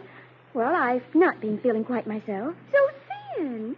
My Charles tells me I'm becoming absolutely stout. He much prefers him stout, he says. I'm pleased to know you've made him happy, Martha. Well, now tell me all about yourself, dear. I hear your husband's in the legislature cavorting like a skittish horse. He's younger than his colleagues, headstrong. Really, I can't say you look very skittish, though. Mary, isn't he feeding you enough? Oh, Martha, you haven't changed a bit. Come on, let's go have a cup of tea. I've absolutely hundreds of things to tell you. Well, I was on my way to the Assembly House. Oh. John's speaking today, and I want to hear him. Why don't you come with me, Martha? Maybe he'll be skittish for your benefit. Oh, very well, but politics are so dull. I don't see why you bother. To be truthful, this is the first time I have. And high time. My Charles just wouldn't approve my meddling in his affairs. I have a personal stake in what he says on the floor today. Very personal. I declare you sound so serious, Mary, talking like a man like that. Why, it's absolutely vulgar. You don't understand, Martha. They're all against him. And if he's voted down, he may not be reelected. He may never have another chance. Now, Mary, all you need to do is give him a great big smile and tell him that he ought to vote like the other gentlemen do. Oh, you don't know him very well. Well, how do you feel about it? Oh, I don't know, Martha. I wish I did. Well, here we are at the Assembly House. Coming in with me? Only if you'll promise you'll have tea and gossip with me afterward like a human being. Yes, I promise. Let's stand over here. All right. Proceed, Mr. Henry. Thank you, sir. I shall not stand by and see the traditional rights of Virginians trampled underfoot by men who can know nothing of our problems here. Who's that talking? This land is big. How can we hope to draft a set of laws that would apply to Pennsylvania in the same way they apply to Virginia? It's impossible, gentlemen. And I defy anyone to show me how it can be done without diminishing the sacred liberties of our beloved state.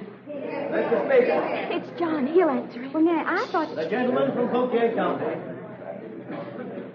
Mr. Speaker, gentlemen, as you know, I come from the Blue Ridge Mountains. When my neighbors and my brothers and my father and I were called upon to fight for liberty and union, we did so. Men from all the colonies did so for the same reason.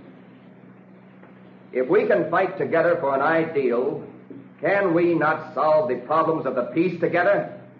Will it take attack from a foreign power to unite us again? Our colleague, Mr. Madison, warns us that we'll never have freedom of the seas or commerce or the respect of other nations if we do not become a nation, strong and integrated. We must learn to think as a nation in peace as in war. We must give our great leaders a chance to draft a constitution that will ensure our states of their rights, our nation of its sovereignty. We of Virginia must lead the way.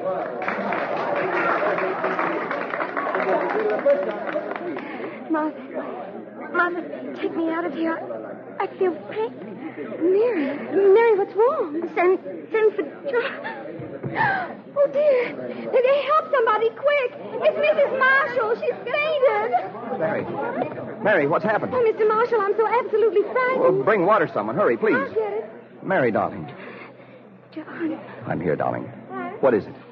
The gentleman from Cavalcade County. My darling.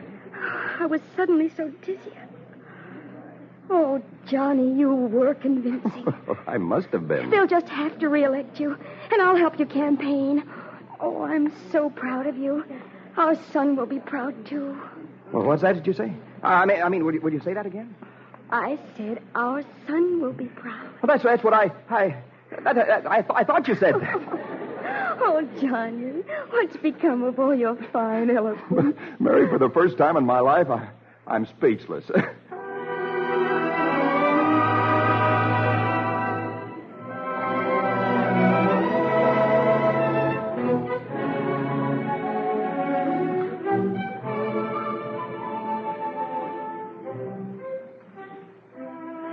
Johnny, come here, dear. What'll you have, Mary? A pillow punched, a glass of water, some tea, perhaps? No, thank you. I only want to look at you. You can't complain you never see me now. I'm always underfoot. And your thoughts are with the legislature. I know. You should be with them. Not here trying to keep an invalid wife amused. Well, they're going to vote on the proposed new Constitution. The worst is over now. Why, I've heard you say the ratifying convention will be the battle of the century. You've got to be there. I won't go off and leave you, Mary. That's final.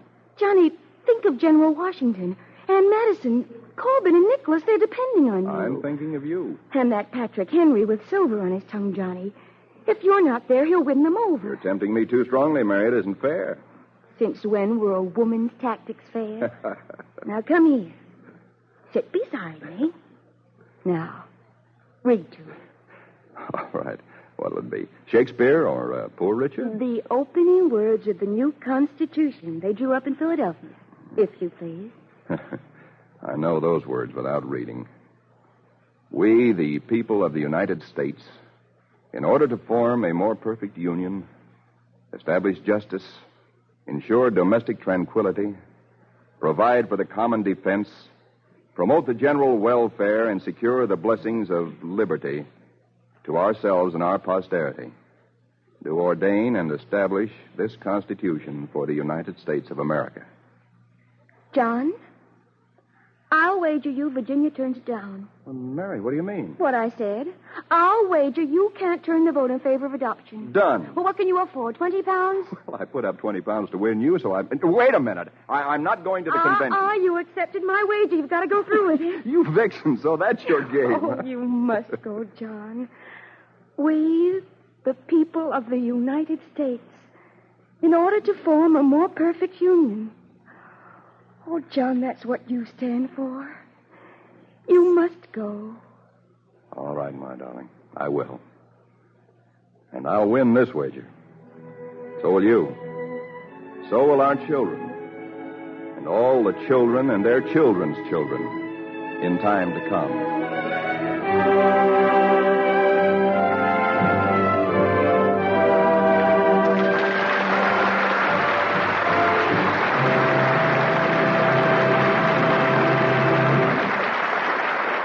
Thank you, Robert Taylor. Now, here's Bill Hamilton of the DuPont Company. Old-time whaling. The very words bring up a vivid, exciting picture. A trim ship under white sail, roaming from pole to pole in all weathers. And up aloft, high on the foremast, a lookout scanning the blue water far below him for the white double plume from the top of a whale's massive head. Then it was, there she blows, and all hands aloft to make sail, and boats clattering down over the side with strong, willing backs at the oars, a steersman astern, and in the bow, the man upon whose aim and daring and strength everything depended, the harpooner. Today, whalers continue to roam the seas, but the business is modernized. It is no longer so romantic, but what it has lost in glamour, it has gained in efficiency. Nowadays, the harpoon is shot from a small cannon. The harpooner has become a gunner. He aims, fires, and the harpoon goes whistling to its target, trailing a thin, strong nylon line behind it. That line is all that holds the whale, and it must not break, no matter how deep he dives, or as a whaler would say, how deep he sounds. Nylon is better than the ordinary rope that used to be lashed to the harpoon. Nylon rope has high strength and outstanding ability to give or stretch and come back. It may be used time after time without fear that constant exposure to salt water and marine organisms will weaken it. Nylon's great strength, combined with resistance to rotting and tearing, makes it ideal for fishing nets, too. Holes snagged in heavily laden nets mean losses in the catch. Nylon nets are helping to add tons of fish to the world's food supply. Even amateur fishermen who fish for sport today use DuPont nylon fishing leaders and nylon lines. Nylon, delicate enough to make the sheerest hosiery, strong enough to hold a 100-ton whale, is a development of chemical science, one of the DuPont Company's better things for better living through chemistry.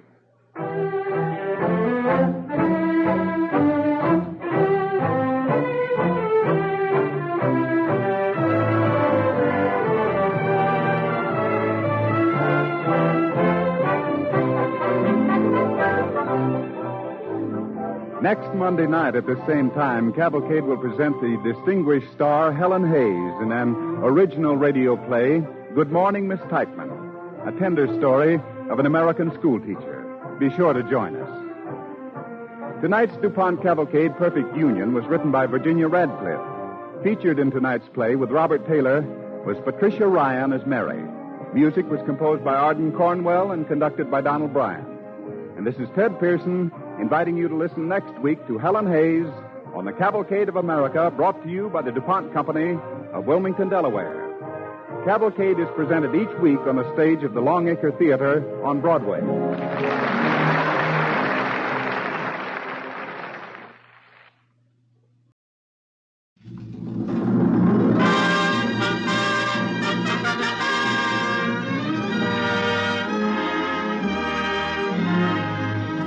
The DuPont Cavalcade of America, starring Helen Hayes.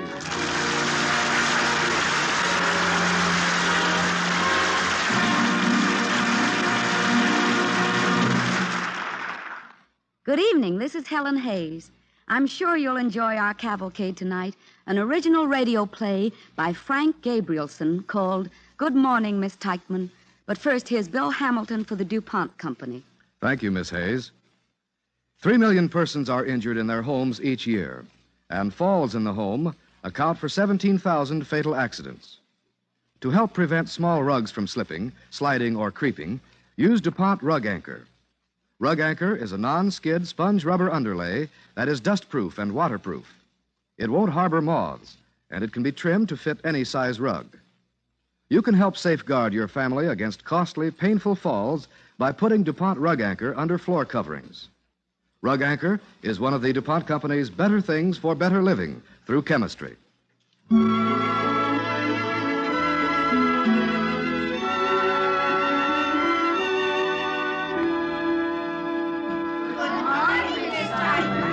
An original radio play for the DuPont Cavalcade of America, starring Helen Hayes as Miss Tyckman.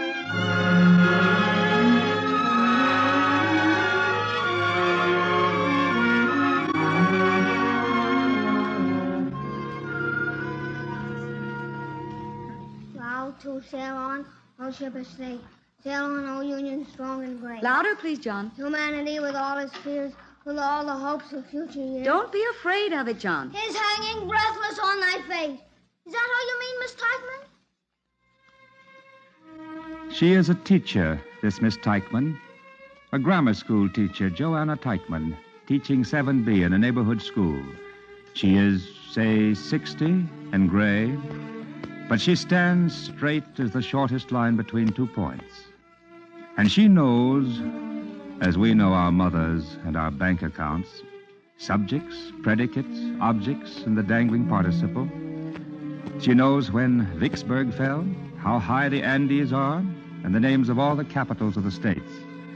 She knows Huck Finn and Hiawatha, and can begin when in the course of human events and say the entire declaration. Besides this, Miss Tyckman knows each year the names, the faces, the abilities, and worths of a brand new class of 40. Good morning, Miss Tyckman. Good morning, class. But what do we know of Miss Tyckman? We were all one of those classes of 40 once under Miss Tyckman, or Miss Levy, or Mrs. Miller, or Mr. Jones. We spend as much time with them as with our parents, almost, and owe them as much, almost. But what do we know of Miss Tyckman? Suppose we were ordered to write a composition called Miss Tyckman, a Teacher. Take pen and paper, please. Now write.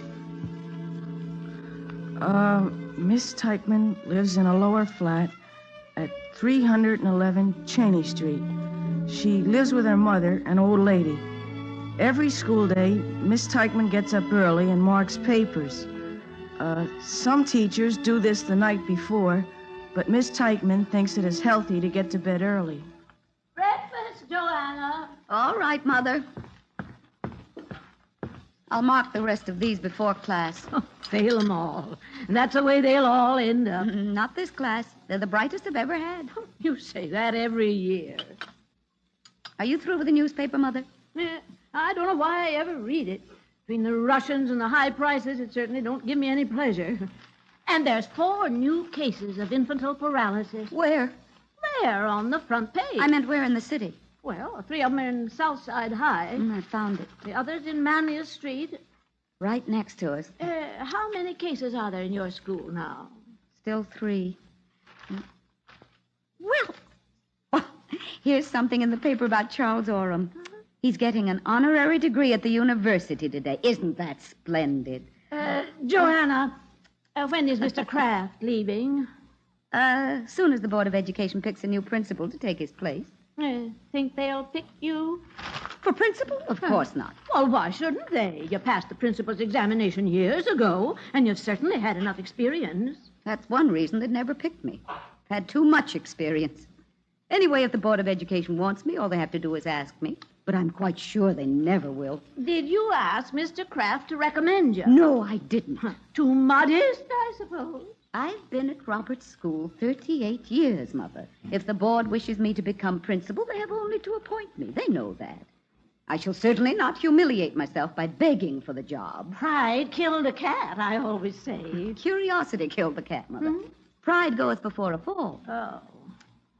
Well, I must go or I'll be late. Do you mind if I cut this out, this clipping about Charles Orham? There's nothing on the back but the comics. Go ahead. I always read the comics first thing.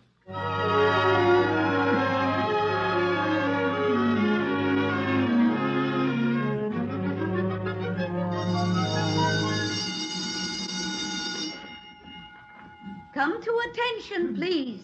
Class, stand. The Pledge of Allegiance.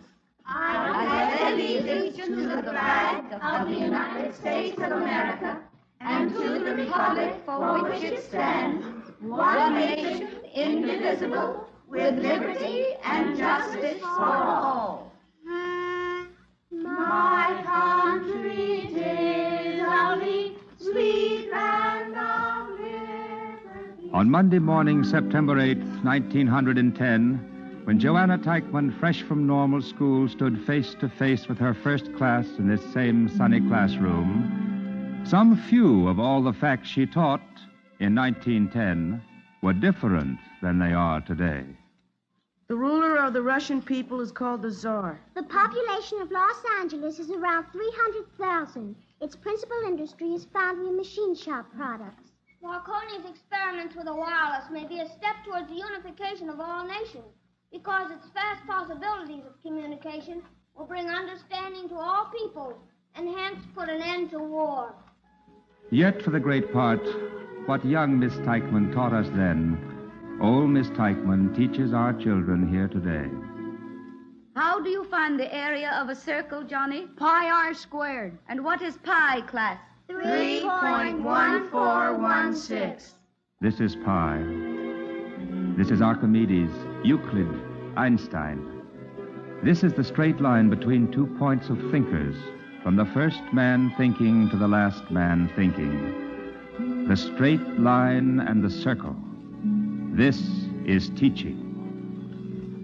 Will the first 2 rows take positions at the blackboard, please? What's going on there? Edward and John are fighting. Edward, John, come to my desk, please. Have either of you any explanation to offer for fighting in class? Ed hit me first, Miss Tyckman. Did you, Edward? Yes. Why? I wanted to, that's all. I'm sure you had a reason, Edward. Oh, he made fun of me. How? I won't tell. What did you say, John? Nothing. You did, too. You said my clothes didn't fit good. Well, what's that to get sore about? You can't help it if they don't fit. Everybody knows you get your clothes from the son of that man your father's chauffeurs. You shut up or I'll I'd bust like you to see in the you nose. Edward, John. Oh, I am deeply disappointed in both you boys. You're 12 now, Edward. You're in the 7th grade. You're old enough to know better than to start fighting in a classroom, regardless of what John says to you. You'll remain after school every day for the rest of this week. Yes, Miss Tyckman. And about you, John, I'm even more disturbed. Oh, he hit me first. After you tried to make him feel inferior because his clothes aren't like yours. I don't like seeing any American, or anyone for that matter, making fun of another person because of his clothes or his family's position or his nationality. In addition to remaining after school every day for the rest of the week, as Edward will, I have a newspaper clipping here I wish you to read to the class. Out loud? If you will, please. Class, return to your seats, please. Now, this is an editorial I cut from the Morning Herald to read to you as part of our current events work. But I'd rather have John read it now. I think you'll all see why. You may begin, John. Deserving laurels. Today, our university is conferring an honorary degree upon a former resident of this city. As a delegate to the United Nations, Charles Francis Orem is now a world figure, but many of us can remember the days when he was a struggling young lawyer in our midst. Out on University Place, there are families who can still recall how he tended furnace for them when he worked his way through college. And 1 or 2 of us on this paper can even bring to mind that it was Charles Francis Orem, aged 11, who in 1913 won the Herald's Newsboys Prize for selling the most papers. In honoring him, the university is honoring also what we like to think of as the American way. We are reminded anew that opportunity for all is more than just a phrase. What the paper doesn't say is that that man used to be one of my pupils. John, can you guess what desk he sat in? Edwards? No, John. Yours. And I hope in the future you'll try to make as good use of it as Charles Orem did. I will, Miss Tyckman. Honest, I will. And I'm sorry I said what I did to Ed. His clothes really fit swell. I'm sorry I belted you. Shake hands now. Take your places at the blackboard. This, too, is teaching. To teach Protestant, Catholic, Jew, the native-born, the immigrant, rich, poor, the Methodist and Seventh-day Adventist, the boys who wear buttons for the candidates their parents prefer, Republican and Democrat. All this human tangle needs to know the straight line between 2 points, between aspiration and result in this democracy.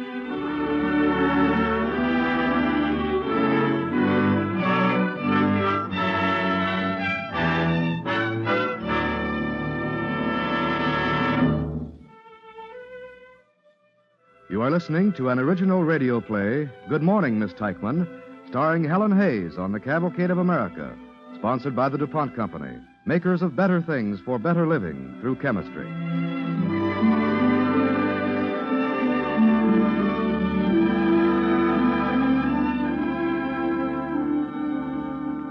The narrator is relating for us a few simple instances in the daily life of a very important member of the American scene.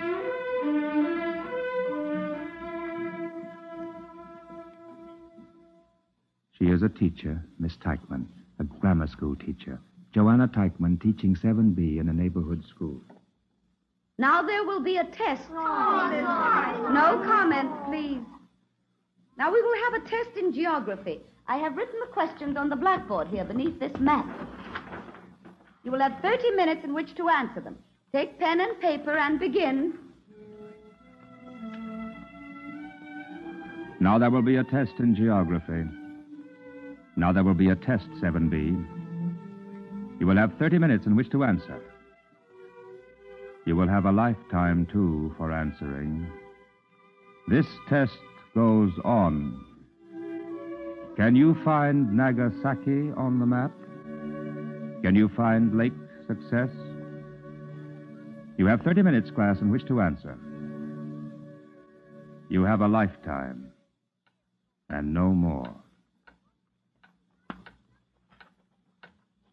Keep your eyes on your own paper, please.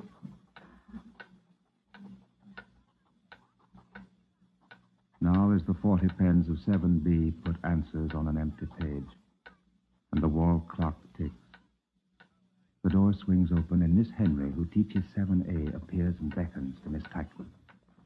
May I see you a minute, Miss Tyckman? Well, I knew you were having a test. I thought you could step outside for a minute and keep an eye on your class through the glass. if I come out, I shall not spy on them through the window, Miss Henry. Class, I'm leaving the room for a few minutes. During that time, you're on your honor not to talk or look at one another's papers. Is that clear? Yes, sir. You trust your class more than I do mine. What do you want, Miss Henry? I don't like to be out of class too long. Oh, don't worry. I can see every one of them from where I'm standing. Oh, there's a boy in the back row. I prefer not to hear it, Miss Henry. The honor system binds me as much as it does them. Oh, it's all right anyway. He was only turning around to pick up an eraser he dropped. What was it you wanted? Well, while my group was taking art class, I stopped around at the principal's office, and I got talking with his secretary, and we decided something very interesting. Really? You'll say really when you hear. It's about you. Oh, is it? We think you're quite likely to be the new principal. What makes you say that? Well, you're eligible. You've got a fine record, and there just aren't many good people available. Most of us haven't got the educational requirements the way you have. Well, then this is just supposition on the part of you and Genevieve. No, it's not exactly supposition. I happen to know that Mr. Kraft is sending for you sometime this afternoon. Well, that could be about anything. Well, he's also been talking with the Board of Education. Genevieve didn't know exactly what went on, but it was something about a new principal. And she knows it's going to be decided today. And you're seeing him today, so... It doesn't prove anything. Oh, come now. Who deserves it if you don't? I like to think I do. But I know there are plenty of other teachers who deserve it. Miss Tyckman? Have you finished already, Helen? No, my neck hurts. Where, Helen? Right back here. It hurts when I turn my head. Have you been in a draft? I don't think so. Has anyone been talking to you about why it's bad to have a stiff neck, Helen? You mean about the infantile paralysis? Yes, Helen. But I've got a stiff neck, Miss Tyckman. I'm not making it up. Honest. Oh, it hurts. Helen, you go downstairs now and tell the nurse about this. I haven't got paralysis, Miss Tyckman. No, dear. You've just got a stiff neck. Go on now. There's nothing to be afraid of. But what about my test? You can make that up later. Yes, Miss Tyckman. Do you think it's her neck that's bothering her, or her imagination, or the test? We'll Just have to see what the nurse has to say. Well, don't worry. There's nothing you can do about it. I know. Well, I must get back. You should. That boy in the back is turning around again. And this time I don't think he's dropped an eraser.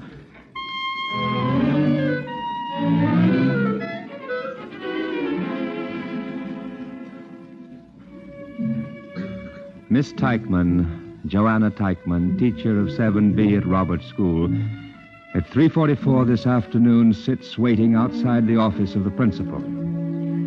Beside her is a case of trophies, silver cups and statuettes of bronze.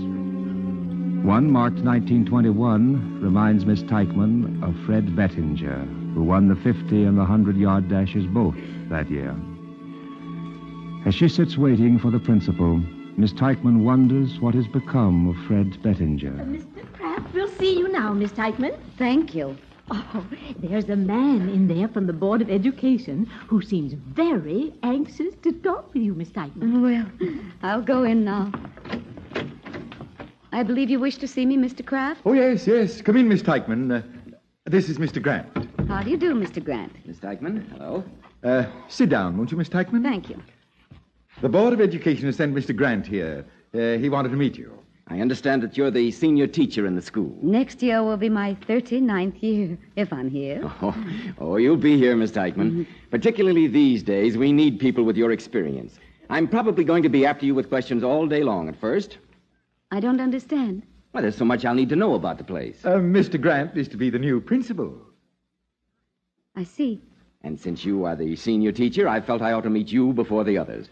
I'm going to need a lot of help from you, Miss Tyckman. I'll be glad to do whatever I can, Mr. Grant. With cooperation like yours, Miss Tyckman, we can't fail to have a thriving school. I'm sure we will, Mr. Grant. Well, I don't think Mr. Grant wanted any detailed information today, Miss Tyckman. It's really a matter of getting acquainted. Isn't that so, Grant? That's right. Just so long as I can feel free to call on Miss Tyckman for assistance from time to time. Oh, yes, of course, Mr. Grant. Well, if there isn't anything further you want, I should get back to my room. I have some tests to mark.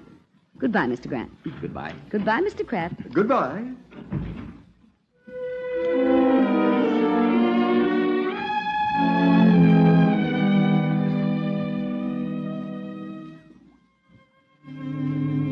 On Monday morning, September 8th, back in 1910, young Miss Tyckman faced the world in her first class with apprehension, determination, and infinities of hope. On Monday afternoon, February 2nd, 1948, old Miss Tyckman sits in the presence of a ticking clock and two recalcitrant boys. Under a column of 38 years, she draws a line and is, for once, uncertain of the sum. It's 4:30. Edward, you and John may go now. Thanks, Miss Tyckman. Yeah, thanks. I do not like yeah said in my classroom, John. I'm sorry, Miss Tyckman. See you tomorrow. Goodbye, boys. Goodbye, Miss Tyckman. From 1910 to 1948, and underneath the straight line drawn, what is the sum?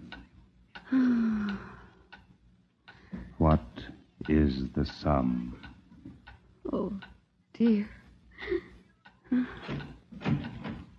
Hello, Miss Tyckman. Hello. Can I do something for you?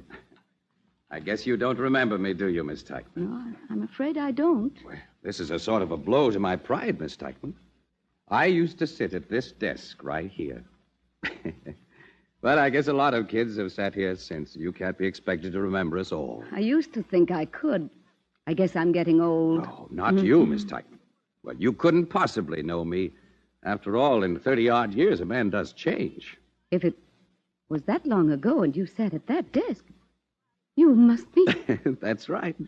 Charlie Orem. Charlie Orem. I was taking a walk through the old neighborhood. I couldn't go by without coming in to say hello. How good of you to come, especially at this time. But how awful I didn't recognize you. It's inexcusable. Why, I've seen your picture in the paper at least once a week lately. Oh, You couldn't recognize anybody from those pictures, Miss Tyckman. I don't think I ever really associated the pictures with you anyway. Whenever I thought of you standing up in the United Nations and talking to all those great men, I somehow always saw you as a 12-year-old boy whose hair wouldn't stay combed. And now there's no hair to comb. Still making jokes all the time, I see, Charles. I need to these days. Oh, I wish the class were here to see you. You know, we read about you this very morning in the paper. If you only knew what an inspiration a success like yours is to the girls and boys. I hope it is a success. Why, Charles, you're a great man now. I don't feel that way when I think about the United Nations.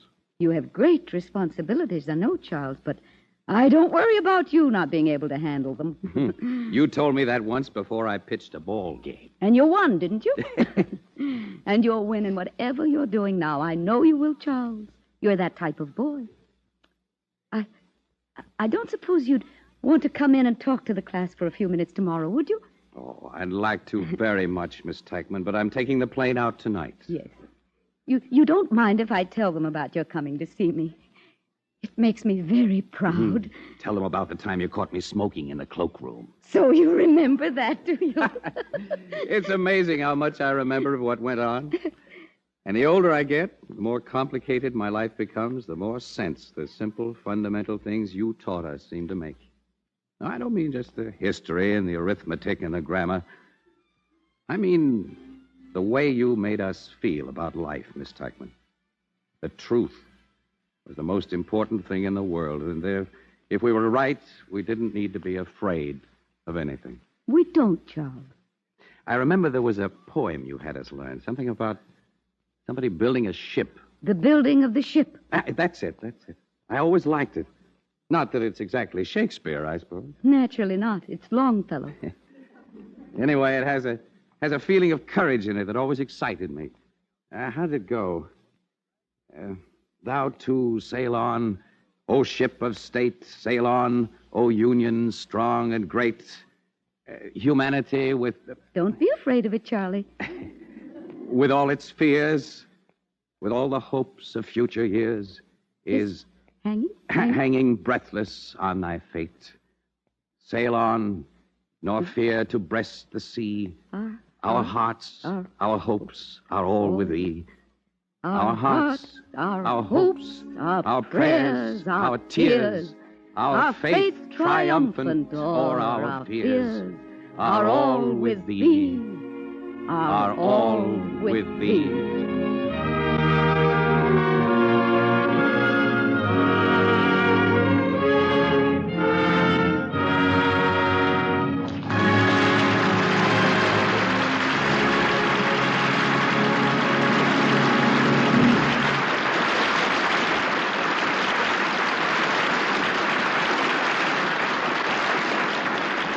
Thank you, Helen Hayes. Now, here's Bill Hamilton of the DuPont Company.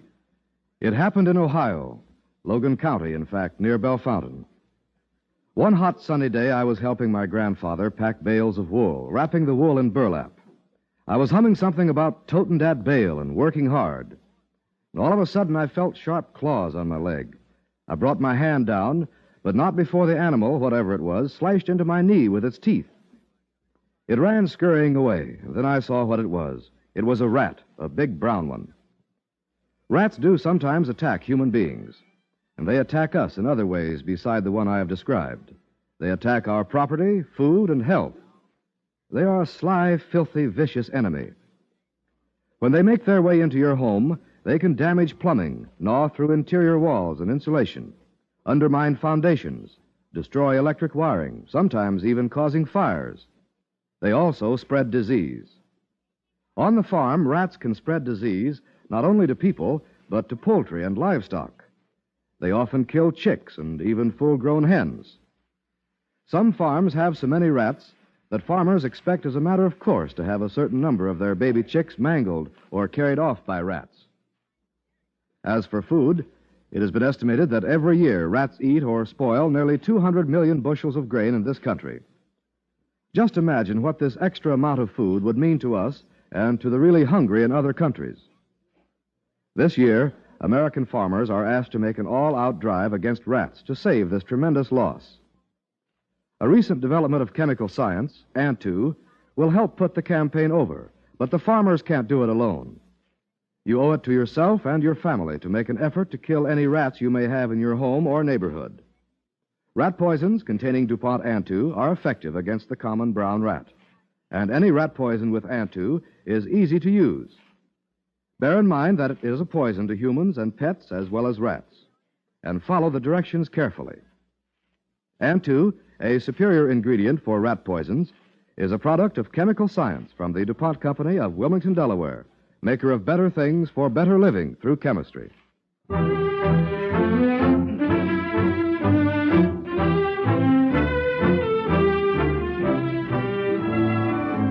Next week, Lincoln's birthday week, Cavalcade presents the distinguished Hollywood star Robert Young in Mr. Lincoln Goes to the Play, an absorbing story of the last day in the life of the great emancipator.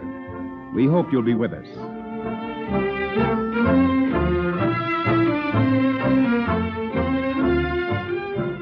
We've invited many teachers to listen to tonight's broadcast, and we welcome their comments concerning our play, Good Morning, Miss Tyckman. And, of course, as every week, we welcome and appreciate the letters from all Cavalcade listeners. Just address your letters to the DuPont Company, Radio Section, Wilmington, Delaware. I'll repeat that. The DuPont Company, Radio Section, Wilmington, Delaware. Now, featured in tonight's play with Helen Hayes was House Jameson as the narrator. Music for the DuPont Cavalcade is composed by Arden Cornwell and conducted by Donald Bryan. And this is Ted Pearson inviting you to listen next Monday to Mr. Lincoln Goes to the Play, starring Robert Young. Cavalcade of America is presented from the stage of the Longacre Theater on Broadway in New York and is brought to you each week by the DuPont Company of Wilmington, Delaware. To the school children listening tonight, you have an opportunity to nominate your favorite teacher in a nationwide contest. For full details of this contest, listen to the Quiz Kids program next Sunday afternoon on NBC.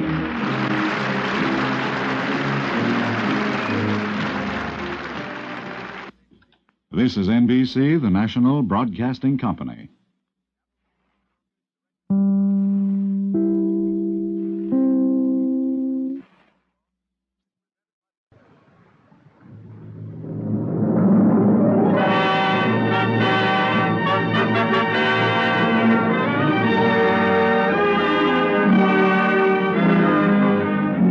DuPont Cavalcade of America, starring Robert Young.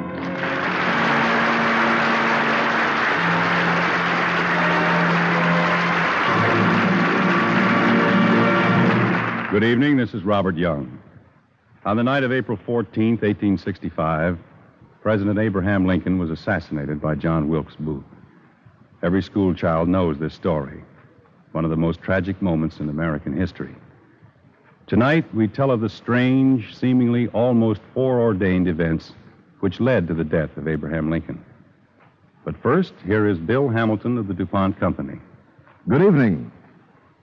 To give beauty that will last a long time to the shutters and other trim on your home, DuPont recommends the use of Dulux trim and trellis finishes. These products of chemical know-how are an improved type of finishes which have outstanding advantages over ordinary trim paints. To be specific, Dulux holds its color and gloss far longer. It dries quickly. This means less damage from dust and insects. Dulux finishes are extremely resistant to fading and to the darkening and discoloration caused by mildew and other fungus growths. You can get Dulux trim and trellis finishes in these practical colors: light, dark, and jade green, Quaker brown, and black. These modern trim colors are among DuPont's better things for better living through chemistry.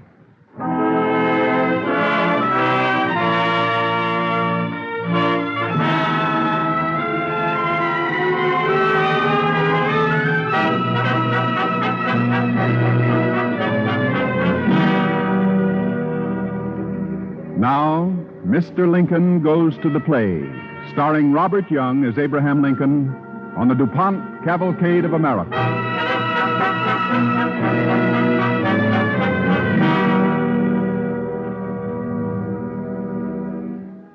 There is an enormous word of 2 letters in the English language, if. Just IF. We use it daily. It enters our speech and our thoughts mechanically, automatically.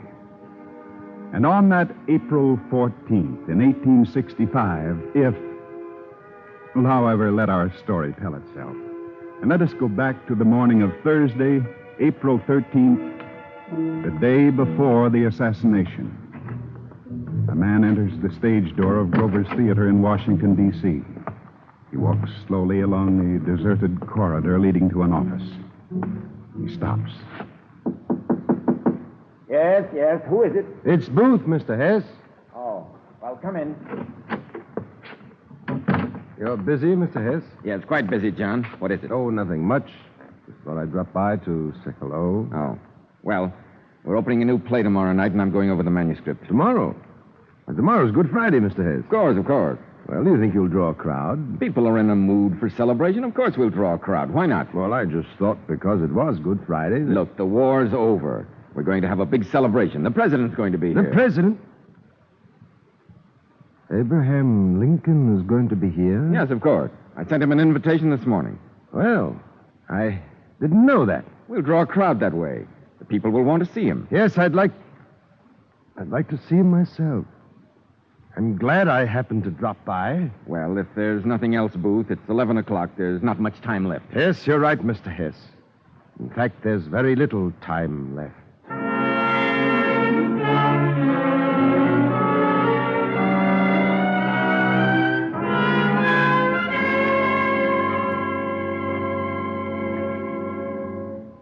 $11 in Grover's Theater. 11 o'clock all over the city of Washington. And in the White House. Abe, what are you going to do? Refuse to go out at all? No, of course not, Mary, but not the theater. But we've received an invitation. You can't keep refusing these invitations. I've too much work to do. You need a rest. You need to relax. Not yet, Mary, not yet. Perhaps you don't like the play at Grover's. I don't even know what it is. Aladdin or the Wonderful Lamp. Aladdin was lucky to have that lamp. Things were much easier for people in the Arabian Nights.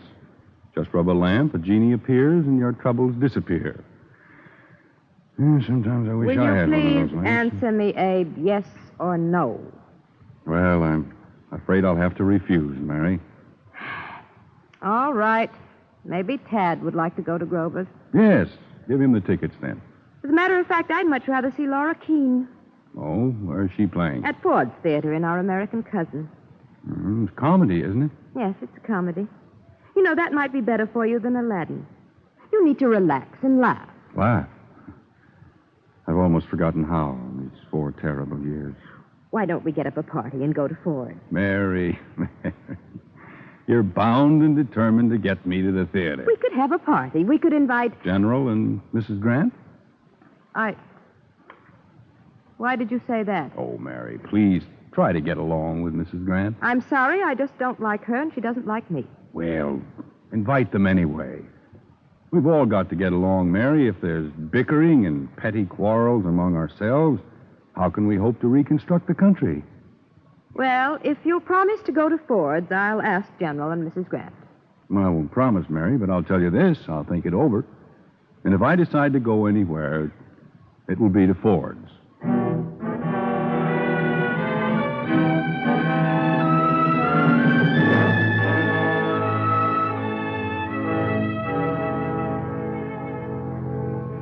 A change of plans. If President Lincoln decides to go anywhere, it'll be to Ford's, not Grover's Theater. But Booth doesn't know that as he enters John Deary's billiard parlor. Where's John Deary? Is he around? I think so, Mr. Booth. Oh, yes, there he is. Oh, thanks. Hello there, Booth. Oh, John. How are you? Fine. Want a game of billiards? What? No, not now, thanks. Anything wrong, Booth? Oh, no, nothing wrong. Matter of fact, I've come to ask a favor of you. Oh. What? Will you get me a box for tomorrow night's performance? Huh? Why don't you get it yourself? They know you're there. You're an actor. Well, John, it's a little awkward. You see, I want a box close to President Lincoln. The president's going to be there? Yes, he's been invited. Can't very well refuse. Mm-hmm. Well, that doesn't explain why you can't get the box yourself, Booth. I don't want the embarrassment of having to accept complimentary tickets.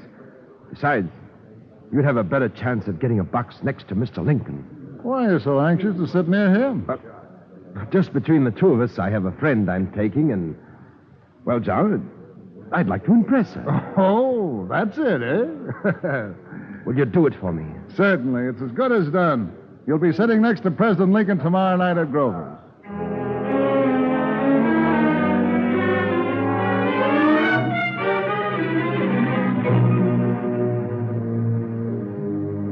So Booth would sit next to President Lincoln at Grover's.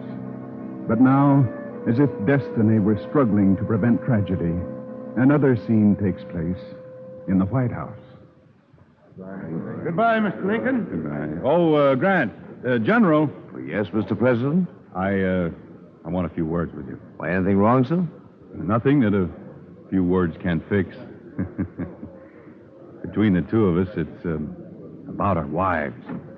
Oh, come on in here. Now, General, you and I have to win another war. And believe me, this one will be almost as difficult. I don't understand, Mr. Lincoln. Frankly, General, neither do I. But you must have noticed the coolness between Mrs. Lincoln and Mrs. Grant. Oh, well, there's no need to worry about it, sir. But I do. I hate to see friction between people. It disturbs me. Oh, I realize it seems like such a tiny thing after what the whole nation's been through, but, well, let's do something about it. What can we do? I want you and Mrs. Grant to attend a theater party with Mary and me tomorrow night at Ford's. Well, sir, I was thinking about getting home to see my children. I haven't seen them in quite a time. Please, General, one more day won't make a great deal of difference. Well, I'll see if I finish my work in time. Good. I'll tell Mary I've invited you and Mrs. Grant. I'll have a messenger notify Ford's Theater that we're coming.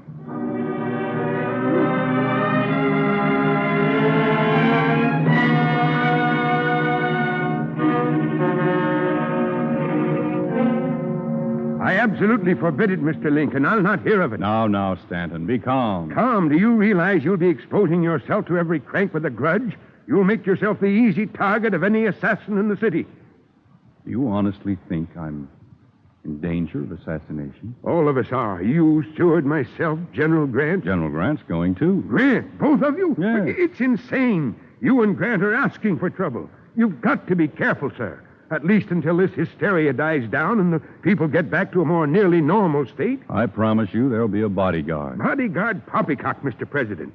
Sitting in a box like... Like a duck on a pond, is that it? Exactly.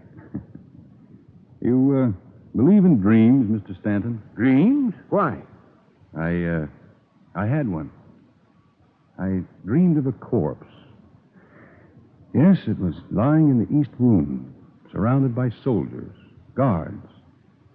I dreamed that the sound of weeping awakened me during the night. I went into the East Room and asked the people why they sobbed. They answered, because the president was dead. You see, sir, all the more reason to be cautious right now. Oh, come, Mr. Stanton, don't take it so seriously. It was just a dream. Just a dream. Well, it's getting late. Good night, Mr. Stanton. You have no more fears, and I'll have no more dreams.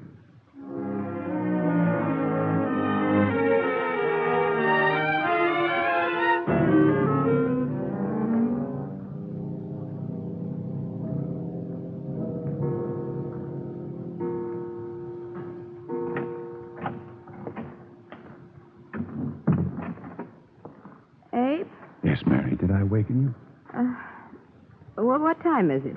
3 a.m. Why haven't you been to bed? I was, but I couldn't sleep. Are you ill? Oh, no, restless. Mary, do you know what today is? Today? Of course, Friday morning, April the 14th. What a question. It's Good Friday, Mary. Oh. Well, Well, do you think it's right we should go to the theater? Abe, I thought you'd promise. Well, I forgot for a moment it was Good Friday. Now, look, Abe, people won't criticize you for going to the theater tonight. They'll understand. They'll know you need to relax. Mary, I don't want to go. Believe me, I don't. But why not? I don't know, my dear. I don't know. You need sleep. Now, please, go to bed. I can't, Mary. I can't sleep. Try. Mary, I can't go to the theater tonight. But it's all planned. Well, then, call it off. That's impossible. No one knows we plan to go. No one will be disappointed. But why have you decided so suddenly that you won't go? I told you. Abe, that's not why. Yes, it is. No. I know you. There's something on your mind. Mary, there's so much work to be done. So many bitter hatreds to dissolve. So many wounds to heal. I've got to do those things. Nothing will stop me.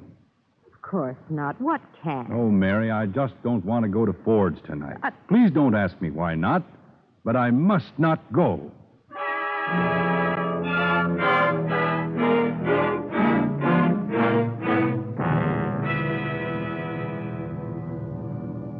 He said, I must not go. Does he think that death waits for him at Ford's? He can't sleep, although it's 3 a.m. And across the city, there's another man who can't sleep.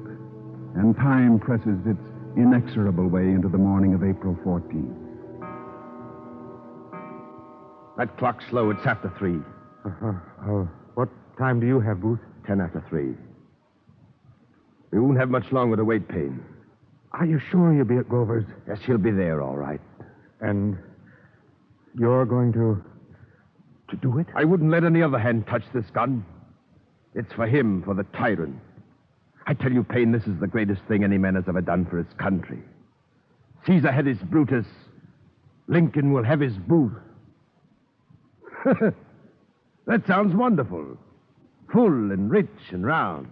It's a magnificent line for a play. Lincoln will have his Booth. You're drinking too much. Don't tell me what I'm doing. You bungled the job. Bungled? I? Are you poor fool? It's all planned to the second, like a well-written play, line for line, scene for scene, act for act. Each player waiting for his cue. You are listening to Mr. Lincoln Goes to the Play, starring Robert Young as Abraham Lincoln on the Cavalcade of America, sponsored by the DuPont Company, maker of better things for better living through chemistry.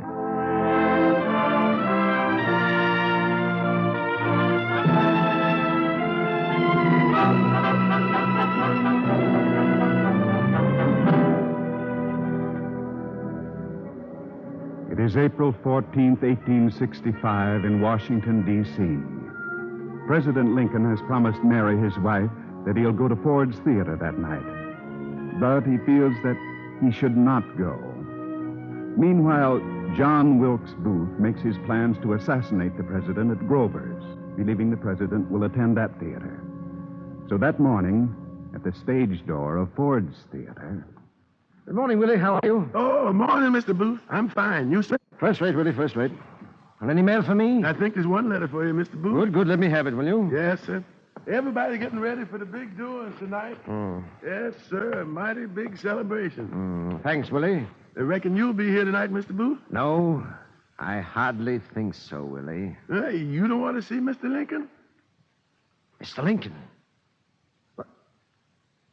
What are you talking about? Well, I done heard Mr. Lincoln's going to be here tonight. That's not true, Willie. I heard he'll be at Grover's. Oh, no, sir, Mr. Booth. A messenger come from the White House and said... You're lying. Mr. Booth, let go of me. Mr. Booth. You are lying. You done gone crazy, Mr. Booth. Why should I lie? Mr. Booth, you're hurting me. Are you sure of what you said? Mr. Ford done told me. Oh. Willie, I...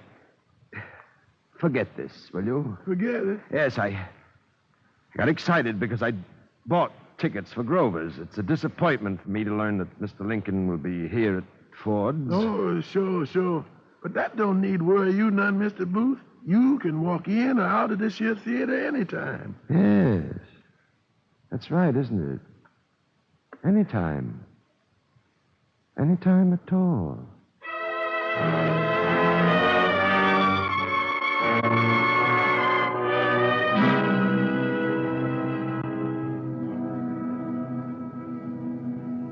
Another change in plans. Booth's plans this time. And at almost the same moment, back in the White House.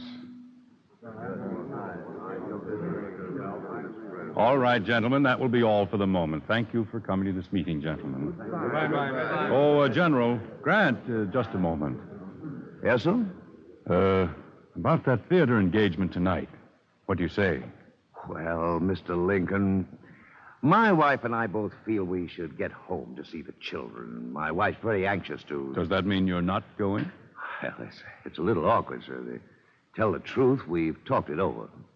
What is it, Grant? Is it because of the ill feeling? Not really that, Mr. Lincoln, but I would like to spend a few hours at home before going on with my work here in Washington. Then you won't go? I'm afraid not, Mr. President. Of course, if you insist. Insist? Oh, no, of course not, General. All right, you go home and see your children and give them my love. Thank you. You know, I could swear you seem glad I'm not going. Maybe you're right. What? Oh, no, General, not what you think. As a matter of fact, because you're not going, I won't have to go.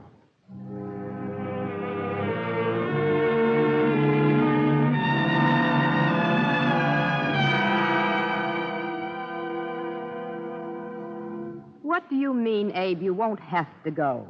Well, Grant isn't going. It would seem a little odd for me to go to the theater on Good Friday. I don't see that reasoning. Well, it's just that people might think Grant refused to go because of the day. How would it look if I went? Now, what kind of a reason is that? You're using every excuse in the world to get out of going. Well, Mary, I would much rather spend the evening at home. All right.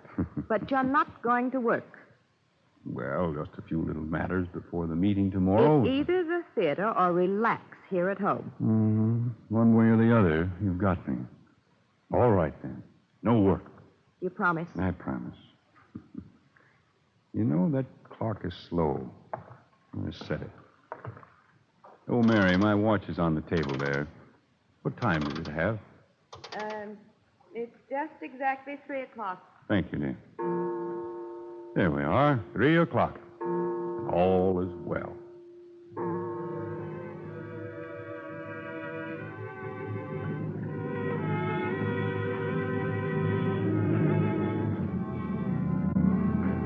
$3 and all is well. Yes, 3 o'clock in the White House. And 3 o'clock on a Washington street where two men walk.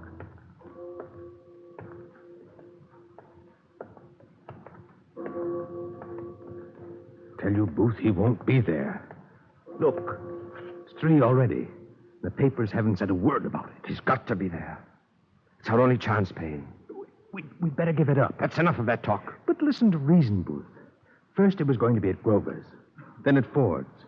The chances are he won't show up there either. I don't like the whole thing. Afraid, Payne? Afraid of your own little skin? Too many things have had to be changed. Something might go wrong at the last minute. Look, John, let's give it up. Or at least wait. You idiot. It's our only chance. We may never get another like it. In a day or so, Washington will be full of Union troops. The White House, every theater, every house will be full of them. What chance will we have? None. I say it's got to be tonight. And if he doesn't go to Ford? He's got to be there. He's got to be at Ford's tonight.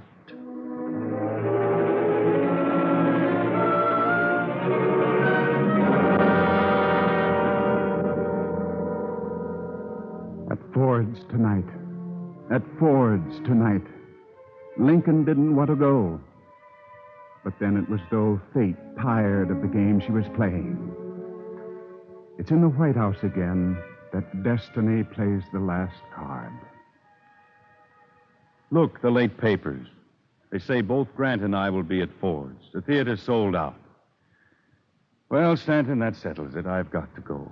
Never mind what the papers say. Don't risk your life. Mary's right. If the newspapers hadn't promised, I could refuse. But I can't disappoint those people who will be there. You have a country to serve, sir. Of which these people are a part. No, Stanton, if Grant had agreed to go, I could stay home, but I can't disappoint those people.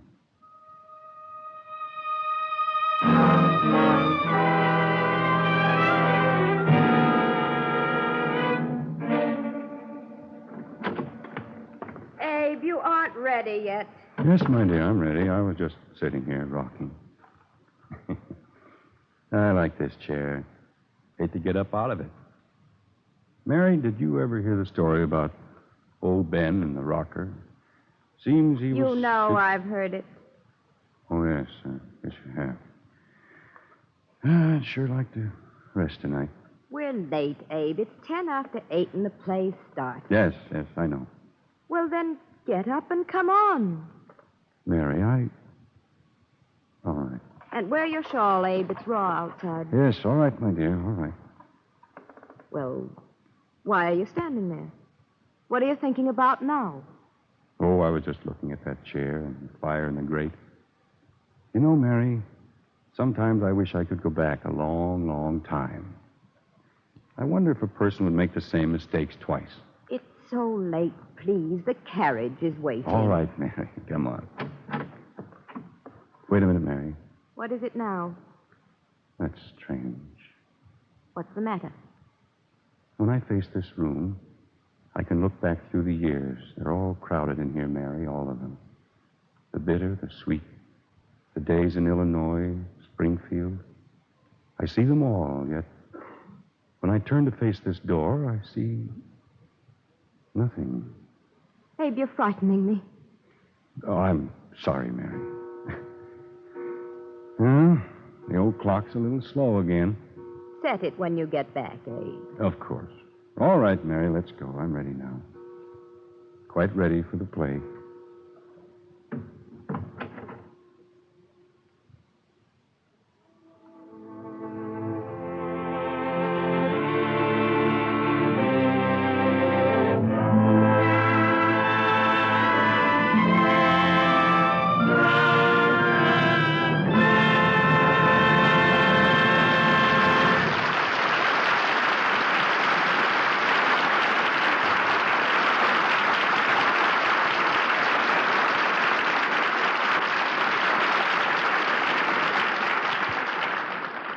Thank you, Robert Young. Now, here's Bill Hamilton of the DuPont Company. Peoples of the Far East cultivated silk in about the same way for thousands of years. Each new generation of silk farmers followed without question the old practices. And why not?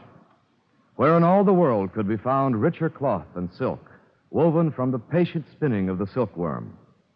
In time, the silkworm, for all his reputation, lost ground to the shimmering fibers spun in laboratories of the Western world.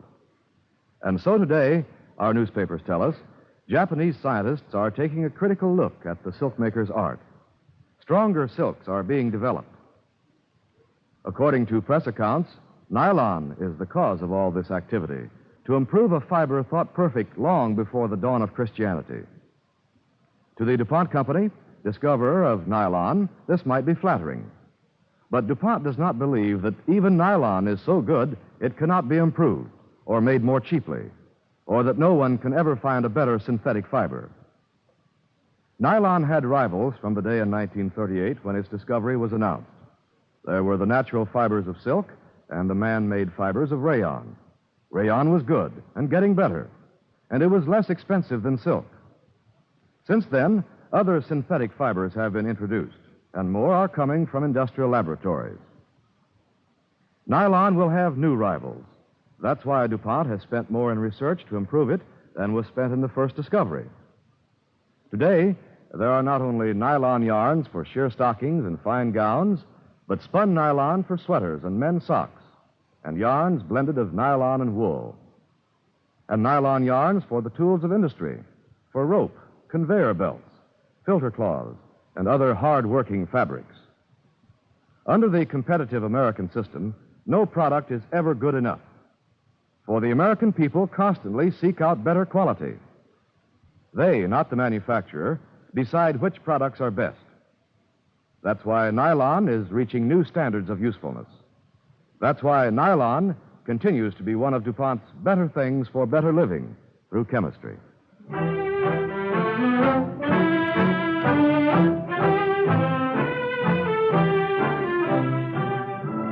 Next week, Cavalcade presents the distinguished star of stage and screen, Paul Muni. Our play, The Alerting of Mr. Pomerantz, is the story of the discovery of a mysterious disease that broke out in an American community last year, and how one Mr. Pomerantz, aiding the United States Public Health Service, helped track down the culprit in the best detective story fashion. Be sure to join us.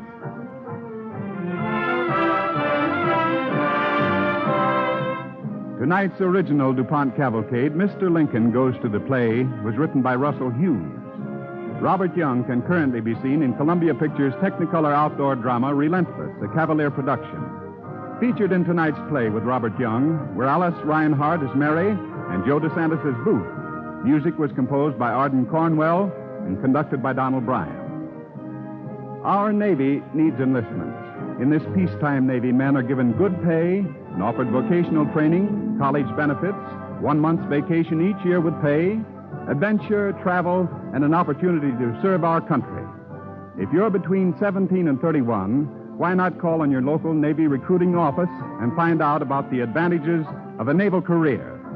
This is Ted Pearson inviting you to listen next week to The Alerting of Mr. Pomerantz, starring Paul Muni. Cavalcade of America is presented each week from the stage of the Longacre Theater on Broadway in New York and is brought to you by the DuPont Company of Wilmington, Delaware.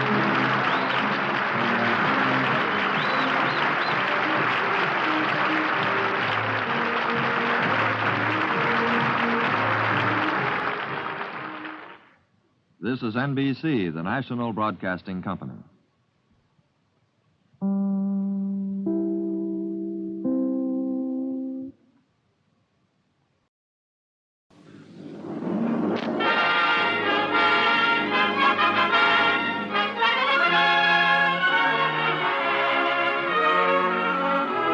The DuPont Cavalcade of America, starring Paul Muni.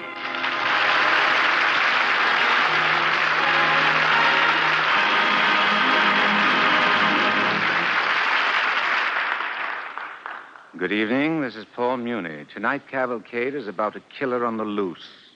He's not the kind of killer you read about in detective stories, but just the same, he terrorizes whole communities. The man who relentlessly tracks this killer down, he's different, too, as you'll soon find out.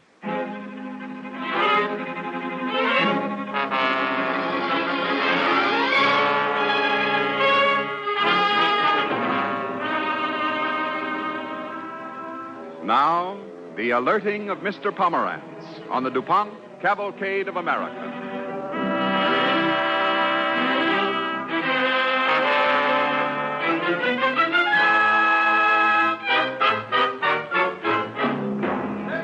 Extra, all about the mystery fever epidemic. Extra mystery fever epidemic.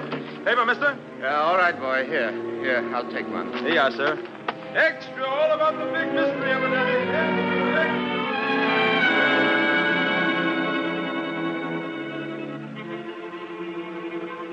Summer 1946. A breakfast table in New York City. A man and his wife. Charlie, put the paper down and eat your eggs. Just a minute, Vera. There's something here about the epidemic. What epidemic?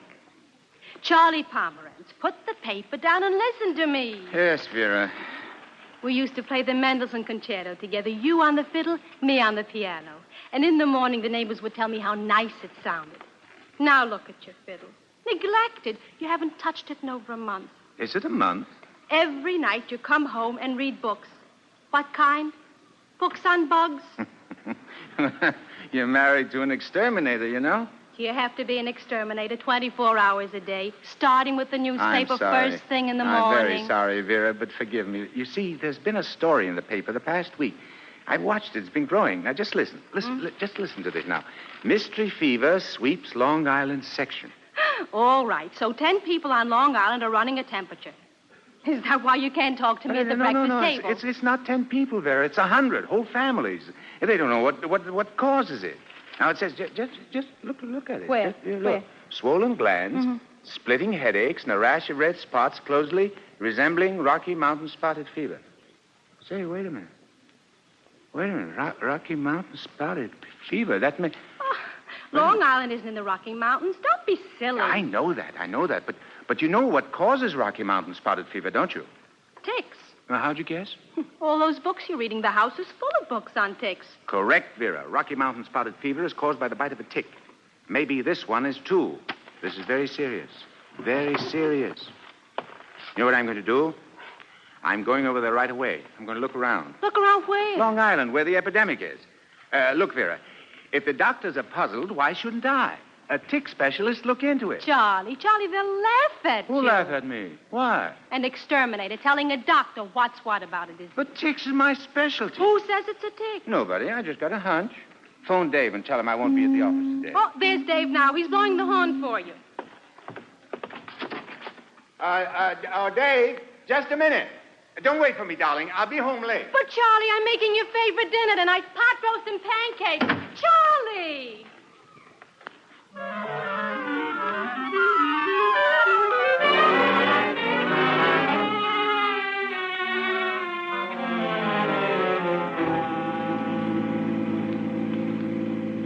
Uh-huh. Now, this must be the place. All right, Dave, stop. Stop! The wild goose chase, I tell you. What can you do about a mystery disease? Investigate it. But you're not a doctor. Neither was Pasteur, the great French scientist. He discovered germs to begin with, didn't he? You see, he was interested in bugs, too. Go on, get up. Go, take it. Sounds silly to me. Dave, you're a good partner to me into the exterminating business. But the scientific part of my nature you don't understand. All right, Mr. Pasteur. Now, let's find the superintendent of this building. I want to ask him some questions. You think he'll know? You'd be surprised what superintendents know. Who ever heard of a superintendent sweeping the sidewalk? Now, wait a minute. Now, there's the man. There he is. He's the fellow. Excuse me, sir. Are you the superintendent of this building? Yeah.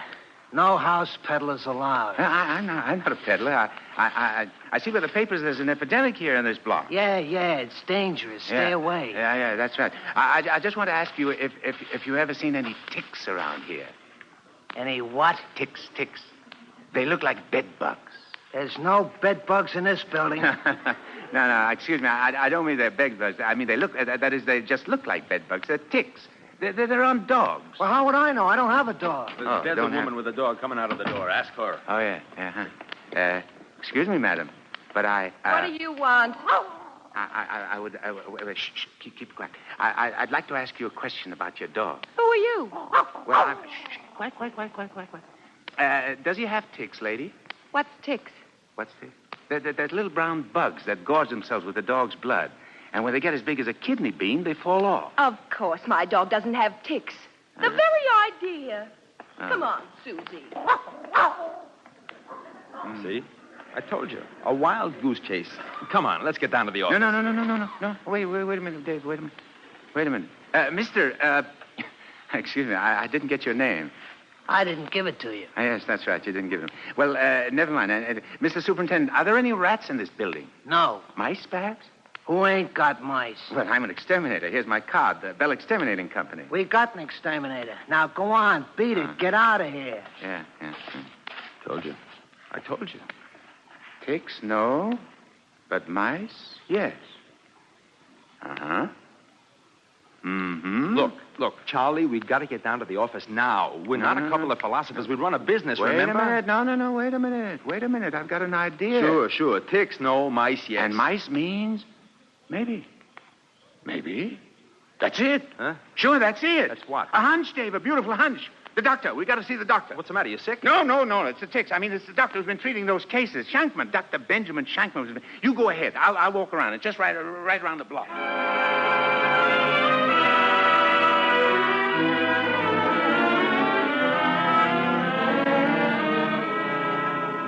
Mr. Pomerantz, this isn't Rocky Mountain spotted fever. I know, Doctor, I know. There are no ticks around here. I asked the lady who owns a dog, Susie. That was the dog's name. If there were ticks around here, Susie'd know it. And, well, then it must be something else that's carrying. Perhaps it's carried by a rodent. You mean a parasite? That's exactly what I mean. A mite, Doctor. Well, you may have something there. The mite's a known parasite of rodents. It is capable of attacking man. Now, suppose the mites have the parasites. The parasites have the germ. Germ gets into the man. Man gets the disease. You see, I'm kind of an amateur scientist, Dr. Shankman. Exterminating isn't just an occupation with me. It's part of the whole wonderful field of human knowledge. I like to sort of investigate things. Who knows? Maybe I'll discover something. Something nobody else ever discovered before. Tell me, what makes you think this particular sickness, the mystery fever, as the papers call it, comes from a mite? Well, it's just a hunch of mine, Dr. Schenkman. Maybe that's, in your estimation, not very scientific. Well, I don't know. Sometimes a hunch may be very scientific. You know, yours may be, too. Look, Dr. Schenkman, would you do a great favor for me? Will you call the superintendent and tell him that you're sending me over? What for? To look for mites. You see, I brought my flashlight, my magnifying glass, my brush, my specimen bottle. Well, I've already obtained blood specimens and tested them. I've notified the city health department. They've notified the U.S. Public Health Service. And they're conducting an investigation now. Dr. Huebner's been up here from Washington. Now, I've done all this because I think this disease is something entirely new. I see. So, maybe that hunch of yours is worth tracking down after all. Yes, sir, it's a good hunch. I'll call. Thank you, Doctor. Thank you. Hello, Harry. I'm sending a man over to look around the basements. Yes, about the mystery disease. Oh, he's been there already, huh? I've been there. No, he's all right. Tell him I'm a friend of yours. I don't think he likes me. He's a friend of mine. Help him all you can.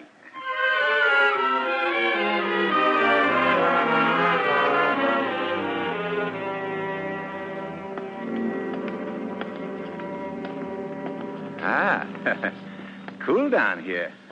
You can't expect steam heat in the basement in the summertime. Now. Let me see. Where should we begin? All right, make it snappy. You can't stay here all day. There's a coal bin. No, that's not the place to look. Why not? Well, if you were a detective, Mr. Superintendent, and you were hunting for a crook, would you hunt in the coal bin? No. Why not? Because I'd hunt where the crooks hide. Correct. So we'll hunt where the mites hide. Where's that? In the cracks in the walls. Bugs like to be cozy. You know, the old story, cozy like a bug. That's a joke. Well, anyhow, you know, they like to be sort of kind of sandwiched in. It's kind of instinct, you know? Yeah, some people got it, too. Say, you make a good scientist, Harry. Never mind. I got enough to do already. Well, that's too bad. The world needs good scientists. Let me see. Where's the incinerator? Oh, over here in the corner. In the corner, huh? Can we open this door? Sure, it's cold. I ain't burned nothing since last night. Aha. Mm-hmm. You got a crook? Not yet. Give me time, my friends. Sherlock Holmes didn't build Rome in one day, you know. I say, what's that door down there? That's where you take the ashes out. That's ashes out. I see. Do me a favor, will you? Hold a flashlight. What? No, close. Yeah, okay. Bend down. Beside. Here. Over the under. That's Now shine it in that door crack. Where? Right behind you. Oh, yeah. Here. No. Wait. No, wait. What? Right here, where I'm holding the magnifying glass. Oh, yeah. That's right. Hey, that's a good big magnifying glass, ain't it? Huh? Yeah. Yeah, largest about 10 times. Uh-huh. Mm-hmm. Find a crook? Say, Harry, look. Where? What does that look like to you? Huh? Go ahead, here, look through the magnifying glass. Yeah. It won't hurt you. Go ahead, look. You mean that little brown thing there? Yes. It's a seed. A seed, huh? Now, wait a minute. I'll poke it with my brush. Now, what do you see? It's moving. Did you ever see a seed crawl? It's a crook. Wait a minute. Let's call it a mite for the time being. Maybe it isn't, but we'll hope it is. Come here, darling. Come here. Quick. Give me the bottle, Harry. Yeah, well, what bottle? The specimen bottle here on the ground. Yeah. Come on. Don't move the flashlight. I'm sorry. Quick. Yeah, over here. Yeah. Thank you. Come here. Now, come here, Charlie. Come here. Come to Charlie, baby. Come to Charlie. No. This way. This. In the box. That's it. Golly, you can hardly see it. The world is full of things you can hardly see. Now, Harry, you shine the light over here. Yeah, okay. That's right. Aha. Another crook. My. What a beauty. This one's big and red. He's gorged with blood. Probably just got off the end of the line 5 minutes ago. Yeah, what line? The mouse line. You see, a mite is lucky. He gets his transportation and his dinner at the same time. And the mouse is both of them. In the bottle, baby. In the bottle. Hey, look out, he's getting away. No, you don't. Not from an old exterminator like Charlie. There. You got him? Magnificent. Isn't he magnificent? Wait till I show this to Vera. Will she be delighted?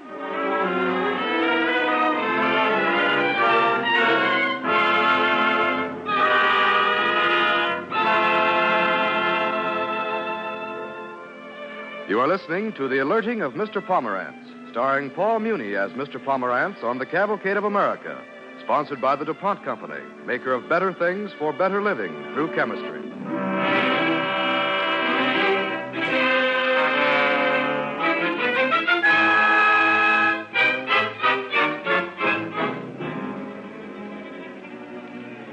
When a mysterious epidemic sweeps a Long Island section, Charles Pomerantz follows his hunch as an exterminator, searches a building basement, and traps a rare parasite in a bottle and rushes home to show it to his wife. Vera, I have something in this bottle that'll make medical history. I don't doubt it. Charlie, please look out. Your necktie's dipping in the pot. But, darling, just look at it. Just look at it once, just for my sake. Look at it. Bugs? Yeah, but you don't know what kind of bugs, do you? Ticks. Wrong. Guess again. Charlie, listen. I'm cooking supper. All right. Where's my copy of medical entomology? In the soup pot. Where else would it be? In the soup pot, huh? Oh, no, it couldn't be. Oh, here it is. Mites. 30 species. But how do I know what species this is? If it's one of the vegetarians... Then it don't eat meat. Correct, Vera. And if it don't eat meat... Think of all the money it saves. If it don't eat meat, it couldn't be responsible for the mystery. Yeah. If only I had a college education. If only I was trained the way a scientist ought to be. Instruments, laboratories. And in my parlor, I suppose. Look, Vera, I'm going to Washington. Washington? When? Now. But what for? To see Dr. Hubner. Who's Dr. Hubner? He's a famous doctor down in Washington. I got to see him right away. How do you know there's a train to Washington right away? You foolish thing. There's always a train to Washington. All these politicians like the subway. But, Charlie, I made a pot roast and pancakes for you. Your favorite meal. I can't help it, darling. I couldn't eat. I couldn't sleep. I've got to get to Washington right away. If some of those people die, I'll have it on my conscience. But now, Charlie, Goodbye, Vera. I'll be back.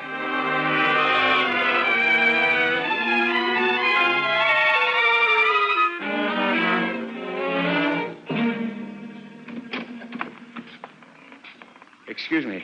Girl outside said if I came into this laboratory, I'd find Dr. Hubner. I'm Dr. Hubner. Are you Mr. Pomerantz? I got your telegram. You said you had the medical discovery of the century in your pocket. Yes, sirree. Here's the pocket, and here's the discovery.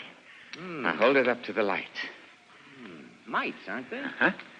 One of them seems to be gorged with blood. Uh-huh. Now, let's put them under the microscope. What's all the rush about? Well, you tell me what species of mite that is, and I'll tell you what's the rush about. Okay. Well, that's a very rare kind of mite, Mr. Pomerantz. Yes? Almost unknown in the United States. It's called Alloderminissus sanguineus. That is. Is it a rat mite? Yes, it lives on rats or mice. Could it bite a human? Maybe. Could it transmit a fever and a rash? Maybe. Listen, Dr. Hubner. This is the missing link. What missing link? To the epidemic on Long Island. You mean that mystery disease we're working on? That's exactly what I mean. Well, let's get these mites back in the bottle. I'm worried with all these white mice around. White mice? Yes, in the cages along the wall. They've been inoculated with blood from Long Island fever victims. Oh, I see. So then you solved the mystery already. Great Scott, no. That will take two kinds of experimental approaches. First, what we're doing here. If and when one of these white mice contracts a disease, we'll make a culture and isolate the germ. But so far, none of them is obliged. And the second approach? That's the missing link. What transmits the germ to man? Here Here's the answer, Dr. Hubner. Here, right here in this bottle. Well, what are you laughing at? Oh, well, I like your enthusiasm, Mr. Pomerantz, but we're scientists down here. We can't go by hunches alone. We have to prove everything, link by link, an unbroken chain of evidence. But I've got the evidence. The epidemic started in a single block. That means something moved from house to house, from apartment to apartment. What could it be? A mouse. Mouse had the parasite. Parasite had the germ. Germ bites the man. Man gets sick. Simple. It was too simple. But I tell you what we'll do. You leave your bugs here. After we've isolated the germ, we'll look into it. We can't stop now. We're up to our ears and...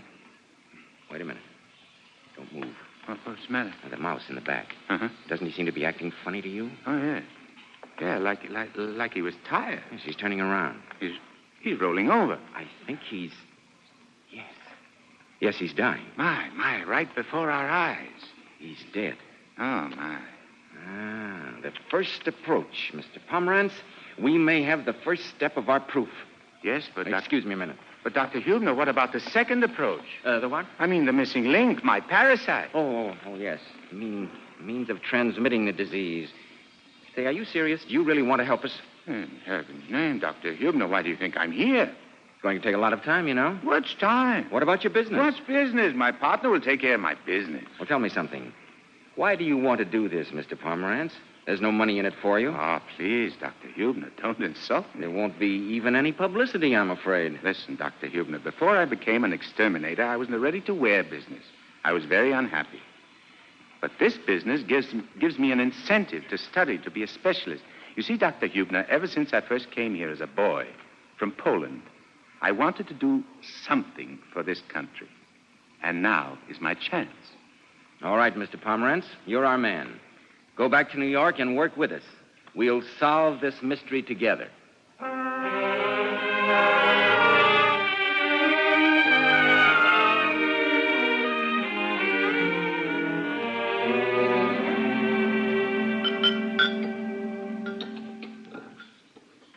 Charlie, you're not eating your pot roast. I'm not hungry, darling.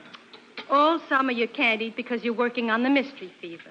Now you can't eat because you're not working on it.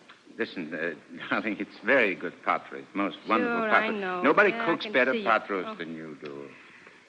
You haven't heard from him for weeks, have you? Who?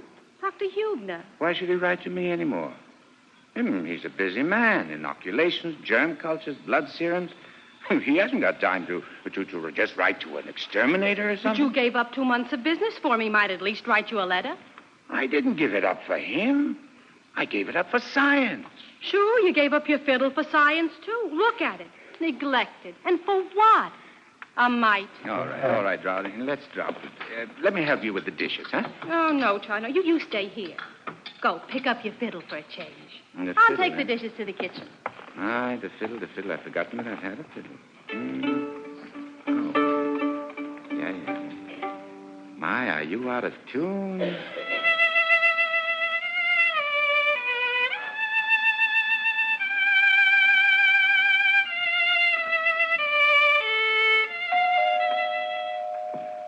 All right, Vera. I'll get it. Hello, Charlie. Dr. Hubner. Dr. Hubner, come in. Come in. Sit down. Thank you. We just finished dinner. Would you like a cup of coffee? I hadn't heard from you for weeks already. I waited till I knew for sure, Charlie. Knew what for sure? That we'd made it. Made it? Made what? Medical history. We've discovered a brand new disease, and we've done it in record time. You want to know its name? Rickettsial pox. Rickettsial pox. Beautiful. Beautiful name. Yes, sir. We've isolated the germ. We've named the transmitter. We've even found a way to control it. Control it? How? Well, you ought to know. It's your parasite. And if it's carried by a mouse, well, you're an exterminator, aren't you? Huh? Excuse me. I'm afraid I wasn't listening. I kept hearing you say, we've discovered, we've isolated, we've named, we've found a way. Dr. Hubner, does that include me? Why not? You're our colleague, aren't you? Dr. Jellison and I are drawing up a public health report, and we want to use your name alongside ours on the cover. Charlie Pomerantz of the Bell Exterminating Company, colleague of Dr. Robert Hubner and Dr. William Jellison of the U.S. Public Health Service. My goodness. What will Vera say to that? You've spent more time on this than we figured, Charlie. What do we owe you? Oh, me? Why, Dr. Huebner, not all the money in the U.S. Treasury could pay me for all that time. This has been the greatest experience of my life. Do you know how I feel? I feel as if I'd met the great Michelman, and I had my fiddle, and he had his fiddle, and we sat down with Vera, and all together we played Mendelssohn's Concerto in E minor.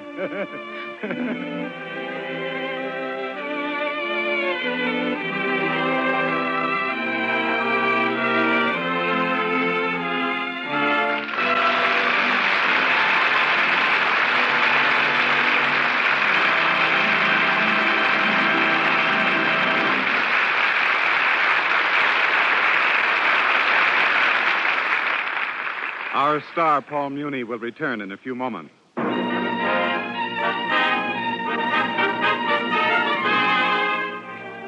Now, once again, our star, Paul Muni.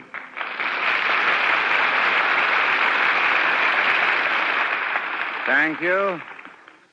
Actors usually portray imaginary people. Rarely do we play the part of a real person in real life. Tonight, I had that pleasure in enacting Mr. Pomerantz. In fact, he's standing right here beside me now, and I'd like you to meet him.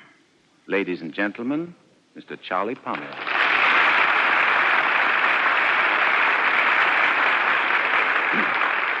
Thank you, Mr. Muni. It was really a thrill to listen to this story tonight, and it was very flattering to hear oneself played by Paul Muni, too. But above all, if my experience proves that a man with an idea to help others gets a chance in this country to put it into practice, then I am more than grateful to Cavalcade for telling so many people about it. Thank you, Mr. Muni, and good night.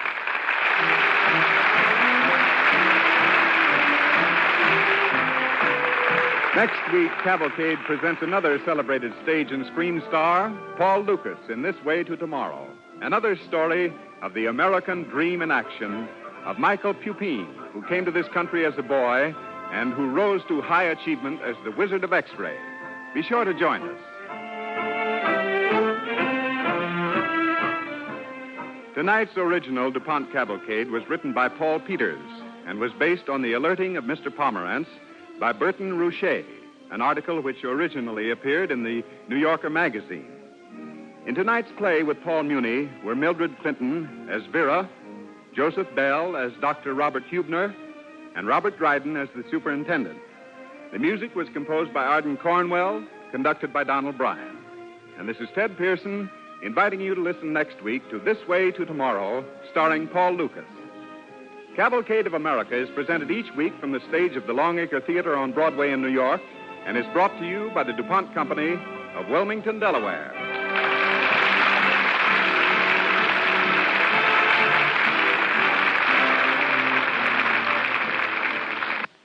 This is NBC, the National Broadcasting Company.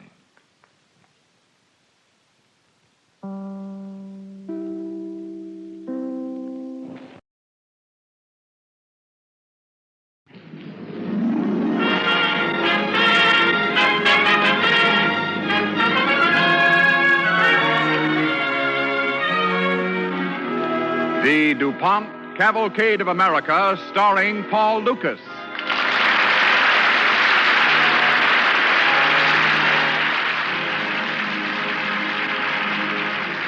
Good evening. This is Paul Lucas. Tonight, our cavalcade plays about the distinguished American scientist, the Wizard of X-ray, Michael Pupin.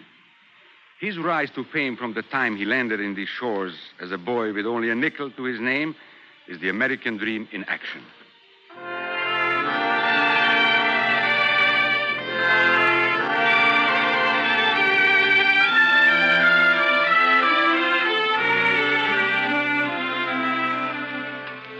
And now, This Way to Tomorrow, starring Paul Lucas as Michael Pupin on the DuPont Cavalcade of America.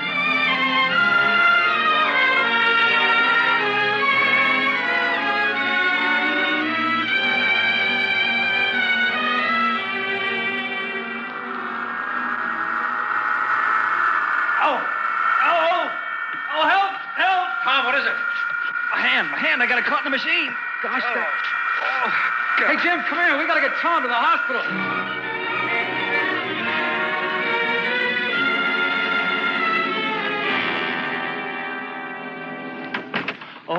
Oh, it is you, Professor Pupin. I heard about the accident at the factory. Was the experiment successful? Yes, it was, Louis. Oh, wonderful. Why, Professor, I suppose there was never an experiment conducted under such conditions. I know. There was the man with hundreds of little pieces of metal embedded in his hand and forearm. And the doctor couldn't operate because he didn't know where exactly those pieces were. And he couldn't find out because the man could not keep his hand still for the full hour or more that's required to make an X-ray picture. But you got the picture anyway? Your method worked? Oh, yes, Louis. Well, how much time did it take? 20 seconds. A good X-ray picture in 20 seconds. The surgeon was able to operate right away, and the man is going to be well. Well, congratulations, Professor. You must be very happy. You must be extremely happy that years of experimentation with X-ray just resulted in probably saving a man's life.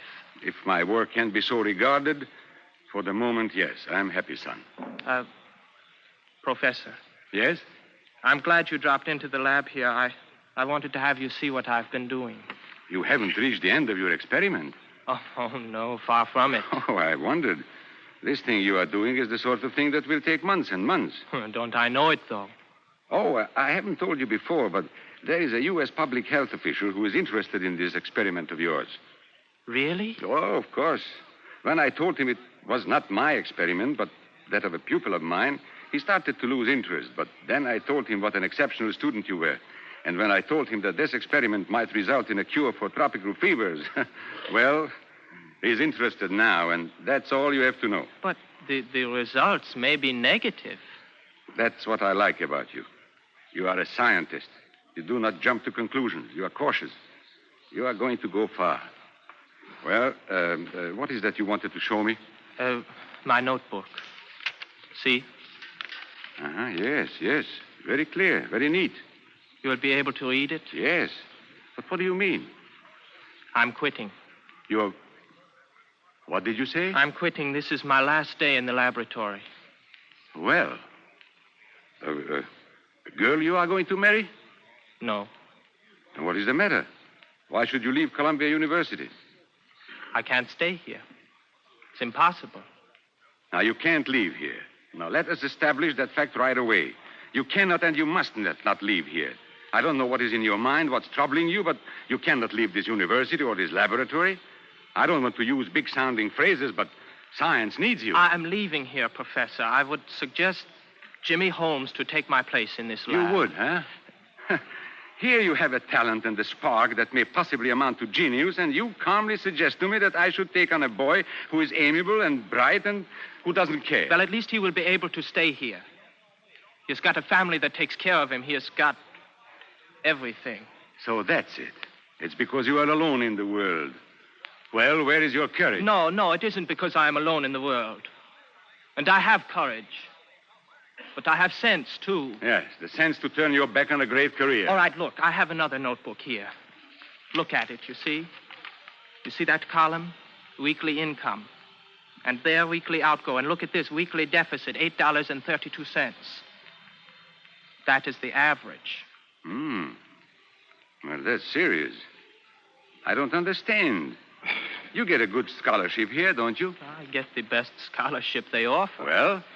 Well, the scholarship is fine, but I need more money than it offers. I have problems that you never had, Professor. Is that so? Yes. I have to send money to the old country. So? I have a grandmother there, and my parents, and my sister. She's ill. She'll never be well.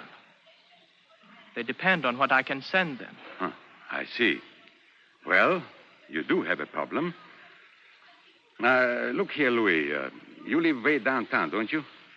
Yes, Professor. Well, it happens that I have to go downtown myself now. Let's have dinner together and... I don't want charity. Oh, my goodness.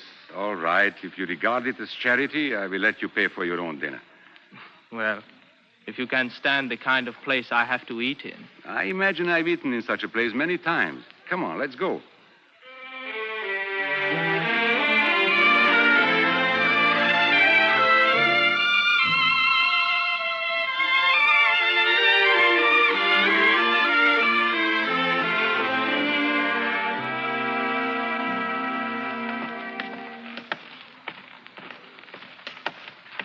Well, did you mind eating in that place, Professor? My boy, I like a good beef stew. Don't be so sensitive. Look, why did you want me to come with you? Where are we going? To call on a friend of mine. I can't imagine you with a friend in this section. Oh, I lived in this section for 2 years when I was quite young. Because you couldn't afford to live in a better section? Exactly. And because my rooming house was within walking distance of Cooper Union. Cooper Union? Yes, Cooper Union had a library with a fine reading room. Oh. Here, now we are coming to my old boarding house. Let's go in, shall we? All right. Mrs. Garrity still lives here. Mrs. Garrity? Well, Professor Pupin. Mrs. Garrity, how are you? Fine, fine. Come in, will you? Thank you. This is a young friend of mine, Mrs. Garrity. Then he's welcome. Now sit right down. I'll make you a cup of tea. No, thank you, Mrs. Garrity. We have to be on our way. Oh, Professor, that's just like you. I haven't seen you for months, and now you're going to run out on me. Oh, I'll be back. I was just wondering whether my young friend here reminds you of anything. He reminds me of you at his age when you lived here. Are you related to the professor boy? No, I wish I were. Well, he'd be a good man to be related to now. But when he was your age and lived here, you know you were an awful greenhorn professor. But always reading books he was, this Professor Pupin. Well, I must say he had plenty of time to read books. There wasn't much doing in the shops and factories that first winter he was here. Oh, how many weeks did you trust me for the rent, Mrs. Garrity? Enough weeks to make you my friend for life, Professor. Oh, gosh, I've been able to pay my rent pretty regularly. Well, those were pretty hard times right then. And anyway, the professor was always good for it. He always earned $1 sooner or later. Oh, maybe he didn't eat, but he paid his rent with it. Oh, I knew what I was doing. I'd pay my rent and that you'd give me more food than the rent was worth. Oh. Oh, I was wondering, Mrs. Garrity, how's your business? Well, I can't complain, but I could use a boy like you. Oh, I mean like you used to be, Professor. I need someone who'll, tend the furnace, wash up the dishes, and make his own bed. Well, I can't apply for the job myself, but... Well, maybe the professor will be able to find someone for you, Mrs. Garrity. I hope so. We'll have to be going along. I know you. You just came to see whether I'm all right. You know, son, this man is still trying to offer me back rent that's been paid long ago, and I won't take it. It's been very nice meeting you, Mrs. Garrity. It's been very nice meeting any friend of Professor Pupin. Goodbye, Mrs. Garrity. Goodbye, Professor Pupin. Goodbye, son. Goodbye, Mrs. Garrity.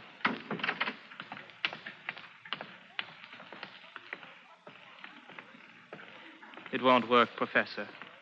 Living at Mrs. Garrity's would help, but I've just got to earn money. Well, you probably could get your rent free that way. Well, sure, but that isn't any good. I'm going to leave the university and I'm going to get a regular job, have money in my pocket. I'm not going to live hand to mouth anymore. I'm in debt now. I'm scared when I think how much in debt I am. $200 or $300. And my expenses go on. Well, I can only say that we all have problems. Well, Jimmy Holmes never had problems like mine. And neither did you. Now, listen to me. No, I won't listen. Professor, you think it is easy for me to quit the university? You think it is going to be easy for me later on when I read about Jimmy Holmes or somebody else making experiments, making discoveries that I might have made? But it's impossible for me to go on. I've thought it all out, and it's impossible. Well, perhaps it is. I'll be sorry to lose you, Louis.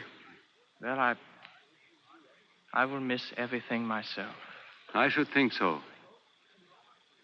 Professor. Yes. Here is the key to the lab. I hate to take this from you, my boy. Well, I have to give it back. Yes, I see.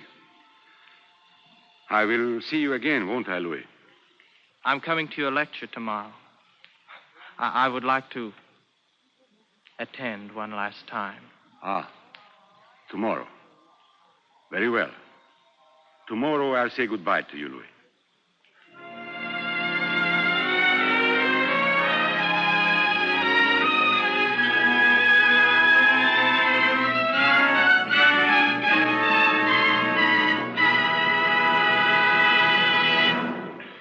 You are listening to This Way to Tomorrow, starring Paul Lucas as Michael Pupine on the Cavalcade of America, sponsored by the DuPont Company, maker of better things for better living through chemistry.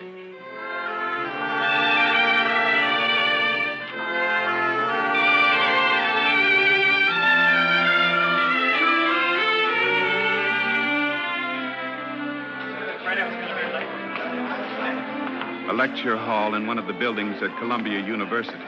The students have been assembled there for a few minutes, and Professor Michael Pupine stands behind his desk at the front of the room and begins his lecture. Now, gentlemen. No. You may put away your notebooks. Today, you will not need your notebooks. Today, instead of telling you any scientific facts, I want to talk to you a little about the scientist himself. The scientist is a darned fool in his personal life, I mean. He does not think of getting ahead in the world. There is a colleague of mine who says that is why he does get ahead in the world. Well, at any rate, he's an impractical fellow, the scientist. And if you will forgive me, I will tell you about one particular scientist to illustrate what I mean. Now, this man came to America when he was 14 years old.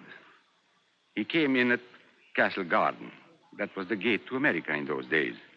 And every so often he goes back there. He remembers that morning. He remembers the crowds, the women in shawls, men in rough homemade suits.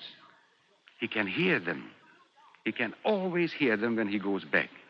The dozen languages, the wailing of the homesick ones, the laughter of the brash, adventurous young ones, the babies crying, immigrants coming to the new world. Hey, here, folks. Genuine American pastry. Taste the sweets of the new world. Hey, There was a man selling pastry to the immigrants that morning. the sweets of the new world. You want to buy some sweets, greenhorn, genuine American pastry. This boy picked out a prune pie. 5 cents a piece. 5 cents was all this boy had.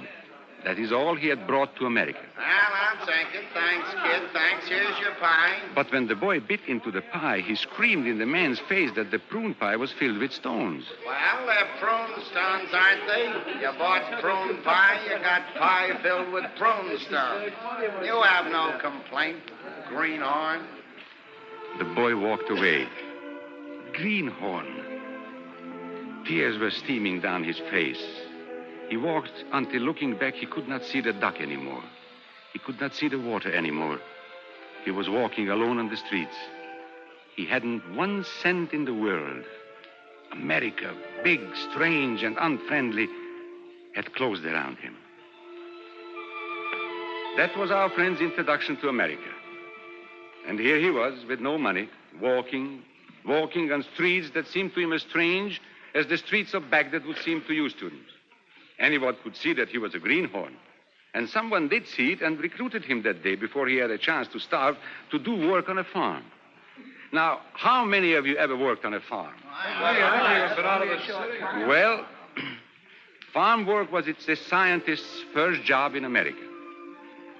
A farm is a restful place, though that work is hard. The second day the boy was there, he was so stiff from everything he had done the first day that he was good for nothing but helping the farmer's daughter shell peas. I'm glad to have you help me. I don't like shelling peas anyway. He had never met a girl like her in the old country. A girl who spoke to him kindly, spoke to him as an equal, even though he was in a way her servant. I'm interested in your accent. He told her he was a Serbian. Tell me about your country. I don't know much about it. All he could think of to tell her at the moment was about Vilja, the wonderful heroine of the old Serbian ballad. The stories in Serbia change from night to night. The deeds performed in the stories are different each time, but always the heroine was the same. Vilja the gentle, Vilja the beautiful, Vilja with golden curls. Vilja was the inspiration and the spirit of all the Serbian ballads. Vilja sounds wonderful. The heroine incarnate. The woman all men have loved throughout the years. And so he dared to tell her that she was like Vilja. He was afraid of what she'd say, but she just smiled and thanked him. He told her that what he wanted most of all was to get over being a greenhorn. I can help you.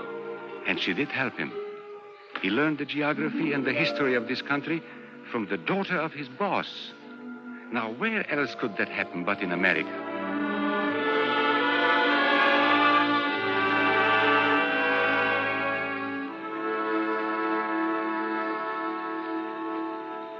Professor? Yes?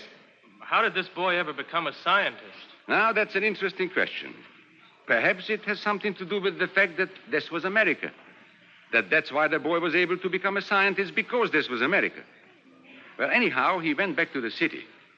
And one day he went to a factory and asked for work.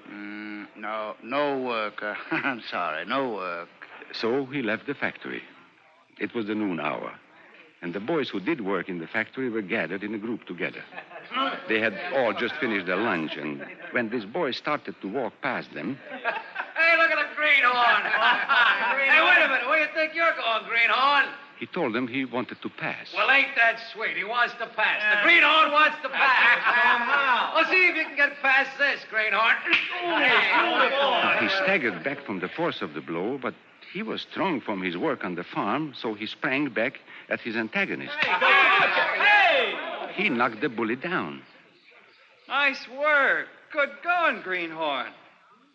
He did not understand. I said nice going. Congratulations. It was incredible. Wasn't this fellow a friend of the bully's? Sure, I'm a friend of his, but you beat him fair and square, didn't you? I said nice going. But weren't the rest of them going to hurt our boy? Oh, of course not. This is America, greenhorn. We like a scrap here, but it's got to be fair.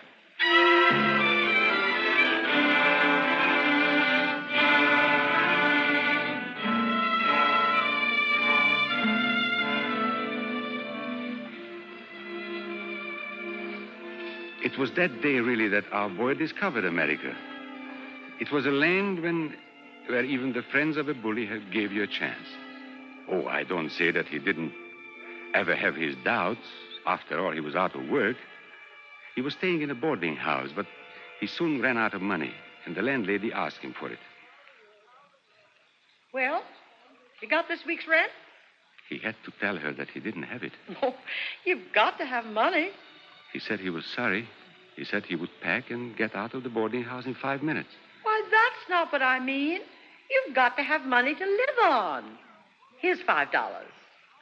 He couldn't believe it. Oh, go on, take it. This woman was more incredible than the friends of the bully. Hurry up.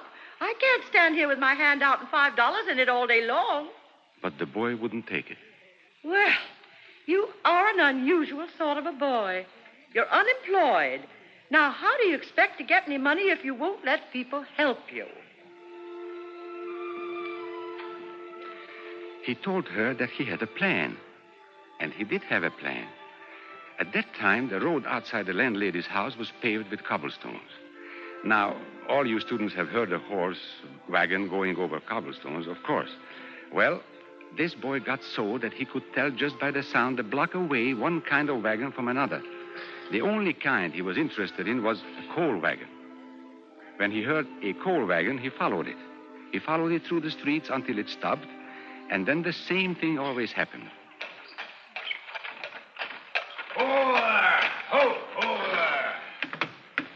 Now, Say there. You the Carter Coal Company? I ain't the whole company myself, Mac, but you have the right idea. Thank you. This coal is for me. If you live in 357, it's for you. Oh, yes, I do. I live right here. Now, I want you to carry the coal into the house for me. Oh, no. My job is to deliver 2,200-pound bags of coal onto the sidewalk outside of 357. And that's just what I'm going to do. I know, but I'll pay you. No, thanks, mister. I got other deliveries to make. Yeah, I know, but I'm not strong enough to... I'm an old man. I'm sorry, mister. Now, look out of the way. Yeah. I'm going to start heaving the bag. All right. But, oh, dear. Now, that was our boy's cue. He approached the man who had bought the coal. Yeah, me. Where did you come from? He explained to the men, as he always explained to all of them, that he had followed the coal cart through the streets. You did what? Really? Now, why? He told him that he did that every day. Followed coal wagons. He told him that he usually got the job of carrying the coal into the basement of the man who had bought it. Yeah, I trust you will do this for me. And so the boy told him that of course he would, that this is how he made a living. What an ingenious way of beating the unemployment situation. You'll go far, young man. Many of them said things like that. But this man, the last man whose coal the boy ever carried into the basement, followed the boy as he went about his work. It's remarkable. Tell me, what would you do if you had a regular job? And so the boy told him that he would save his money to get an education. You have a regular job. Here's my card, young man. You just report to my factory tomorrow morning. Good luck to you. Well, class, that's all I'm going to tell you now. You'll have to take my word for it that the boy I've told you about became a scientist. He had not stayed on the farm. He had not stayed later on the factory. He went to school. This boy who grew up to be a scientist had to learn, how is it you say it? He had to learn to roll with the punches, but to work hard, to do all in his power for his goal. He had to learn that people in this country were good and that they were good neighbors and wanted to help him. He worked hard and won a scholarship at Columbia University, and he became a scientist. And always, I almost forgot to mention this fact, always he had to send home $12 a week. Now, these things I tell you. You fill in the rest with your imagination. Class dismissed.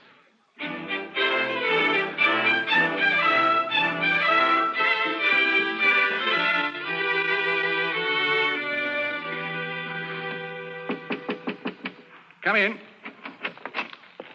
Hello, Professor Pupin. Oh, Louis. I'm so happy you have come to my office. I've looked everywhere for you.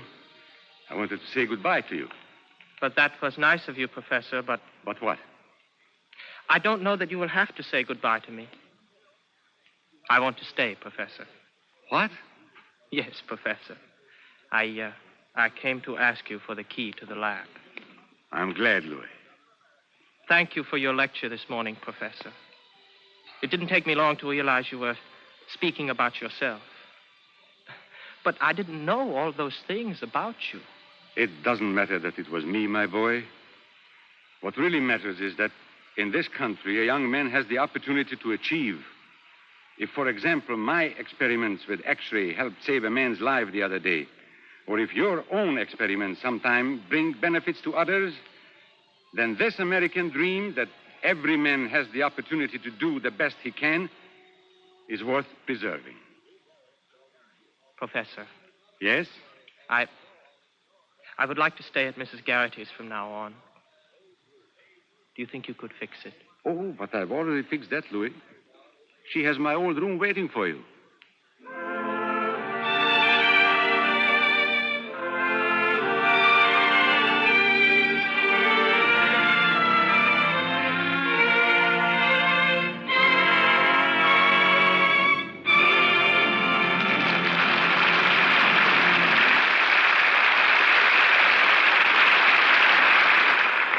Thank you, Paul Lucas.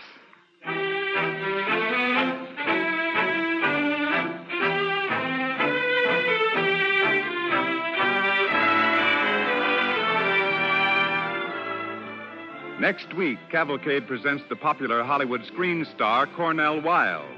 Our story is an original radio play called The Black Duster. This is a turbulent drama of the Dust Bowl, of bitter misunderstandings dividing a father and his son, and how a girl's love united them both. Be sure to join us this same time next week for Cornell Wilde in The Black Duster.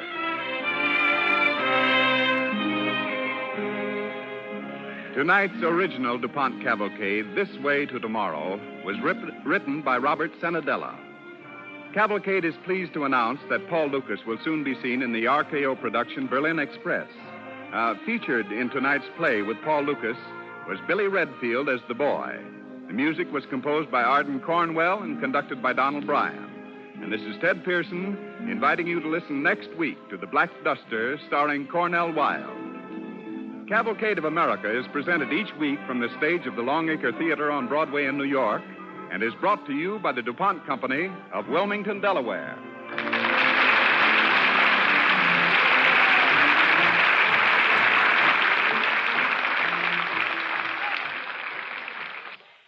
This is NBC, the National Broadcasting Company.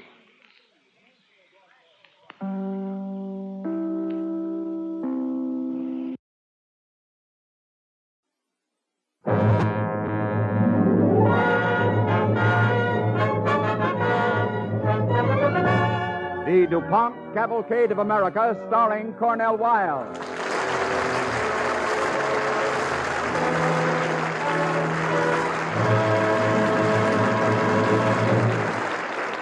Good evening. This is Cornell Wilde. Tonight, Cavalcade transports us to the great American plains, where dust is a villain, and a young man fighting it runs head-on into trouble and romance. But before we go there, here's Bill Hamilton of the DuPont Company. Thank you, Cornell Wilde. Good evening, ladies and gentlemen. How does your car look today? A little shabby, perhaps? Does it need touching up? Maybe a complete paint job is called for. In either case, your classified telephone directory, under the heading Duco Refinishing, will lead to the refinisher nearest you. Phone him or drive around to his shop. Let him check your needs and give you an estimate. Whether he paints your entire car or just touches up the bad spots, ask him to use DuPont Duco factory-matched colors. Colors scientifically mixed to accurately match the color of any car. DuPont Duco lacquer finish for automobiles is among DuPont better things for better living through chemistry.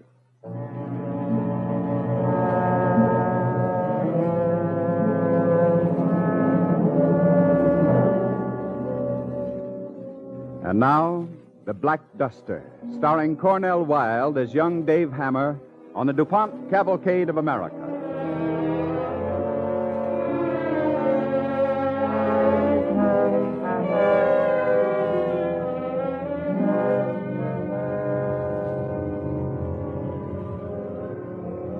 The Dust Bowl and the dry wind, the parched and powdery dry plateaus, and the hot sky.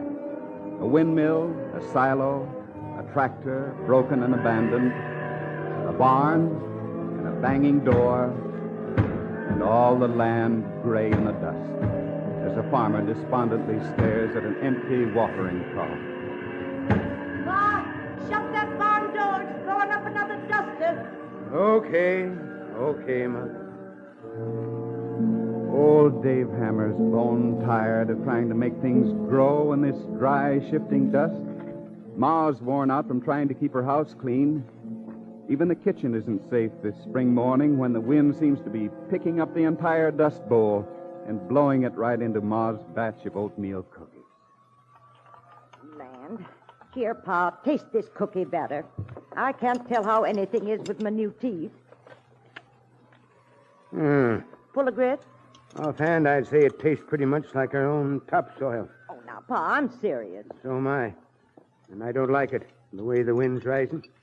Think Darlene will make it to the station? Sure, and Davy'll drive coming home. Well, they'll be all right. Fine thing. A kid eats boarding house victuals all year, comes home from college for a bite of his mother's cooking, and what's he get? Dirt.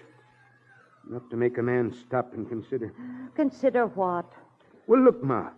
Let's just take the realistic view of this thing for a minute. Mm-hmm. Now, we could sell this place.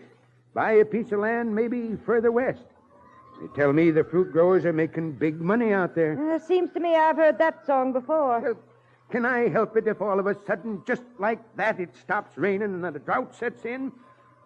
These here plains is green and pretty when we come here. Somehow you didn't mind the wind. Well, it's got to rain again sometime. Yes, but when? I want little Dave to have a real chance. If he marries Darlene, how's he going to manage any better than we've been doing? Davy'll find a way to manage. Just you wait and see.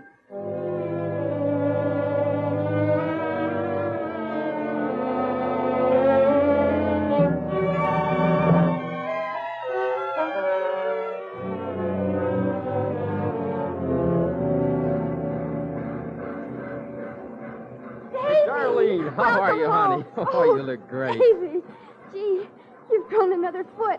Oh, I'm so glad you're home. Yeah, it's home all right. Got a mouthful of dirt the minute I stepped off the train. Oh, it's been absolutely awful. You must have read about the storm we had Thursday. Yeah, got the tail end of it up north. Looks like we're in for another one. Oh, you're not kidding. We'd better hurry. It gets so black you can't see your nose. Okay, come on. How's the jalopy running? Fine, as far as I know. But your pa's had the dickens of a time with his tractor. Dirt in the motor. I'll bet he's been cussing the blue streak ever since. Hasn't repeated himself once. Well, here we are. You been around helping Ma? Oh, not so much. Go on. Ma wrote me you've been a wonderful neighbor. Well, since the hired hand and his wife left, it's been pretty hard on your folks. That's one reason your pa wants to pull out. Pull out? What are you talking about? Wasn't the car going to start? Oh, she's just getting used to my touch again. She'll start. Come on, Susie, gal. Oh, look, Dave, over to the south. That's the way it was last Thursday, like a big twister. Well, if Susie doesn't double-cross us, we'll make it home. Now, what's this about Pa wanting to leave? Oh, he's not the only one. Everybody around here's thinking about it. The wheat crop's bound to be poor. Yeah, so they all just want to clear out and call it a bad job, huh? Oh, I'm sure I do. I'm so sick of going around with a dirty face all the time. I feel absolutely like I was down in a coal mine. But, honey, you grew up in Babylon Springs. It's home. I'll take Hollywood, California. Well, you're just kidding yourself. The minute you left here, you'd be so homesick you'd be heading back on the next bus. I would not. I agree with Pa Hammer. That's right. You mustn't let him talk you into that grass is greener on the other side of the fence stuff. He's had itchy feet ever since I can remember. Oh, my goodness. Are you blind? Any place would be greener than this. Well, maybe right now, darling, but I learned some things at school that kind of changed my ideas. Science has begun to take an interest in the farmer. Science?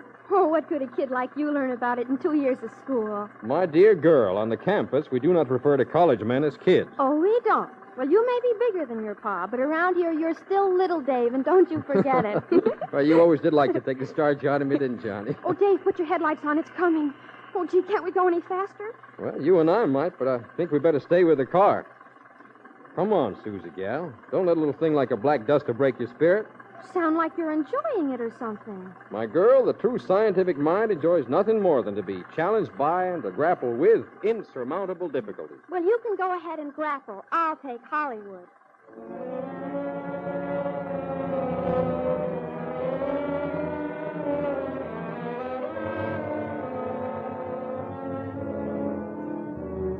Oh, I wish they'd get here.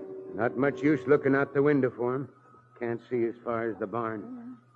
Maybe I ought to go see if the cows are all right. Now, don't you go out in it, Pa. They ain't any worse off than we are. Oh, cuss it. What's the use of having a farm if I got to stay inside all day and watch my fields just get picked up and blown away? You're always talking about being overworked. Relax. Why don't you, instead of standing there by the window? Oh, look. There's headlights out there. Well, they were coming towards the house, but they stopped. If they're stalled, I better go try to get them. Pa, I'm scared. Now, don't you worry, Mother. Just hold down the fort. I'll manage. Little Dave. Son, is that you? Which way is it, Pa? Over here. Can you tell the direction of my voice? Oh, I can. We'll make it all right. I think. Got your face covered up? Here we are. Hello, son. Oh, Pa, gosh, I'm glad to see you. You two hurry and get in the house, quick. All right. I better go look at the cows while I'm out. Okay, Pa. Oh, David. Oh, Ma, it's good to son, be it's home. Good to see you. Here's some wet towels. Wipe your faces off. Did it get your eyes bad, Darlene? Whew, I hope I never have to live through another one of these awful things. I'm going to get away from this dust bowl if I have to hitchhike. Your pa's talking that way, too, David. So I hear. Well, maybe you'll all change your minds when I tell you what I've got planned. It's something I learned at college. It's going to help us all.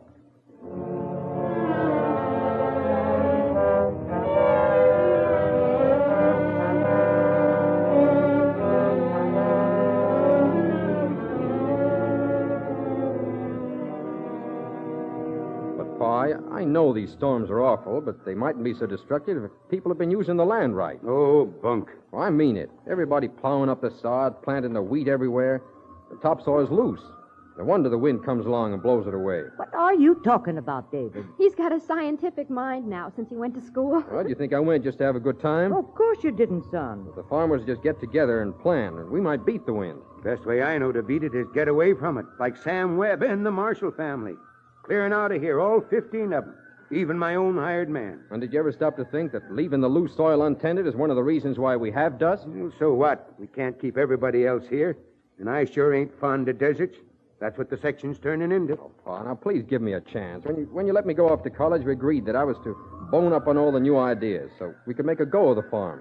I've thought all along you were behind me on it. You can use your new ideas out west just as well. Not on somebody else's farm. You own this land.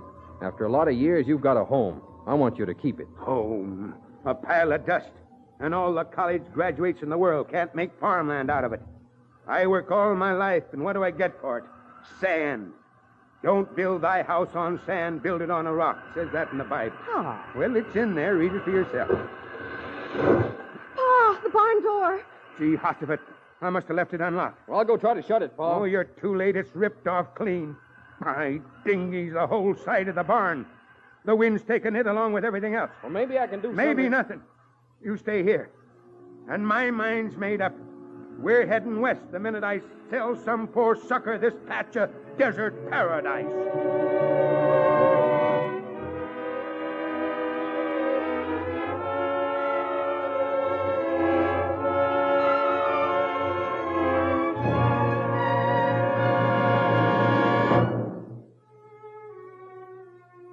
You are listening to The Black Duster, starring Cornell Wilde as young Dave Hammer on the Cavalcade of America, sponsored by the DuPont Company, maker of better things for better living through chemistry.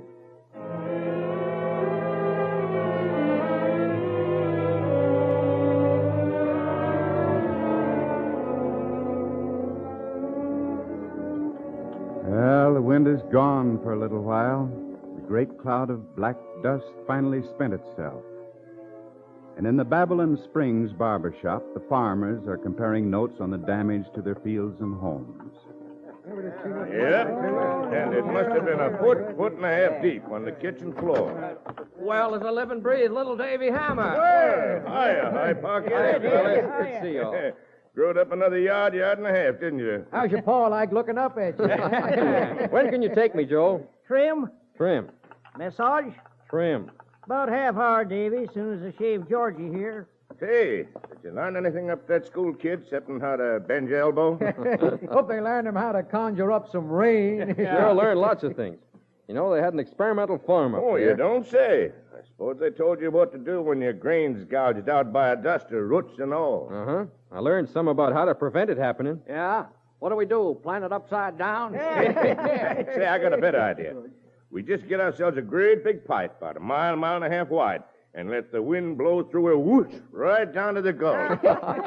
Well, you're not so far off at that, Elmer. You know, if we could all get together, put in deep furrows crosswise to the wind, we'd have some protection against the blowing. Huh? I don't get it, little Dave. Well, if I could only show you...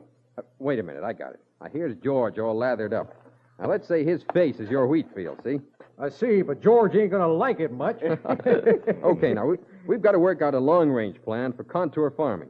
But in the meantime, we have to take emergency measures. Now, the lather here is the topsoil.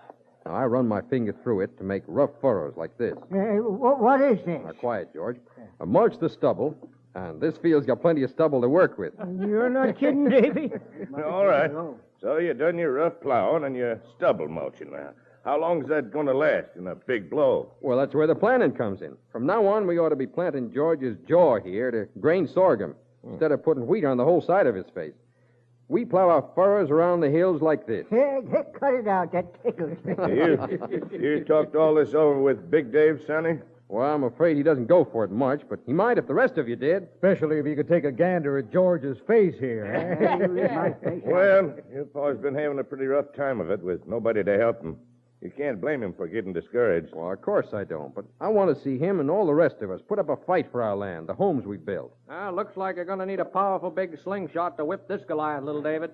Say, that ain't bad, and I thought it up myself. Well, that's pretty good.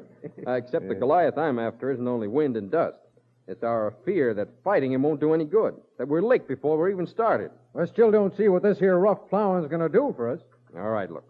Now, George's nose here is it's the side of a hill. If I plow crosswise to the wind...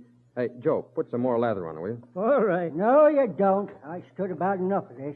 Just 'cause my face looks like the Badlands don't mean I'm going to stand for having it plowed up.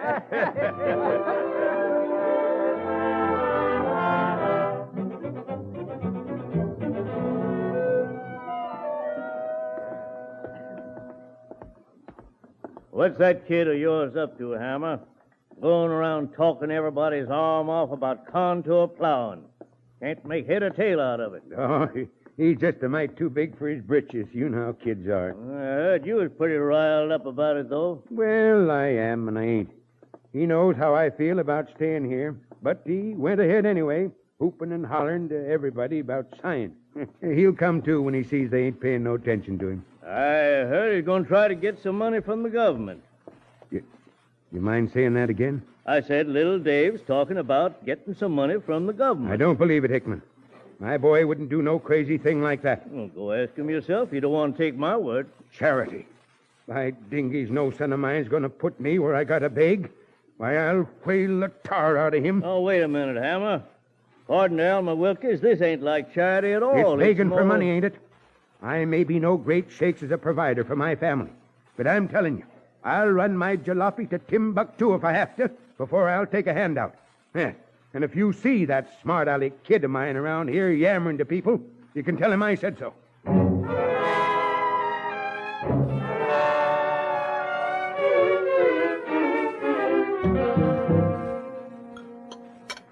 Blackberry pie, Pa? No, much obliged. Now, these put up last fall? Boy, there's something. Pa's favorite. I don't know why he don't eat. I ain't hungry, that's all. Where's my eating tobacco? In your pocket, and there on the sewing machine, and in the cupboard, and don't you dare touch that bottle. No, what's the use? A man can't call his soul his own around here. Oh, now look, Pa, if you'd only let me explain what we're trying to do. All I know is my own son comes home and tries to take over. Tries to put the Hammer family on the dole. On the dole? What are you talking about? You thought I wouldn't get wind of your shenanigans trying to get money, huh? Now, Pa, that money wouldn't be for us personally. It's for gas for the tractor so we could work 3, maybe even 4 sections. Tom Bullock over at the Soil Conservation Office will show us how. It's a test. It's to help everybody around Babylon Springs, don't you see? Well, I see things realistic, and that's more than you do. Well, give me a chance, won't you? Sure I will. I'll just clear out, and so will your mother, and I'll bet even Darlene. Yeah, you can have the whole place to yourself. No, it can't be that way. We've got to stick together. Stick together? Well, not me. I'm even ashamed to show my face around town. Well, all right, Pa. I won't ask the government for money. We'll do it on our own. Well, there's a meeting tomorrow night, and I'll put it up to the boys. It'll be tough going, but, well, I figure if my idea's any good, lack of money won't stop it from working.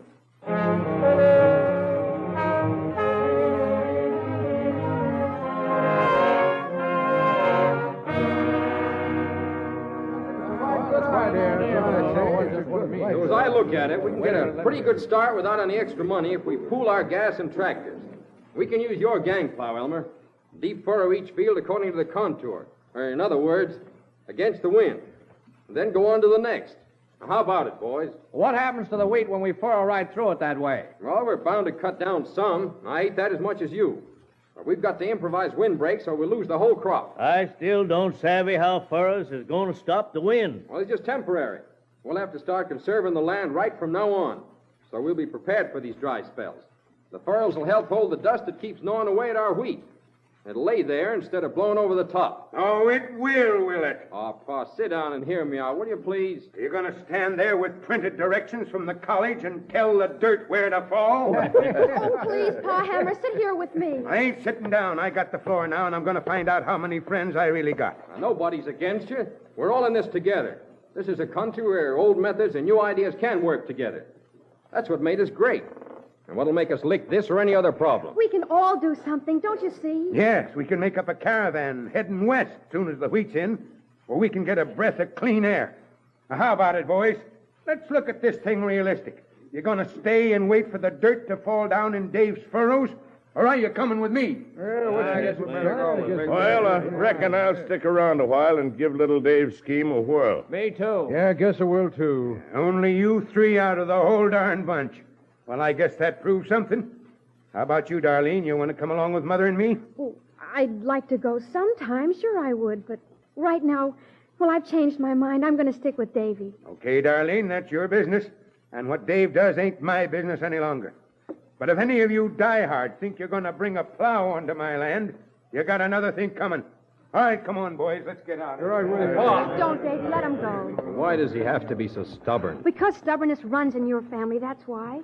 If you weren't stubborn, too, would you be trying to fight a battle all by yourself and loving that pa of yours so much it hurts? And, oh, gosh, would I like you one smitchereen as much as I do? Of course not. Oh, gee, honey. Come on, we're wasting time. You've got a lot of details to talk over if you and the boys are going to start furrowing in the morning.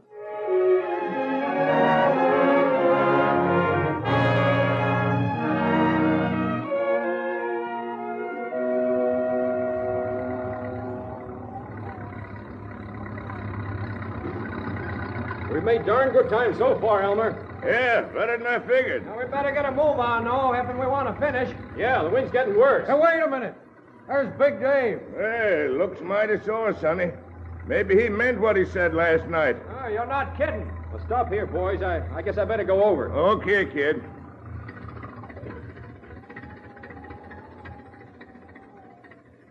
Pa, Ma's worried sick about you. Where you been? Been minding my business and my land, scientist. And I figure I'll go on minding it. Well, there's another duster coming up. You're not bringing them tractors past my property line. Now, look, what's the harm in trying? I got a little wheat left. You ain't running no furrows through it. Now, Pa, I'm not trying to fight you. No?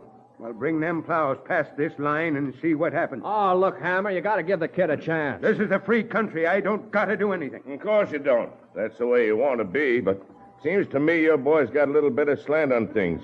He's thinking about all of us. I don't know what call you got to mix up into this, Wilkes. Now, please, Pa, we can't ever be against each other. That's a funny one. What do you call this? Well, it's crazy. We're after the same thing. We just have different ways of going about it, that's all. Bring them tractors past here and you'll find out what my way is. Well, seems to me your way has never brought us anything but misery. You can't stick to anything. Ever since I can remember, we've been moving around from place to place because you were sure we were going to get rich in some land of promise somewhere. You've been kidding yourself all your life, Pa. And this time I don't aim to let you kid me. I'm grown up now, and you can't lead me around by the nose anymore. I'll learn you to talk that way to me. Pa! All right, Pa. That's the way you want it.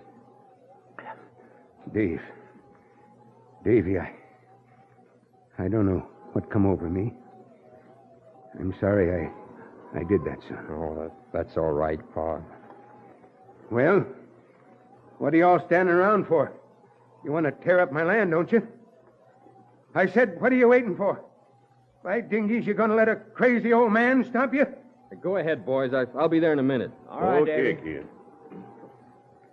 Pa. Now, if that big idea of yours is going to work, now's your chance. Go on, get busy. The wind's coming up. Well, maybe if you went back to the house. Ma's worried. Come on, Dave. I'm staying right where I'm standing. Now, will you get? All right, Pa, sure I will, and thanks.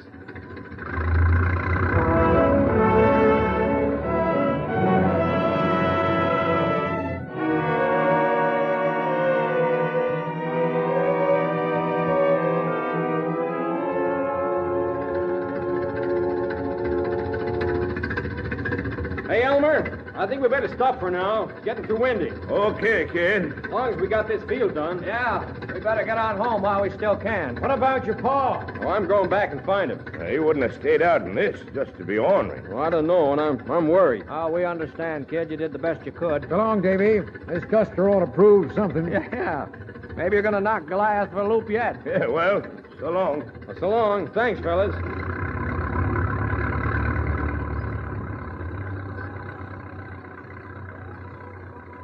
Pa? Pa, where are you? Pa?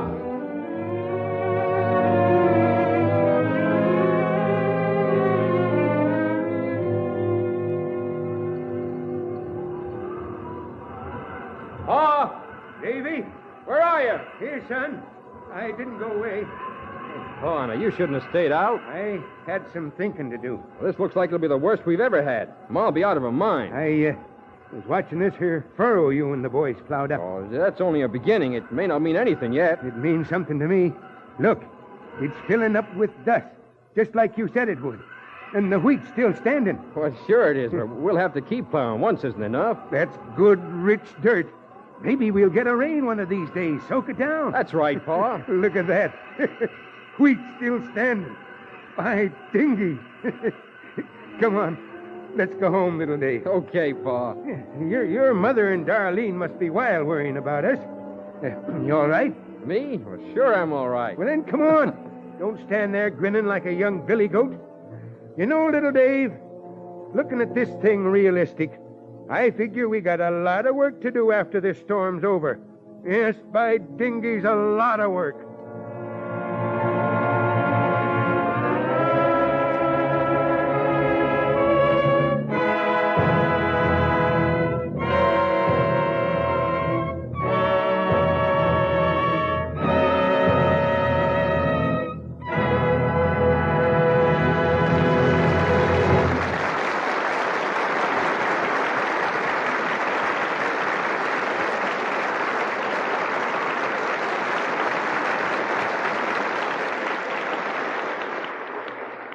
Once again, here's Bill Hamilton of the DuPont Company.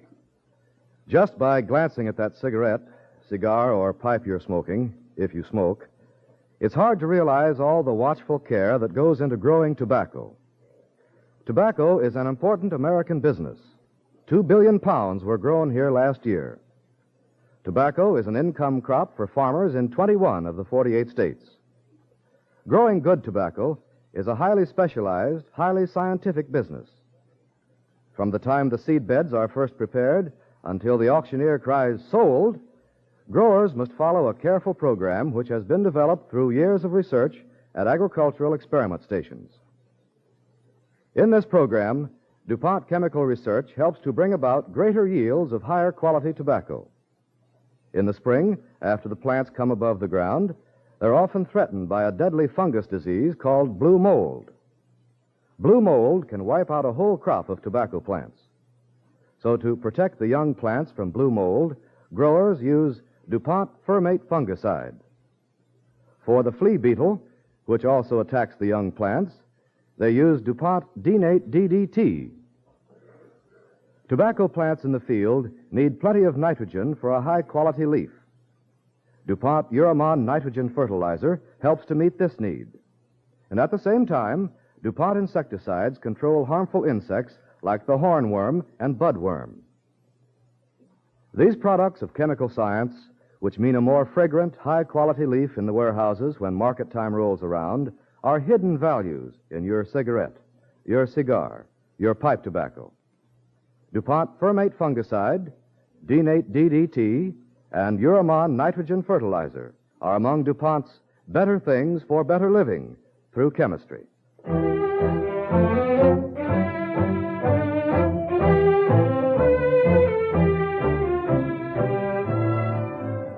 Next week, Cavalcade presents the celebrated star of stage and screen, Dorothy McGuire, in No Greater Love, an original radio play based on the story of Clara Moss, a nurse, and her patient, and their love that was stronger than death. Be sure to be with Cavalcade next week for this moving, emotional drama starring Dorothy McGuire.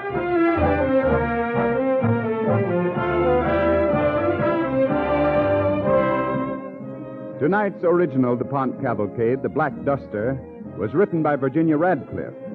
Cornell Wilde will soon be seen in the 20th Century Fox production Walls of Jericho. Featured in tonight's play with Cornell Wilde was Rosemary Rice as Darlene, Irene Hubbard as Ma Hammer, and Cameron Prudhomme as Pa Hammer. Music was composed by Arden Cornwell and conducted by Donald Bryan.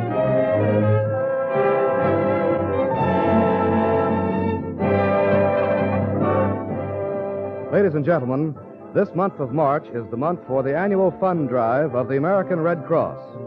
As we all know, this organization exists only to serve humanity, and it depends on us. Help the Red Cross help others by contributing as much as you can to this annual drive. This is Ted Pearson inviting you to listen next week to No Greater Love, starring Dorothy McGuire. Cavalcade of America is presented each week from the stage of the Longacre Theater on Broadway in New York and is brought to you by the DuPont Company of Wilmington, Delaware.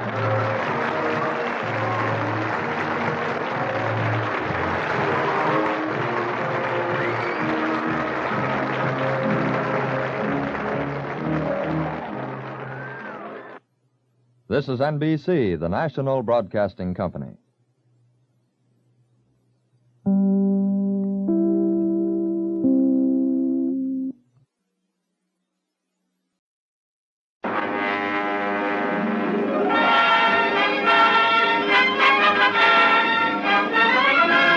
The DuPont Cavalcade of America, starring Dorothy McGuire.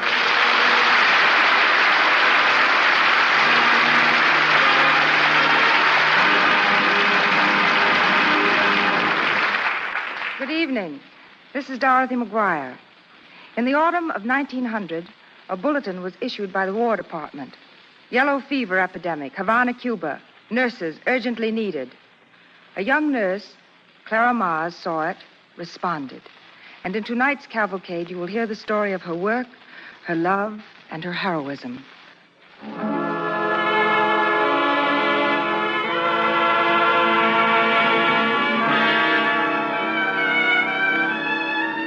Now, an original radio play, No Greater Love, suggested by the life of an American nurse, Clara Mars, and starring Dorothy McGuire on the DuPont Cavalcade of America.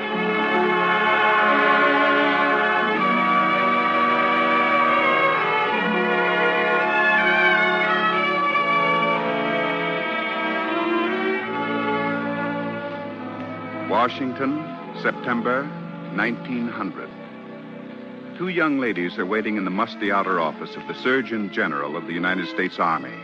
They are very pretty, very neat in their starch white shirtwaists and blue serge skirts.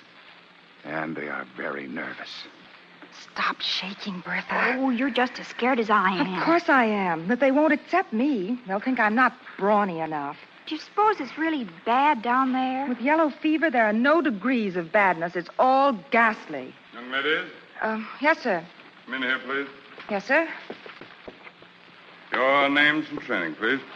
Mars, Clara Louise, German Hospital, Newark, New Jersey, U.S. Army and the Philippines. Wilkes, Bertha, RN, Terre Haute, Indiana. You wish to volunteer for duty at Havana for the duration of the epidemic? Yes, sir. Any idea of what you'll be up against? I've seen Yellow Jack. I know what it can do. Do you know that in Cuba, hundreds of people are dying every day? You'll be working all day, every day, taking a big chance of contracting it yourself. Are you trying to discourage us, sir? We thought you were short of nurses. We are. But you must realize what you're getting into. We don't know the cause, and we have no cure. Our nurses will need enormous strength and stamina. Job for huskies, Miss Mars.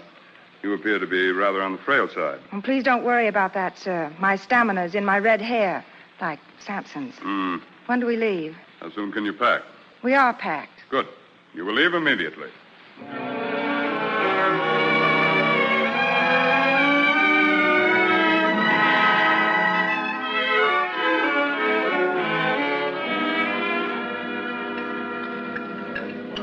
This is the doctor's and the nurse's mess. I expect you girls are hungry after all that sea air. Hot coffee. You suppose it'll be any good here? Hospital food's the same everywhere. They hire a spoiler to stand at the kitchen door and take the taste out of everything. Hey, nurses, pretty ones. I don't believe it. Hello, Steve. Hello, Doc Franklin. Where'd you find them? Miss Mars and Miss Wilkes. Oh, how do you do? And I hope you like to dance. This is Mr. Dolan, a member of Dr. Gorga's Sanitation Commission. How do you do? Ladies, I'm at your service, and if you want to hear how we're sanitizing Havana, I'll be happy to give you the horrible details. In one of our less sanitary Cuban cafes, of course. Well, that's very generous of you, Mr. Dolan, but I rather like it here. You won't very long, Miss Mars. I've been wondering, actually, whether you can stand the strain of hospital routine. And I've been wondering how long it would take you to get around to that, Doctor. Usually it goes with the how-do-you-dos. If you don't mind, I'll stay here. And I'll appropriate every minute of your spare time. Oh, really? Well, telling you about the Dolan theory of municipal sanitation. I doubt if she'll have any spare time, Steve. Please, everybody. What's going on? It's a toast we drink nearly every night. Yeah, seems we're having a little epidemic. To those who have gone, to the next to go. Gee. Still want to stay, Miss Mars? Of course. Good. Your first assignment will be the death ward.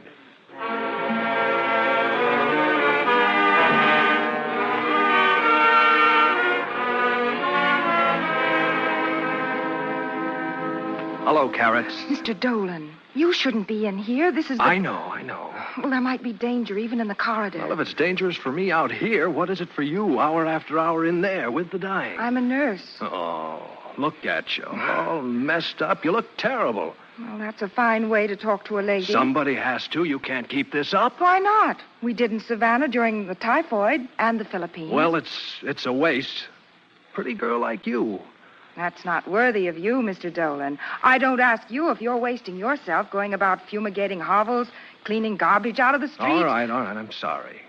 But you've been here 3 days, and I'll bet you haven't slept 3 hours. 5. Nurse has to keep up her strength.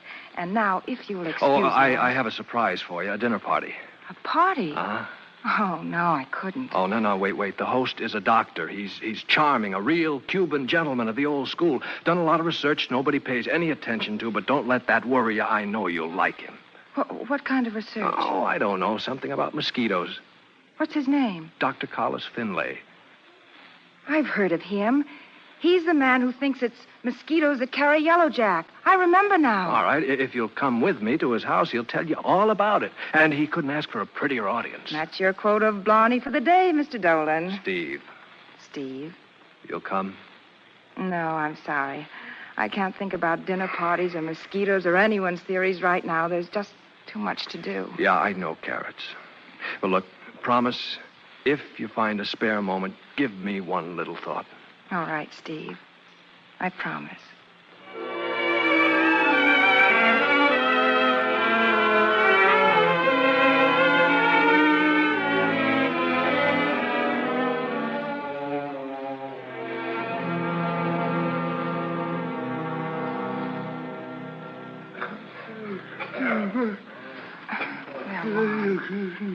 Now try to be still a minute.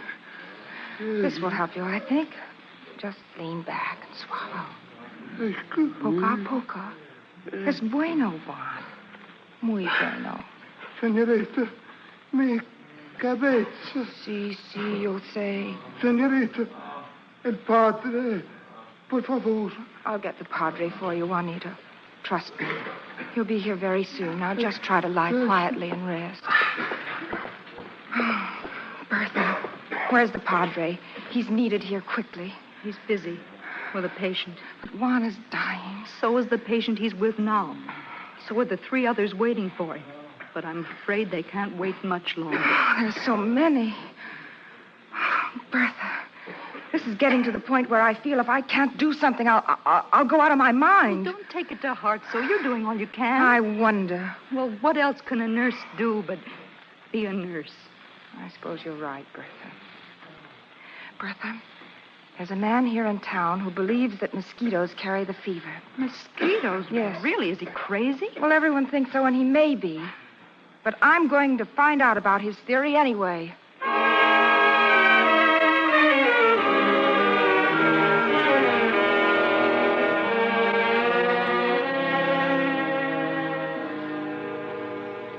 You see, my young friends, I know they think I am a little crazy for suspecting an ordinary house mosquito.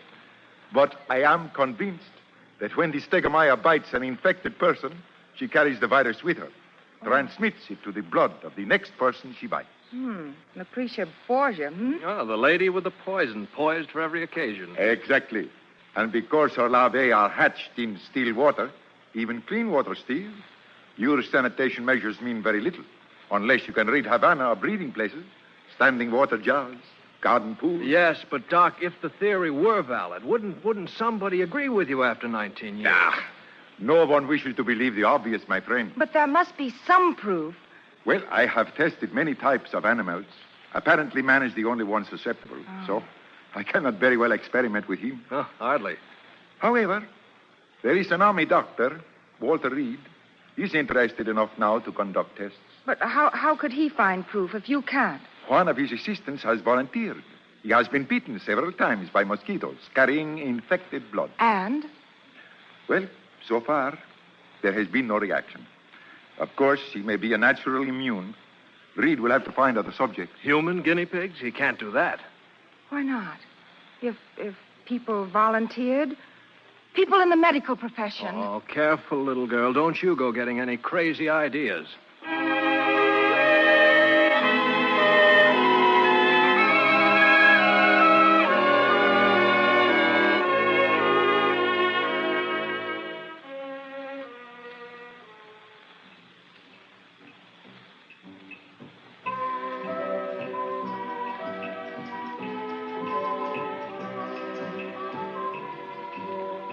Hey, Carrots, do you realize it's been a week, a whole big, fat, lonesome week since I even had a look at you? Next time it'll be longer. If you don't stop having them play that song. While the band played on. Oh, thank goodness you dance better than you sing. Oh, just wait till all this is over. We'll dance to a real orchestra. In the States, Brooklyn, the St. George. And what's wrong with the Brighton, Atlantic City? New Jersey? Nah. Sir, you're speaking of the state I love. Oh, no wonder you're interested in mosquitoes. I hear they're big enough there to run for office. I won't dance another step with you. All right, sit down. We'll order supper. And I want to talk to you anyway. Let's talk about you. I've been hearing stories. Oh, I swear there's no other woman in my life. Not even a she-mosquito? What have you heard? That you've been going through the infected areas with Dr. Gorgas, looking for breeding places. Oh, routine doesn't mean a thing. Does Dr. Gorgas suspect our Lucretia? I haven't discussed it with him. Anyway, I'm not convinced. Well, you shouldn't be. Not until there have been enough tests made. You're not still thinking of that. Of course I am. Well, stop it. Think about yourself for a while. Think about us for a change. How you're going to tell me when I need a haircut. How I'm going to bring you breakfast in bed. How you're going to laugh at all my old jokes. Oh, I have thought of all those things. Hey, Carrots, do you mean it? Mm-hmm. Oh, because if you do, I don't care what happens, just so we can live the way we ought to live. Oh, we'll dance to any old tune you like. We'll laugh. We're young, Clara. We haven't laughed nearly enough. Oh, I know. Oh, Steve, I've had nightmares and daydreams and tossed and turned, driven poor Bertha crazy talking to myself, and I just don't get anywhere. I'm afraid I am in love with you. Darling. Let me look at you, Steve. Let me just look and look and pretend we'll always be together, just like this.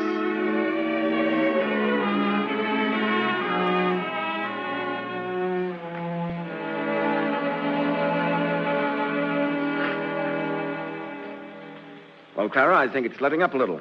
Only 25 patients admitted so far. 3 less than yesterday. Well, Dr. Franklin, I think we may be able to thank Dr. Gorgas for that. Oh? Well, surely you think he's right, ordering screens and mosquito netting for the hospital? I don't like mosquitoes any more than the next person. Keeping them out of the hospital has nothing to do with the epidemic. Excuse me, Doctor, but it could have.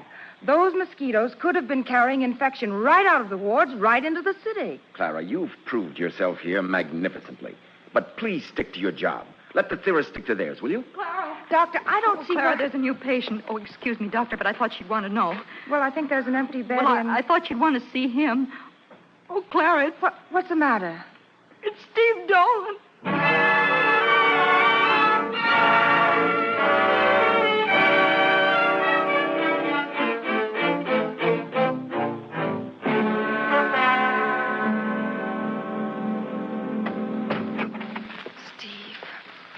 Steve, darling. Top of the morning, Carrots. What are you doing here? Oh, don't shoot till you see the yellow in my eyes. Try to lie still. I'm going to take wonderful care of you. Oh, that's why I came, honey. I wasn't seeing enough of you.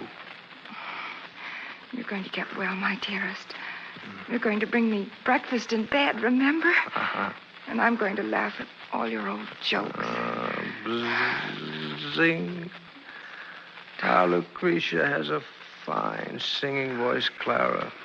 While I hunted her in her lair, she sang to me. Casey would dance with a strawberry blonde. Clara? Oh, Dr. Franklin. He's terribly sick. Look at him, won't you? I will. But I'm afraid I'll have to send you back where you belong. You're urgently needed in Ward C. Yes, Doctor. I know how you must feel, but the organization of the hospital cannot be upset by personal considerations. Yes, Doctor. I'll keep you informed. Yes, Doctor. Yes, Doctor.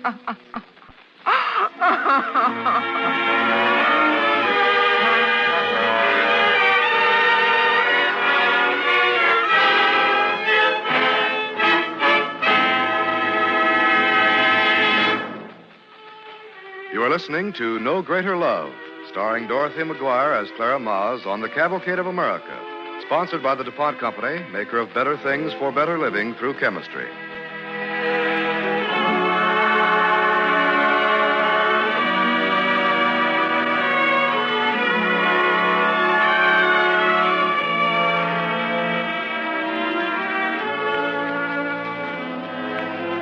An American nurse, Clara Maz, had given gladly of her strength and of her days to ease a little the sufferings of Havana's yellow fever victims in 1900. But the pestilence spread, and no man knew whence it came. The medical world laughed at Dr. Carlos Finley, called him the Mosquito Man. But though an American doctor, Walter Reed, dared test his theory, a pall of uncertainty and sudden death hung over Havana. During those days, Clara Maz came to realize that Yellow Jack indeed plays no favorites, for it had struck down Steve Dolan. Steve, are you awake? Carrot. Shh.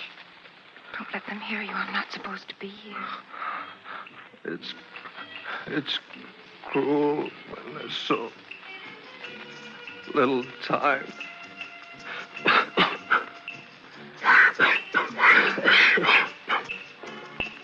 Listen. Out in the street.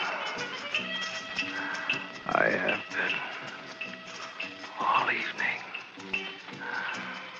I sent him a request. Oh, don't you go trying to sing it. All right. I'll save it till we're dancing at the St. George. The Brighton. You win. We'll even get married in Joycey. Oh, of course we will. Hey, I forgot to tell you. Casey, he's my cousin. I guess he'll have to take you dancing after all. Oh, no, darling. We'll be together.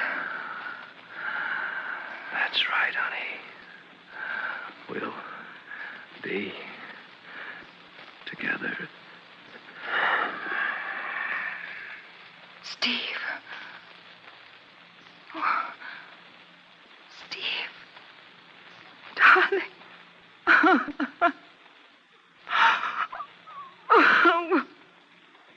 We were going to live the way we ought to live.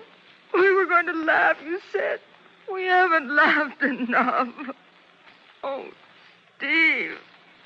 Oh, my darling. Oh.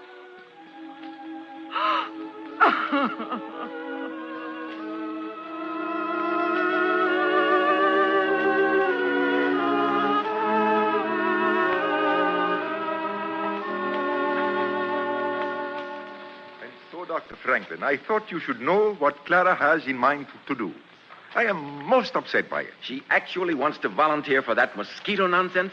Pardon me, Dr. Finley. I forgot it was your... My nonsense, yes. But also it is Walter Reed's.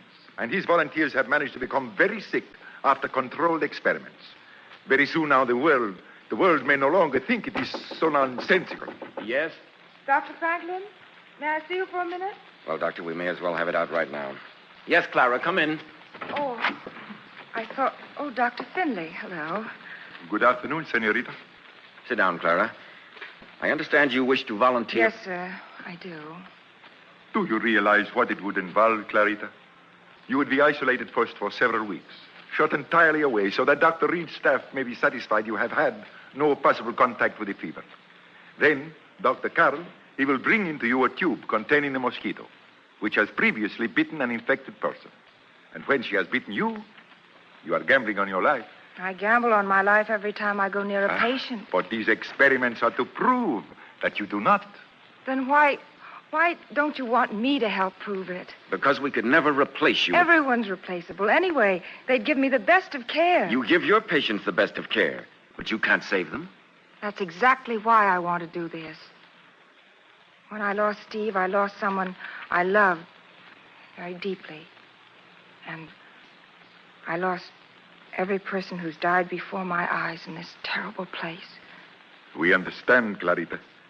Knowledge is a hazardous thing. It comes slowly to man and in great pain. You help to alleviate the pain, and that is probably the most important duty of all. I know.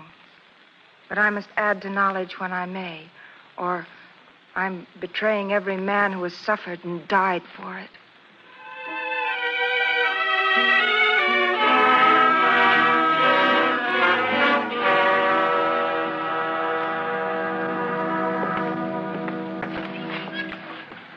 Senorita Clara. Here I am, Dr. Finley. I'm still waiting for Madame Lucretia. It is strange talking to you through a screen in an isolation ward. Do I look much like a guinea pig? Now confess. Well, I once knew one with eyes just like yours. That's because they're looking better after my long rest. Tell me, how do you feel, really? Gained 5 pounds, all in the wrong places. Sleep 48 hours a day and don't seem to mind a bit. Don't even feel very guilty anymore. Guilty? Well, for neglecting my patients. Dr. Franklin says some new girls have come down from the States since I've been in here. Senorita, are you sure you still want to go through with it? Certainly. By now, you surely cannot have caught the fever from any other source. Dr. Finley, is it to be today? It is to be immediately. Dr. Carroll he's on his way over. Well, why don't we be sporting about it? Let the vampire out of the test tube and let her fly around so we can do battle with it until she bites me. Oh, no. Why not? I want to hear her sing to me. Steve says she sings a regular song. Casey would dance with a strawberry blonde. I do not understand, Senorita. Never mind. It was just something we laughed about once. Only we didn't laugh very hard. Not very long. Dr. Finlay? Dr. Carroll. Miss Mars? Top of the afternoon, Dr. Carroll. Well, since you volunteered for this, the Stegomaya's ready, if you are. Is she in that tube? Let me have a look at her. Perhaps you'd better not. She isn't very attractive. You're right. She's put on a little weight. Are you sure you don't want to back out? Sure. All right. Hold out your right arm. May I scratch afterwards? Better not if you can help it. Might die of blood poisoning. There. Is it all right if I say ouch? For my money, you may say anything you please. Well, there she goes. And Steve, my darling, she's no lady.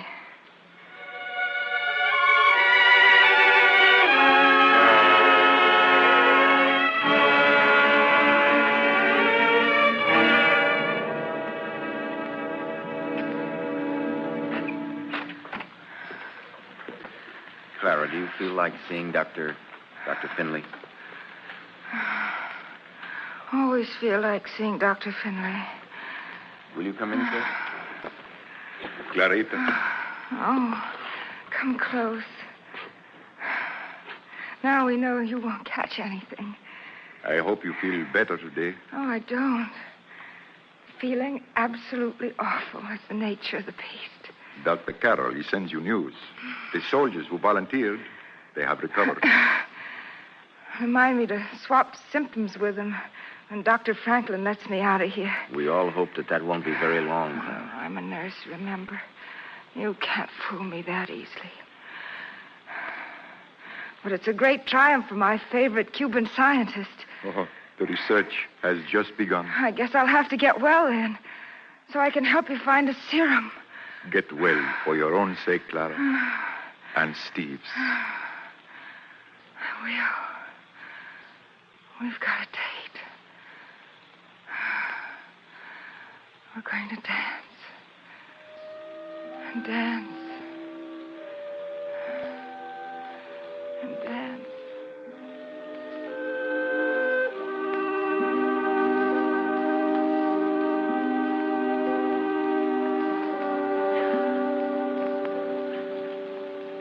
War Department, Washington, 1 August 1901. From the office of the Surgeon General. Subject, Mars, Clara Louise. Receipt of dispatch reporting subject's death acknowledged. The whole nation should be aware of the great significance that attaches to the sacrifice of her life. It was important to science and humanity. Recalling words uttered 1900 years ago, greater love than this no man hath. It is ordered that Clara Mars be given burial with highest military honors. The Surgeon General, United States Army.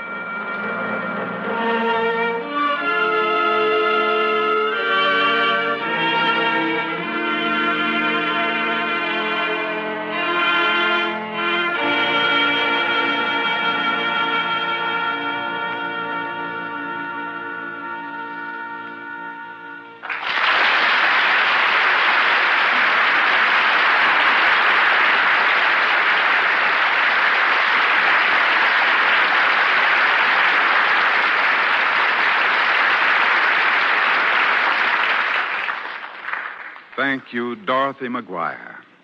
Now, here's Bill Hamilton of the DuPont Company. The time, early morning. The place, an average home. Mother goes into the kitchen to get breakfast, and there on the table she finds part of a loaf of bread she forgot to put away in the bread box the night before. The wrapper is open at the end. Inside, the first few slices of bread have gone stale. Sometimes they're thrown out, wasted. And today, when food conservation is so important, no one wants to waste anything. Of course, there are ways of using stale bread, for example, bread pudding. But the real answer is to keep every loaf of bread we buy fresh and appetizing right down to the last nutritious bite. This is easier done than you may realize, thanks to the fact that many bakers today wrap their variety breads and other baked goods in moisture-proof DuPont cellophane.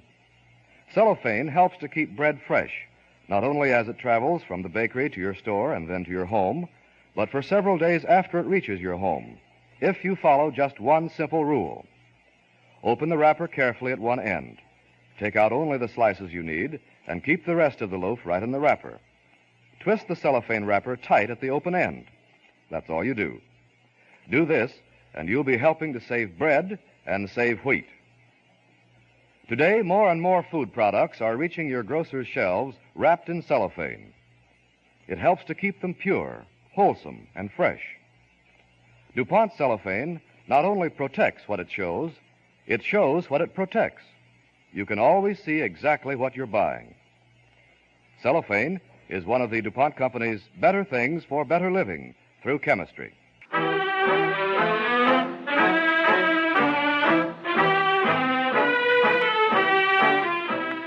Next week's Cavalcade star will be the dynamic Hollywood actress Geraldine Fitzgerald. Our play, Paging Miss Ellen, is a true and romantic story of a girl's efforts for recognition as a scientist. But with the love of a professor, Ellen Richards won her struggle. Be sure to listen to Cavalcade next week, starring Geraldine Fitzgerald.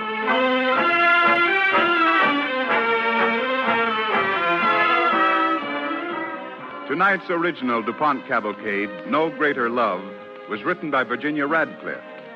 Dorothy McGuire appeared by arrangement with David O. Selznick, producers of Duel in the Sun. Featured in tonight's play with Dorothy McGuire were Lyle Sudrow as Steve, Edwin Jerome as Dr. Finley, and Joseph Bell as Dr. Franklin. The music was composed by Arden Cornwell and conducted by Donald Bryan. And this is Ted Pearson inviting you to listen next week to Paging Miss Ellen, starring Geraldine Fitzgerald. Cavalcade of America is presented each week from the stage of the Longacre Theater on Broadway in New York and is brought to you by the DuPont Company of Wilmington, Delaware.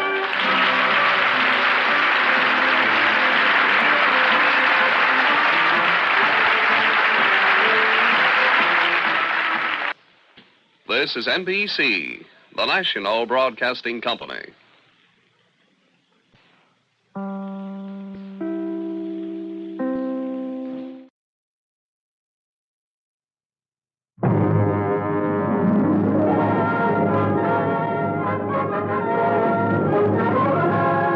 The DuPont Cavalcade of America, starring Geraldine Fitzgerald.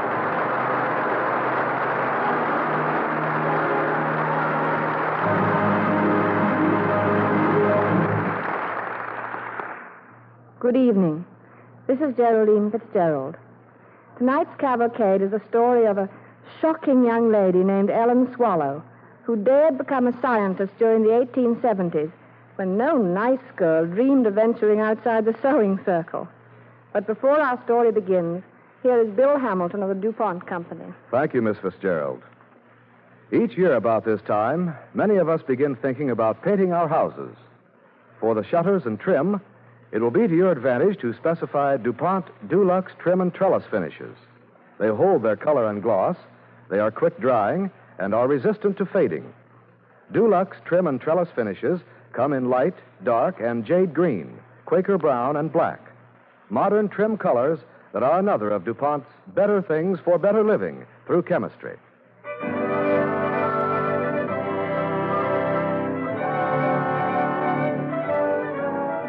And now, Paging Miss Ellen, starring Geraldine Fitzgerald as Ellen Swallow in an original radio play on the DuPont Cavalcade of America.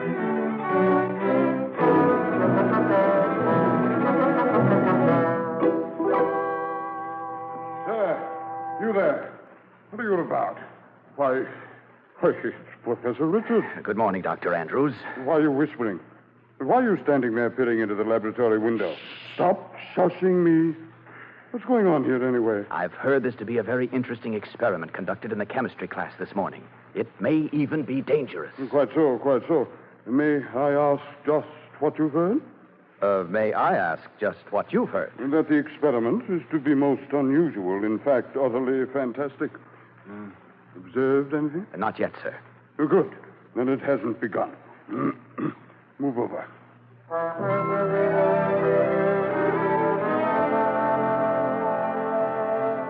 In 1871, the Massachusetts Institute of Technology was a young school, but its men were already gaining a reputation for their scientific pioneering, their fearless experiments. Well, not the least fearless of these took place one winter morning in the chemistry laboratory. It was the day a woman walked into the class for the first time. And you will observe that, as Berthelot maintains, chemistry possesses this active faculty to a more eminent degree than... Well, miss, what is it? Professor Ordway? Yes, what do you want? There's a class going on. I'm Ellen Swallow.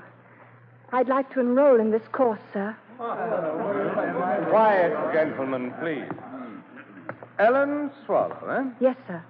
President Runkle did mention some nonsense about a woman wishing to study at MIT, but I hardly dared hope she would honor the chemistry department. I hope to major in chemistry, sir, with your permission. This is an advanced class, young lady, and the term has already begun. We have no time for tea parties. I didn't earn my degree at Vassar by attending tea parties, Professor. I'm prepared for advanced work. I dare say that point remains to be proved. Oh, please let me prove it, sir. I'll have to discuss the matter with Dr. Runkle. Meanwhile, take a table over near the wall for today. I'm sure Mr. Sims there will be delighted to make room for you. Won't you, Sims? Yes, sir. Oh, thank you ever so much, Professor. However, Miss Swallow, you'll receive no special privileges because of your sex. I expect none. All right, let's return to the discussion. See, I was... Is this the table he meant? Yes, miss. Here, let me move these things over. Oh, yes. Oh, dear. And now what? I only dropped some test tubes, sir. It was all my fault. Well, pick them up. What's the matter? Haven't you ever seen a female student before? Yes, sir. No, sir. Here, I'll help you. Oh, no, Mr. Sims, don't pick up glass with your bare hands. You'll cut yourself. Looks like I already have. Oh, my goodness. Well, the class is waiting. Have you two quite finished with your little chat? He's cut his hand rather badly, sir. Perhaps I'd better get something to bandage it with. May I offer my kerchief, miss? Careful of your dress. Here's some water. Are you all right, miss? Gentlemen. Yes, sir. If this is a chemistry class, I'm a Bunsen burner. Yes, sir.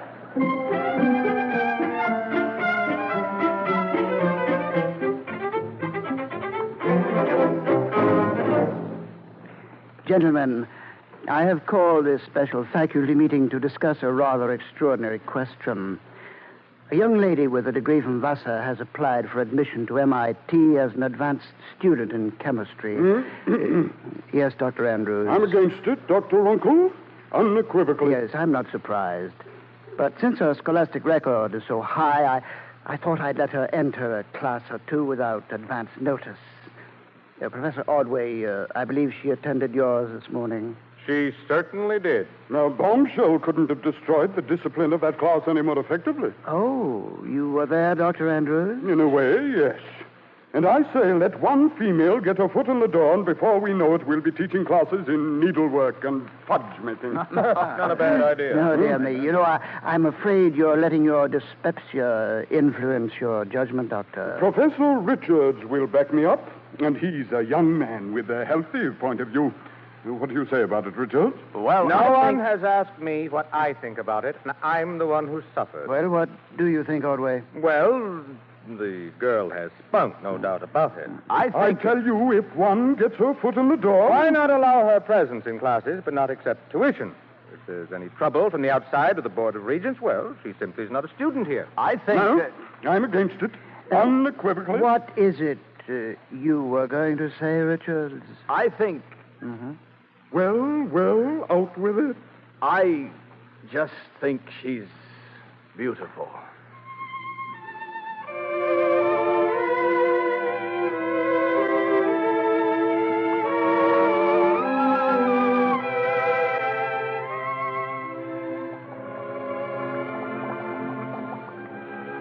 Tantalum oxide, 14.36. Cerium. Let's see now. That's odd. Miss Swallow, you still here? It's 9 o'clock. Oh, Professor Richards, I didn't hear you come in. Well, now, what are you doing? Not analyzing that Samarskite again. I'm afraid so. It's very mysterious, Professor. I've tried and it just doesn't add up. Well, students have been known to stretch a little on their addition when their analyses didn't jive. But the fact that mine doesn't add up to 100 might mean the presence of some new element. Something we don't even know about. Oh, Professor, wouldn't that be simply splendiferous? Mm-hmm. It's the student's favorite dream to be hailed as the discoverer of a new element in the Earth's old crust. At one time or another, they're all sure they've done it. Oh. Oh, I'm sorry. I didn't mean to hurt your feelings. No, you didn't. I don't want to be hailed as anything. I only thought that if there was a chance... You know, you're certainly not the dangerous person they were afraid you'd be when you first came. Is that what you thought me? Well, No, but I have wondered all along what you plan to do with your scientific education. I know. The hand that rocks the cradle is too fragile to handle a test tube. Well, mine isn't. But how can you make other people believe that? By sharing what I learn here with other women. I'm going to prove there's a distinct science to homemaking that can be applied by every woman in her own kitchen.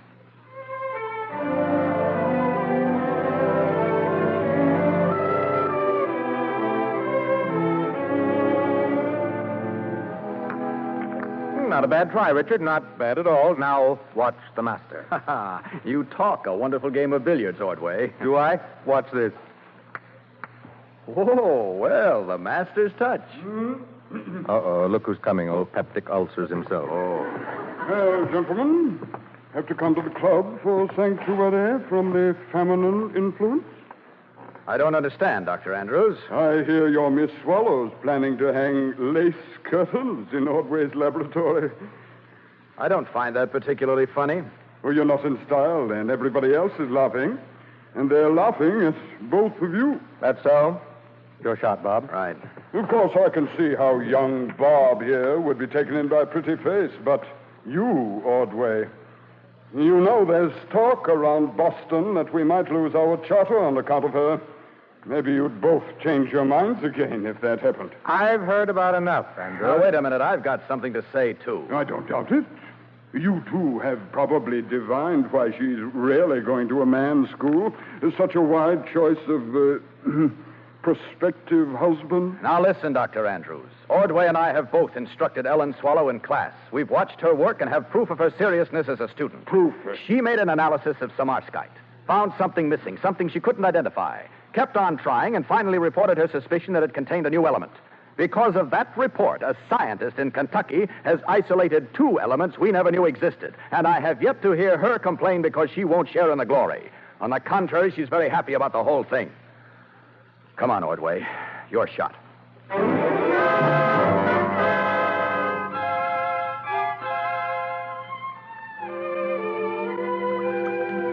Oh, Professor Richards, come in. Good morning, Miss Swallow. Good morning. You don't mind having an observer in the lab today, do you? I'd be delighted. Mr. Herbert. How do you do? How do? Mr. Herbert is chairman of the advisory board in Boston. Oh, well, this is an honor. What would you like to see first, sir? What a woman could possibly find to do in a chemistry laboratory. Oh, I find plenty to do. I'm helping Professor Nichols at the moment, making water analysis for the Board of Health. And when she's done her own work, she manages to get around to a few dozen other details, like cleaning up the lab after all of us sloppy males. Wouldn't it be more practical to employ a charwoman for that duty and rather more orthodox morally? I beg your pardon? Mr. Herbert, perhaps we'd better show you how the chlorine content of water is determined. Now, What I'd like to know, Miss Swallow, is what good's all this going to do you in the kitchen? Well, why shouldn't chemistry be applied in the home, Mr. Herbert?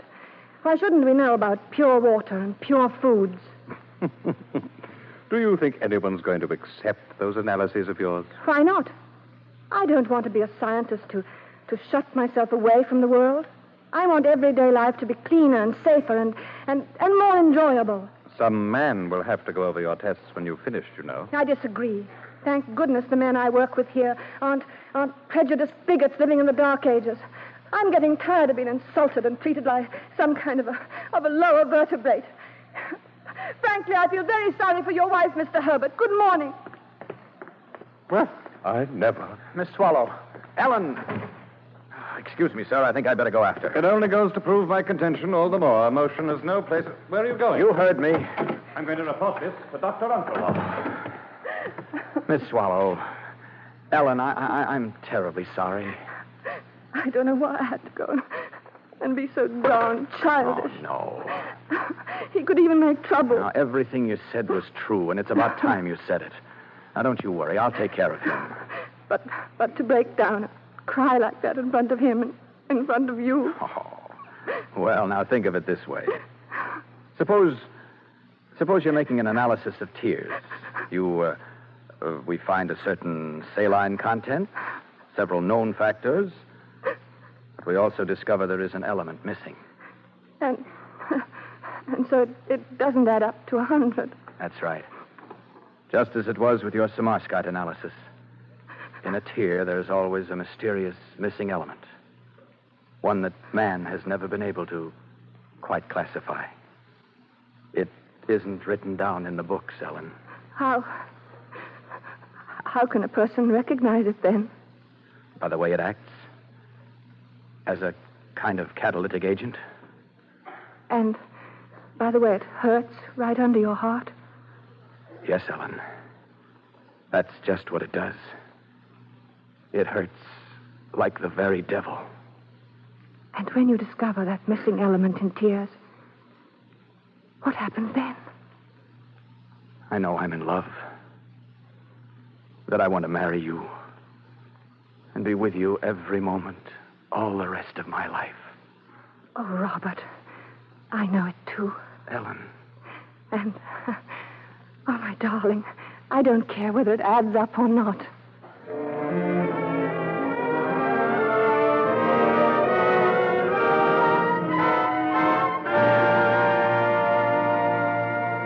You're listening to Paging Miss Ellen, starring Geraldine Fitzgerald as Ellen Swallow Richards on the Cavalcade of America, sponsored by the DuPont Company, maker of better things for better living through chemistry.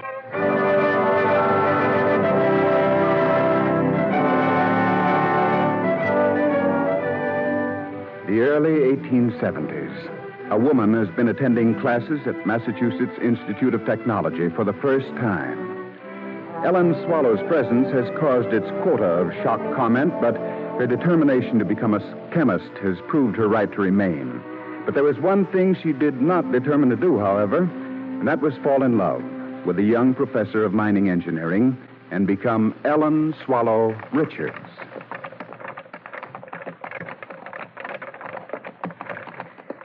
Doesn't it sound heavenly, Rob? Professor and Mrs. Robert Hallowell Richards, at home, 32 Elliott Street. Oh, there's never been such a beautiful wedding. Oh, and never, ever such a beautiful bride. Oh, Rob, Yes, darling? You don't mind if I sort of pat us on the back, do you, Rob? What do you mean? Well, for furnishing the house ahead of time and having everything ship-shape. To the last detail. Nobody can say we're impractical. Oh, no. And it's going to be such wonderful fun, proving that a home can be run scientifically and sensibly. Uh-huh. I'm so glad you agree with me, darling. We'll show all the doubters, won't we? Hey, mister, what was that address again? 32 Elliott Street. Oh, yeah, I forgot. There's 32. I suppose we're being awfully smug, but I... Say, you two just got married, didn't you? Yes, we did. That man is an abyss of forgetfulness. He waited for us at the church. Yes, I know. We're going to be practical and modern, aren't we? Nobody's going to say that... That's the first time she makes biscuits, mister. My wife is going to bring science into the kitchen. And my husband's going to apply engineering principles to all the household chores. Well, folks, here we are. 23 Elliott Street. I said 32. Oh, so you did. Get up. It's amazing. Never forget the day I got married. I kept forgetting everything, too. Whoop, whoop, whoop, there. Yep, here we are. Well, many happy returns. Oh, thank you. Science in the kitchen. That's a new one. Oh, such a rattlebrain. He'd forget his head if it weren't tied on. Well, darling? Here we are. Mm-hmm. Home. Now, Oh, that's odd. Well, I know What's wrong? Ellen. Yes. Oh, Ellen, my sweet. What is it? I forgot the key.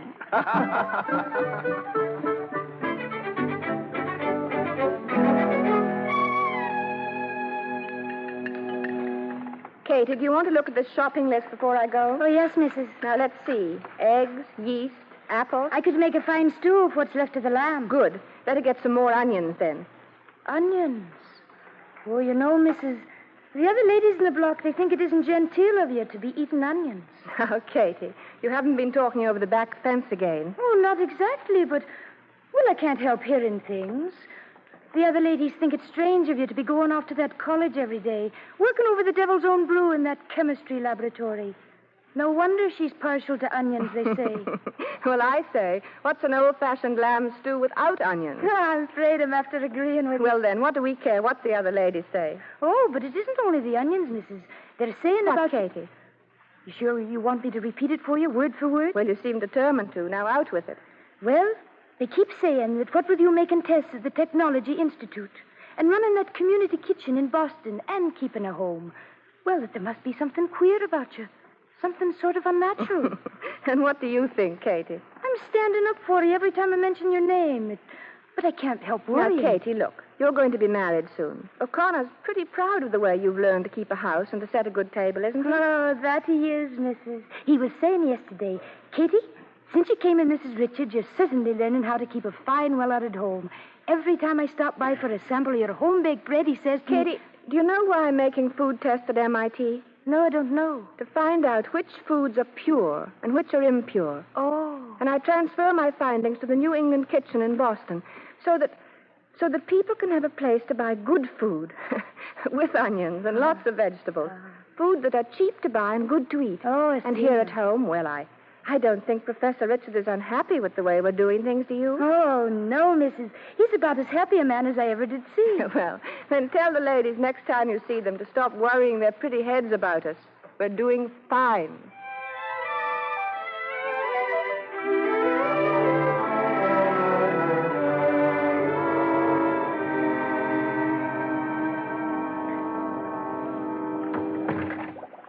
Ellen, are you very busy? I have something to show Rob, just a minute till I finish running this sample. you. Oh, how's it going? Oh, sometimes I get so disgusted. Now look at that. It's simply loaded with impurities. Oh. Maybe I'd better take it over to mineralogy. We might even discover gold. I don't doubt it. Oh, Rob, if my community kitchen would only catch on, if people only realized that vegetables and fruits and good balanced diets would make them feel better. It's a beautiful dream, Ellen. If the Regents would let me start a woman's laboratory here, other women could be trained in this work. Well, maybe they will. What's the matter, dear? Oh, I'm so sorry I get so involved in this thing. I guess I'm pretty selfish. You had something to tell me. I have something to show you, Ellen, and I wish I didn't. What is it? Something in that newspaper? Yes, it's in the letters to the editor. It's that awful Mr. Herbert. Oh, you read it, Rob. All right. So-called New England kitchen is a pipe dream. Are you going to eat what some flighty female chemist tells you is good for you, or are you going to eat what you like? The word like is in capital letters. If you begin by regulating your meals by a chart, you will end by living from, yes, even dying by a chart. Oh, sometimes I wish a lady were allowed to swear. Go ahead, my darling. Fire away. I can't think of any suitable words. What good is darn or oh fudge? And fudge isn't on your diet chart, huh? Can't they understand? Food that's good for you can taste good, too. Apparently nothing's good enough for our Mr. Herbert. And he's very influential, Rob. He could close the kitchen down. Oh, let him.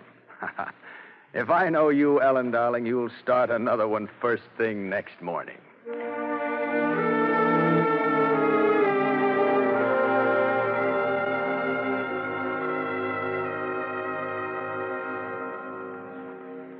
How's the table look, Rob? Oh, magnificent. I'll bet old Andrew's eyes will pop out when he sees that centerpiece.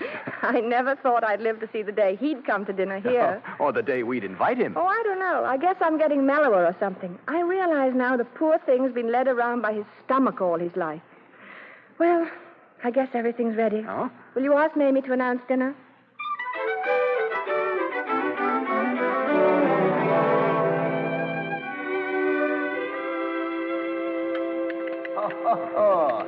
Well, dear me. A perfect dinner, Mrs. Richards. Absolutely perfect. Thank you, Dr. Runkle. Delightful. Centerpiece. Delightful.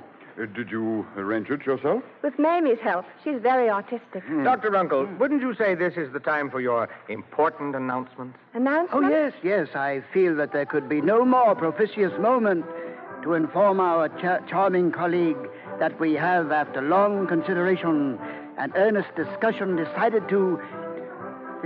what in thunder is that? Sounds like a parade. Oh, yes. Look, come over here to the window. Yeah. It's a parade, all right.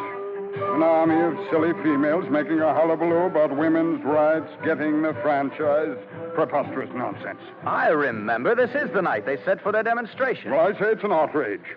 And I suppose next thing we know, you'll be out there marching with them, Mrs. Richards, wearing bloomers, carrying placards. I don't think so, Dr. Andrews. Why not? Aren't you always talking about women's rights, poppycock like that? No, it seems to me that the best way for a woman to find her place in the world is not to march for it, but to work for it. Thank you, dear lady, for giving me such a fine opportunity for completing my announcement. Oh, yes.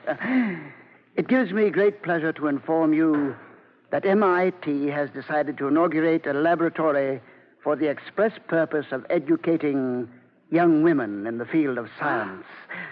And you, Mrs. Richards, are to be its first instructor. Congratulations, Ellen. I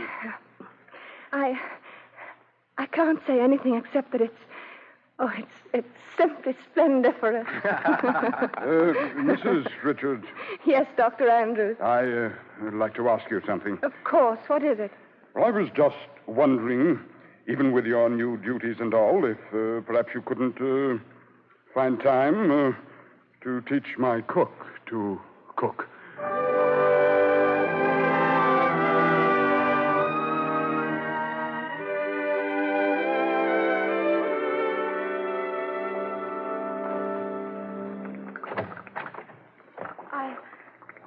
I beg your pardon. Yes? Is there something I can do for you? I was looking for the chemistry laboratory. I want to enroll in the course. That's why I came to MIT. Come in, my dear. You're in the right place. I'm Mrs. Richards. Now, take off your bonnet. I'll give you an apron and a table of your own to work on, and we'll get started right away. Oh, thank you. Thank you very much.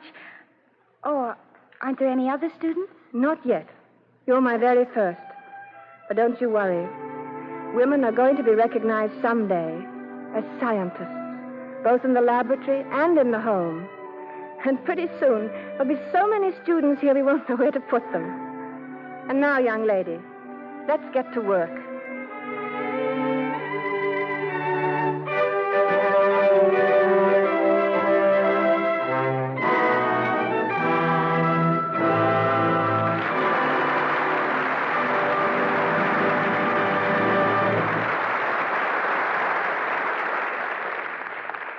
Geraldine Fitzgerald will return in a few moments. But first, here's Bill Hamilton of the DuPont Company. Whenever you hear the word nylon, you no doubt think of nylon stockings, or perhaps the nylon bristles of your toothbrush. It's hard to realize, hearing it practically every day, that a little more than 10 years ago, the word nylon didn't even exist. In just the last decade, this product of DuPont Chemical Research, this remarkable development, which has brought more beauty, strength, and longer life to so many fabrics and materials, has helped bring about better living for all of us. Tonight, I'd like to tell you about another form of nylon, DuPont nylon plastic. DuPont produces this extremely versatile and sturdy plastic in the form of molding powder. This is sold to manufacturers who use it to make new and improved articles for home and industry. Among the things you can buy for yourself, your family, and your home, now made of the exciting new DuPont nylon plastic, are bathroom tumblers, light in weight and virtually unbreakable, funnels for filling baby bottles that can be safely sterilized in boiling water, slide fasteners that remain sturdy and give service with a minimum of care, and combs that are tough and can be sterilized. DuPont nylon plastic also serves you in many unseen ways. For example, as small functional parts in motors and instruments, such as gears, bearings, and coil forms. Nylon's toughness has won it a place as a protective covering for electrical wiring, and its use in long-wearing, self-locking nuts has made an important contribution to safety. In these industrial applications, just as in products you buy for your home, the possibilities for this amazing nylon plastic are many. Like the nylon in stockings, DuPont nylon plastic has the virtue of being strong, yet light in weight. Its many advantages will undoubtedly bring nylon into a large number of new products, as well as improve many old products. Yes, you'll be hearing and using this name more and more. DuPont nylon plastic, one of the DuPont Company's better things for better living through chemistry.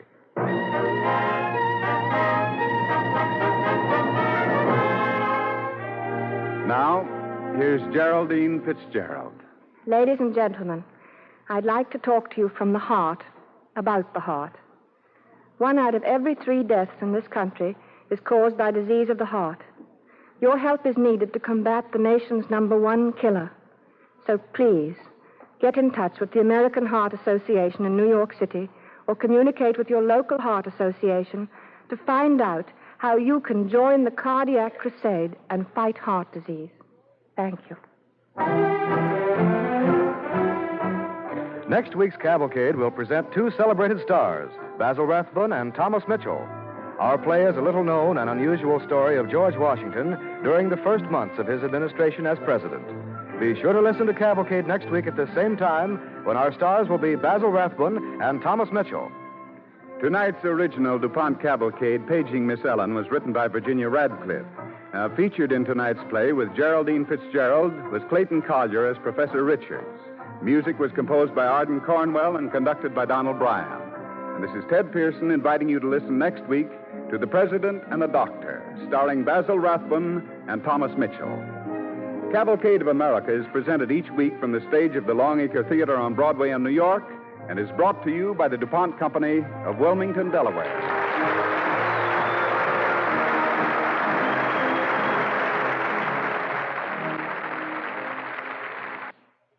This is NBC, the National Broadcasting Company.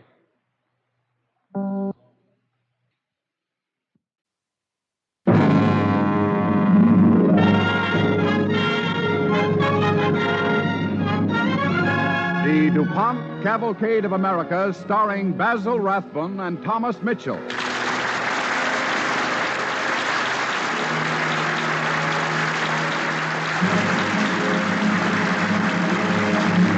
Tonight, the DuPont Company brings you The President and the Doctor, starring Thomas Mitchell and Basil Rathbun on the Cavalcade of America. But first, here's Bill Hamilton of the DuPont Company.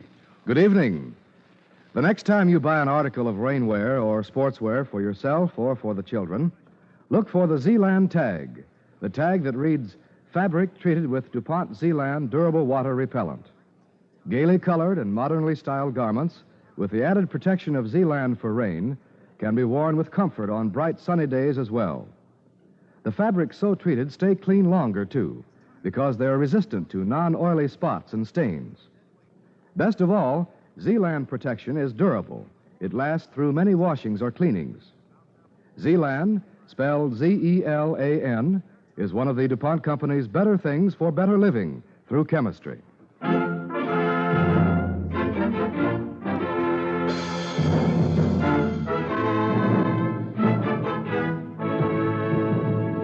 Now, The President and the Doctor, a little-known story about a double crisis in the life of our nation's first president, starring Basil Rathbun as George Washington and Thomas Mitchell as Dr. Samuel Bard on the DuPont Cavalcade of America.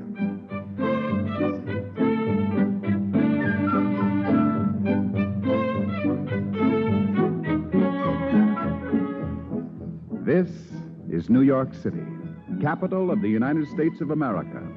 It is the year 1789. The time is 7 o'clock on the morning of Saturday, June 13th. As the city greets the day, Mr. James Madison, congressman from Virginia, is in such a hurry that he doesn't stop when he's hailed by Colonel Alexander Hamilton.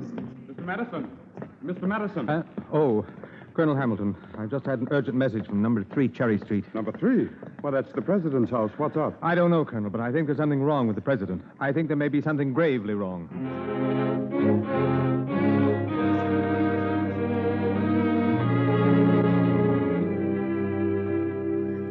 I can't understand it. I don't know what's keeping Mr. Madison. He hasn't had time to get here, Martha. Oh, dear, I do wish you'd tell me what it is, General Washington.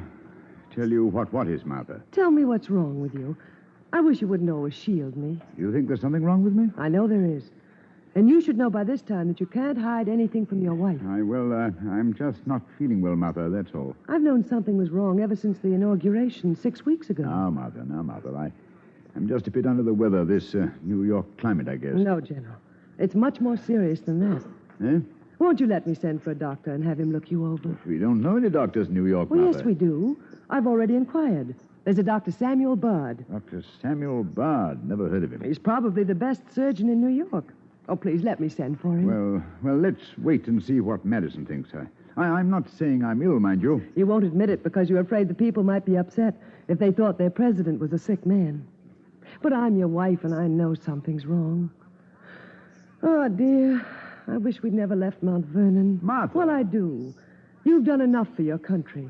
And now the people say you're the only man who can rule the nation. Martha, in a true democracy, no one man should rule and no one man should be considered indispensable. Then why did they insist upon electing you? They made you president. They even wanted to make you king. The people chose me of their own will not to rule them, but to carry out their wishes. But if anything should happen to me, and I'm not saying that I'm ill, mind you, well, I'm sure this nation would get along all right without me. I almost wish you'd refused to let them elect you. There were other men they could have picked. Mr. John Adams, for instance. Yes, Mr. Adams thought that, too. There's Madison now. I'll let him in. Just let me get out of this chair. Oh, Martha. General. Your arm, Martha. General, Oh, Mr. Madison, someone quickly help.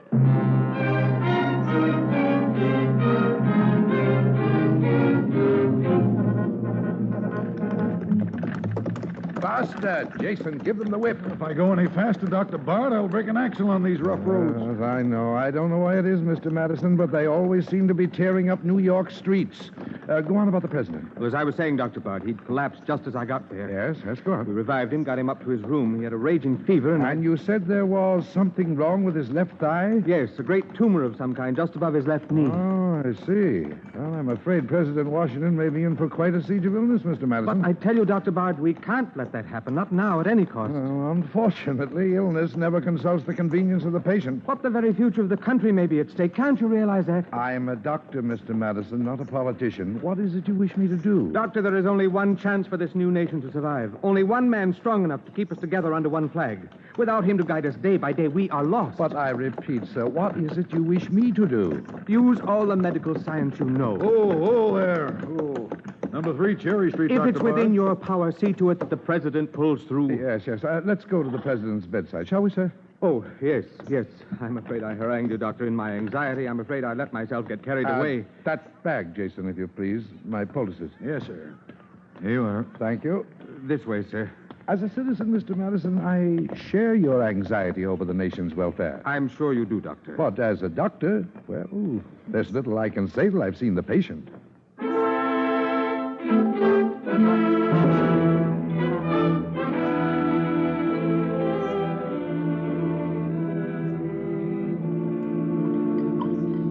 The pill I gave you, has it eased the pain, Your Excellency? Yes, Dr. Bard. The pain's much better. But if you please, I prefer not to be addressed as Your Excellency. I have it, sir. But as you probably know, the public hasn't quite known how to address you. Yeah, I know. At the inauguration, Congress wanted to address me as Your Highness. Oh. And just what is the correct mode of address? Oh, just plain, Mr. President. I'm a citizen equal with any man, the master of none. But what's your verdict, Doctor? Shall I speak plainly, Mr. President? By all means, this A tumor on my left thigh. Is it cancer? No. I think it's a malignant form of Charbon. Charbon? Mm-hmm. I've heard the word, but I'm afraid I don't know what it means. Well, that's an acute form of carbuncle. As you can see, there's considerable mortification and proud flesh. But carbuncles aren't serious, are they, Doctor? Well? You said I could speak plainly, Mr. President. Well, of course, Doctor. Go on. Depending, of course, on your general condition, a carbuncle is, it's quite serious for a man of your age. I take it you're somewhere past 60? Well, I only look that old from years of hard campaigning. I'm 57. Oh, I'm sorry, Mr. President. No apology necessary, Doctor. During the long years of war, my hair has turned gray. I've become slightly deaf, and I'm almost blind. Yes, I see your spectacles there on the table. Now, before I give you my diagnosis, I'd like to know about your general condition. During the past few years, have you enjoyed good health generally? Oh, yes. Yes, on the whole, I've been very fortunate. Of course, during the 2 months since I left Mount Vernon to discharge the office of president, I've had no exercise to speak of. Mm-hmm. How about your teeth? Any trouble? Very few teeth of my own left, Doctor. Dr. Greenwood, down on William Street near the Battery, he's just made me a new set of seahorse teeth. Ingenious, but most uncomfortable. Well, nothing very serious so far. Oh, how about colds? There, I'm afraid you found my weak spot, Doctor. It seems I no sooner get rid of one cold than another comes along to take its place. It's most annoying. I'm afraid it's worse than that, Mr. President. But colds are nothing. In your present condition, a cold might be very serious. It might mean a dangerous complication. I see. Well, at least we know what to worry about. Oh, please excuse me. I don't know why I'm so drowsy. Well, that's the pill I gave you to ease the pain. It's a strong sedative. Shortly, you'll fall asleep. And then before I doze off, Doctor, perhaps you'd better tell me what I'm in for. I'm afraid it won't make pleasant listening. Well, I can face it. First, there's something I should mention. As I came here in my coach, Mr. Madison very gravely worried about what would happen to the nation if you were unable to carry out your duties as president. Madison flatters me. Well, he's very worried. He's waiting outside now in the corridor, and he'll be even more worried when he hears what I have to say. Madison has nothing to fear. As I've said to him, I put a great deal of trust in the ability of the people to work out their own destiny, so long as they're free. As a citizen, sir, I feel much better for hearing that. But as a doctor, I must tell you, you're a very sick man. Yeah, I suspected as much. Go on, Doctor. Tell me the worst. Very well. You must have an operation right away. Oh. What will the operation be like? In a situation as grave as this, Mr. President, I make it a practice to be frank with my patients. The operation will be extremely painful, and at your age, extremely dangerous. I'm sorry. There's an alternative? None. All right, Doctor. I place myself in your hands and in the care of a good providence. I'm not afraid to die. My time has come. Matters not whether it come now or 20 years hence. Well, Doctor, I'm very sleepy. If you're through with me, I'm sure Mr. Madison is waiting outside to hear the news. I'll be back soon, Mr. President. Try to get some rest. Mr. Madison, what's the meaning of this? Mr. President, Doctor, how is he? Just a moment. Mr. Madison, why are all these gentlemen outside the president's door? They're all close friends and advisors. Where is Mistress Washington? Colonel Hamilton prevailed on her to wait in her sitting room. Yes, Dr. Bard. In a case like this, we felt that the nation comes first. In a case like this, gentlemen, the patient comes first. Now, I shall ask all of you to quietly go down the stairs and out of this house. But, Dr. Bard... I will go at once and tell Mistress Washington of the president's condition. Please believe me, Doctor. We're doing as we think best for the new nation. We must know if the president is all right. That is right. All right, gentlemen.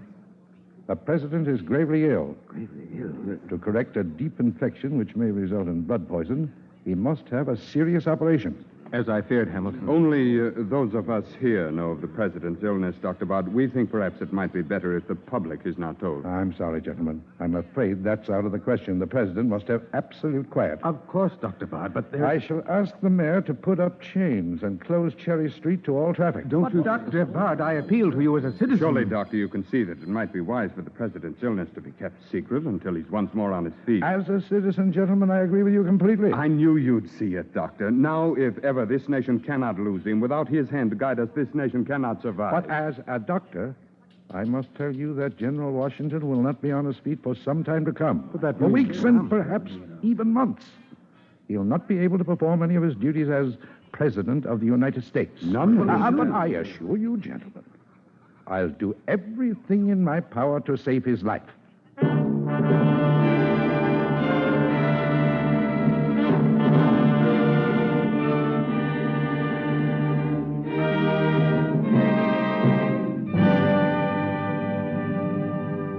You're listening to The President and the Doctor, starring Basil Rathbun as George Washington and Thomas Mitchell as Dr. Bard on the Cavalcade of America, sponsored by the DuPont Company, maker of better things for better living through chemistry.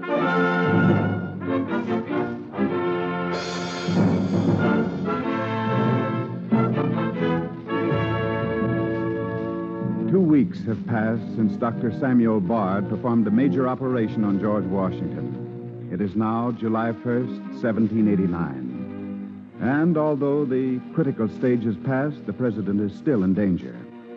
But this morning, as Dr. Bard enters the big room on the second floor of number 3 Cherry Street, New York City, then the nation's capital, he knows that President Washington is worried about something which goes far beyond his weakened condition. Mr. President, I must ask you what's troubling you this morning. Forgive me if I'm impertinent, but I am your doctor.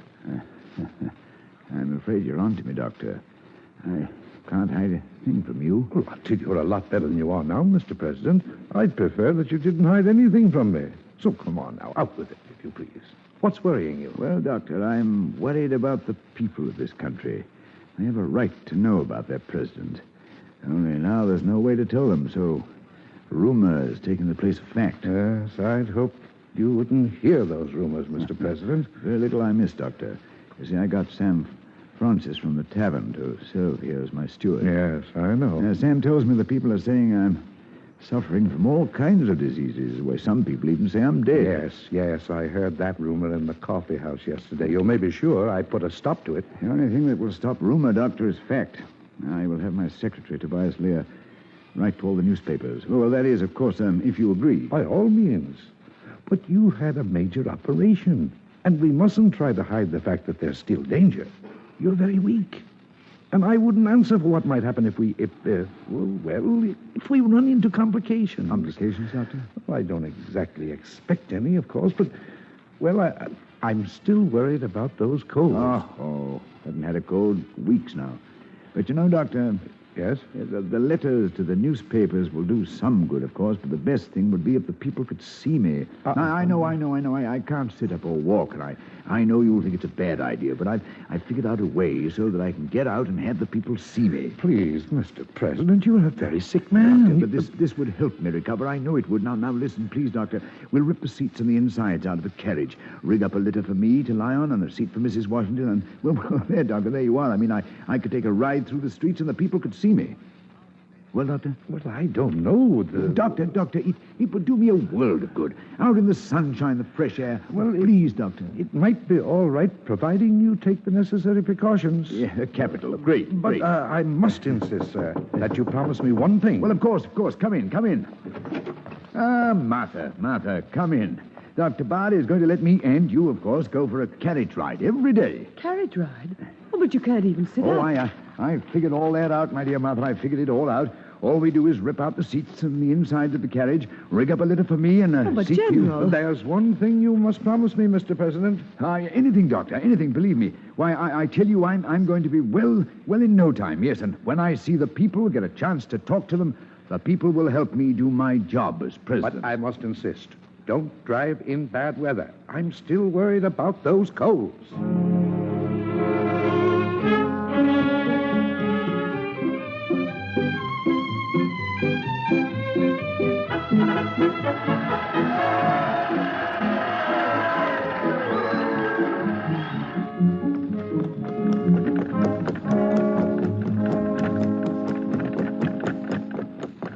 Just as I told Sam Bard, Martha, these daily carriage rides have been the best medicine I could have. Yes, General. You're looking much better. Better? Martha, I'm almost well. Wouldn't surprise me if Sam Bard tells me tomorrow I can take up my duties as president again. Oh, dear. What was that? Oh, just some thunder off in the distance. Yes, it looks like a storm coming up. General, I think you'd better tell Dunn to turn back. That cloud looks like bad weather. Oh, it's only a big thunderhead, Martha. And besides, it's a good half hour away. Plenty of time. Listen. General, I tell you, it's a storm, and it's coming up very fast. Well, perhaps you're right at that. I'll tell Dunn to turn around. Hey, General Washington. Why, yes, it is Martha. It's Corporal Zebulon Pace. Who? Dunn, stop the carriage. Well, General, I knew I'd get to see you if I came all the way up here to New York. Corporal Pace, how That's are right, you? sir. Well, Zeb, this is a pleasure. Mistress Washington, this is Mr. Zebulon Pace, formerly corporal on my headquarters staff. How do you do, Mr. Pace? Mighty pleased to meet you, ma'am. You know, the General and me fit the Revolution together. Yes, sir, I was with him at Yorktown when I lost this leg. Excuse me. General, that It's car- all right, Martha, it's all right. Plenty of time. Well, Zeb, well. How are things with you? Couldn't be better, General. Fine. Business is good even for a one-legged man. Well, tell me, Zeb, what do the people think about the way the government is going? You really want me to tell you what the folks are saying, General? Well, of course, Zeb. Well, they don't like the capital being away off up here in New York. Now, you take the folks in Pennsylvania, Maryland, Delaware, Carolinas, Georgia.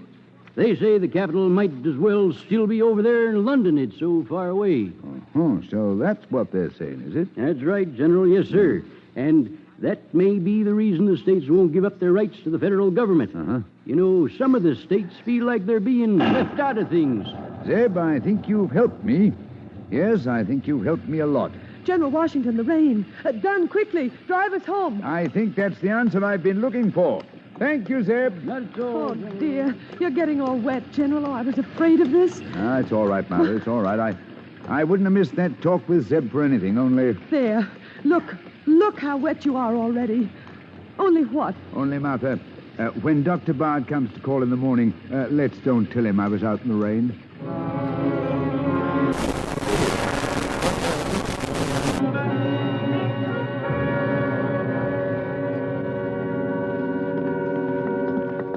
Good morning, Dr. Bard.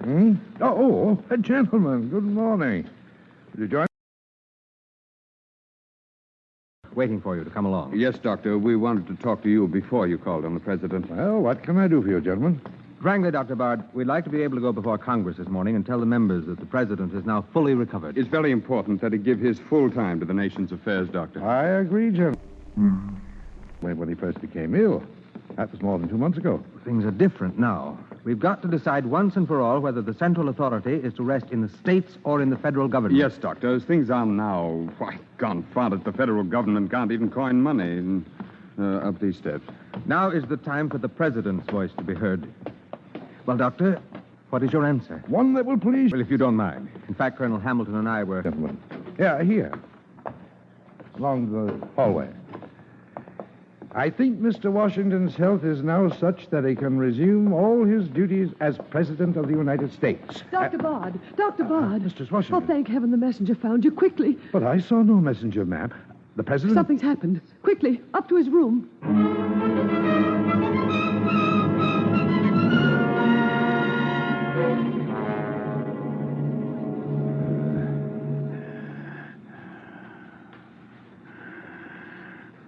Pulse is dangerously fast. Now, let's listen to your chest. I'm afraid I've been a bad patient, Dr. Bard. I've got that cold you warned me about. We hoped, Mr. President, that we could tell the Congress this morning that you had recovered. I'm afraid not, Hamilton. Quiet, sir, if you please. Is he... Can you tell us anything, Dr. Bard? A moment, please. Now, sir. Let's have a look at those eyes. It's rather painful for me to open them, Doctor, but to insist... Violently inflamed. Both of them. What is it, Dr. Bard, if you can tell us? Gentlemen, there's not the good news I'd hoped for. Complications, eh, Dr. Bard? Yes, Mr. President. Bad complications. Good heavens. What is it, Doctor? I'm afraid the President has a severe attack of pneumonia.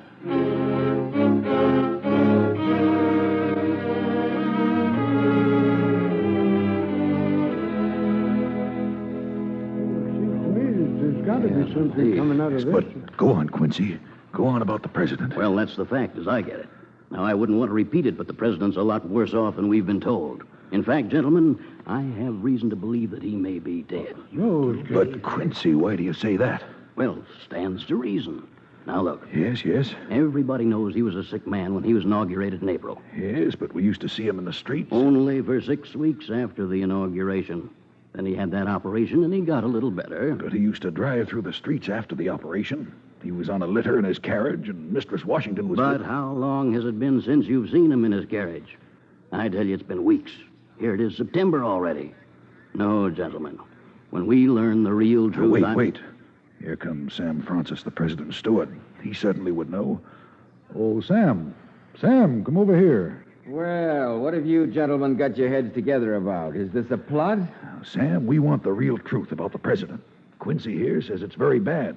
Says the president may be dead. That's right. Well, so that rumor's around again, huh? Well, gentlemen, when I left the house a few minutes ago, the president was in the best of health, laughing and talking with Dr. Bard. Yes, indeed, gentlemen. If President Washington is dead, he certainly seems to be enjoying it.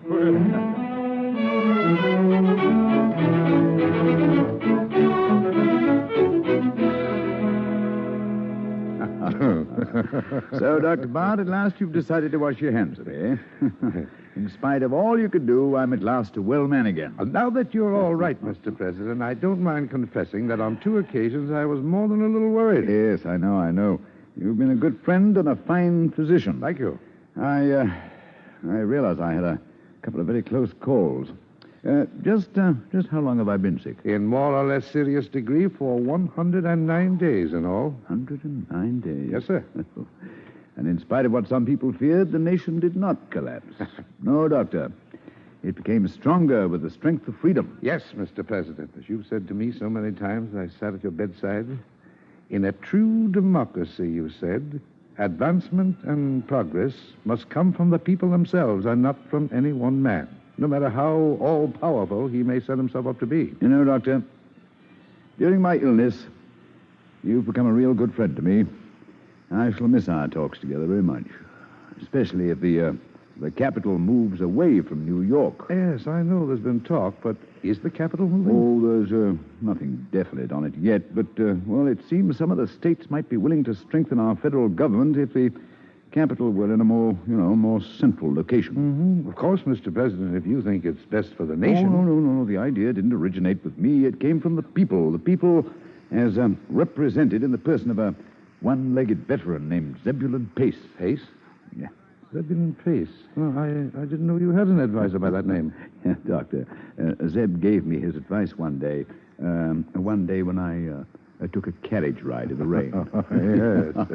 Carriage ride that almost cost your life. Yes, that's right. But if the capital leaves New York, Mr. President, where will it go? Well, there have been several suggestions, Doctor. Philadelphia, Baltimore, Annapolis, Wilmington.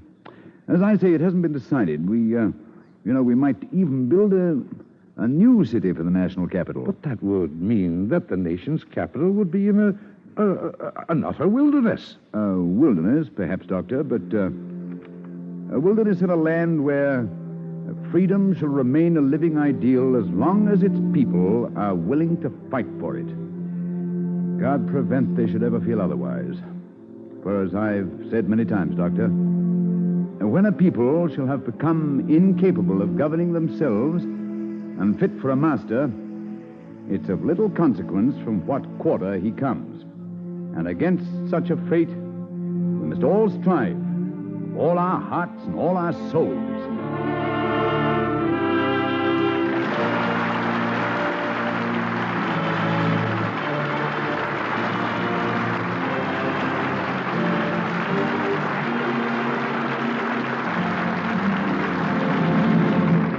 Thank you, Thomas Mitchell and Basil Rathbun.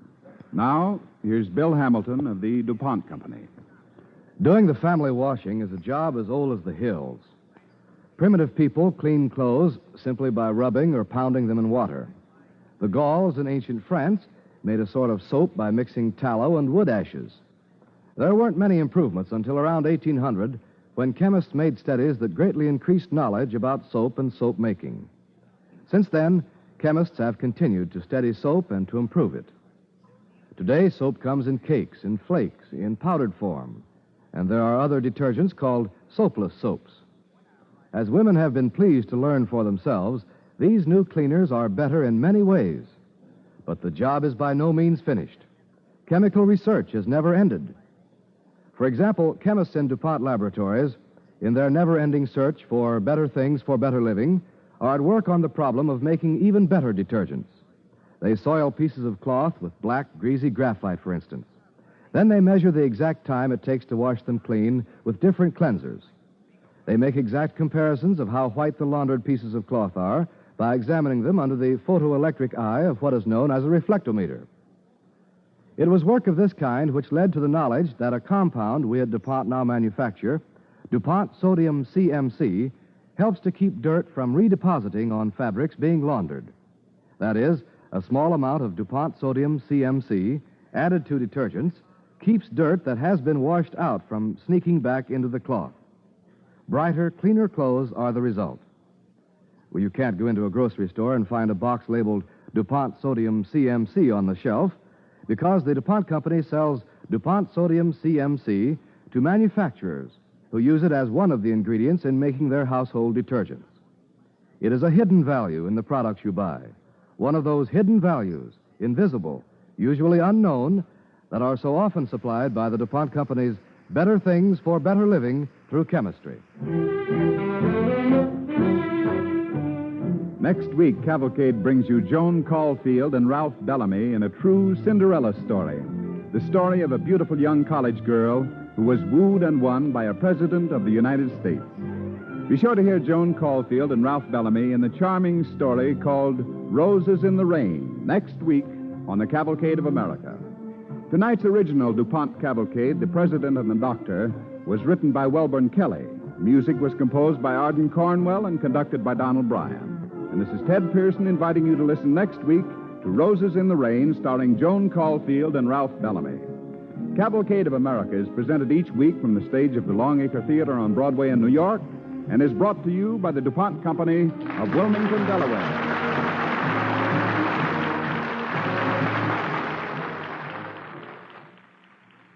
This is NBC, the National Broadcasting Company.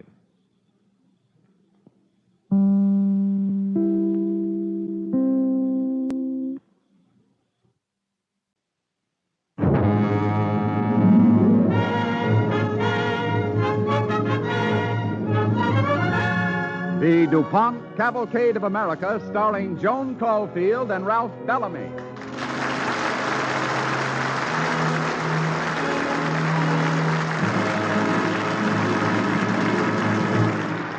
Good evening. Good evening. This is Joan Caulfield. This is Ralph Bellamy. Oh, Ralph, I thought you were Grover Cleveland, the famous bachelor president. I am. I thought you were Frances Folsom, the pretty co-ed of 1885. I am. Well, what are we doing here? I thought we were supposed to be in the Cavalcade story Roses in the Rain. Oh, so we are. First, let's let Bill Hamilton of the DuPont Company have the microphone. Thank you. Good evening. Now is the time to get your family ready for rainy days. But whether you're shopping for rainwear, sportswear, or children's clothes, always be sure to look for the Zealand tag, the tag that means the fabric in the garments is treated with DuPont Zealand Durable Water Repellent. Fabrics treated with Zealand are resistant to non-oily spots and stains as well as to rain. They clean more easily, too, because they help keep soil on the surface. Don't forget, Zealand protection is durable. It lasts through many washings or cleanings. Zealand, spelled Z-E-L-A-N, is another of the DuPont Company's better things for better living through chemistry.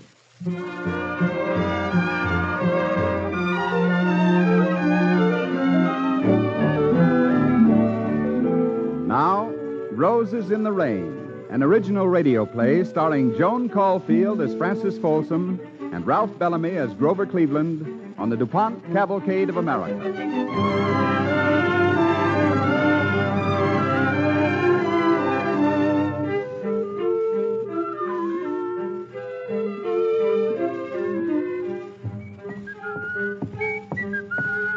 Young man. Huh? Say, you oughtn't to sneak up on a person surreptitious like that, lady. Just how did you get into the corridor of the senior women's dormitory? Through the front door. I should think that was innately obvious. I'll thank you to be more respectful to the house mother, young man. What's in that box? Flowers, Mom, and I'm only delivering them. Who to? Well, don't you mean to whom? Yes, to whom? Well, the card here says Miss Frances Folsom, Wells College, Aurora, New York. And the card on the door says this is her room. One side, please. Really, you should be reported. Oh, I often am, lady. Yes?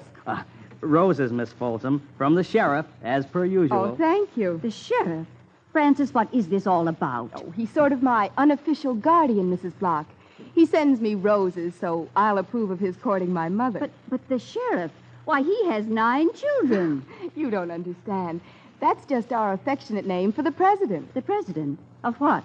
Of the United States of America. President Grover Cleveland. Whom else?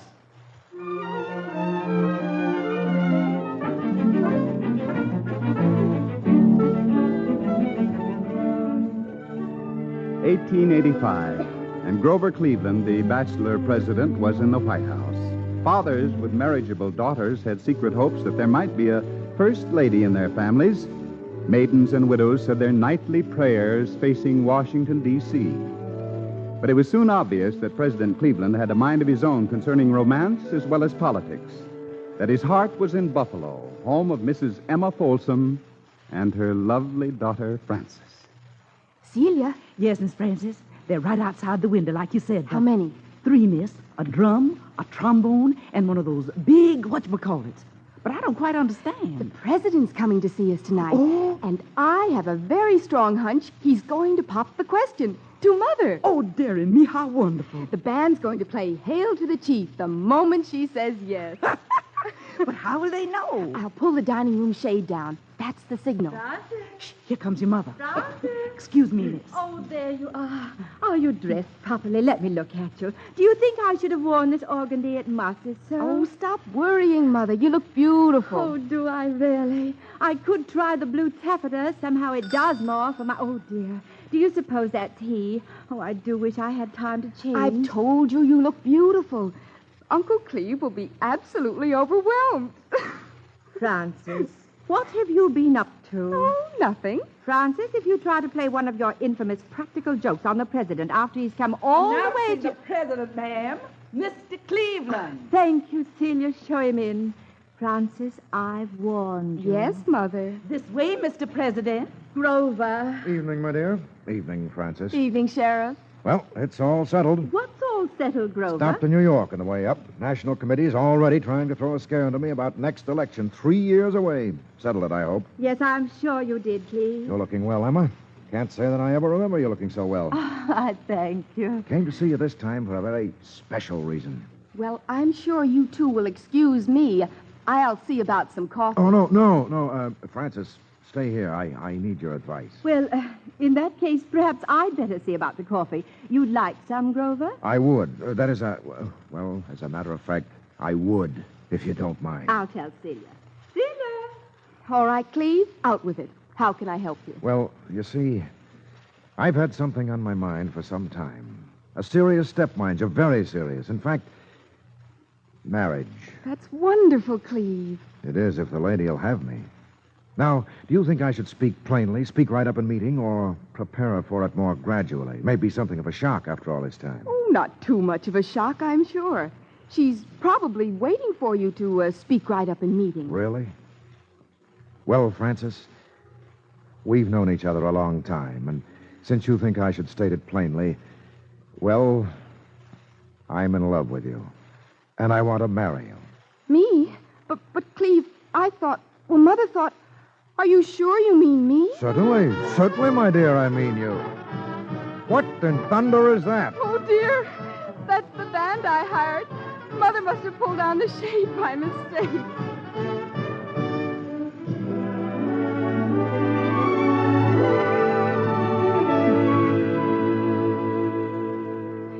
Buffalo, June 25th.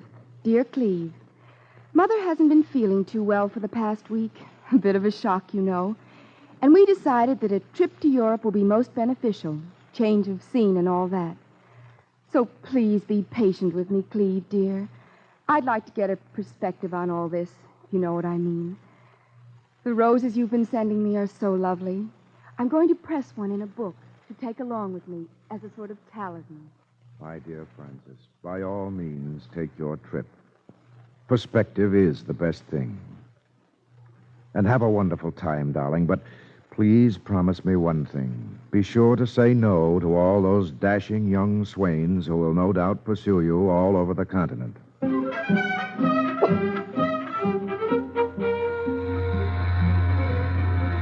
Shall we look at the moon from the boat deck, Miss Folsom? Wonderful perspective. Not tonight, no.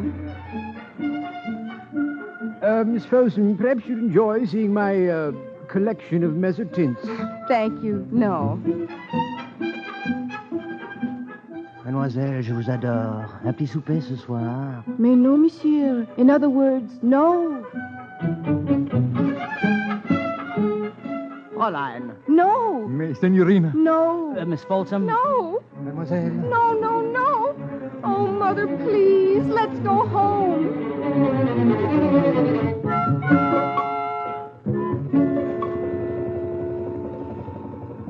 I just don't like it a bit, having to sneak into New York like a pair of criminals trying to avoid publicity. Oh, Mother, I think it's great fun having our own private landing party. You step down here, ladies. Watch it. Oh, dear, I'll never be able to step onto that thing. I'll help you. There you go. Oh, dear. See how easy it is? Now, how about you, miss? Well, if I take a dive, I hope you can swim. Whoop, there, I made it. Captain Smith, what is your opinion of the Indian Emancipation Act? Really, Francis? Frankly, I'm against it, miss. What do you think of the president's stand on the veteran pension question? Why, You must forgive my daughter. I just don't know what's come over her. Ever since we left for Europe, she's been talking about public opinion and strange things like that. Well, I think I ought to know about these things, Mother. I suppose you know about all the talk there's been here at home. What about? The young lady who might marry the president.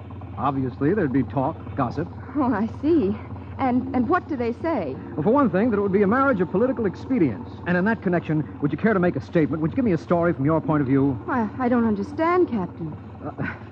I'll have to confess, miss. I'm not the captain. I talked him into letting me aboard.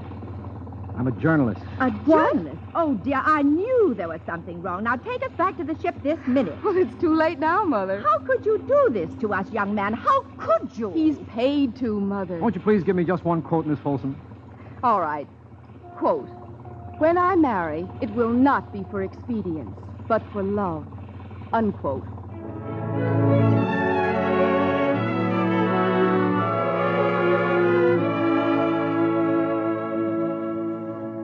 Francis. Oh, Hello, Francis, my Cleve. dearest, it's so good to have you back. Are you comfortable here in the hotel? I want to hear all about your trip. You weren't seasick, anything like that? Oh, Mother felt perfectly ghastly. But, Cleve, how are you? Did you miss me? Did I miss you? Oh, this has been the longest year of my life. Oh, I've been reading the papers. Everyone I could get my hands on in Europe. Oh, it hasn't been easy for you, Cleve. Let's just say they're calling me the veto as well as the bachelor president. Oh, I hope you don't mind all this gossip that seems to be going around. I mind it terribly, for your sake. Francis, I think I should tell you right now, perfectly frankly, I don't want you to feel committed. Committed? What do you mean? When I asked you to marry me, Francis, I didn't stop to think of the difficulties. I don't make very much sense politically, you know. I don't even understand how I was elected. I've been so independent of party policies. Now they've begun sniping at you. I don't want that. Cleve, wait a minute. Before I went away, you wrote and asked me to say no to all the gallants. Well, if you've been the veto president, I've been the veto girl. I've said no so often, it's almost become a habit. Oh, I've pondered and dreamed and remembered and hoped all this time, and I've saved up my answer for you. Francis, is it... Oh, yes, Cleve. Yes, yes, yes.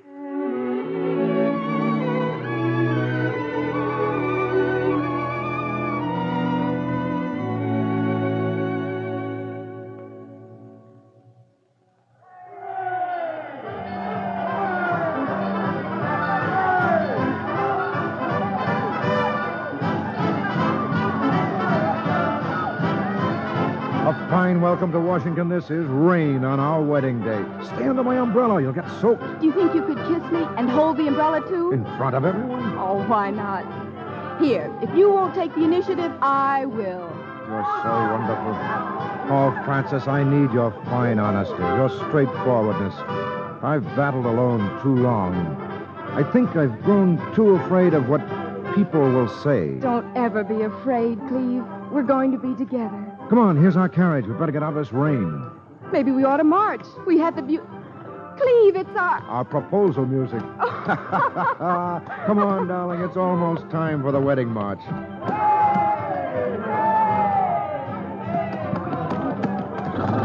You won't mind being the first lady of the land? Oh, I'll love it.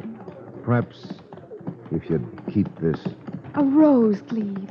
Just one for you this time. One red rose.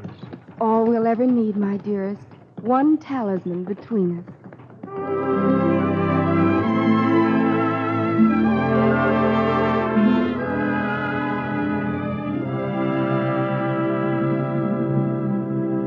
You are listening to Roses in the Rain, starring Joan Caulfield as Frances Folsom and Ralph Bellamy as Grover Cleveland on the Cavalcade of America, sponsored by the DuPont Company, maker of better things for better living through chemistry.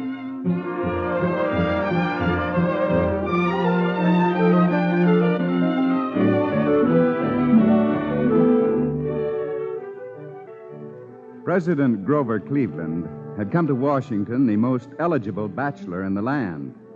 And when in 1886 he married a young college girl, Frances Folsom, all America talked of the colorful wedding in the Blue Room at the White House of the lovely new First Lady.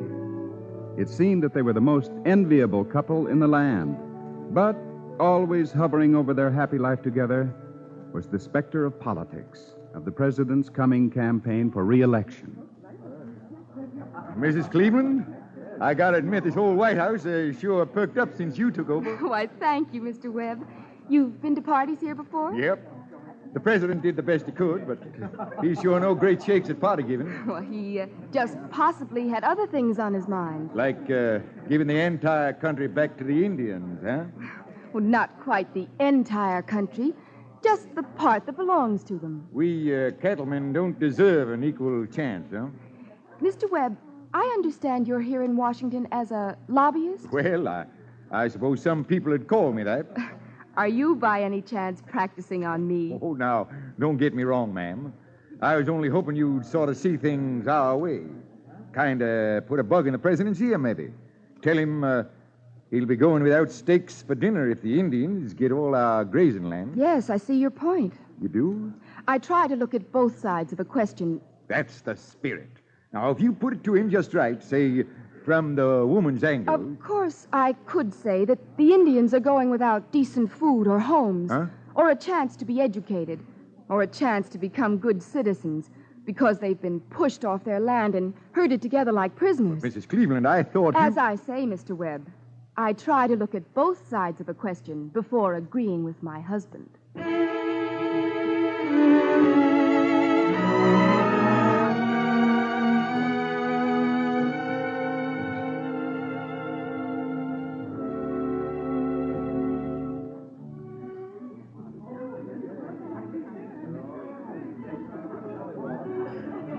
Mighty fine cigar, Mr. President. My compliments on your taste. Thank you.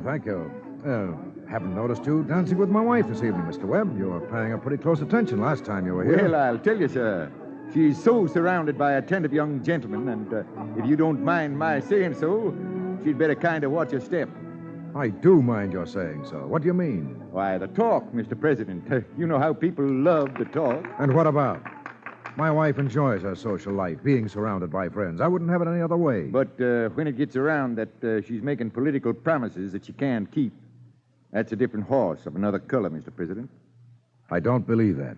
You may be sure them as wants to get you out of the White House will believe it. You wouldn't be hoping for that happy day yourself, would you, Mr. Webb? Me?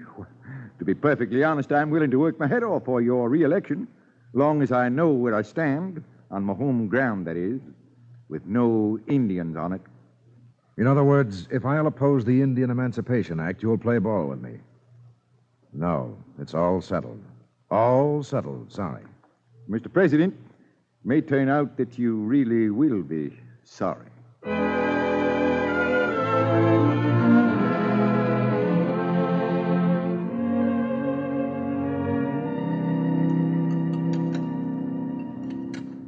What is it, Cleve? You seem so tired.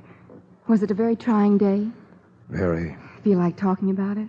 Frances, we agreed that we'd always be honest, that we'd try to understand each other. And there is something I'd like to talk to you about. Of course, dear. You know I want you to enjoy yourself. You're a wonderful hostess. But But what, Cleve? I don't think you realize that being a president's wife is rather serious business. There's an election soon.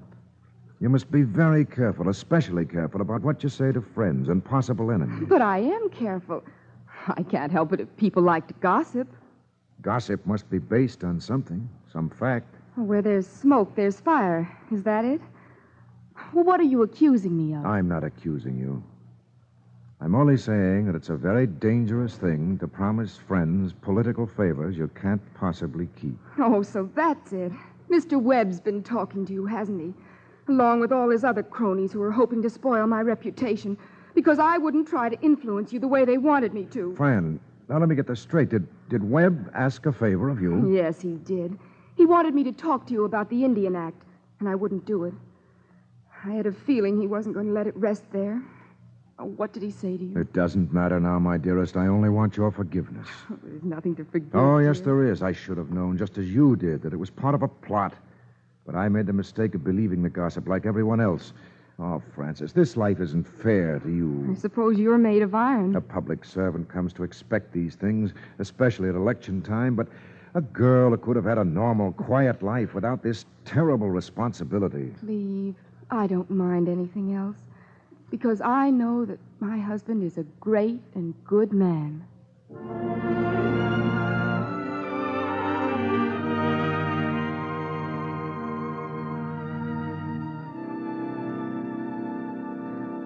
What's keeping Mr. Whitney?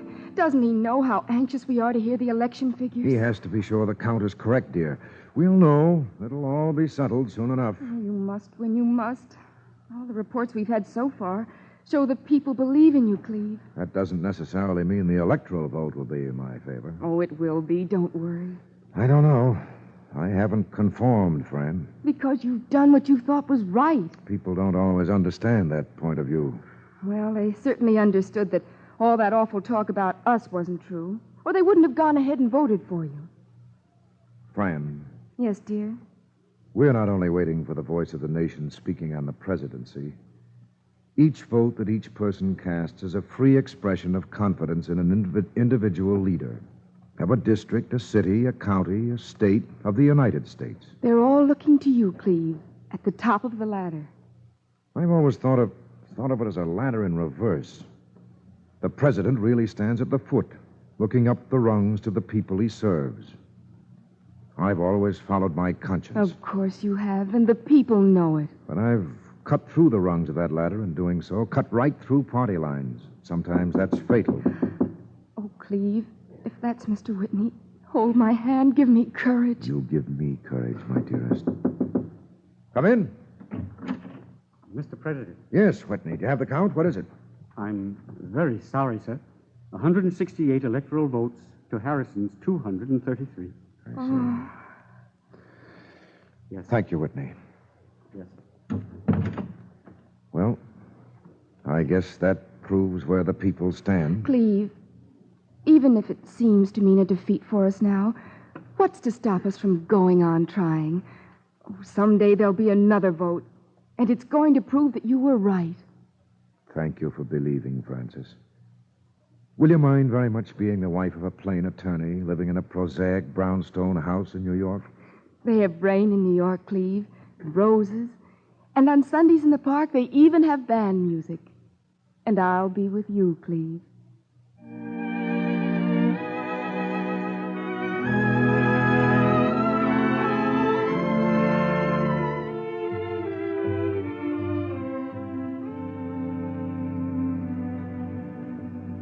Francis, where are you? Up here in the attic, packing. Need any help? Oh, I certainly do. Do you realize how much junk you've collected in 4 years at the White House? Don't throw away anything valuable. Well, it's all valuable. Listen to this. You must have gotten this letter just after you moved in. Dear Grover, Hank Stebbins told me the other day that you was elected president. I just couldn't believe it. I often wondered where you was. Ain't heard of you for years. Oh, I'll bet he's heard of you since. And look, boxes of patent medicines, letters, rabbit's feet, good luck stones. Oh, Cleve, people do love you, or they wouldn't send you these things. They'll send them to President Harrison. Well, I know you have more children named after you than he'll ever have. Look at this picture. Isn't he dear? What's it say? Grover Cleveland Gonsoff, age 2. And here's Grover Cleveland Ruggiero, 18 months. Cleve, the parents of these children may have come into New York Harbor during the last few years. The first thing they'd see was the Statue of Liberty. The first child born in America, they'd name after you. Oh, you're right. We mustn't throw away anything here that's valuable. You might do something about that soap statue of President Garfield. Oh, I think it's rather sweet. Poor Garfield. I hope they never immortalize me in soap. Oh, here's something I'm keeping. Look. I'm looking. It's probably the worst painting I ever saw. It's a picture of roses. I'm keeping it. I brought you a real one. Oh, darling, thank you. It may be that we'll need another talisman, Francis. We already have one. I suppose we'd better finish up here as quickly as we can. Mr. Harrison and the new regime will want to start fresh tomorrow. Dearest, tell me something. Will you mind it if I leave something here? What is it? This rose. Of course not. But why? I want to leave it pressed in this book. Look, I'll hide it under the eaves, so it'll still be here when we come back. When we come back? Oh, we shall. The people will bring you back, Cleve. Oh, don't ask me how I know it, but I'm just as sure of it as I am that my rose will wait here for me. Listen, it's raining. It'll always be raining on important days. It'll be raining on the day you come back to the White House, when the people bring you back. And I'll bring you a rose. It'll be raining, and you'll bring me a rose.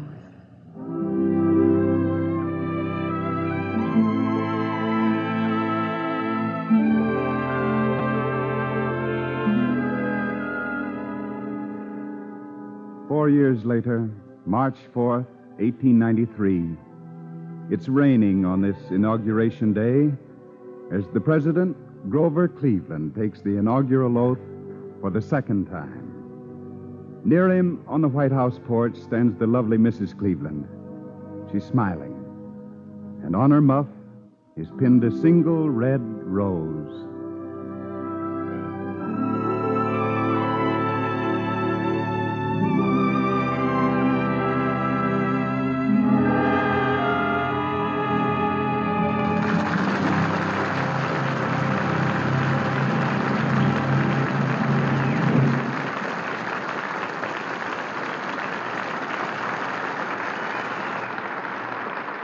Thank you, Joan Caulfield and Ralph Bellamy. Now, here's Bill Hamilton of the DuPont Company. During these next few weeks, along the banks of just about every sizable river and lake in the United States, and along salt water, too, lovers of small boats will be getting their craft ready for another big season. The average boat owner, at least the kind I know, doesn't mind this task one bit. He takes a great deal of pride in the appearance of his boat. It's all he talks about. One of the first things the owner of a small boat does, or has done by a boatyard before he sails, is to make sure that his craft is properly painted. Now, here's where good judgment pays off. He needs a finish that will stand up under the rigors of exposure to sun and water. He also wants a shiny, durable finish that will stay clean and bright the entire season. Finding an ideal paint to fill all these requirements was a pretty big order. However, after years of testing in the laboratory and on the water, chemists of the DuPont Company perfected some better things for better living. Finishes for every surface above the waterline. We call them DuPont Dulux Marine Finishes. Among them is DuPont Dulux Yacht White. Like the other fine DuPont boat paints, Dulux Yacht White is free-flowing, self-leveling, quick-drying. It can be used on wood or metal. It is elastic, durable, and keeps its whiteness. What's more, it wards off the destructive action of salt water and air, as well as gases, oil, and other impurities in the water. Dulux Marine Finishes are so popular that your dealer may not have just the color you want, just when you want it. Please understand his problem if this happens, and please believe that we of the DuPont Company are doing our best to keep him supplied. If you have a boat or hope to own one someday, we have a 36-page booklet called Keeping Your Boat Shipshape, filled with valuable hints on boat care, which is yours for the asking. Just write to the radio section, DuPont Company, Wilmington, Delaware, and ask for the booklet, Keeping Your Boat Shipshape. DuPont Dulux Marine Finishes are products of chemical science. They are among DuPont's better things for better living through chemistry. Next week, Cavalcade welcomes back to its microphone the distinguished star of the American theater, Helen Hayes. Miss Hayes will appear in a powerful and dramatic radio play, Woman of Steel, the story of Rebecca Lukens, a young Quaker widow who carried on her husband's dream of building a great ironworks in the Chester Valley of Pennsylvania over a century ago. Tonight's original DuPont Cavalcade, Roses in the Rain, was written by Virginia Radcliffe. The music was conducted by Arden Cornwell, conducted by Donald Bryan. Joan Caulfield will soon be seen in the Paramount production, The Sainted Sisters. Our Army and Air Force constitute one of the world's greatest scientific research organizations, and today's enlisted man is a skilled professional who works with advanced techniques and equipment in training that is useful in military as well as civilian life. Give the Army and Air Force recruiting campaign your understanding and support. A total of 1,000 recruits a day is needed. Thank you. This is Ted Pearson inviting you to listen next week to Woman of Steel, starring Helen Hayes. Cavalcade of America is presented each week from the stage of the Longacre Theater on Broadway in New York and is brought to you by the DuPont Company of Wilmington, Delaware.